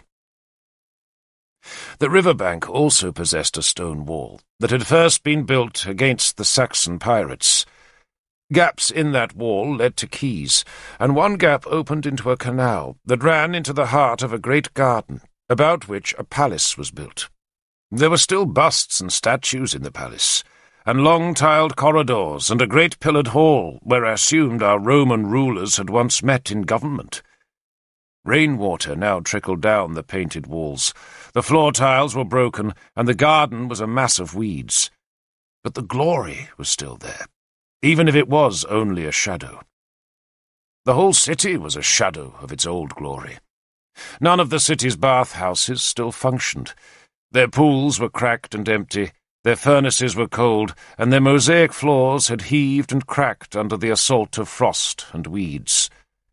The stone streets had decayed into muddy strips, but despite the decay, the city was still massive and magnificent. It made me wonder what Rome must be like. Galahad told me that London was a mere village in comparison, and that Rome's amphitheatre was big enough to swallow 20 arenas like London's. But I could not believe him. I could scarcely believe in London, even when I was staring at it. It looked like the work of giants. Ael had never liked the city, and would not live there, so its only inhabitants were a handful of Saxons and those Britons who had accepted Ael's rule. Some of those Britons still prospered. Most were merchants who traded with Gaul, and their large houses were built beside the river, and their storehouses were guarded by their own walls and spearmen. But much of the rest of the city was deserted. It was a dying place, a city given to rats, a city that once had borne the title Augusta. It had been known as London the Magnificent, and its river had once been thick with the masts of galleys. Now it was a place of ghosts. Ael came to London with me. I had found him a half-day's march north of the city. He had taken refuge in a Roman fort where he was trying to reassemble an army. At first he was suspicious of my message. He had shouted at me, accusing us of using witchcraft to defeat him. Then he had threatened to kill me and my escort, but I had the sense to wait his anger out patiently, and after a while he calmed down. He had hurled Cerdic's knife angrily away, but was pleased to have his thick bearskin cloak returned. I do not think I was ever in real danger, for I sensed that he liked me, and indeed, when his anger had fled, he threw a heavy arm round my shoulder and walked me up and down the ramparts. "Now what does Arthur want?" he had asked me. "Peace, Lord King." The weight of his arm was hurting my wounded shoulder, but I dared not protest. Peace! He had spat the word out like a scrap of tainted meat, but with none of the scorn he had used to reject Arthur's offer of peace before Lug Vale.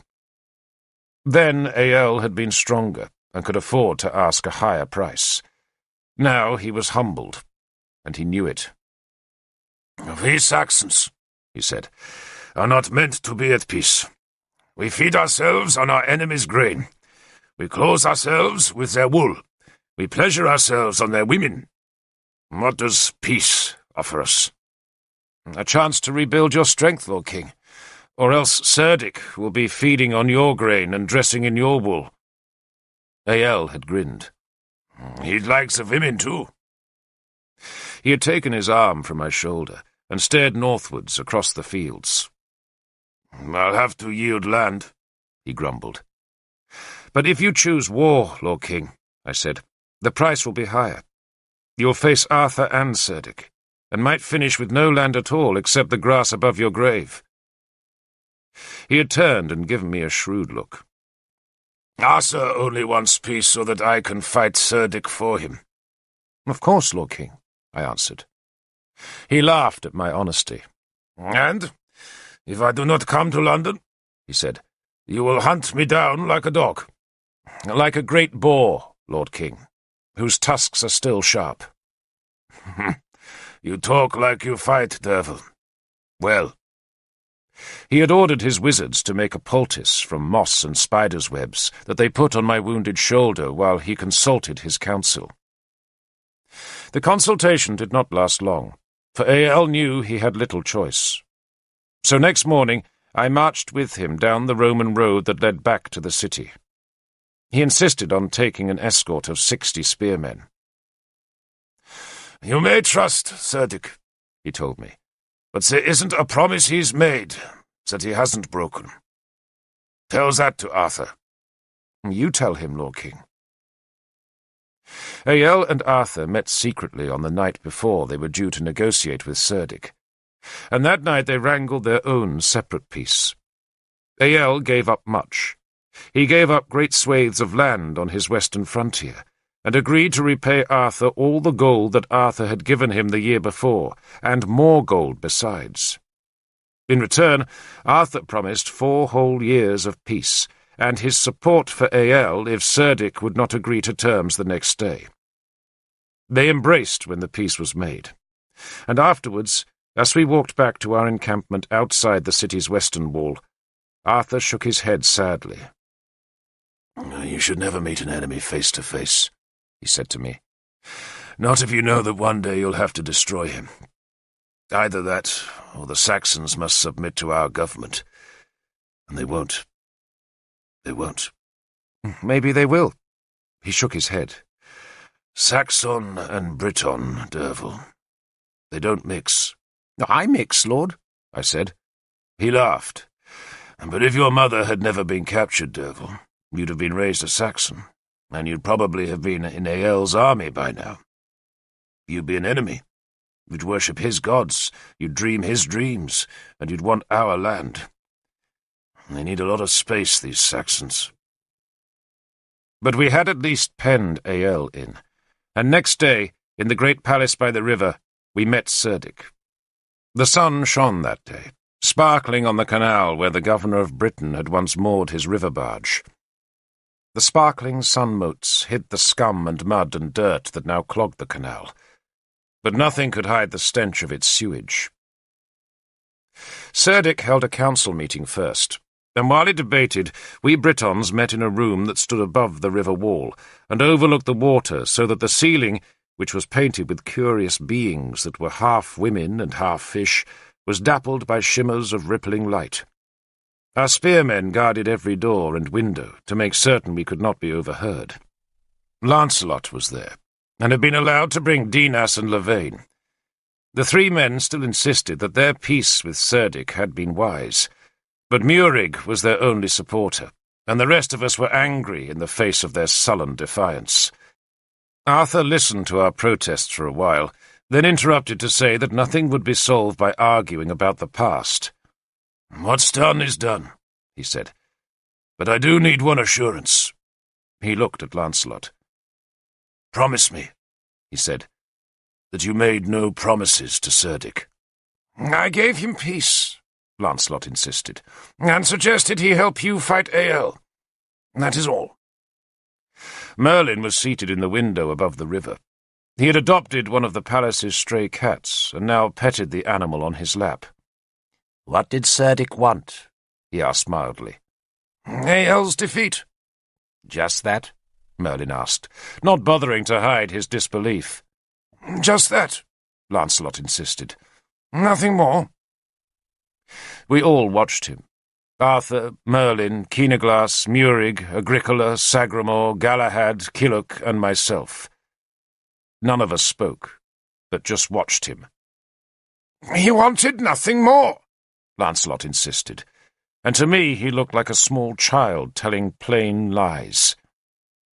"How remarkable in a king," Merlin said placidly, "to want so little." He began teasing the cat by flicking one of the braided strands of his beard at its paws. "And what did you want?" he asked, still mildly. "Arthur's victory," Lancelot declared. "Because you did not think Arthur could win it by himself?" Merlin suggested, still playing with the cat. "I wanted to make it certain," Lancelot said. "I was trying to help." He looked round the room, seeking allies and finding none but the youthful Murig. "If you don't want peace with Cerdic," he said petulantly, "then why don't you fight him now?" "Because, Lord King, you used my name to secure his truce," Arthur said patiently. "And because our army is now many marches from home, and his men lie in our path. If you had not made peace," he explained, still speaking courteously, "then half his army would be on the frontier watching your men, and I would have been free to march south and attack the other half. As it is," he shrugged, "what will Cerdic demand of us today?" "Land," Agricola said firmly. "It's all the Saxons ever want. Land, land, and more land. They won't be happy till they have every scrap of land in the world, and then they'll start looking for other worlds to put under their ploughs." "He must be satisfied," Arthur said, "with the land he's taken from Ael. He'll get none from us." "We should take some from him." I spoke for the first time. "That land he stole last year." It was a fine stretch of riverland on our southern frontier, a fertile and rich tract that ran from the high moors down to the sea. The land had belonged to Melwas, the client king of the Belgi, whom Arthur had sent in punishment to Isca, and it was land we sorely missed, for its loss brought Cerdic very close to the rich estates about Dernavaria, and also meant that his ships were just minutes away from Iniswit, the great island that the Romans had called Vectis, and which lay just off our coast. For a year now, Cerdic's Saxons had raided Iniswit ruthlessly, and its people were forever calling on Arthur for more spearmen to protect their holdings. "We should have that land back," Sagramor supported me. He had thanked Mithras for returning his Saxon girl unharmed by placing a captured sword in the god's London temple. "I doubt," Murig intervened, "that Cerdic made peace in order to yield land." "Nor did we march to war to cede land," Arthur answered angrily. "I thought— forgive me," Murig insisted, and a kind of quiet groan went through the room as he persisted with his argument. "But you said, did you not, that you could not prosecute war, being so far from home? Yet now, for a stretch of land, you would risk all our lives? I hope I am not being foolish." He chuckled to show that he had made a joke. "But I fail to understand why we risk the one thing we cannot afford to endure." "Lord Prince," Arthur said softly, "we may be weak here, but if we show our weakness, then we will be dead here. We do not go to Cerdic this morning ready to yield one furrow. We go making demands." "And if he refuses?" Murig demanded indignantly. "Then we shall have a difficult withdrawal," Arthur admitted calmly. He glanced out of a window that looked down into the courtyard. "It seems our enemies are ready for us. Shall we go to them?" Merlin pushed the cat off his lap and used his staff to stand up. "You won't mind if I don't come?" he asked. "I'm too old to endure a day of negotiations. All that bluster and anger." He brushed cat hairs off his robe, then turned suddenly on Dinas and Levane. "Since when," he asked disapprovingly, "have druids worn swords or served Christian kings?" "Since we decided to do both," Dinas said. The twins, who were almost as tall as Merlin and much burlier, challenged him with their unblinking gaze. "And who made you druids?" Merlin demanded. "The same power that made you a druid," said Levane. "And what power was that?" Merlin asked. And when the twins did not answer, he sneered at them. "At least you know how to lay thrushes' eggs. I suppose that kind of trick impresses Christians. Do you also turn their wine to blood and their bread to flesh?"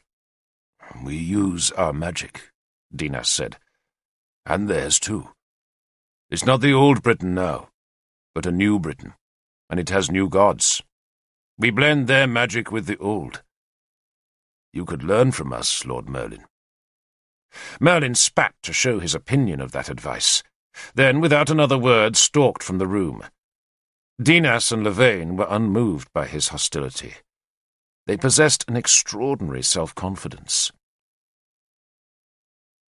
We followed Arthur down to the great pillared hall, where, as Merlin had foretold, we blustered and postured, shouted and cajoled. At first it was Ael and Cerdic who made most of the noise, and Arthur, as often as not, was the mediator between them. But even Arthur could not prevent Cerdic becoming land-rich at Ael's expense.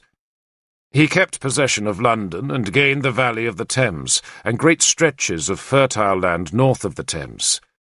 Ael's kingdom shrank by a quarter, but he still possessed a kingdom, and for that he owed Arthur thanks. He offered none, but just stalked from the room when the talking was done, and left London that same day like a great wounded boar crawling back to its den.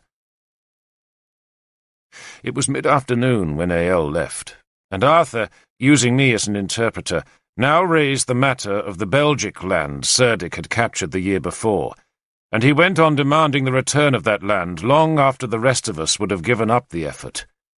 He made no threats. He just repeated his demand over and over, until Kiluk was sleeping, Agricola yawning, and I was tired of taking the sting from Cerdic's reiterated rejections. And still Arthur persisted. He sensed that Cerdic needed time to consolidate the new lands he had taken from Ael, and his threat was that he would give Cerdic no peace unless the riverlands were returned. Cerdic countered by threatening to fight us in London, but Arthur finally revealed that he would seek Ael's help in such a fight, and Cerdic knew he could not beat both our armies. It was almost dark when Cerdic at last yielded. He did not yield outright, but grudgingly said he would discuss the matter with his private council. So we woke Kiluk and walked out to the courtyard, then through a small gate in the river wall to stand on a quay, where we watched the Thames slide darkly by. Most of us said little, though Murig irritably lectured Arthur about wasting time making impossible demands. But when Arthur refused to argue, the prince gradually fell silent. Sagramor sat with his back against the wall, incessantly stroking a whetstone down his sword blade. Lancelot and the Silurian druid stood apart from us, 3 tall, handsome men who were stiff with pride. Dinas stared at the darkening trees across the river, while his brother gave me long, speculative looks. We waited an hour, and then at last Cerdic came to the river bank. "Tell Arthur this," he told me without any preamble, "that I trust none of you, like none of you, and want nothing more than to kill all of you. That I will yield him the Belgic land on one condition, that Lancelot is made king of that land. Not a client king," he added, "but king, with all the powers of independent kingship." I stared into the Saxon's grey-blue eyes. I was so astonished by his condition that I said nothing, not even to acknowledge his words. It was all so clear suddenly. Lancelot had made this bargain with the Saxon, and Cerdic had hidden their secret agreement behind an afternoon of scornful rejections. I had no proof of that, but I knew it had to be true. And when I looked away from Cerdic, I saw that Lancelot was staring expectantly at me. He spoke no Saxon, but he knew exactly what Cerdic had just said. "Tell him," Cerdic ordered me. I translated for Arthur. Agricola and Sagramor spat in disgust, and Killuch gave a brief, sour bellow of a laugh. But Arthur just gazed into my eyes for a few grave seconds before nodding wearily. "Agreed," he said. "You must leave this place at dawn," Cerdic said abruptly. "We will leave in 2 days," I responded, without bothering to consult Arthur. "Agreed," Cerdic said, and turned away. And thus we had our peace with the Sace. It was not the peace Arthur wanted. He had believed we could so weaken the Saxons that their ships would stop arriving from beyond the German Sea, and that in another year or two we might have driven the rest out of Britain altogether. But it was peace. "Fate is inexorable," Merlin said to me next morning. I found him in the centre of the Roman amphitheatre, where he slowly turned to gaze on the banked stone seats that rose in a full circle about the arena. He had commandeered 4 of my spearmen, who sat at the arena's edge and watched him, though they were as ignorant as I was about their duties. "Are you still looking for the last treasure?" I asked him. "I do like this place," he said, ignoring my question as he turned around to give the whole arena another long inspection. "I do like it." "I thought you hated the Romans." "Me? Hate the Romans?" he asked in pretended outrage. "How I do pray, Derfel, that my teachings will not be passed to posterity through the mangled sieve you choose to call a brain. I love all mankind," he declared magniloquently. "And even the Romans are perfectly acceptable, if they stay in Rome. I told you I was in Rome once, didn't I? Full of priests and catamites. Sansom would feel quite at home there. No, Derfel, the fault of the Romans was coming to Britain and spoiling everything. But not everything they did here was bad." "Well, they did give us this," I said, gesturing at the 12 tiers of seats and the lofted balcony where the Roman lords had watched the arena. "Oh, do spare me Arthur's tedious lecture about roads and law courts and bridges and structure." He spat the last word out. "Structure? What is the structure of law and roads and forts but a harness? The Romans tamed us, Derfel. They made us into taxpayers, and they were so clever at it that we actually believe they did us a favour. We once walked with the gods. We were a free people, and then we put our stupid heads into the Roman yoke and became taxpayers." "So what," I asked patiently, "did the Romans do that was so good?" He smiled wolfishly. "They once crammed this arena full of Christians, Derfel, then set the dogs on them. In Rome, mind you, they did it properly. They used lions. But in the long term, alas, the lions lost." "I saw a picture of a lion," I said proudly. "Oh, I am fascinated," Merlin said, not bothering to hide a yawn. "Why don't you tell me all about it?" Having silenced me thus, he smiled. "I saw a real lion once. It was a very unimpressive, threadbare sort of thing. I suspect it was receiving the wrong diet. Maybe they were feeding it Mithraists instead of Christians. That was in Rome, of course. I gave it a poke with my staff, and it just yawned and scratched at a flea. I saw a crocodile there, too, only it was dead." "What's a crocodile?" "A thing like Lancelot." "King of the Belgi," I added acidly. Merlin laughed. "He has been clever, hasn't he? He hated Siluria, and who can blame him? All those drab people in their dull valleys, not Lancelot's sort of place at all. But he'll like the Belgic land. The sun shines there, it's full of Roman estates, and best of all, it's not far from his dear friend Guinevere." "Is that important?" "Oh, don't be so disingenuous, Derfel." "I don't know what that means." It means, my ignorant warrior, that Lancelot behaves as he likes with Arthur. He takes what he wants and does what he wants, and he can do it because Arthur has that ridiculous quality called guilt. He's very Christian in that. Can you understand a religion that makes you feel guilty? What an absurd idea! But Arthur would make a very good Christian. He believes he was oath-sworn to save Benwick, and when he failed he felt he had let Lancelot down. And so long as that guilt rankles Arthur, so long will Lancelot behave as he wishes. With Guinevere, too? I asked, curious at his earlier mention of Lancelot and Guinevere's friendship, a mention that had possessed more than a hint of salacious rumour. I never explain what I cannot know, Merlin said loftily. But I surmise Guinevere is bored by Arthur. And why not? She's a clever creature, and she enjoys other clever people, and Arthur, much as we love him, is not complicated. The things he desires are so pathetically simple. Law, justice, order, cleanliness. He really wants everyone to be happy, and that's quite impossible. Guinevere isn't nearly so simple. You are, of course. I ignored the insult. So what does Guinevere want? For Arthur to be king of Dumnonia, of course, and for herself to be the real ruler of Britain by ruling him. But till that happens, Derfel, she will amuse herself as best she can. He looked mischievous as an idea occurred to him.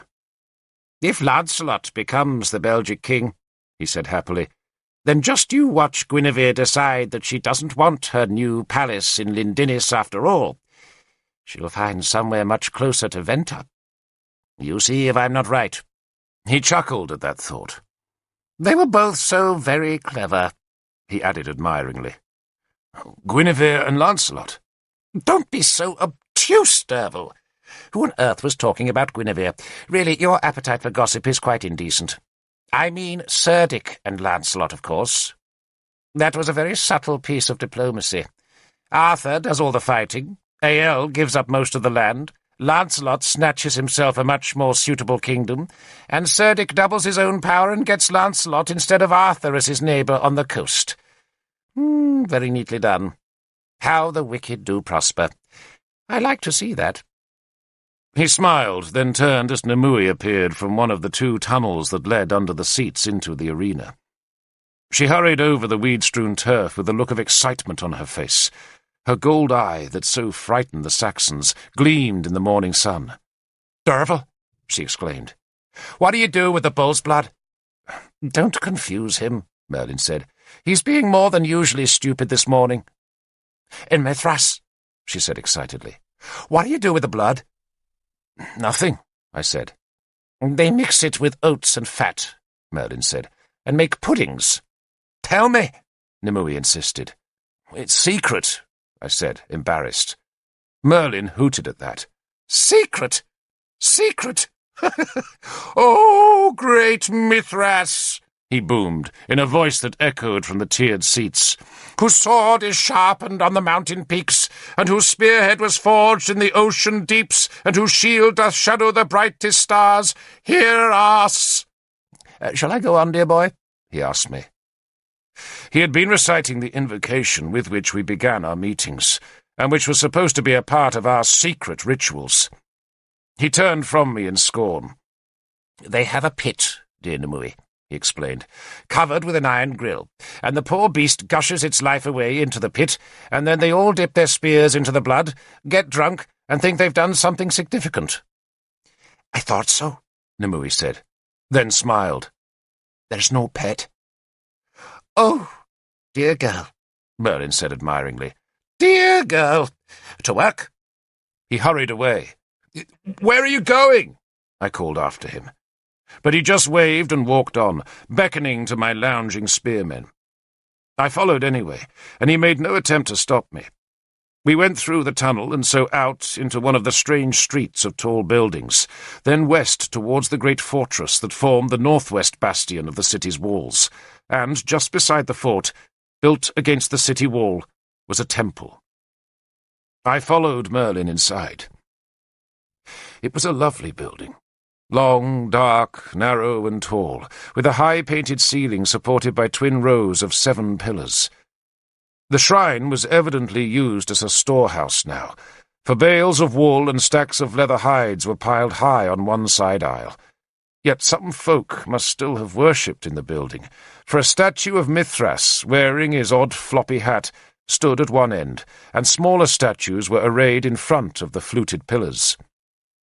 I suppose that those who worshipped here were the descendants of the Roman settlers who had chosen to stay in Britain when the legions left, and it seemed they had abandoned most of their ancestors' deities, including Mithras, because the small offerings of flowers, food, and guttered rushlights were clustered in front of just 3 images. 2 of the 3 were elegantly carved Roman gods, but the 3rd idol was British.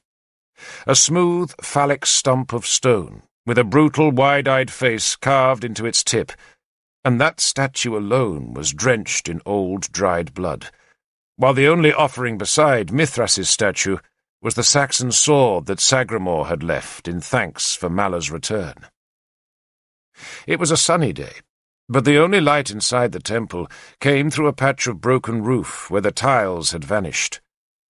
The temple was supposed to be dark, for Mithras had been born in a cave, and we worshipped him in a cave's darkness. Merlin rapped the floor's flagstones with his staff, finally settling on a spot at the end of the nave, just beneath Mithras's statue. "Is this where you dip your spears, Derfel?" he asked me. I stepped into the side aisle, where the hides and wool bales were stacked. "Here," I said, pointing to a shallow pit, half hidden by one of the piles. "Don't be absurd," Merlin snapped. "Someone made that later. You really think you're hiding the secrets of your pathetic religion?" He tapped the floor beside the statue again, then tried another spot a few feet away, and evidently decided that the 2 places yielded different sounds, so tapped a 3rd time at the statue's feet. "Dig here," he ordered my spearmen. I shuddered for the sacrilege. "She shouldn't be here, Lord," I said, gesturing at Nimue. "One more word from you, Derfel, and I'll turn you into a spavined hedgehog. Lift the stones," he snapped at my men.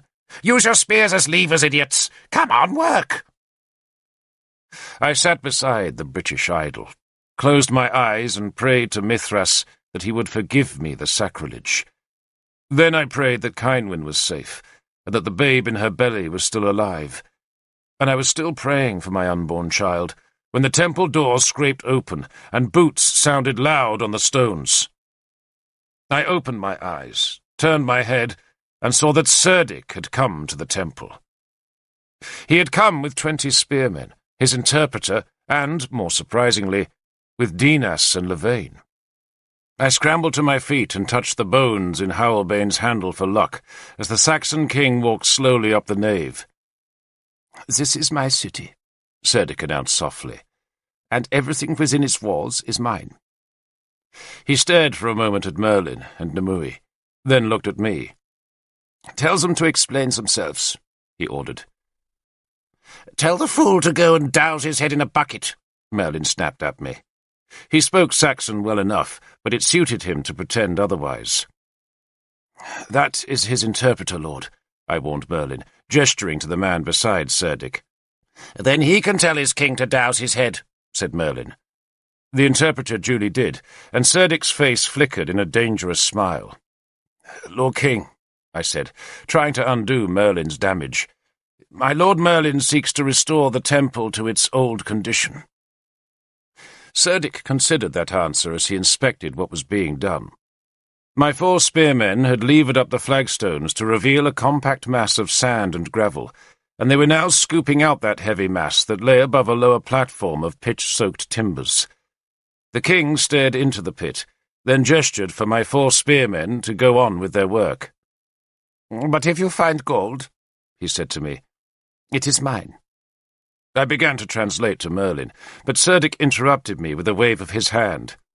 "He speaks our tongue," he said, looking at Merlin. "They told me." He jerked his head towards Dinas and Lavaine.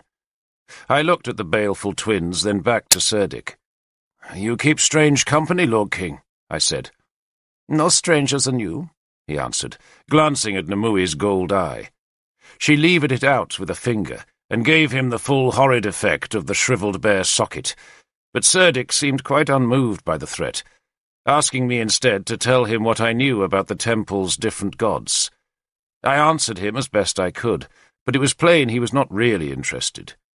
He interrupted me to look at Merlin again. "Where's your cauldron, Merlin?" he asked. Merlin gave the Silurian twins a murderous look, then spat on the floor. "Hidden," he snapped. Cerdic seemed unsurprised by that answer. He strolled past the deepening pit and picked up the Saxon sword Sagramor had donated to Mithras. He gave the blade a speculative cut in the air and seemed to approve of its balance. "This cauldron," he asked Merlin, "has great powers?" Merlin refused to answer, so I spoke for him.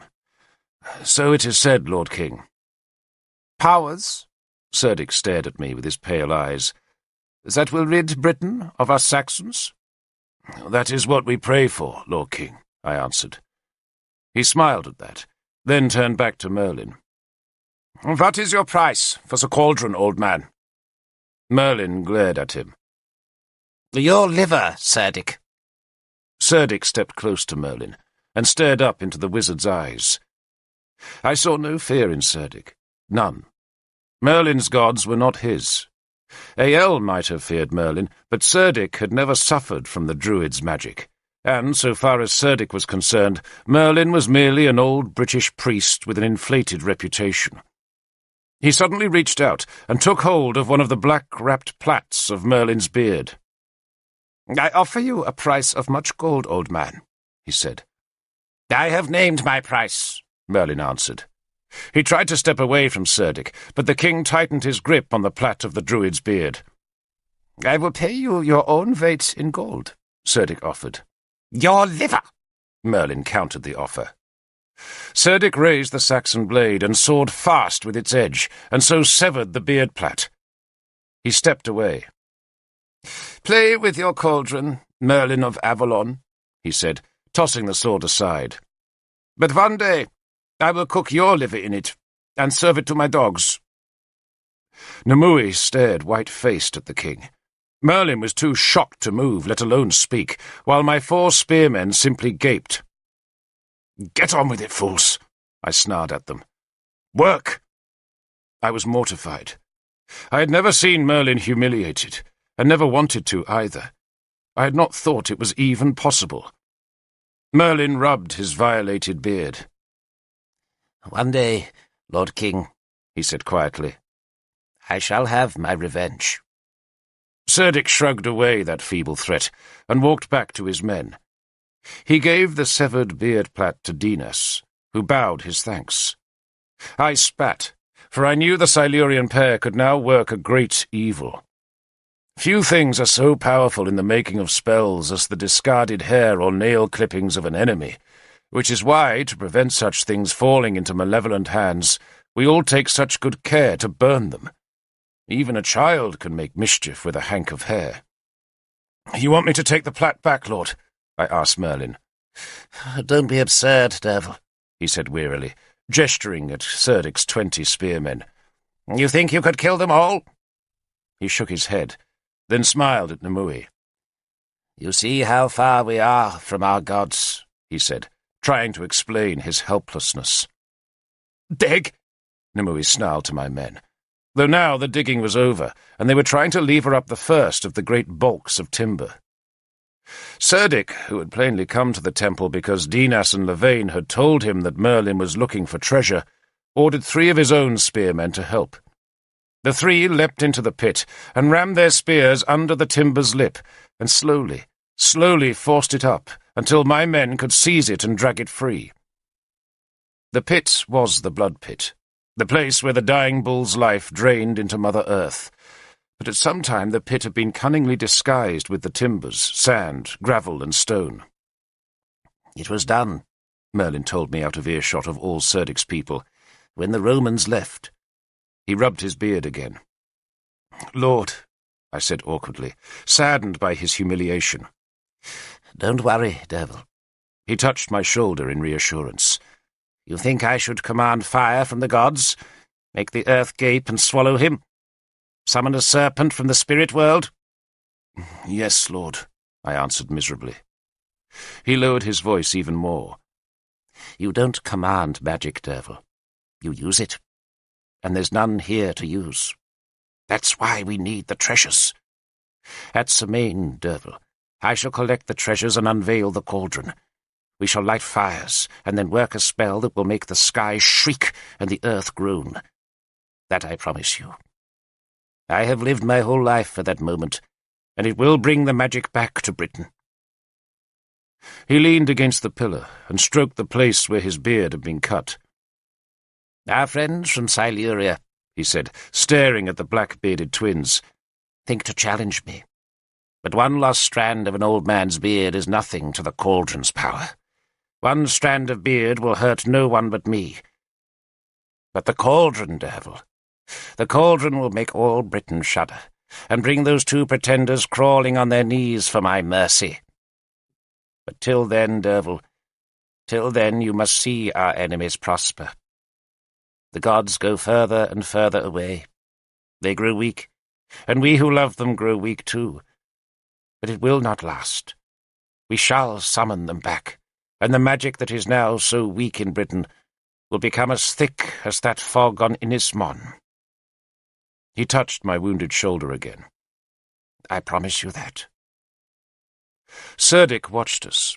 He could not hear us, but there was amusement on his wedge-shaped face. "He will keep what's in the pit, Lord," I murmured. "I pray he will not know its value," Merlin said softly. "They will, Lord," I said, looking at the two white-robed druids. "They are traitors and serpents," Merlin hissed softly, staring at Dinas and Lavain, who had moved closer to the pit. "But even if they keep what we find now, I will still possess 11 of the 13 treasures, Derfel. And I know where the 12th is to be found, and no other man has gathered so much power in Britain in 1,000 years. He leaned on his staff. This king will suffer, I promise you. The last timber was brought out of the hole and thrown with a thump onto the flagstones. The sweating spearmen backed away as Cerdic and the Silurian druids walked slowly forward and stared down into the pit. Cerdic gazed for a long time. Then he began to laugh. His laughter echoed from the tall, painted ceiling, and it drew his spearmen to the pit's edge, where they too began to laugh. "I like an enemy," Cerdic said, "who puts such faith in rubbish." He pushed his spearmen aside and beckoned to us. "Come, and see what you have discovered, Merlin of Avalon." I went with Merlin to the pit's edge, and saw a tangle of old, dark, and damp ruined wood. It looked like nothing more than a heap of firewood, just scraps of timber, some of them rotted by the damp that had seeped into a corner of the brick-lined pit, and the rest so old and fragile that they would have flared up and burned to ash in an instant. "What is it?" I asked Merlin. "It seems," Merlin said in Saxon, "that we have looked in the wrong place. Come." He spoke British again as he touched my shoulder. "I've wasted our time." "But not ours," Dinas said harshly. "I see a wheel," Lavain said. Merlin turned slowly back, his face looking ravaged. He had tried to deceive Cerdic and the Silurian twins, and the deception had failed utterly. "2 wheels," Dinas said. "And a shaft," Lavain added, "cut into 3 pieces." I stared again at the squalid tangle, and again I saw nothing but wooden scraps. But then I saw that some of the pieces were curved, and that if the curved fragments were joined together and braced with the many short rods, they would indeed make a pair of wheels. Mixed with the scraps of the wheels were some thin panels, and one long shaft that was as thick as my wrist, but so long that it had been broken into 3 pieces, so it would fit into the hole. There was also an axle boss visible, with a slit in its centre, where a long knife blade could be fitted. The heap of wood was the remains of a small, ancient chariot, like those that had once carried the warriors of Britain into battle. "The chariot of Modron," Dinas said reverently. Modron, Lavain said. The mother of the gods. Whose chariot, Dinas said, connects earth to the heavens. And Merlin doesn't want it, Dinas said scornfully. So we shall take the chariot instead, Lavain announced. Serdic's interpreter had done his best to translate all this to the king, but it was plain that Serdic remained unimpressed by the sorry collection of broken and decayed timber. He nevertheless ordered his spearmen to collect the fragments and lay them in a cloak that Lavain picked up. Nimue hissed a curse at them, and Lavain just laughed at her. "Do you want to fight us for the chariot?" he demanded, gesturing at Serdic's spearmen.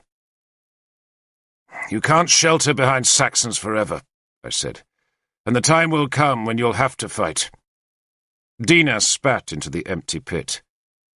"We are druids, Derfel, and you cannot take our lives, not without consigning your soul and every soul you love to horror evermore."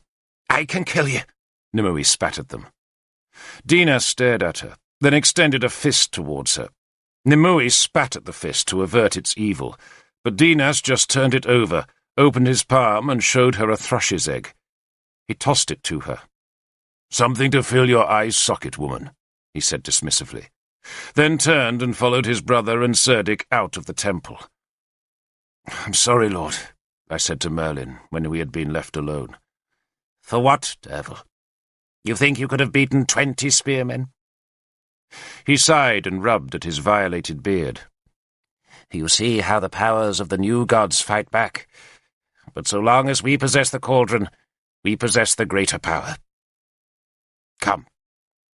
He extended his arm to Nimue, not for comfort, but because he wanted her support. He suddenly looked old and tired as he walked slowly down the nave. "What do we do, Lord?" one of my spearmen asked me. "Make ready to go," I answered. I was watching Merlin stooped back. The cutting of his beard, I thought, was a greater tragedy than he dared admit, but I consoled myself that he still possessed the cauldron of Clithno Ethin. His power was still great, but there was something about that bent back and slow shuffle that was infinitely saddening. "We make ready to go," I said again. We left next day. We were hungry still, but we were going home. And we did, after a fashion, have peace. Just north of ruined Creva, on land that had been Ael's and was now ours again, we found the tribute waiting. Ael had kept faith with us. There were no guards there, just great piles of gold waiting unattended on the road. There were cups, crosses, chains, ingots, brooches, and torques. We had no means of weighing the gold, and both Arthur and Keenaglass suspected that not all the agreed tribute had been paid. But it was enough. It was a hoard. We bundled the gold in cloaks, hung the heavy bundles over the backs of the war horses, and went on. Arthur walked with us, his spirits brightening as we drew nearer and nearer to home, though regrets still lingered. "You remember the oath I took near here?" he asked me shortly after we had collected Ael's gold. "I remember it, Lord." The oath had been taken on the night after we had delivered much of this same gold to Ael the previous year. The gold had been our bribe to turn Ael away from our frontier and onto Ratai, the fortress of Powys, and Arthur had sworn that night that he would kill Ael. "Now I preserve him instead," he commented ruefully. "Keenaglass has Ratai back," I said. "But the oath is unfulfilled, Derfel. So many broken oaths." He peered up at a sparrowhawk that slid in front of a great white heap of cloud. "I suggested to Keenaglass and Murig that they split Siluria in two, and Keenaglass suggested you might like to be the king of his portion. Would you?" I was so astonished that I could hardly respond. "If you wish it, Lord," I finally said. "Well, I don't. I want you as Mordred's guardian." I walked with that disappointment for a few paces. "Siluria may not like being divided," I said. "Siluria will do as it's told," Arthur said firmly. and you and Kynwyn will live in Mordred's palace in Dumnonia." "If you say so, Lord." I was suddenly reluctant to abandon Cum Isaf's humbler pleasures. "Cheer up, Derfel," Arthur said. "I'm not a king. Why should you be one?" "It was not the loss of a kingdom I regret, Lord, but the addition of a king to my household." "You'll manage him, Derfel. You manage everything." Next day we divided the army. Sagramor had already left the ranks, leading his spearmen to guard the new frontier with Cerdic's kingdom, and now the rest of us took two separate roads. Arthur, Merlin, Tristan, and Lancelot went south, while Keenaglas and Murig went west towards their lands. I embraced Arthur and Tristan, then knelt for Merlin's blessing, which he gave benignly. He had regained some of his old energy during our march from London, but he could not hide the fact that his humiliation in the Temple of Mithras had hit him hard. He might still possess the cauldron, but his enemies possessed a strand of his beard, and he would need all his magic to ward off their spells. He embraced me. I kissed Nimue, then I watched them walk away before I followed Keenaglas westward. I was going to Powys to find my Kynwyn, and I was travelling with a share of Ael's gold. But even so, it did not seem like a triumph. We had beaten Ael and secured peace, but Cerdic and Lancelot had been the real winners of the campaign, not us. That night we all rested in Corinium, but at midnight a storm woke me. The tempest was far away to the south, but such was the violence of the distant thunder, and so vivid were the flashes of lightning that flickered on the walls of the courtyard where I slept, that it woke me. Eileen, Arthur's old mistress and the mother of his twins, had offered me shelter, and she now came from her bedchamber with a worried face. I wrapped my cloak around me and went with her to the town walls, where I found half my men already watching the distant turmoil. Keenaglas and Agricola were also standing on the ramparts, but not Murig, for he refused to find any portents in the weather. We all knew better. Storms are messages from the gods, and this storm was a tumultuous outburst. No rain fell on Corinium, and no gale blew our cloaks, but far off to the south, somewhere in Dumnonia, the gods flayed the land. Lightning tore the dark clean out of the sky, and stabbed its crooked daggers at the earth. Thunder rolled incessantly, outburst after outburst, and with every echoing clap the lightning flickered and dazzled and split its ragged fire through the shuddering night. Issa stood close beside me, his honest face lit by those distant spits of fire. "Is someone dead?" "We can't tell, Issa." "We cursed, Lord?" he asked. "No," I replied with a confidence I did not entirely feel. "But I heard that Merlin had his beard cut." "A few hairs," I said dismissively. "Nothing more." "What of it?" "Well, if Merlin has no power, Lord, who does?" "Merlin has power," I tried to reassure him. And I had power too, for soon I would be Mordred's champion, and would live on a great estate. I would mould the child, and Arthur would make the child's kingdom. Yet still I worried about the thunder, and I would have worried more had I known what it meant. For disaster did come that night. We did not hear of it for 3 days more, but then, at last, we learned why the thunder had spoken and the lightning struck. It had struck on the Tor, on Merlin's hall, where the winds made moan about his hollow dream tower. And there, in our hour of victory, the lightning had set the wooden tower alight, and its flames had seared and leapt and howled into the night, and in the morning, when the embers were being spattered and extinguished by the dying storm's rain, there were no treasures left at Inniswydran. There was no cauldron in the ashes, only an emptiness at Dumnonia's fire-scarred heart. The new gods, it seemed, were fighting back, or else the Silurian twins had worked a mighty charm on the cut braid of Merlin's beard, for the cauldron was gone, and the treasures had vanished. And I went north to Kynwyn. Part 3. Camelot. All the treasures burned? Igraine asked me. Everything, I said. Disappeared. Poor Merlin, Igraine said. She has taken her usual place on my windowsill, though she is well wrapped against this day's cold by a thick cloak of beaver fur, and she needs it, for it is bitterly cold today. There were flurries of snow this morning, and the sky to the west is ominous with leaden clouds. I cannot stay long, she had announced when she arrived and settled down to skim through the finished parchments. In case it snows. It will snow. The berries are thick in the hedgerows, and that always means a hard winter. Old men say that every year, Igraine observed tartly. When you're old, I said, every winter is hard. How old was Merlin? At the time he lost the cauldron, very close to 80 years. But he lived for a long while after that. But he never rebuilt his dream tower? Igraine asked. No. She sighed and pulled the rich cloak about her.